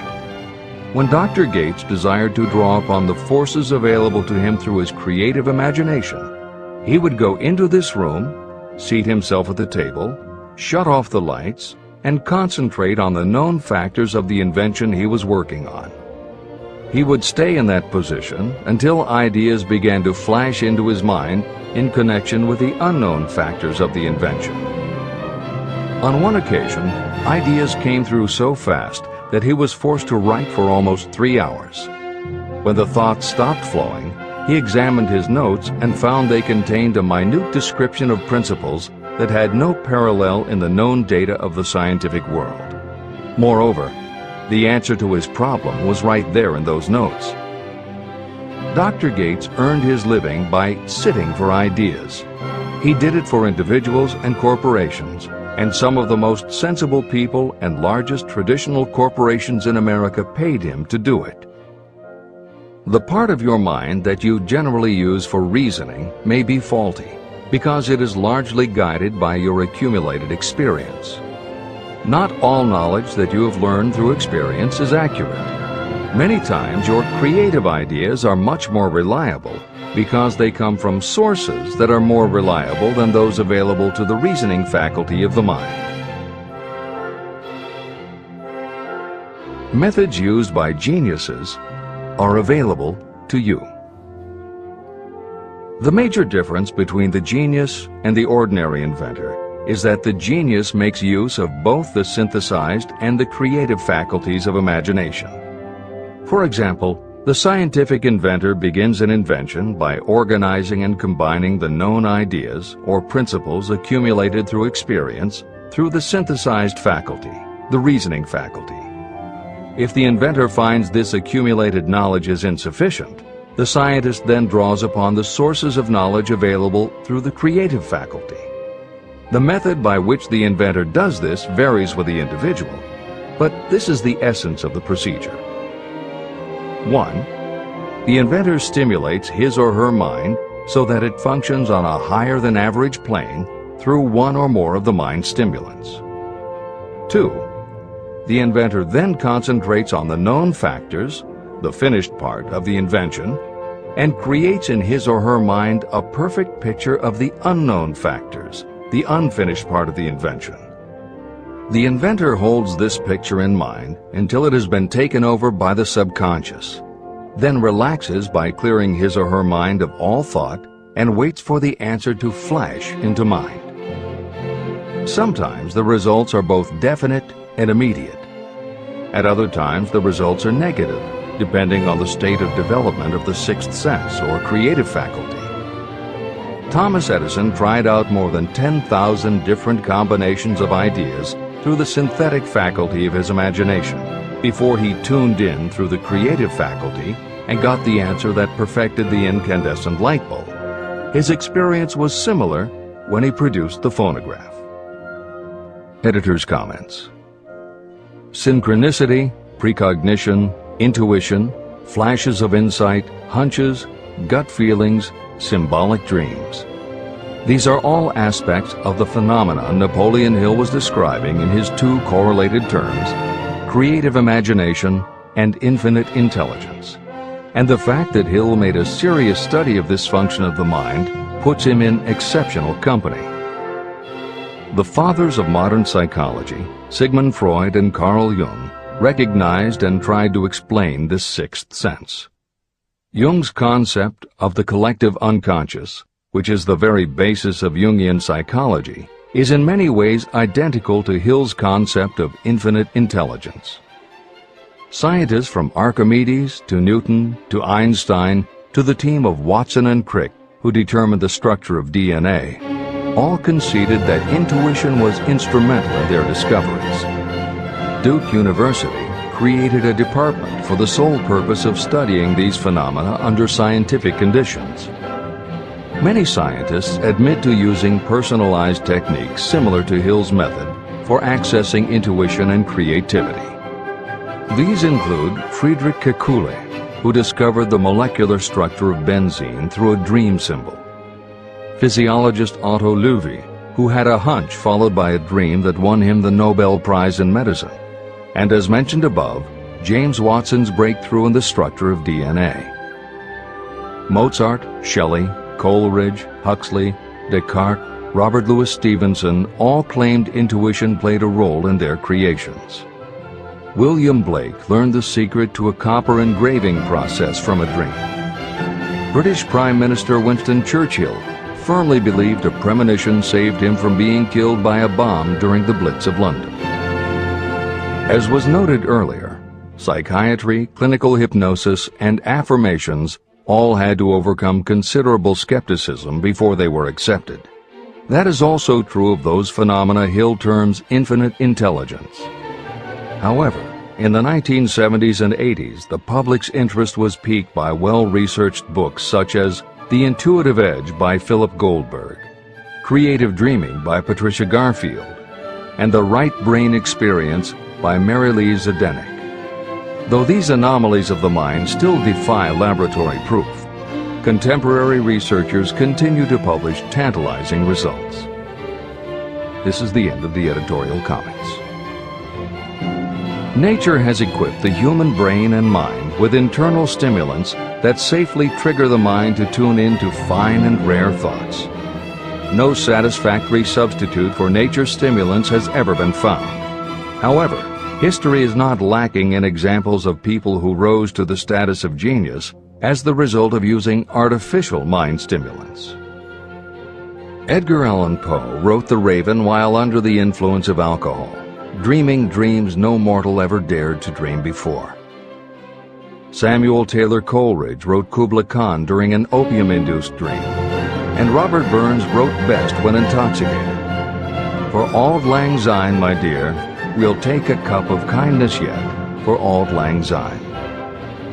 It is true that these and others who are known as geniuses relied upon artificial mind stimulation. But a more important lesson to remember is how many of these people destroyed themselves through the use of those stimulants.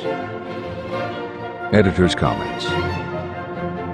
In more contemporary terms, Hill's point about the dangers of artificial mind stimulants was never better made than it was in the television series Behind the Music, which began running on VH1 in the late 1990s. The series was meant to chronicle the lives of rock stars and celebrate their hits. But after viewing 2 or 3 of the shows, they all began to look the same. Young singer and band have a hit record, make millions of dollars, plunge into the sex, drugs, and rock and roll lifestyle, everyone gets addicted, and they blow all of the money. By the end of the show, at least one band member overdoses, the band breaks up, the singer hits the skids, meets someone who inspires him or her to go into rehab, the ex-star makes an anti-drug TV spot and professes newfound faith and family values while announcing a comeback tour. Although the shows played like a bad parody of themselves, the fact that the stories were so similar, that so many talented singers and songwriters who depended on drugs ended up burning out, should be telling you something. Especially if you don't just want to succeed, but want to keep and enjoy your success. This is the end of the editor's comments. Every intelligent person knows that stimulation in excess through alcohol or drugs is a destructive form of intemperance. For some, overindulgence in sexual expression may become just as destructive. A sexually obsessed person is not essentially different from a person addicted to drugs or alcohol. Both have lost control over their faculties of reason and willpower. Human sexuality is a mighty urge to action, but its forces are like a cyclone, almost impossible to completely control. When an individual is driven solely by emotions related to sexuality, that person may be capable of great achievement, but their actions are often disorganized and destructive. It is true that a person may pursue financial or business success by harnessing the driving force of sexual energy without self-control. But history is filled with evidence that such people likely have certain traits of character that rob them of the ability to either hold or enjoy their fortunes. Ignorance of this potential pitfall has cost thousands of people their happiness, even though they possessed riches. From my analysis of over 25,000 people, I found that those who succeed in an outstanding way often do not hit their stride until they are beyond the age of 40 or 50. This fact was so astounding that it prompted me to go into the study of its cause most carefully. My investigation disclosed that the major reason why many people do not succeed early in life is their tendency to dissipate their energies through overindulgence. The majority of people never learn that sexual energy has possibilities other than physical expression. And many of those who make this discovery only do so after having wasted many years during the time when their sexual energy was at its height. Most people come to the realization by accident, and many don't even know they have tapped into this power. They may recognize that their power of achievement has increased, but they have no idea what caused the change. They are just vaguely aware that nature begins to harmonize the emotions of love and sex, so that they may draw upon these great forces and apply them as stimuli to action. The importance of love. Love, romance, and sex are all emotions capable of driving people to heights of superachievement. When combined, these three emotions may lift you to an altitude of a genius. Every person who has been moved by genuine love knows that it leaves enduring traces upon the human heart. The effect of love endures because love is spiritual in nature. Those who cannot be stimulated to great heights of achievement by love are hopeless. They are dead, though they may seem to live. If you believe you are unfortunate because you have loved and lost, you are wrong. One who has loved truly can never lose entirely. Love is whimsical and temperamental. It comes when it pleases and goes away without warning. Accept and enjoy it while it remains, but spend no time worrying about its departure. Worry will never bring it back. Dismiss the thought that love only comes once. Love may come and go times without number, but there are no two love experiences that affect you in just the same way. There may be one love experience that leaves a deeper imprint on the heart than all the others. But all love experiences are beneficial, except to the person who becomes resentful and cynical when love makes its departure. Even the memories of love can lift you and stimulate your mind. Go back into your yesterdays at times and bathe your mind in the beautiful memories of past love. It will soften your worries and give you a source of escape from the unpleasant realities of life. And maybe, during this temporary retreat into the world of fantasy, your subconscious mind will yield to you ideas or plans that may change the entire financial or spiritual status of your life. There should be no disappointment over love, and there would be none if people understood the difference between the emotions of love and sex. Love is an emotion of many shades and colors, but the most intense and burning of all is that experienced in the blending of the emotions of love and sex. Marriages or committed relationships that are not blessed with love properly balanced with sex cannot be happy ones, and seldom endure. Love alone will not bring happiness, nor will sex alone. Love is spiritual. Sex is biological. No experience that touches the human heart with a spiritual force can possibly be harmful, except through ignorance or jealousy. The presence of destructive emotions in the human mind may poison it in a way that destroys your sense of justice and fairness.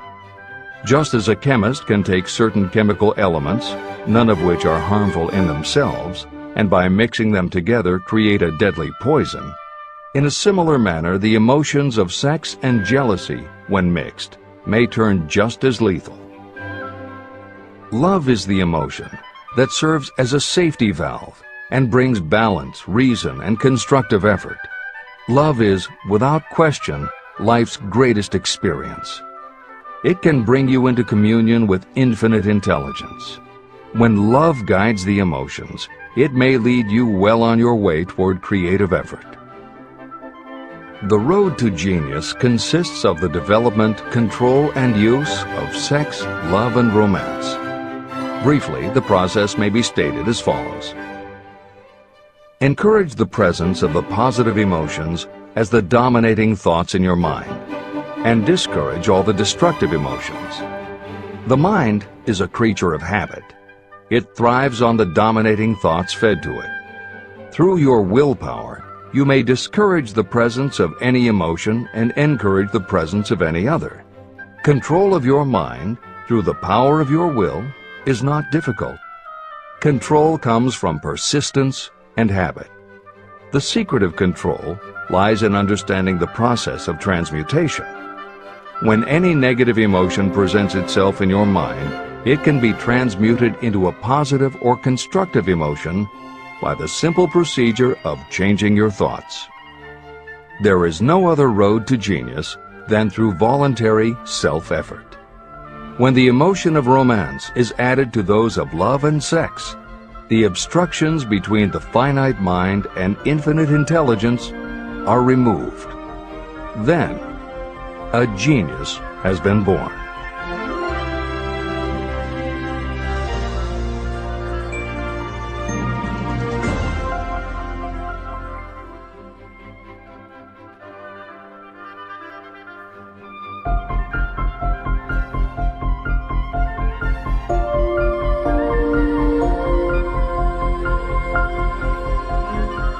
Success requires no explanations. Failure permits no alibis. Chapter 13. The Subconscious Mind. The Connecting Link. The 11th step toward riches. The subconscious mind consists of a field of consciousness, in which every impulse of thought that reaches the conscious mind through any of the 5 senses is classified and recorded. The subconscious receives and files sense impressions or thoughts regardless of their nature. You can plant in your subconscious mind any plan, thought, or purpose that you desire to translate into its physical or monetary equivalent. Those desires that have been mixed with emotional feeling and faith in your ability are the ones that are strongest. Therefore, they are the first to which the subconscious responds. The subconscious mind works day and night, and in some way which is not fully understood, the subconscious seems able to draw upon the forces of infinite intelligence for the power to transmute your desires into their physical equivalent. And it does it in the most straightforward and practical way. You cannot entirely control your subconscious mind, but you can hand over to it any plan, desire, or purpose that you wish transformed into concrete form. Refer again to the instructions for using the subconscious mind in Chapter 5, Autosuggestion. Editor's comments. In the chapter on autosuggestion, the 4 primary methods for planting and reinforcing suggestions in your subconscious are: 1. The formulation and writing out of your desire. 2. The repetition of positive affirmations. 3. The creative visualization of your goal. And 4. By acting as though the goal is already yours. This is the end of the editor's comment. From my research, I have concluded that the subconscious mind is the connecting link between the finite mind of man and infinite intelligence. It is the intermediary through which you may draw upon the forces of infinite intelligence. From my research, I have concluded that the subconscious mind is the connecting link between the finite mind of man and infinite intelligence. It is the intermediary through which you may draw upon the forces of infinite intelligence. Only the subconscious mind contains the process by which mental impulses, thoughts, are modified and changed into their spiritual, energy, equivalent. It alone is the medium through which prayer, desire, may be transmitted to the source capable of answering prayer, infinite intelligence. How to energize your subconscious mind for creative effort. The possibilities of what you can do when you connect creative effort with the subconscious mind are stupendous. They inspire me with awe. I never approached the discussion of the subconscious mind without a feeling of littleness and inferiority, due to the fact that man's entire stock of knowledge on this subject is so pitifully limited.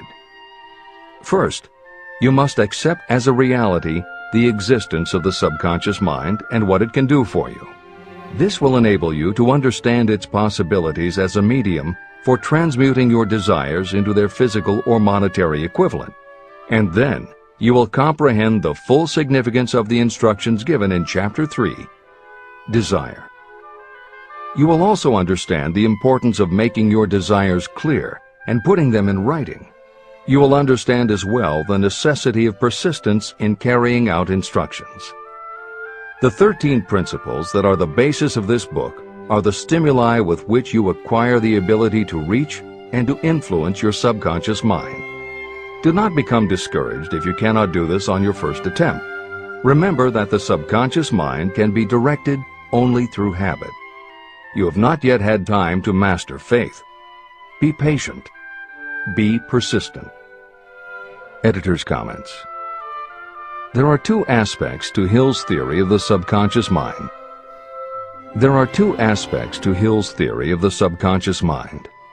One is the concept of the subconscious as the storehouse of all information and thoughts that you have ever experienced. The second is the concept of the subconscious as the gateway to infinite intelligence. In this chapter, Hill focuses primarily on the subconscious as a storehouse. Expanding on the editorial comment about the subconscious mind that appears in the chapter on autosuggestion, proof that the subconscious is a storehouse of information is confirmed in the use of hypnotherapy by psychiatrists. Through hypnosis, psychiatrists are able to help patients open the door to their subconscious so that they can retrieve information about traumatic situations that have been filtered out or repressed by the conscious mind.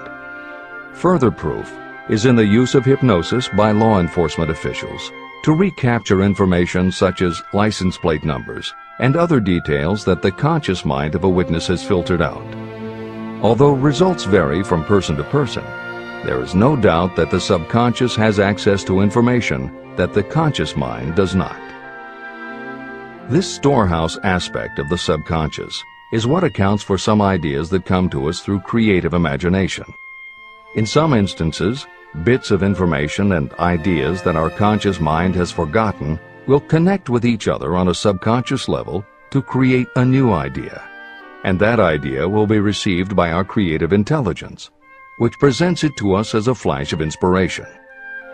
You can't completely control this process, but you can condition yourself to come up with more and better ideas.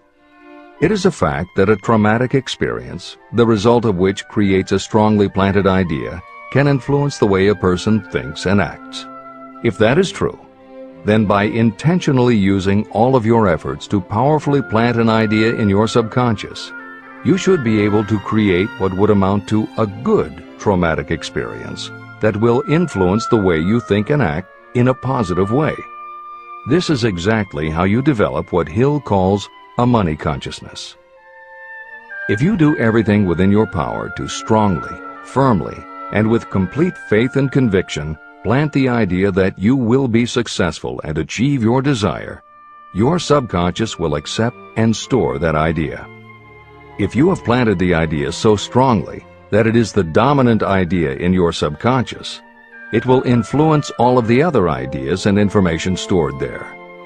When you have given your subconscious this specific direction that it did not have before, it will begin to put together pieces of information.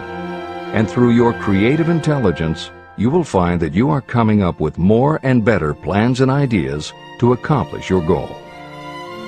But as Hill says, you can do this only through faith and habit. You must write out the affirmation of your goal, and you must repeat it aloud every day with absolute faith and conviction that you can achieve it. You must vividly and creatively visualize yourself achieving your goal, and you must do it every day.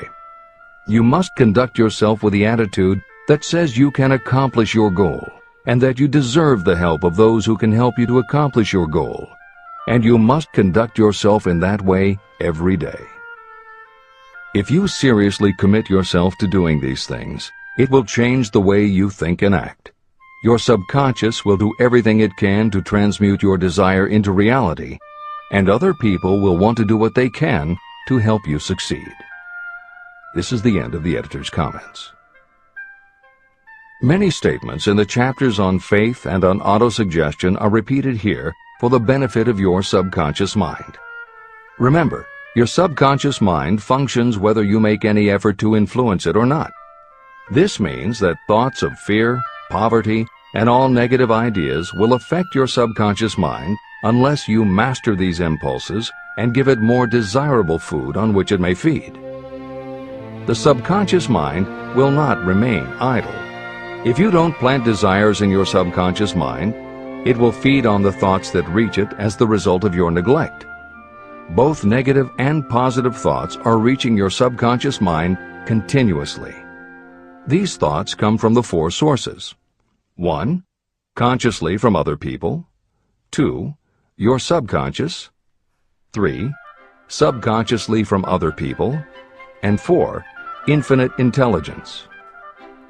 Every day, all kinds of thought impulses are reaching your subconscious mind without your knowledge. Some of these impulses are negative, some are positive.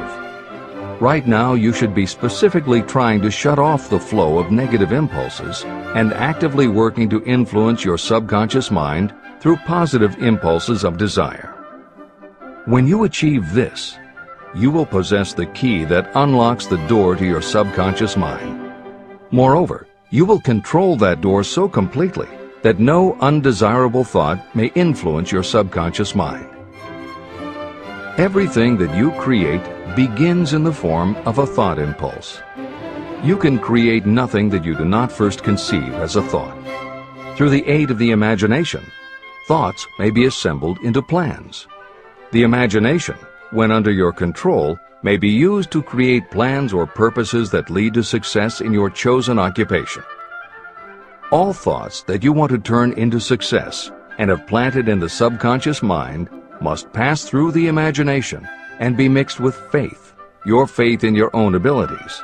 The mixing of faith with a plan or purpose intended for submission to the subconscious mind can only be done through the imagination. From these statements, it should be clear that if you want to make use of your subconscious mind, it will call for the coordination and application of all 13 principles of success that are the basis of this book. Make your positive emotions work for you. The subconscious mind is more susceptible to influence by thought mixed with feeling or emotion than it is by thoughts originating solely in the reasoning portion of the mind. In fact, there is much evidence to support the theory that only emotionalized thoughts have any real influence on the subconscious mind. It is a fact that emotions or feelings rule the majority of people. If it is true that the subconscious mind responds better and faster to thoughts that are well mixed with emotion, it is essential to become familiar with the more important of the emotions. There are 7 major positive emotions and 7 major negative emotions. The negatives get into your thoughts naturally and go directly to your subconscious without any help from you. The positive emotions must be injected by you through the principle of autosuggestion into the thought impulse that you wish to pass on to your subconscious mind. These emotions or feeling impulses may be likened to yeast in a loaf of bread. They are the action element which transforms thought impulses from the passive to the active state. That is why thought impulses that have been well mixed with emotion are acted upon more readily than thought impulses originating in cold reason. Editor's comments.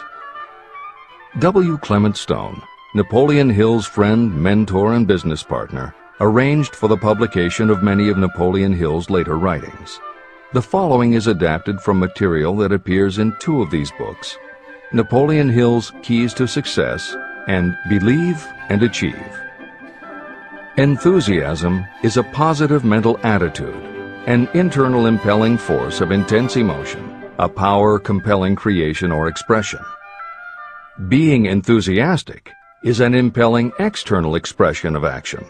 When you act enthusiastically, you accentuate the power of suggestion and autosuggestion.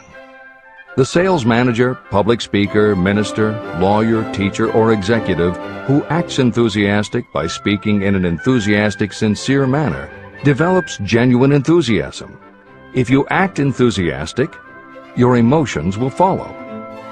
By filling your conscious mind with enthusiasm, you also impress upon your subconscious mind that your burning obsession and your plan for obtaining it are certain things. Then, if your conscious enthusiasm dims, your subconscious will be there, full of images of your success to help you stoke your conscious fires of enthusiasm once again. This is the end of the editor's comments. You are preparing yourself to influence and control the inner audience of your subconscious mind in order to hand over to it the desire for money, which you wish transmuted into its physical, monetary equivalent. It is essential, therefore, that you understand the method of approach to this inner audience. You must speak its language. It understands best the language of emotion or feeling. Following are the 7 major positive emotions and the 7 major negative emotions. I am listing them here so that you may draw upon the positives and avoid the negatives when giving instructions to your subconscious mind. The 7 major positive emotions. The emotion of desire, the emotion of faith, the emotion of love, the emotion of sex, the emotion of enthusiasm, the emotion of romance, the emotion of hope. There are other positive emotions, but these are the 7 most powerful and the ones most commonly used in creative effort.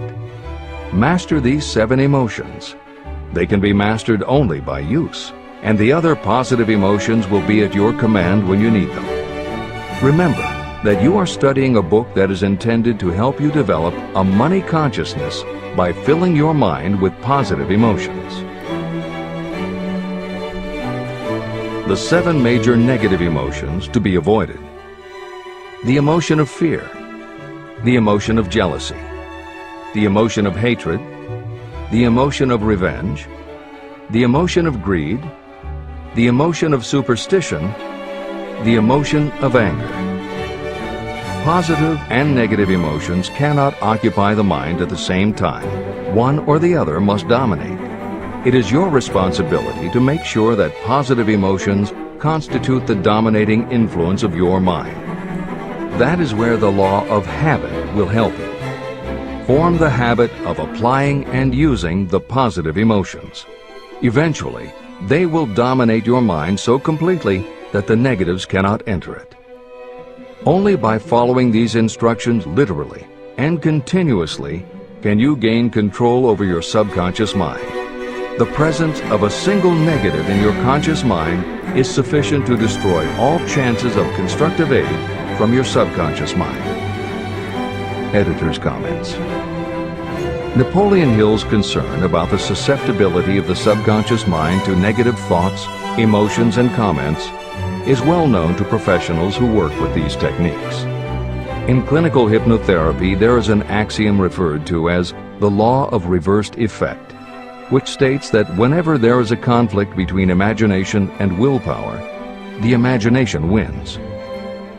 When you attempt to plant an idea, if the subconscious already harbors a negative, trying to force the new idea has the reverse effect because the subconscious becomes obsessed with defending its established negative idea. And the harder you try to do something, the more the subconscious resists and the more difficult it becomes.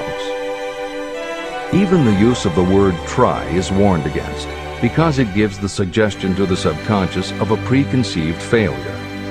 The concept of trying implies an ongoing effort. You don't want to try. You want to succeed. If you ask your subconscious to help you try, it may do just that. It may help you try, but it will prevent you from succeeding. Because if you did succeed, then it could no longer help you try, which is what you asked it to do. The cautionary note about using the word try is just one example of the care that should be taken when formulating affirmations and using autosuggestion. The following are some other rules of thumb that most modern experts agree on. 1. Affirmations should always be stated as a positive. Affirm what you do want, not what you don't want. 2. Affirmations work best when they are short and very clear about a single desired goal. Take the time to write, rewrite, and polish your affirmation until you can express your desire in a short statement of precise and well-chosen words. 3.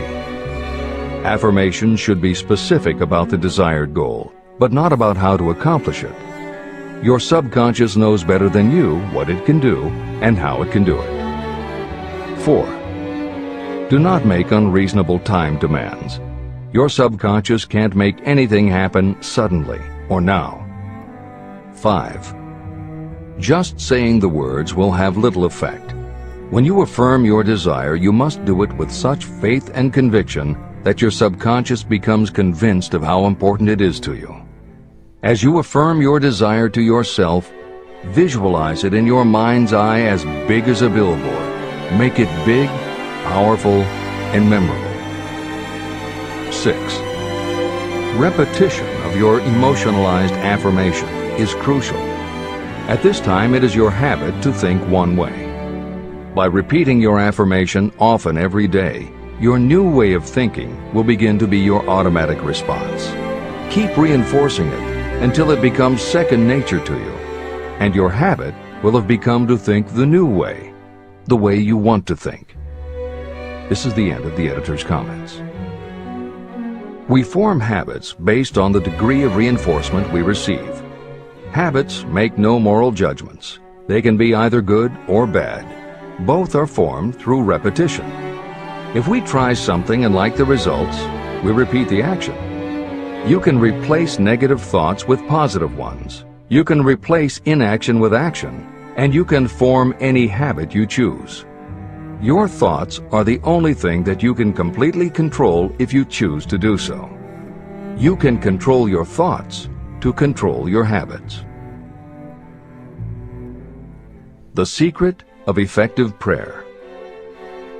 Most people resort to prayer only after everything else has failed, or else they pray by a ritual of meaningless words.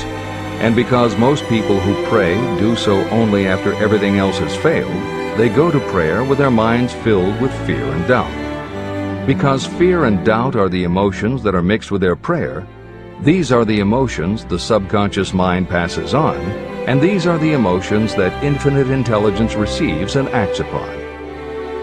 If you pray for a thing, but as you pray you have fear that you may not receive it, or that your prayer will not be acted upon by infinite intelligence, your prayer will have been in vain.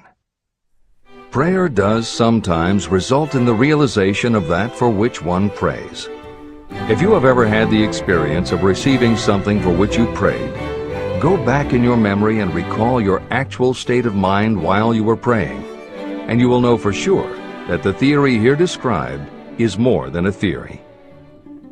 The method by which you may communicate with infinite intelligence is very similar to the way the vibration of sound is transmitted by radio waves.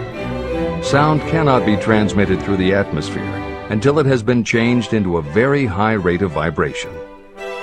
The radio station takes the sound of the human voice and modifies it by stepping up the vibration millions of times. Only in this way can the energy of sound be sent over distances. After this transformation has taken place, the energy, which originally was in the form of vibrations of sound, is broadcast or transmitted as a radio signal. When a radio set receives the high-speed transmission, it then reconverts that energy back to its original slower rate of vibration. And when it is stepped down to its original rate, it vibrates the diaphragm of the speaker, which reproduces the original sound of the voice. The subconscious mind is the intermediary that translates prayers or desires into terms that infinite intelligence can receive. The answer comes back to you in the form of a definite plan or idea for procuring the object of your prayer. When you understand this principle, you know why mere words read from a prayer book cannot serve as an agency of communication between the mind of man and infinite intelligence. Do not expect troubles, as they have a tendency not to disappoint. Chapter 14. The Brain, a broadcasting and receiving station for thought. The 12th step toward riches. It was while I was working with the late Dr. Alexander Graham Bell and Dr. Elmer R. Gates that I first proposed the idea that every human brain is both a broadcasting and receiving station for the vibration of thought. In some way similar to the principle behind the operation of a radio receiver, every human brain is capable of picking up vibrations of thought that are being released by other brains. These are received as hunches and flashes of intuition. As was explained in previous chapters, it is your creative imagination that is the receiving set of your brain, which receives thoughts from your subconscious and under certain circumstances receives thoughts released by the brains of others. Your creative imagination is the interconnection between your conscious or reasoning mind and the four sources from which you receive thought stimuli. 1. Consciously from other people. 2. Your subconscious. 3. Subconsciously from other people. And 4. Infinite intelligence. When stimulated or stepped up to a high rate of vibration, the mind becomes more receptive to thoughts that reach it from outside sources. This stepping up process takes place through either the positive emotions or the negative emotions. Through the emotions, the vibrations of thought may be increased. The brain that has been stimulated by emotions functions at a much more rapid rate than it does when that emotion is quieted or absent. The result is the increase of thought to such a pitch that the creative imagination becomes highly receptive to ideas. On the other hand, when the brain is functioning at a rapid rate, it also gives to your own thoughts the emotional feeling that is essential before those thoughts will be picked up and acted upon by your subconscious mind. The subconscious mind is the sending station of the brain, through which vibrations of thought are broadcast. Autosuggestion is the medium by which you may put into operation your sending station. The creative imagination is the receiving set through which the energies of thought are picked up. Editor's comments. The following combines the above concept with the related materials from previous chapters to provide a step-by-step recap of Napoleon Hill's view of the process. 1. The brain is simultaneously both a broadcaster and a receiver. 2. Emotion affects both your ability to send and your ability to receive. When under the effect of strong emotion, the more powerfully you can send thoughts. When under the effect of strong emotion, the more receptive you are to receiving thoughts. 3. When you send thoughts, to where do you send them? You send them to your subconscious by using autosuggestion. 4. When you receive thoughts, where do they come from? They come from your subconscious and you receive them through your creative imagination. 5. Your subconscious mind has two aspects. Your subconscious is a storehouse of information, as explained in the previous chapter. Your subconscious is your connection to infinite intelligence. 6. Infinite intelligence is the medium through which you receive thoughts from other brains.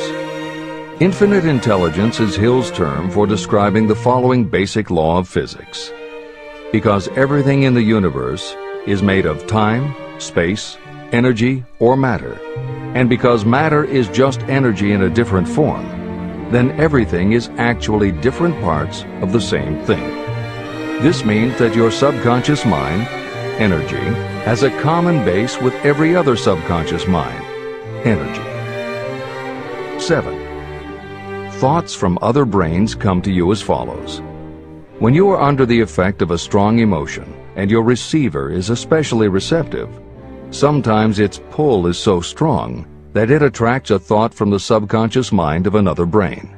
It is able to do this because infinite intelligence interconnects your subconscious with the subconscious of the other brain. 8. These thoughts from other brains are what we refer to as intuition, hunches, déjà vu, and foreknowledge. Although Hill's explanation depends on the action of an intangible force that cannot be isolated and dissected in a laboratory, neither medical science nor psychology can offer a better explanation for those thoughts that depend on knowledge or information that we do not have. This is the end of the editor's comments. The greatest forces are intangible. In the past, we've depended too much on our physical senses and have limited our knowledge to physical things that we could see, touch, weigh, and measure.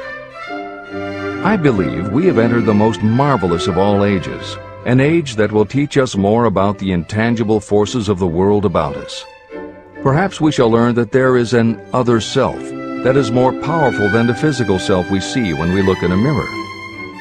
Many people do not take seriously such intangibles, the things that they cannot perceive through any of their five senses. However, to belittle the idea of forces that are intangible or cannot be explained is to ignore the fact that all of us, every day, are controlled by forces that are unseen and intangible. The whole of mankind has not the power to cope with, nor to control the intangible force wrapped up in the rolling waves of the oceans. We still do not fully understand the intangible force of gravity, which keeps this little Earth suspended in space and keeps us from falling from it, much less have the power to control that force. We are entirely subservient to the intangible force that comes with a thunderstorm, and we are just as helpless in the presence of the intangible force of electricity. We do not understand the intangible force and intelligence wrapped up in the soil of the earth, the force that provides us with every morsel of food we eat, every article of clothing we wear, and every dollar we carry in our pockets. Last but not least, with all of our culture and education, we still understand little or nothing of the greatest of all the intangibles, thought. However, we have begun to learn a good deal about the intricate workings of the physical brain, and the results are stunning. We know that the central switchboard of the human brain, the number of lines that connect the brain cells to each other, is written as the figure 1, followed by 15 million zeros. Dr. C. Judson Herrick of the University of Chicago says, "The figure is so stupendous that astronomical figures, dealing with hundreds of millions of light years, become insignificant by comparison. It has been determined that there are from 10 billion to 14 billion nerve cells in the human cerebral cortex, and we know that these are arranged in definite patterns. These arrangements are not haphazard. They are orderly. It is inconceivable to me that such a network of intricate machinery should be in existence for the sole purpose of carrying on the physical functions connected with the growth and maintenance of the physical body.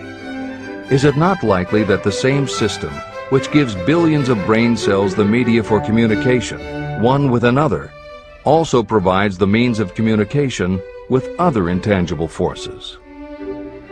Editor's comments. In the time since Hill wrote the above comments, we have learned a great deal more about the physical brain and how it operates. We understand much about the chemistry of the brain. We can measure the energies it releases. We know which areas control the various functions of the body and which areas affect memory, emotions, reasoning, and many other subtleties related to the thinking process. Through surgery, medication, and other techniques, we know how to prevent the brain from having certain kinds of thoughts. And we know how to encourage the brain to produce certain other kinds of thoughts when we want it to. For instance, a specific area can be stimulated and you will have pleasurable thoughts. But we cannot yet control what those pleasurable thoughts will be. And we have no idea what the bits and pieces of information are that go into your pleasurable thoughts. With all of our advanced knowledge about the physical brain, we still don't know how to make it have a specific thought or idea, especially not an original thought or a creative idea. And medical science offers no better theory than Hill's as to how we could have an intuition or hunch made up from information that we don't have and were never exposed to. In short, the physical properties of the brain confirm that it is where the thinking process takes place. But it does not offer the answer to the question of how it happens. or how thoughts from one brain might travel to another. In previous commentaries, we pointed to the laws of physics as they relate to Hill's theory about the interconnectedness of all things. And although this is not meant to be a science lesson, it may reassure you to know that the work of renowned scientists lends support to the idea.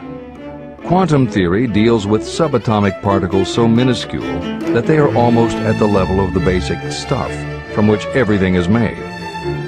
Albert Einstein developed what is called the EPR effect. Einstein, Podolsky, and Rosen. And Irish physicist John Stuart Bell proposed Bell's theorem, both of which pertain to the concept that when two linked subatomic particles are separated from each other, when a change is made to particle A, the same change will instantly happen in particle B, even though the two are distant from each other. Another related concept is called the holographic brain or holographic universe, and is named after an unusual quality of holograms. It is a fact that if you cut a hologram in half, you don't get two halves of a picture.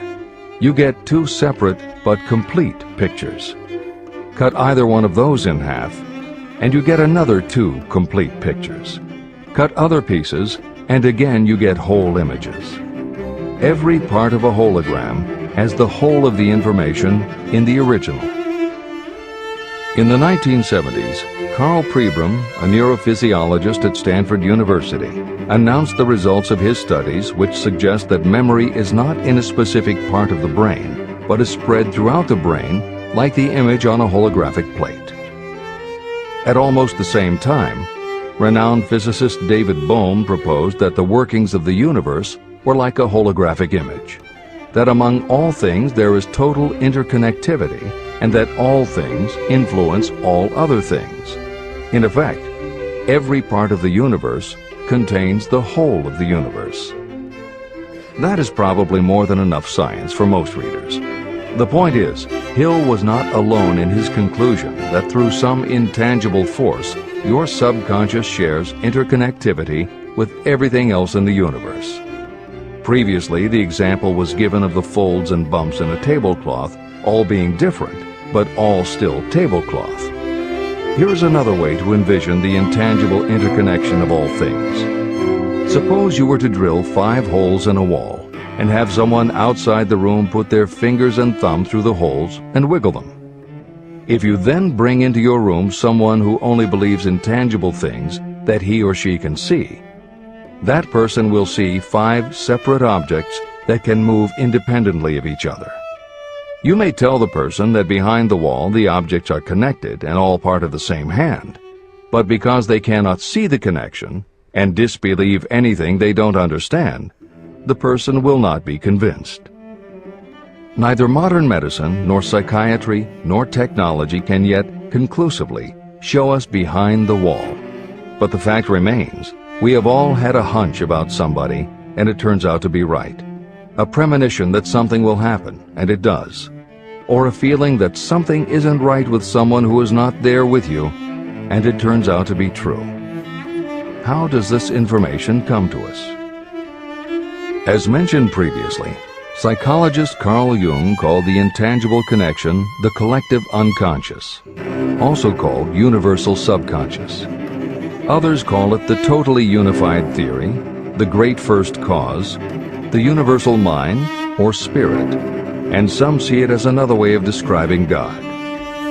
Napoleon Hill calls it infinite intelligence and offers a common-sense explanation that allows you to work with a phenomenon even if it is not completely understood. And that, after all, is what Hill was aiming for, to give you a way to access intangible forces that will help you turn your desire into reality. This is the end of the editor's comments. After this book had been written, just before the manuscript went to the publisher, the New York Times published an editorial showing that at least one great university and one intelligent investigator in the field of mental phenomena are carrying on an organized research through which conclusions have been reached that parallel many of those described in this and the following chapter. The editorial briefly analyzed the work carried on by Dr. J.B. Rhine and his associates at Duke University. From the New York Times. What is telepathy? A month ago, we cited on this page some of the remarkable results achieved by Professor Rhine and his associates in Duke University from more than 100,000 tests to determine the existence of telepathy and clairvoyance. These results were summarized in the first two articles in Harper's Magazine. In the second, which has now appeared, the author, E.H. Wright, attempts to summarize what has been learned, or what it seems reasonable to infer, regarding the exact nature of these extrasensory modes of perception.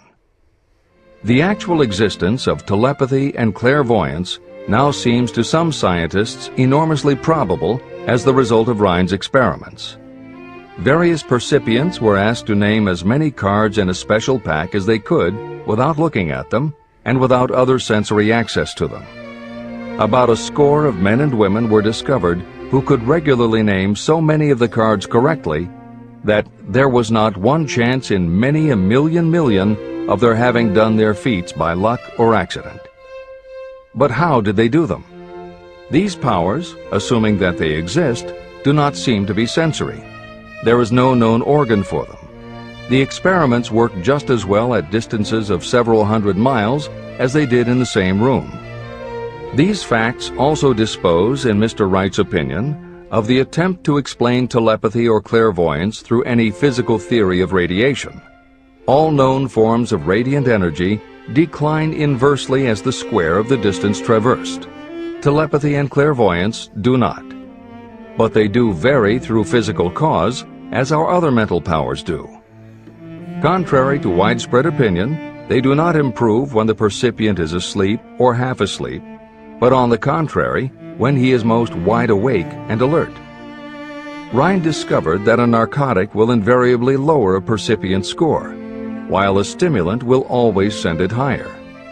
The most reliable performer apparently cannot make a good score unless he tries to do his best. One conclusion that Wright draws with some confidence is that telepathy and clairvoyance are really one and the same gift.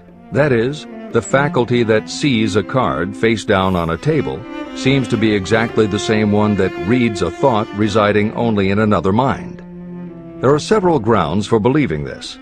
So far, the two gifts have been found in every person who has either of them. If you have the abilities, both seem to be of equal strength. Screens, walls, distances have no effect at all on either. Wright expresses his hunch that other extrasensory experiences, such as prophetic dreams, premonitions of disaster and the like, may also prove to be part of the same faculty. The reader is not asked to accept any of these conclusions, but the evidence that Rhine has piled up must remain impressive. In 1927, Dr. J.B. Rhine and his wife, Dr. Louisa E. Rhine, joined Professor William McDougall, chairman of the psychology department at Duke University, to create a lab that would apply strict scientific procedures to the study of psychic phenomena. They developed scientific methodologies and procedures to study, identify, and test individuals who demonstrated unusual abilities.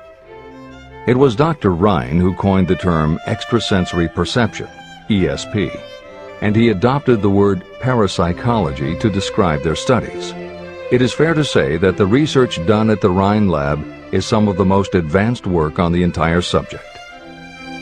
In 1962, they created the Foundation for Research into the Nature of Man in order to continue their studies independent of the university and to publish related works. In 1995, the name was changed to the Rhine Research Institute. This is the end of the editor's comments. How to join minds in teamwork. In view of Dr. Rhine's findings about the conditions under which the mind responds to what he terms extrasensory modes of perception, I would like to add my own observations. My associates and I have discovered what we believe to be the ideal conditions under which the mind can be stimulated so that this sixth sense can be made to function in a practical way. To begin with, I should explain that there is a close working alliance between myself and two members of my staff.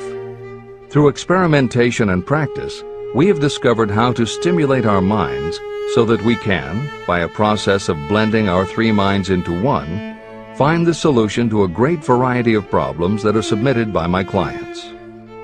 The procedure is very simple. We sit down at a conference table, clearly state the nature of the problem we have under consideration, then begin discussing it. Each contributes whatever thoughts may occur by applying the principle used in connection with the invisible counselors described in the next chapter. The strange thing about this method of mind stimulation is that it places each participant in communication with unknown sources of knowledge definitely outside their own experience. If you understand the principle described in the chapter on the mastermind, you of course recognize the round table as being a practical application of the mastermind. This method of mind stimulation, through the discussion of definite subjects between three people, illustrates the simplest and most practical use of the mastermind. When you tap into the power of your mastermind group, you will find that the more you work together, the more each member will learn to anticipate the ideas of others and to connect immediately with their intense enthusiasm and inspiration. You cannot completely control this process, but the more you use it, the more it will come into play. By adopting and following a similar plan, you will be making use of the famous Carnegie formula described in Chapter 1. If it means nothing to you at this time, mark this page and read it again after you have finished the last chapter. Great achievement is usually born of great sacrifice and is never the result of selfishness. Chapter 15. The Sixth Sense. The Door to the Temple of Wisdom. The 13th Step Toward Riches. The 13th principle is known as the Sixth Sense, through which infinite intelligence may and will communicate voluntarily without any effort from or demands by the individual. This principle is the apex of the philosophy of success. It can be assimilated, understood, and applied only by first mastering the other 12 principles. The sixth sense is that portion of the subconscious mind that has been referred to as the creative imagination. It has also been referred to as the receiving set through which ideas, plans, and thoughts flash into the mind. The flashes are sometimes called hunches or inspirations. The sixth sense defies description. It cannot be described to a person who has not mastered the other principles of this philosophy, because such a person has no knowledge and no experience with which the sixth sense may be compared. After you have mastered the principles in this book, you will be prepared to accept as truth a statement that may otherwise be incredible to you. Through the sixth sense, you will be warned of impending dangers in time to avoid them and notified of opportunities in time to embrace them. As you develop your sixth sense, it is almost as though a guardian angel comes to you to be of help and assistance. A guardian angel who will open to you at all times the door to the Temple of Wisdom. Miracles of the Sixth Sense. I am not a believer in, nor an advocate of, miracles, for the simple reason that I have enough knowledge of nature to understand that nature never deviates from her established laws. However, I believe that some of nature's laws are so incomprehensible that they produce what appear to be miracles. The sixth sense comes as near to being a miracle as anything I have ever experienced. This much I do know, that there is a power, or a first cause, or an intelligence which permeates every atom of matter and embraces every unit of energy perceptible to man. I know that this infinite intelligence is the thing that converts acorns into oak trees, causes water to flow downhill in response to the law of gravity, follows night with day and winter with summer, each maintaining its proper place and relationship to the other. Through the philosophy explained in this book, this intelligence can help turn your desires into concrete or material form. I know this because I have experimented with it, and I have experienced it. Step by step through the preceding chapters, you have been led to this, the last principle. If you have mastered each of the preceding principles, you are now prepared to accept, without being skeptical, the extraordinary claims made here. If you have not mastered the other principles, you must do so before you may determine definitely whether or not the claims made in this chapter are fact or fiction. Let great people shape your life. I have never completely divested myself of the habit of hero worship. While I was passing through the stage of hero worship, I found myself trying to imitate those whom I most admired.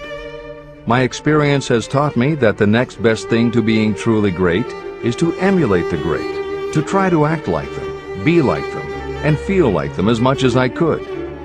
I discovered that the faith with which I tried to imitate my idols gave me great capacity to do so quite successfully. Long before I had ever written a line for publication or delivered a speech in public, I followed the habit of reshaping my own character by trying to imitate the 9 men whose lives and life works had been most impressive to me. These 9 men were Emerson, Paine, Edison, Darwin, Lincoln, Burbank, Napoleon, Ford, and Carnegie.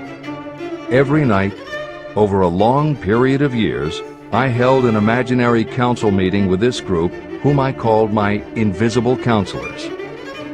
This is how I did it.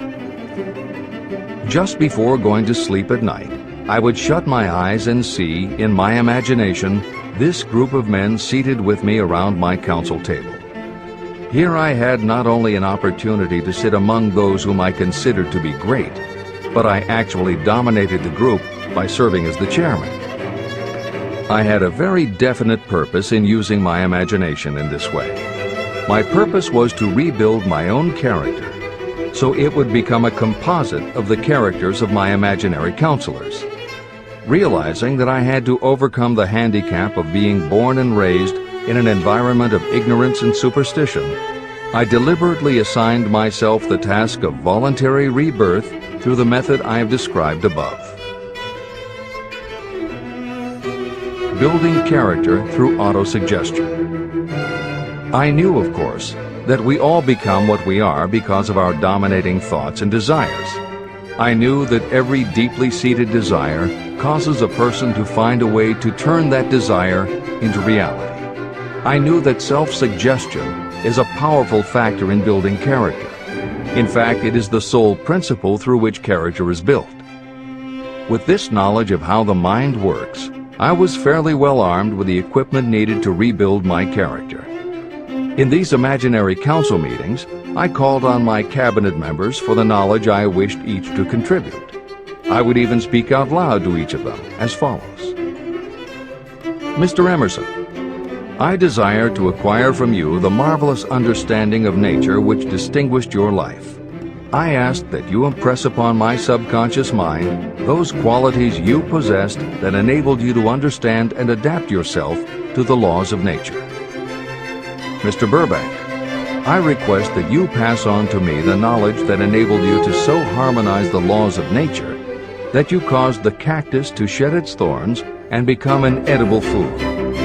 Give me access to the knowledge that enabled you to make 2 blades of grass grow where but 1 grew before. Napoleon, I desire to acquire from you the marvelous ability you possess to inspire men and to arouse them to greater and more determined spirit of action. I desire also to acquire the spirit of enduring faith, which enabled you to turn defeat into victory and to surmount staggering obstacles. Mr. Paine, I desire to acquire from you the freedom of thought and the courage and clarity with which to express convictions which so distinguished you. Mr. Darwin, I wish to acquire from you the marvelous patience and ability to study cause and effect without bias or prejudice, so exemplified by you in the field of natural science. Mr. Lincoln, I desire to build into my own character the keen sense of justice, the untiring spirit of patience, the sense of humor, the human understanding, and the tolerance that were your distinguishing characteristics. Mr. Carnegie, I wish to acquire a thorough understanding of the principles of organized effort, which you use so effectively in the building of a great industrial enterprise. Mr. Ford, I wish to acquire your spirit of persistence, the determination, poise, and self-confidence that have enabled you to master poverty and to organize, unify, and simplify human effort so I may help others to follow in your footsteps. Mr. Edison, I wish to acquire from you the marvelous spirit of faith with which you have uncovered so many of nature's secrets, the spirit of unremitting toil with which you have so often wrested victory from defeat. The startling power of imagination. My method of addressing the members of my imaginary cabinet would vary according to the traits of character I was most interested in acquiring. I studied the records of their lives with painstaking care. After some months of this nightly procedure, I was astounded as each time my imaginary counselors started to become more and more real to me. Each of these 9 men developed individual characteristics that surprised me. For example, Lincoln developed the habit of always being late, then walking around in solemn parade. He always wore an expression of seriousness on his face. Rarely did I see him smile. This was not true of the others. Burbank and Payne often indulged in witty repartee, which seemed at times to shock the other members of the cabinet. On one occasion, Burbank was late. When he came, he was excited with enthusiasm and explained that he had been late because of an experiment he was making, through which he hoped to be able to grow apples on any sort of tree. Payne chided him by reminding him that it was an apple that started all the trouble between man and woman. Darwin chuckled as he suggested that Payne should watch out for little serpents when he went into the forest to gather apples, as they had the habit of growing into big snakes. Emerson observed, "No serpents, no apples," and Napoleon remarked, "No apples, no state." These meetings became so realistic that I became fearful of their consequences and discontinued them for several months. The experiences were so uncanny, I was afraid that if I continued them, I would lose sight of the fact that the meetings were purely experiences of my imagination. In writing this book, this is the first time that I've had the courage to mention this. I knew from my own attitude in connection with such matters that I would be misunderstood if I described my unusual experience. I now have the courage to put this on the printed page, because I am now less concerned about what they say than I was in the years that have passed. While the members of my cabinet may be purely fictional, and the meetings existed only in my own imagination, they have led me into glorious paths of adventure, rekindled my appreciation of true greatness, encouraged my creativity, and inspired me to be honest and bold in expressing my thoughts. Editor's comments. Napoleon Hill's experience with his imaginary counselors is not as uncommon as it may seem on first reading. In fact, it happens to novelists all the time. As an author proceeds with the writing of a book, there will come a point when the characters in the novel become so well defined in the author's mind that the personalities of the characters themselves begin to suggest plot points and dialogue that the author never planned. Often the thoughts that come to the author when he or she is in the character are completely original, and in real life would never have occurred to the author. Psychiatrists, therapists, and motivational experts also use this phenomenon when they work with role-playing. The usual procedure is to ask 2 people to act out a scenario as if they were in each other's shoes. If this is done in a situation where the participants do not feel embarrassed or self-conscious, and if the people will allow themselves to become submerged and seriously try to become the other person, the results can be stunning.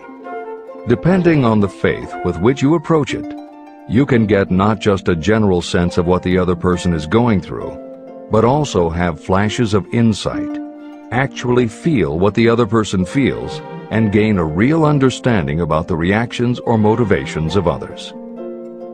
Why it works is just as much a mystery as why you get hunches. It may be simply that when your imagination creates a character, it doesn't give the character inhibitions, so when you think through the character, your mind is less restricted. Regardless, the fact is that by using your imagination to project yourself into other characters, you can open yourself to ideas that you don't normally have access to. And you can use this mental phenomenon as one of the tools that will help you turn your desire into success. This is the end of the editor's comments. Tapping the source of inspiration. Somewhere in the cell structure of the brain is something that receives the vibrations of thought ordinarily called hunches. So far, science has not discovered where this sixth sense is located, but this is not important. The fact remains that human beings do receive accurate knowledge through sources other than the physical senses.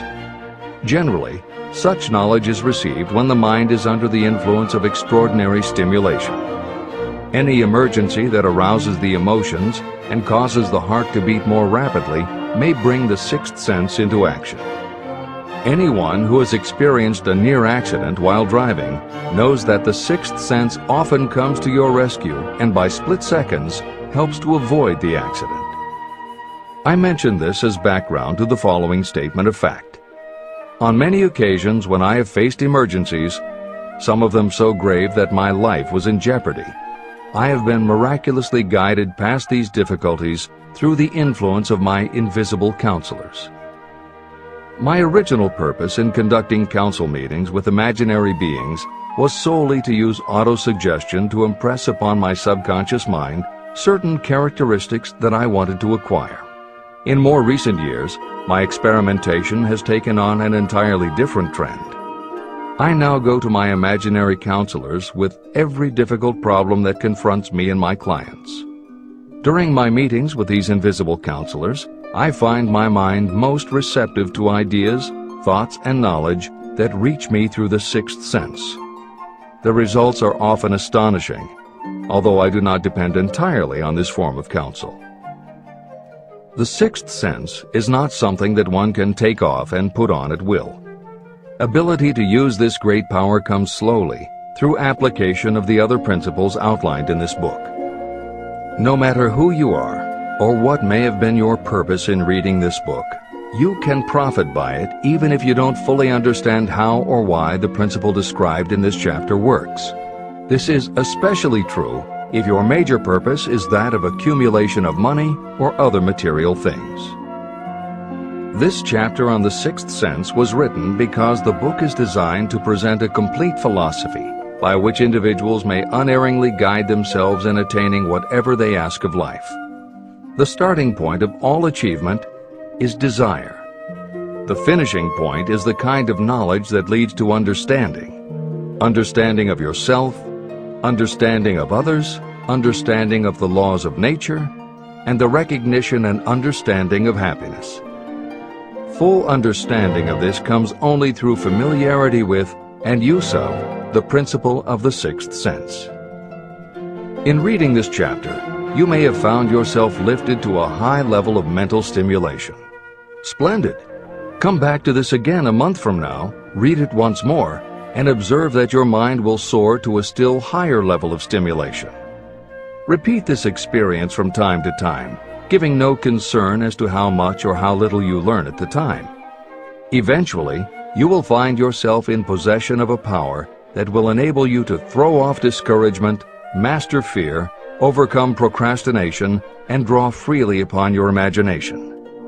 Then you will have felt the touch of that unknown something that has been the moving spirit of every truly great thinker, leader, artist, musician, writer, or statesman. Then you will be in a position to transmute your desires into their physical or financial counterpart as easily as you may lie down and quit at the first sign of opposition.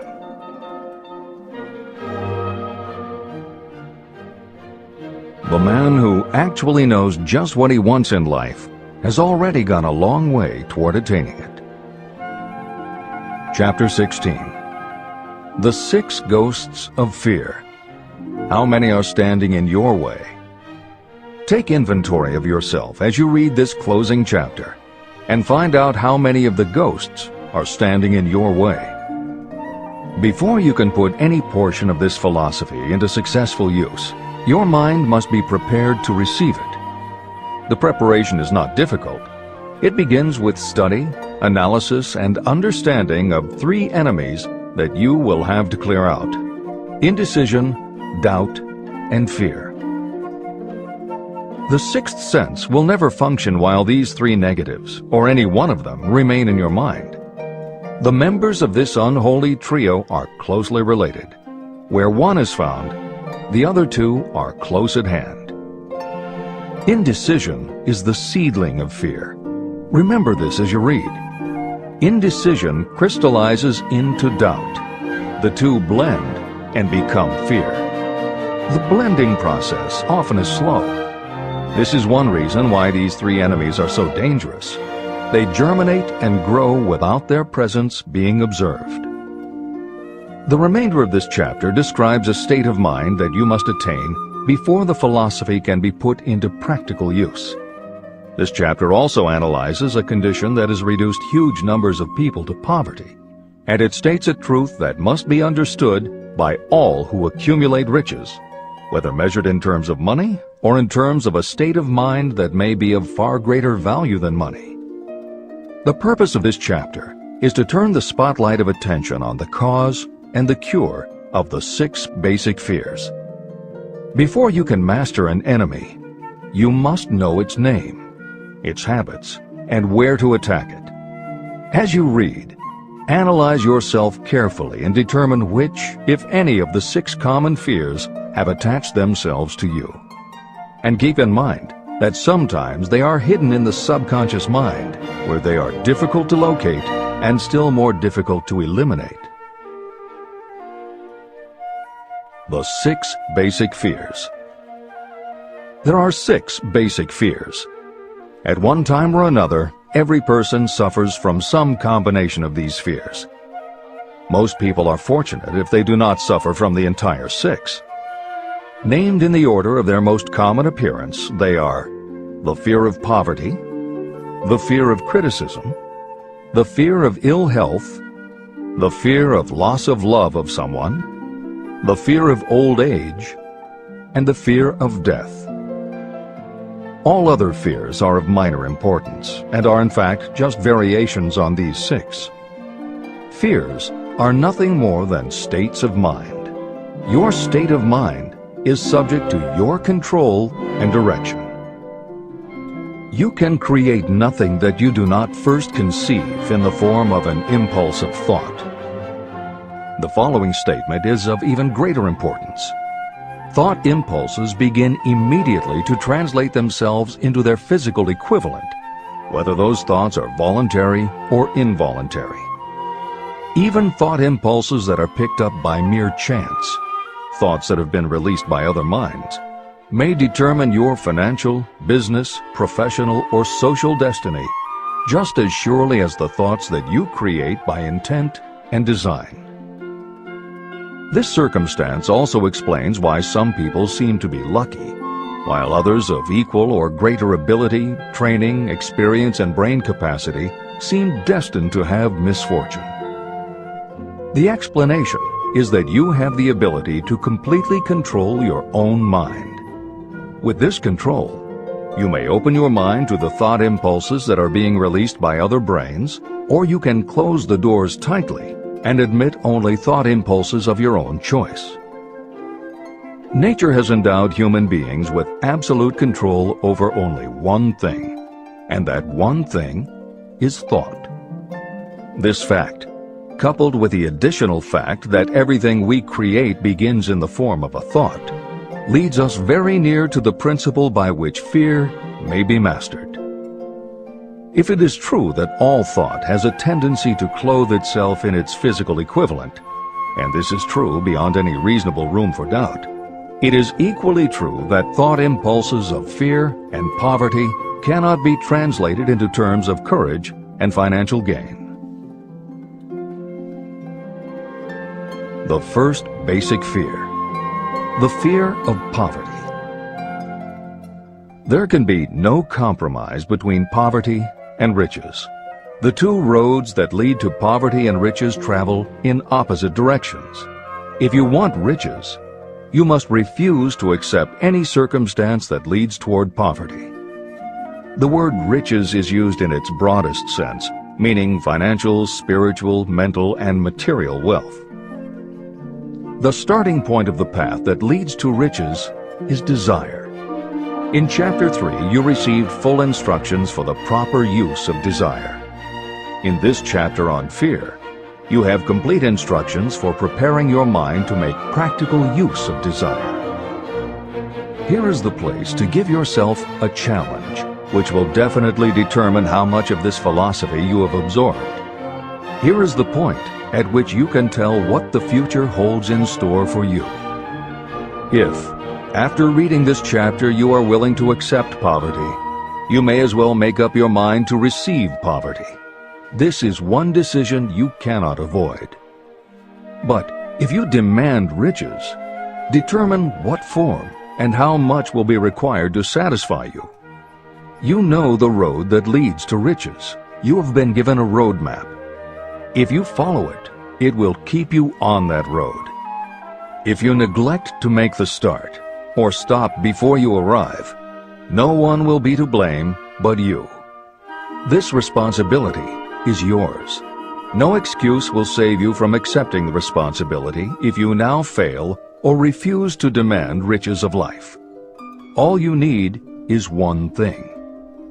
Incidentally, the only thing you can control, and that is a state of mind.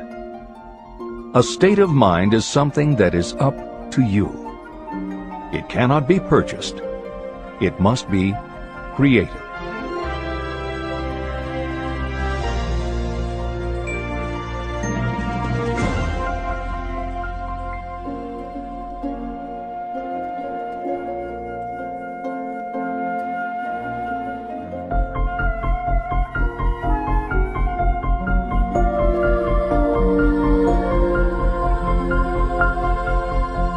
The most destructive fear.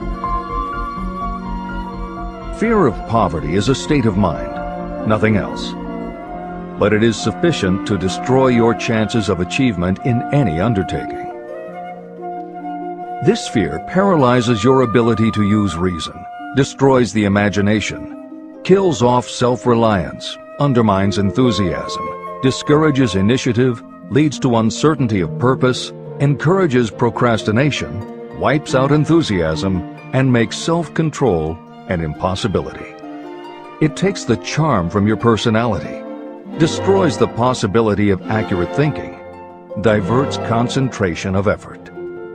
It defeats persistence, turns willpower into nothingness, destroys ambition, clouds the memory, and invites failure in every conceivable form. It kills love and assassinates the finer emotions of the heart, discourages friendship and invites disaster in 100 forms, leads to sleeplessness, misery, and unhappiness.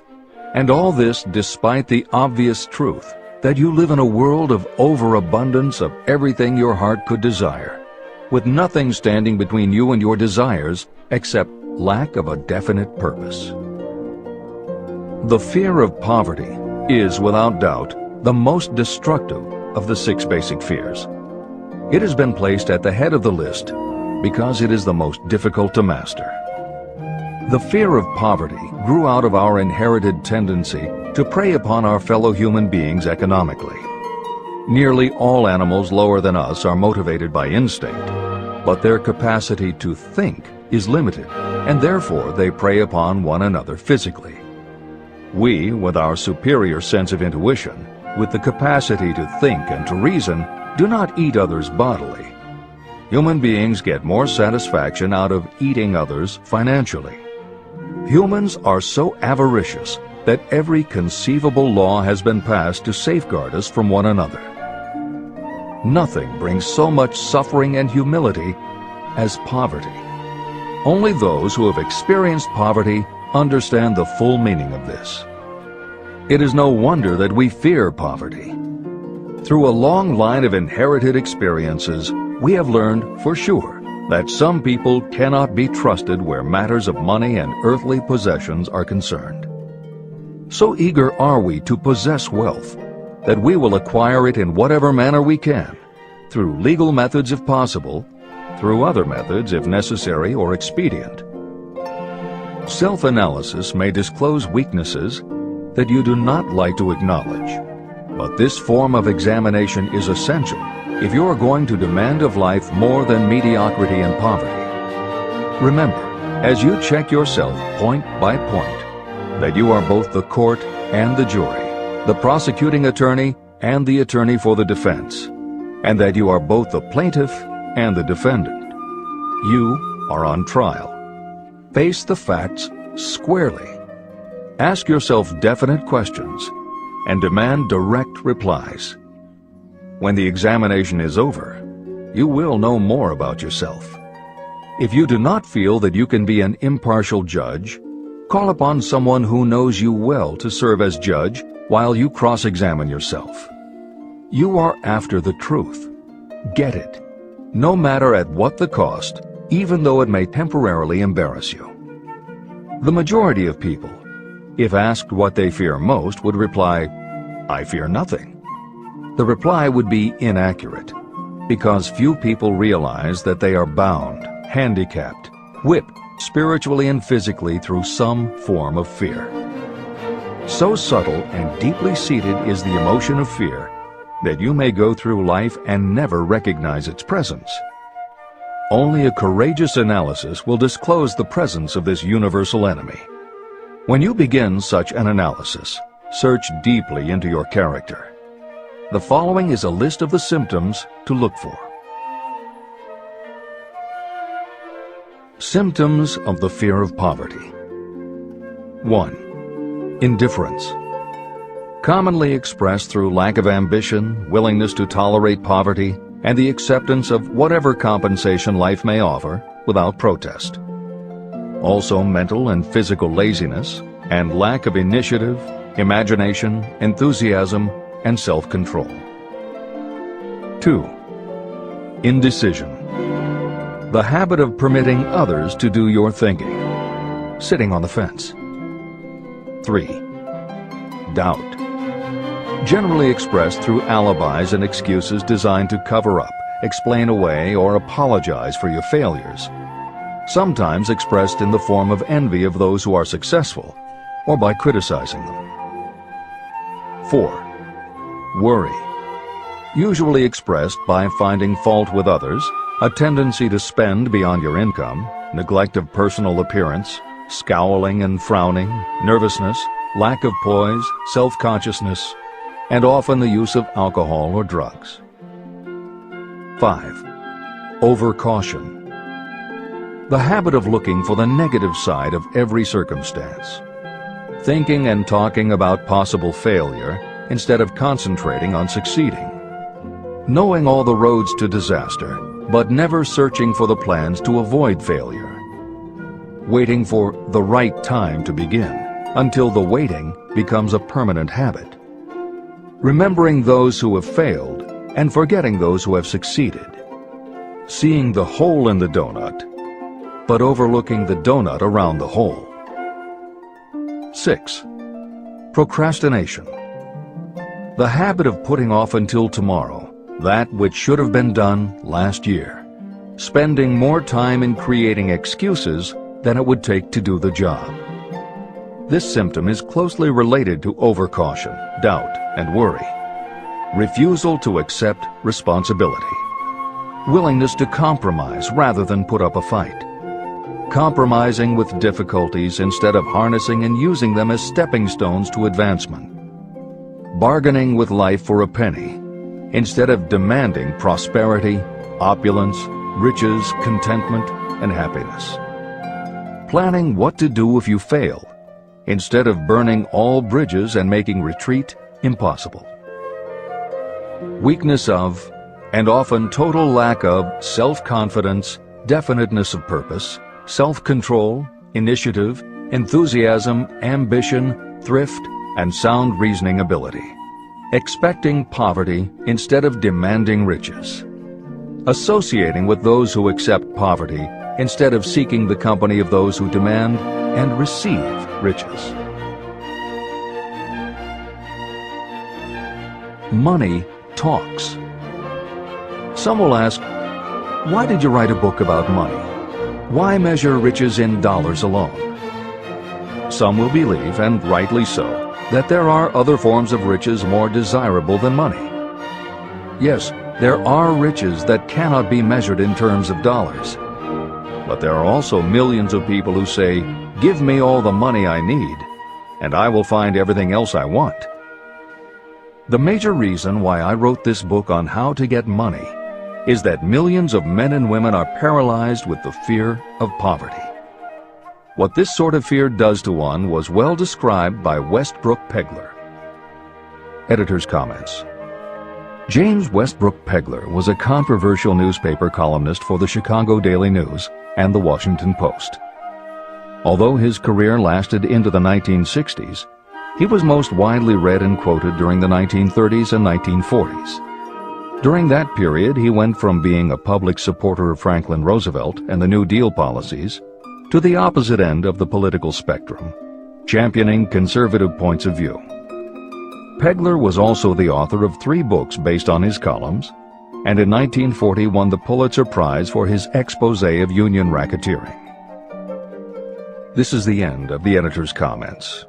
We continue with the article by Westbrook Pegler.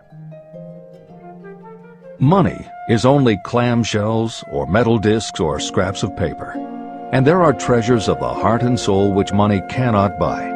But most people, being broke, are unable to keep this in mind and sustain their spirits. When a man is down and out and on the street, unable to get any job at all, something happens to his spirit, which can be observed in the droop of his shoulders, the set of his hat, his walk, and his gaze. He cannot escape a feeling of inferiority among people with regular employment, even though he knows they are definitely not his equals in character, intelligence, or ability. These people, even his friends, feel, on the other hand, a sense of superiority and regard him, perhaps unconsciously, as a casualty.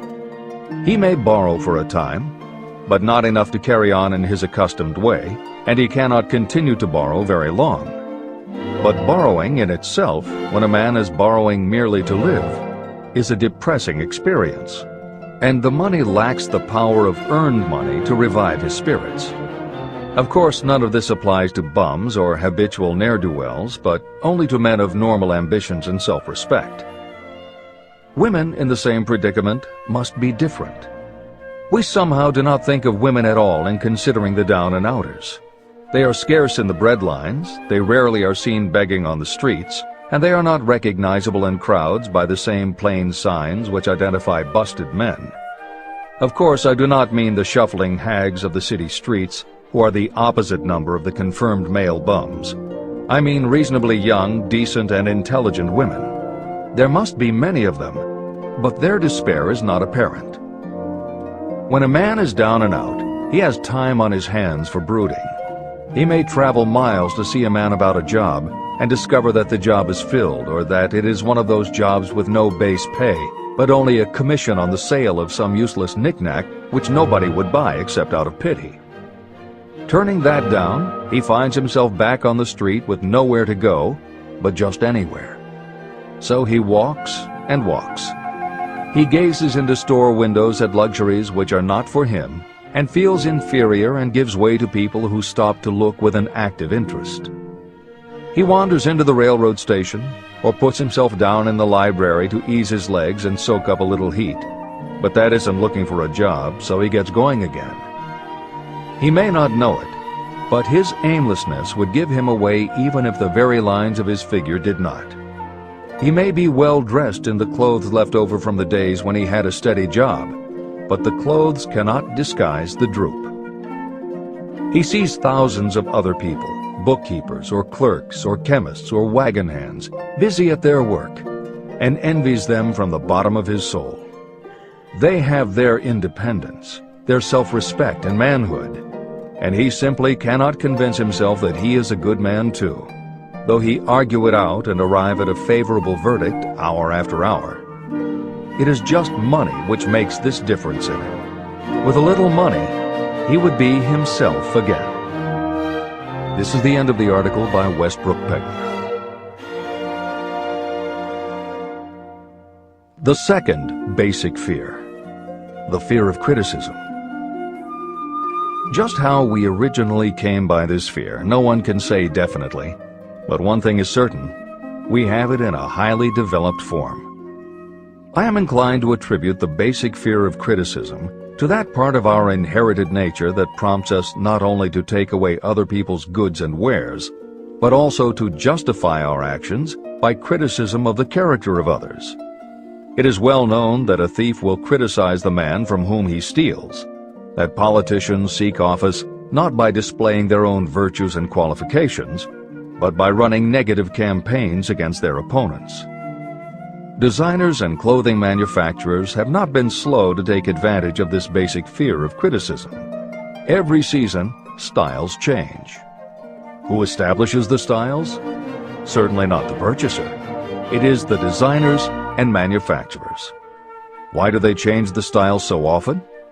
The answer is obvious. They change the styles so they can sell more clothes.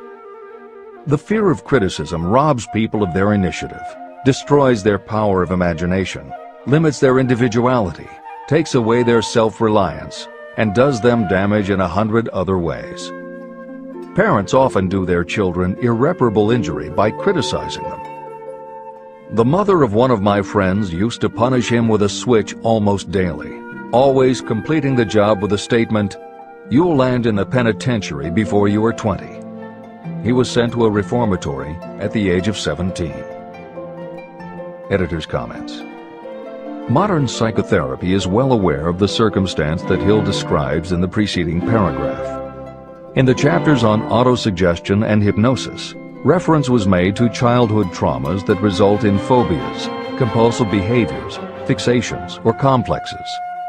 However, there are instances in which the implanting of a suggestion is much more subtle. Hypnotherapists have found that common phrases such as, "Don't you ever say no to me again," "I'm afraid she'll never get over it," or "You're just like your father," can hamper a person's abilities later in life if such phrases were said often enough, or at a time when a child was particularly vulnerable. This is the end of the editor's comments. Criticism is the one form of service of which everyone has too much. Everyone has a stock of it, which is handed out gratis whether called for or not. Your nearest relatives are often the worst offenders. It should be recognized as a crime.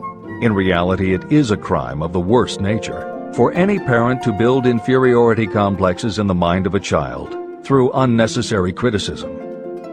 Employers who understand human nature get the best there is in people not by criticism, but by constructive suggestion. Parents may accomplish the same results with their children. Criticism will plant fear in the human heart, or resentment, but it will not build love or affection. Symptoms of the fear of criticism.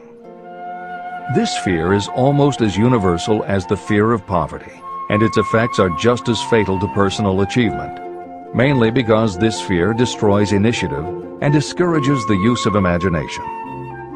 The major symptoms of the fear are: 1. Self-consciousness, generally expressed through nervousness, timidity in conversation and in meeting strangers, awkward movements, and shifting of the eyes. 2. Lack of poise, expressed through lack of voice control, nervousness in the presence of others, poor posture, poor memory. 3.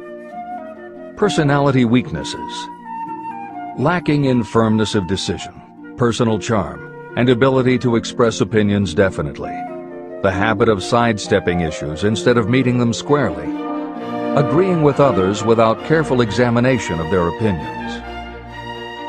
4. Inferiority complex, the habit of expressing your own self-approval as a means of covering up your feeling of inferiority, using big words to impress others, often without knowing the real meaning of the words. imitating others in dress, speech, and manners, boasting of imaginary achievements, and acting superior to cover up the fact that you feel inferior. 5. Extravagance. The habit of trying to keep up with the Joneses and spending beyond your income. 6. Lack of initiative. Failure to embrace opportunities for self-advancement, fear to express opinions, lack of confidence in your own ideas, giving evasive answers to questions asked by superiors, hesitancy of manner and speech, deceit in both words and deeds. 7. Lack of ambition. Mental and physical laziness, lack of self-assertion, slowness in reaching decisions, being too easily influenced, the habit of accepting defeat without protest, or quitting an undertaking when opposed by others.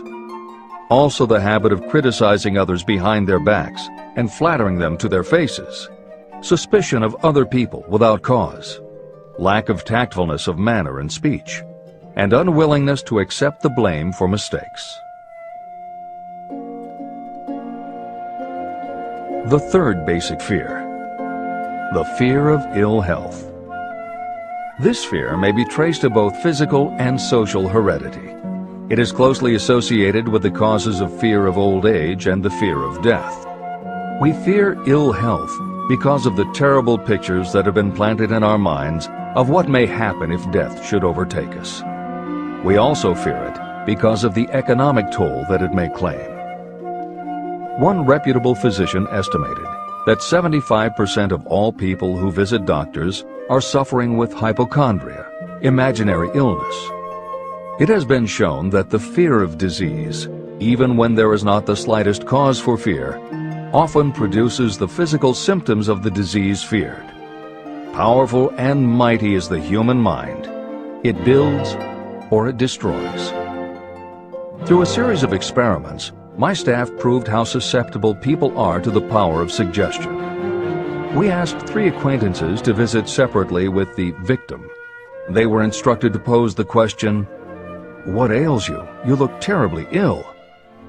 The first questioner provoked a grin from him and a nonchalant, "Oh, nothing, I'm all right." The second questioner was answered with a statement, "I don't know exactly, but I do feel badly." The third questioner was met with the admission that the victim was actually feeling ill. Editor's comment. Hill's experiment is one that you do not want to carry too far. It is not that different from the principle behind certain religious sects whose members take vengeance on their enemies by hexing or placing a spell on a victim. The spell only works because the victim believes that spells can be cast and that it is possible he or she could be hexed. When the hex victim is informed that someone has cast a spell on them, they accept that it is possible, and their mind does the rest. The same theory operated when Hill's associate was told 3 times that he looked ill. He believed it was possible. Being told 3 times was convincing, and his mind went to work and made it so. This is the end of the editor's comment. There is overwhelming evidence that disease sometimes begins in the form of negative thought impulse. Such thoughts may be planted in your mind by suggestion or created by you in your own mind. Doctors send patients to new climates for their health because a change of mental attitude is necessary. The seed of fear of ill health lives in every human mind. Worry, fear, discouragement, or disappointment can cause this seed to germinate and grow. Symptoms of the fear of ill health. The symptoms of this almost universal fear are 1. Autosuggestion. The habit of negative use of self-suggestion by looking for and expecting to find symptoms of all kinds of disease. Enjoying your imaginary illness and speaking of it as being real. The habit of trying fads and isms recommended by others as having therapeutic value. Talking to others of operations, accidents, and other forms of illness. Experimenting with diets, physical exercises, weight loss systems without professional guidance. Trying home remedies, patent medicines, and quack remedies. 2. Hypochondria, a medical term for imaginary disease. The habit of excessively talking about illness, and by concentrating the mind on disease, you begin to expect it to happen to you. Nothing that comes in bottles can cure this condition. It is brought on by negative thinking, and nothing but positive thought can cure it. Hypochondria is said to do as much damage on occasion as the real disease might do. 3. Exercise. Fear of ill health often interferes with proper physical exercise and results in overweight. 4. Susceptibility. Fear of ill health breaks down your natural resistance, which makes you susceptible to real disease. The fear of ill health is often related to the fear of poverty, especially in the case of the hypochondriac, who constantly worries about the possibility of having to pay doctor's bills, hospital bills, etc. This type of person spends much time preparing for sickness, talking about death, saving money for cemetery plots, burial expenses, and such. 5. Self-coddling. The habit of seeking sympathy. The habit of feigning illness to cover your laziness or to serve as an alibi for lack of ambition. People often resort to this trick to avoid work. 6.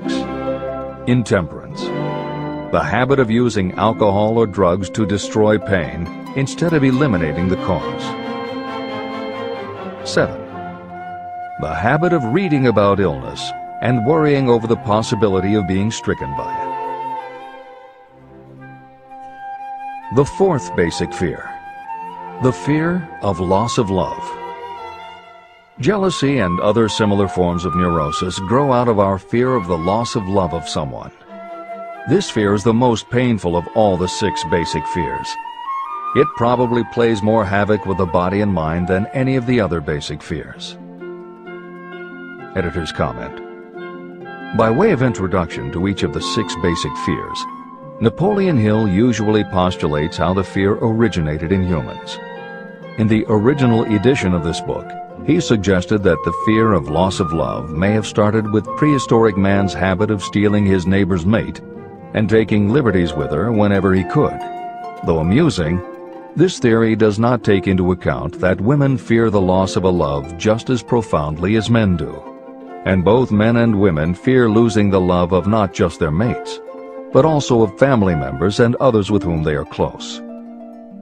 How the emotion of love originated may remain a mystery, but there is no mystery about how we feel when we lose it. This is the end of the editor's comment. The fourth basic fear. The fear of loss of love. Jealousy and other similar forms of neurosis grow out of our fear of the loss of love of someone. This fear is the most painful of all the 6 basic fears. It probably plays more havoc with the body and mind than any of the other basic fears. Editor's comment. By way of introduction to each of the 6 basic fears, Napoleon Hill usually postulates how the fear originated in humans. In the original edition of this book, he suggested that the fear of loss of love may have started with prehistoric man's habit of stealing his neighbor's mate and taking liberties with her whenever he could. Though amusing, this theory does not take into account that women fear the loss of a love just as profoundly as men do. And both men and women fear losing the love of not just their mates, but also of family members and others with whom they are close. How the emotion of love originated may remain a mystery, but there is no mystery about how we feel when we lose it. This is the end of the editor's comment. Symptoms of the fear of loss of love. The distinguishing symptoms of this fear are 1. Jealousy. The habit of being suspicious of friends and loved ones. The habit of accusing wife or husband of infidelity without grounds. General suspicion of everyone and absolute faith in no one. 2. Fault finding. The habit of finding fault with friends, relatives, business associates, and loved ones upon the slightest provocation, or without any cause whatsoever. 3. Gambling. The habit of gambling, stealing, cheating, and otherwise taking hazardous chances to provide money for loved ones in the belief that love can be bought. The habit of spending beyond your means, or incurring debts to provide gifts for loved ones in order to make a good impression. Also insomnia, nervousness, lack of persistence, weakness of will, lack of self-control, lack of self-reliance, bad temper. The fifth basic fear. The fear of old age. In the main, this fear grows out of two sources. First, the thought that old age may bring with it poverty. Second is the concern that many have for what may await them in the world beyond. The most common cause of fear of old age is associated with the possibility of poverty. Poorhouse is not a pretty word.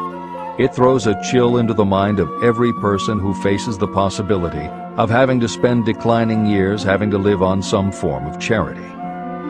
The possibility of ill health, which is more common as people grow older, is also a contributing cause of this common fear of old age, as is concern about diminishing sexuality. Another contributing cause of the fear of old age is the possibility of loss of freedom and independence, as old age may bring with it the loss of both physical and economic freedom. Symptoms of the fear of old age. The most common symptoms of this fear are: 1. Lack of enthusiasm. The tendency to slow down and develop an inferiority complex, falsely believing you are slipping because of age. The habit of killing off initiative, imagination, and self-reliance by falsely believing you are too old to exercise these qualities. 2. Self-consciousness of speech. The habit of speaking apologetically of yourself as being old merely because you have reached the age of 40 or 50, instead of reversing the rule and expressing gratitude for having reached the age of wisdom and understanding. 3. Inappropriate dress and action.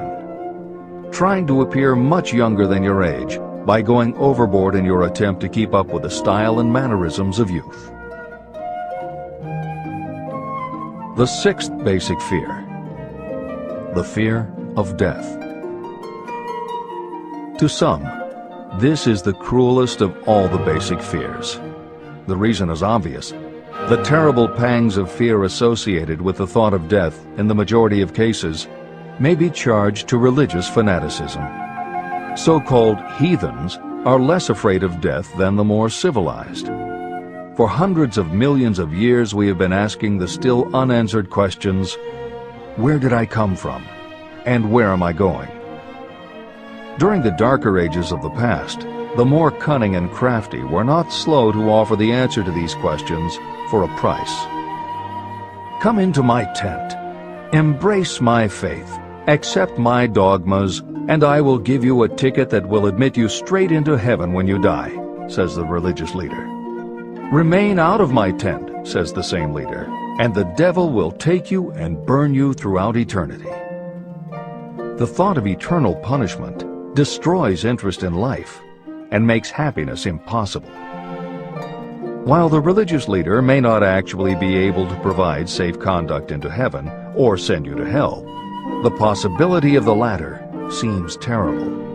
The very thought of it takes hold of the imagination in such a realistic way that it paralyzes reason and sets up the fear of death. The fear of death is not as common now as it was during the age when there were no great colleges and universities. People of science have turned the spotlight of truth upon the world, and this truth is rapidly freeing men and women from this terrible fear of death. The young men and women who attend the colleges and universities are not easily impressed by fire and brimstone. Through knowledge, the fears of the dark ages that grip the mind have been dispelled. The entire world is made up of only four things: time, space, energy, and matter. In elementary physics, we learn that neither matter nor energy can be created or destroyed. Both matter and energy can be transformed, but neither can be destroyed. Life is energy, if it is anything. If neither energy nor matter can be destroyed, of course, life itself cannot be destroyed. Life, like other forms of energy, may be passed through various processes of transition or change, but it cannot be destroyed. Death is mere transition. And if death is not mere change or transition, then nothing comes after death except a long, eternal, peaceful sleep. And sleep is nothing to be feared. If you can accept the logic of this, you may forever wipe out your fear of death. Symptoms of the fear of death. The general symptoms of this fear are: 1. The habit of thinking about dying instead of making the most of life. This is generally due to lack of purpose or lack of a suitable occupation. This fear is more prevalent among the aged, but sometimes the more youthful are victims of it. The greatest of all remedies for the fear of death is a burning desire for achievement, backed by useful service to others. A busy person seldom has time to think about dying. A busy person finds life too thrilling to worry about death. 2. Sometimes the fear of death is closely associated with the fear of poverty, where death would leave loved ones poverty-stricken. 3. In other cases, the fear of death is caused by illness and the breakdown of physical body resistance. 4. The most common causes of the fear of death are ill health, poverty, lack of appropriate occupation, disappointment over love, insanity, and religious fanaticism. The disaster of worry and destructive thinking. Worry is a state of mind based upon fear. It works slowly but persistently. It is insidious and subtle. Step by step, it digs itself in until it paralyzes the reasoning faculty and destroys self-confidence and initiative. Worry is a form of sustained fear caused by indecision. Therefore, it is a state of mind that can be controlled. An unsettled mind is helpless. Indecision makes an unsettled mind. Most individuals lack the willpower to reach decisions promptly and to stand by them after they have been made. We do not worry over conditions once we have reached a decision to follow a definite line of action. I once interviewed a man who was sentenced to be electrocuted 2 hours later. The condemned man was the calmest of the 8 men who were in the death cell with him. His calmness prompted me to ask him how it felt to know that he was going into eternity in a short while. With a smile of confidence on his face, he said, "It feels fine. Just think, brother, my troubles will soon be over. I've had nothing but trouble all my life. It has been a hardship to get food and clothing. Soon, I will not need these things. I have felt fine ever since I learned for certain that I must die. I made up my mind then to accept my fate in good spirit." As he spoke, he devoured a dinner sufficient for 3 men, eating every mouthful of the food brought to him, and apparently enjoying it as much as if no disaster awaited him. Decision gave this man resignation to his fate. Decision can also prevent one's acceptance of undesired circumstances. Through indecision, the 6 basic fears become translated into a state of worry. Relieve yourself forever of the fear of death by reaching a decision to accept death as an inescapable event. Eliminate the fear of old age by reaching a decision to accept it not as a handicap, but as a great blessing that carries with it wisdom, self-control, and understanding. Master the fear of loss of love by reaching a decision to get along without love, if that is necessary. Defeat the fear of criticism by reaching a decision not to worry about what other people think, do, or say. Overcome the fear of ill health by the decision to forget symptoms. And whip the fear of poverty by reaching a decision to get along with whatever wealth you can accumulate without worry.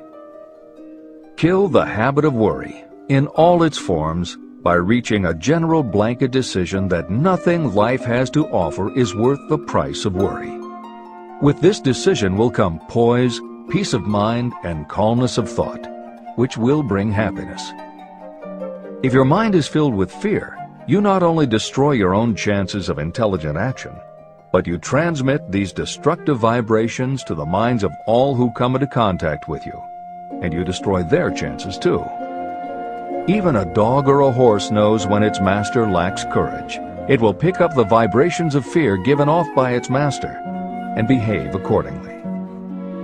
The vibrations of fear pass from one mind to another just as quickly and as surely as the sound of the human voice passes from the broadcasting station to a radio receiver.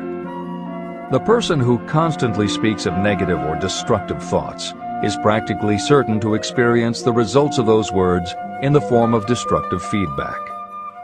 But even negative thoughts without words will come back to you. The release of destructive thought impulses alone also produces feedback in more ways than one. First, and perhaps most important to be remembered, the person who releases thoughts of a destructive nature must suffer damage through the breaking down of creative imagination. Secondly, the presence in the mind of any destructive emotion develops a negative personality, which repels people and often converts them into antagonists. The third source of damage is that negative thoughts not only affect others, but they also embed themselves in the subconscious mind of the person releasing them and there become a part of that person's character.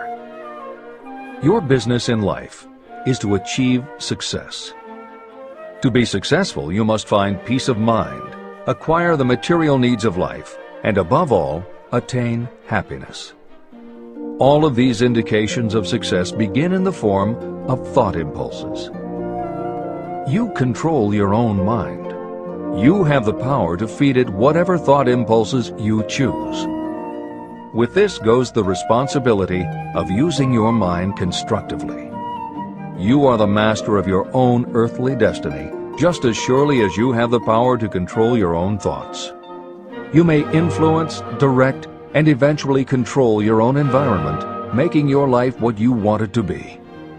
Or you may neglect to make your life what you want, and you will be adrift on the seas of circumstance, where you will be tossed like a wood chip on the waves of the ocean.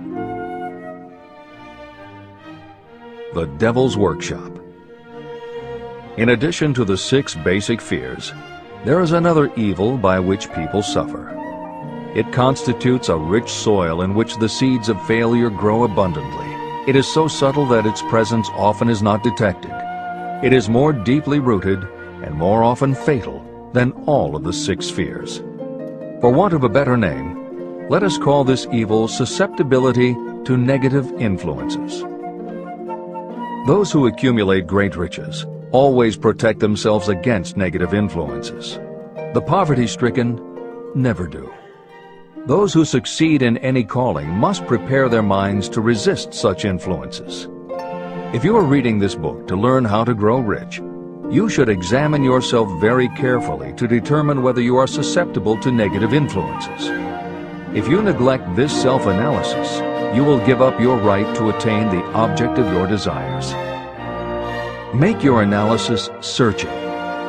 As you read the following questions, be tough on yourself.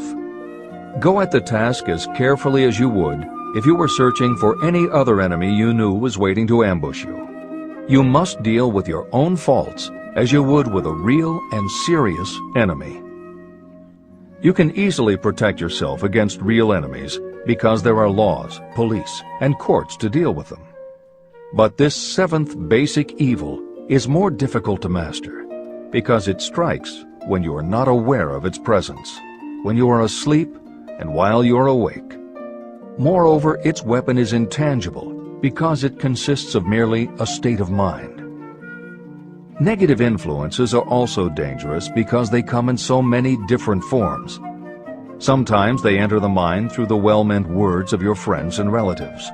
At other times they come from within, through your own mental attitude. Always, it is as deadly as poison, even though it may not kill as quickly. How to protect yourself against negative influences. To protect yourself against negative influences, whether of your own making or the result of negative people around you, recognize that your willpower is your defense. You must put it into constant use until it builds a wall of immunity against negative influences in your own mind. Recognize that you and every other human being are, by nature, lazy, indifferent, and susceptible to all suggestions that reinforce your weaknesses. Recognize that you are, by nature, susceptible to all of the 6 basic fears, and you must set up habits to counteract all these fears. Recognize that negative influences often work on you through your subconscious mind and are therefore difficult to detect. Keep your mind closed against all people who depress or discourage you in any way. Clean out your medicine chest and stop pandering to colds, aches, pains, and imaginary illness. Deliberately seek the company of people who influence you to think and act for yourself. Do not expect troubles, as they have a tendency not to disappoint. Without doubt, the most common weakness of all human beings is the habit of leaving their minds open to the negative influences of other people. This weakness is all the more damaging because most people do not even know they do it. The following list of questions is designed to help you see yourself as you really are. You should read through the list now. Then set aside a day when you can give adequate time to go through the list again and thoroughly answer each question. When you do this, I advise that you read the questions and state your answers aloud so you can hear your own voice. This will make it easier for you to be truthful with yourself. Self-analysis questions. Do you complain often of feeling bad? And if so, what is the cause? Do you find fault with other people at the slightest provocation? Do you frequently make mistakes in your work? And if so, why? Are you sarcastic and offensive in your conversation? Do you deliberately avoid the association of anyone? And if so, why? Do you suffer frequently with indigestion? If so, what is the cause? Does life seem futile and the future hopeless to you? Do you like your occupation? If not, why? Do you often feel self-pity? And if so, why? Are you envious of those who excel you? To which do you devote most time, thinking of success or of failure? Are you gaining or losing self-confidence as you grow older? Do you learn something of value from all mistakes? Are you permitting some relative or acquaintance to worry you? If so, why? Are you sometimes excited about life and at other times in the depths of despondency? Who has the most inspiring influence upon you, and for what reason? Do you tolerate negative or discouraging influences that you could avoid? Are you careless of your personal appearance? If so, when and why? Have you learned how to ignore your troubles by being too busy to be annoyed by them? Would you call yourself a spineless weakling if you permitted others to do your thinking for you? How many preventable disturbances annoy you, and why do you tolerate them? Do you resort to alcohol, drugs, cigarettes, or other compulsions to quiet your nerves? If so, why do you not try willpower instead? Does anyone nag you? And if so, for what reason? Do you have a definite major purpose? And if so, what is it, and what plan do you have for achieving it? Do you suffer from any of the 6 basic fears? If so, which ones? Have you developed a method to shield yourself against the negative influence of others? Do you use autosuggestion to make your mind positive? Which do you value most, your material possessions, or your privilege of controlling your own thoughts? Are you easily influenced by others against your own judgment? Has today added anything of value to your stock of knowledge or state of mind? Do you face squarely the circumstances that make you unhappy, or do you sidestep the responsibility? Do you analyze all mistakes and failures and try to profit by them, or do you take the attitude that this is not your duty? Can you name 3 of your most damaging weaknesses? What are you doing to correct them? Do you encourage other people to bring their worries to you for sympathy? Do you choose from your daily experiences lessons or influences that aid in your personal advancement? Does your presence have a negative influence on other people as a rule? What habits of other people annoy you most? Do you form your own opinions, or do you permit yourself to be influenced by other people? Have you learned how to create a mental state of mind with which you can shield yourself against all discouraging influences? Does your occupation inspire you with faith and hope? Are you conscious of possessing spiritual forces of sufficient power to enable you to keep your mind free from all forms of fear? Does your religion help to keep your mind positive? Do you feel it your duty to share other people's worries? If so, why? If you believe that birds of a feather flock together, what have you learned about yourself by studying the friends whom you attract? What connection, if any, do you see between the people with whom you associate most closely and any unhappiness you may experience? Could it be possible that some person whom you consider to be a friend is, in reality, your worst enemy because of his or her negative influence on your mind? By what rules do you judge who is helpful and who is damaging to you? Are your intimate associates mentally superior or inferior to you? How much time out of every 24 hours do you devote to your occupation, sleep, play and relaxation, acquiring useful knowledge, plain wasted time? Who among your acquaintances encourages you most, cautions you most, discourages you most? What is your greatest worry? Why do you tolerate it? When others offer you free, unsolicited advice, do you accept it without question, or do you analyze their motive? What, above all else, do you most desire? Do you intend to acquire it? Are you willing to subordinate all other desires for this one? How much time daily do you devote to acquiring it? Do you change your mind often? If so, why? Do you usually finish everything you begin? Are you easily impressed by other people's business or professional titles, college degrees, or wealth? Are you easily influenced by what other people think or say about you? Do you cater to people because of their social or financial status? Whom do you believe to be the greatest person living? In what respect is this person superior to yourself?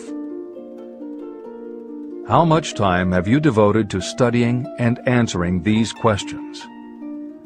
At least one day is necessary for the analysis and the answering of the entire list. If you have answered all these questions truthfully, you know more about yourself than the majority of people. Study the questions carefully. Come back to them once each week for several months, and be astounded at the amount of additional knowledge of great value to yourself you will have gained by the simple method of answering the questions truthfully. If you are not certain about the answers to some of the questions, seek the counsel of those who know you well, especially those who have no motive in flattering you, and see yourself through their eyes. The experience will be astonishing. The one thing over which you have absolute control. You have absolute control over only one thing, and that is your thoughts. This is the most significant and inspiring of all facts known to humans. It reflects our divine nature. This ability to control your thoughts is the sole means by which you may control your own destiny. If you fail to control your own mind, you may be sure you will control nothing else. Your mind is your spiritual estate. Protect and use it with the care to which divine royalty is entitled. You were given your willpower for this purpose. Unfortunately, there is no legal protection against those who, by design or through ignorance, poison the minds of others with negative suggestion. Those with negative minds tried to convince Thomas A. Edison that he could not build a machine that would record and reproduce the human voice, because, they said, no one else has ever produced such a machine. Edison did not believe them. He knew that the mind could produce anything the mind could conceive and believe. That knowledge was the thing that lifted the great Edison above the common herd. Men with negative minds told F.W. Woolworth he would go broke trying to run a store on 5 and 10 cent sales. He did not believe them. He knew that he could do anything within reason if he backed his plans with faith. Exercising his right to keep the negative suggestions of others out of his mind, he piled up a fortune of more than $100 million. Doubting Thomases scoffed scornfully when Henry Ford tried out his first crudely built automobile on the streets of Detroit. Some said the thing would never become practical. Others said no one would pay money for such a contraption. Ford said, "I'll belt the earth with dependable motor cars." And he did. For the benefit of those seeking vast riches, let it be remembered that practically the sole difference between Henry Ford and a majority of workers is this: Ford had a mind, and he controlled it. The others have minds that they do not try to control. Mind control is the result of self-discipline and habit. You either control your mind, or it controls you. There is no halfway compromise. The most practical method for controlling your mind is the habit of keeping it busy with a definite purpose, backed by a definite plan. Study the records of those who achieve noteworthy success, and you will see that they have control over their own minds, and that they exercise that control and direct it toward the attainment of definite objectives. Without this control, success is not possible. 55 Famous Alibis by Old Man If. People who do not succeed have one distinguishing trait in common. They know all the reasons for failure and have what they believe to be airtight alibis to explain away their own lack of achievement. Some of these alibis are clever, and a few of them are justifiable by the facts. But alibis cannot be used for money. The world wants to know only one thing: have you achieved success? A character analyst compiled a list of the most commonly used alibis. As you read the list, examine yourself carefully and determine how many of these alibis you use. Remember, the philosophy presented in this book makes every one of these alibis obsolete. If I didn't have a wife and family. If I had enough pull. If I had money. If I had a good education. If I could get a job. If I had good health. If I only had time. If times were better. If other people understood me. If conditions around me were only different. If I could live my life over again. If I did not fear what they would say. If I had been given a chance. If I now had a chance. If other people didn't have it in for me. If nothing happens to stop me. If only I were younger. If I only could do what I want. If I had been born rich. If I could meet the right people. If I had the talent that some people have. If I dared to assert myself. If only I had embraced past opportunities. If people didn't get on my nerves, if I didn't have to keep house and look after the children, if I could save some money, if the boss only appreciated me, if I only had somebody to help me, if my family understood me, if I lived in a big city, if I could just get started, if I were only free, if I had the personality of some people, if I were not so fat, if my real talents were known, if I could just get a break, if I could only get out of debt, if I hadn't failed, if I only knew how, if everybody wasn't against me, if I didn't have so many worries, if I could marry the right person, if people weren't so dumb, if my family were not so extravagant, if I were sure of myself, if luck were not against me, if I had not been born under the wrong star, if it were not true that what is to be will be, if I did not have to work so hard, if I hadn't lost my money, if I lived in a different neighborhood, if I didn't have a past, if I only had a business of my own, if other people would only listen to me, if, and this is the greatest of them all, if I had the courage to see myself as I really am, I would find out what is wrong with me and correct it. And I know that something must be wrong with the way I have done things, or I would already have the success that I desire. I recognize that something must be wrong with me, otherwise I would have spent more time analyzing my weaknesses and less time building alibis to cover them. Building alibis to explain away failure is a national pastime. The habit is as old as the human race and is fatal to success. Why do people cling to their pet alibis? The answer is obvious. They defend their alibis because they create them. Your alibi is the child of your own imagination. It is human nature to defend your own brainchild. Building alibis is a deeply rooted habit. Habits are difficult to break, especially when they provide justification for something we do. Plato had this truth in mind when he said, "The first and best victory is to conquer self. To be conquered by self is, of all things, the most shameful and vile." Another philosopher had the same thought in mind when he said, "It was a great surprise to me when I discovered that most of the ugliness I saw in others was but a reflection of my own nature."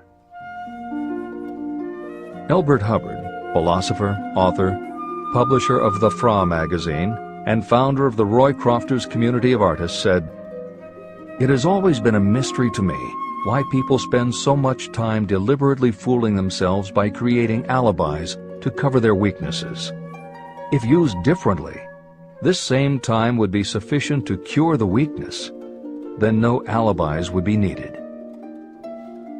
In parting, I would remind you that life is a checkerboard, and the player opposite you is time. If you hesitate before moving, or neglect to move promptly, your men will be wiped off the board by time. You are playing against a partner who will not tolerate indecision. Previously, you may have had a logical excuse for not having forced life to come through with whatever you asked. That alibi is now obsolete, because you are in possession of the master key that unlocks the door to life's riches. The master key is intangible, but it is powerful. It is the privilege of creating, in your own mind, a burning desire for a definite form of riches. There is no penalty for the use of this key, but there is a price you must pay if you do not use it. The price is failure. There is a reward of stupendous proportions if you put the key to use. It is the satisfaction that will come to you when you conquer self and force life to pay whatever is asked. The reward is worthy of your effort.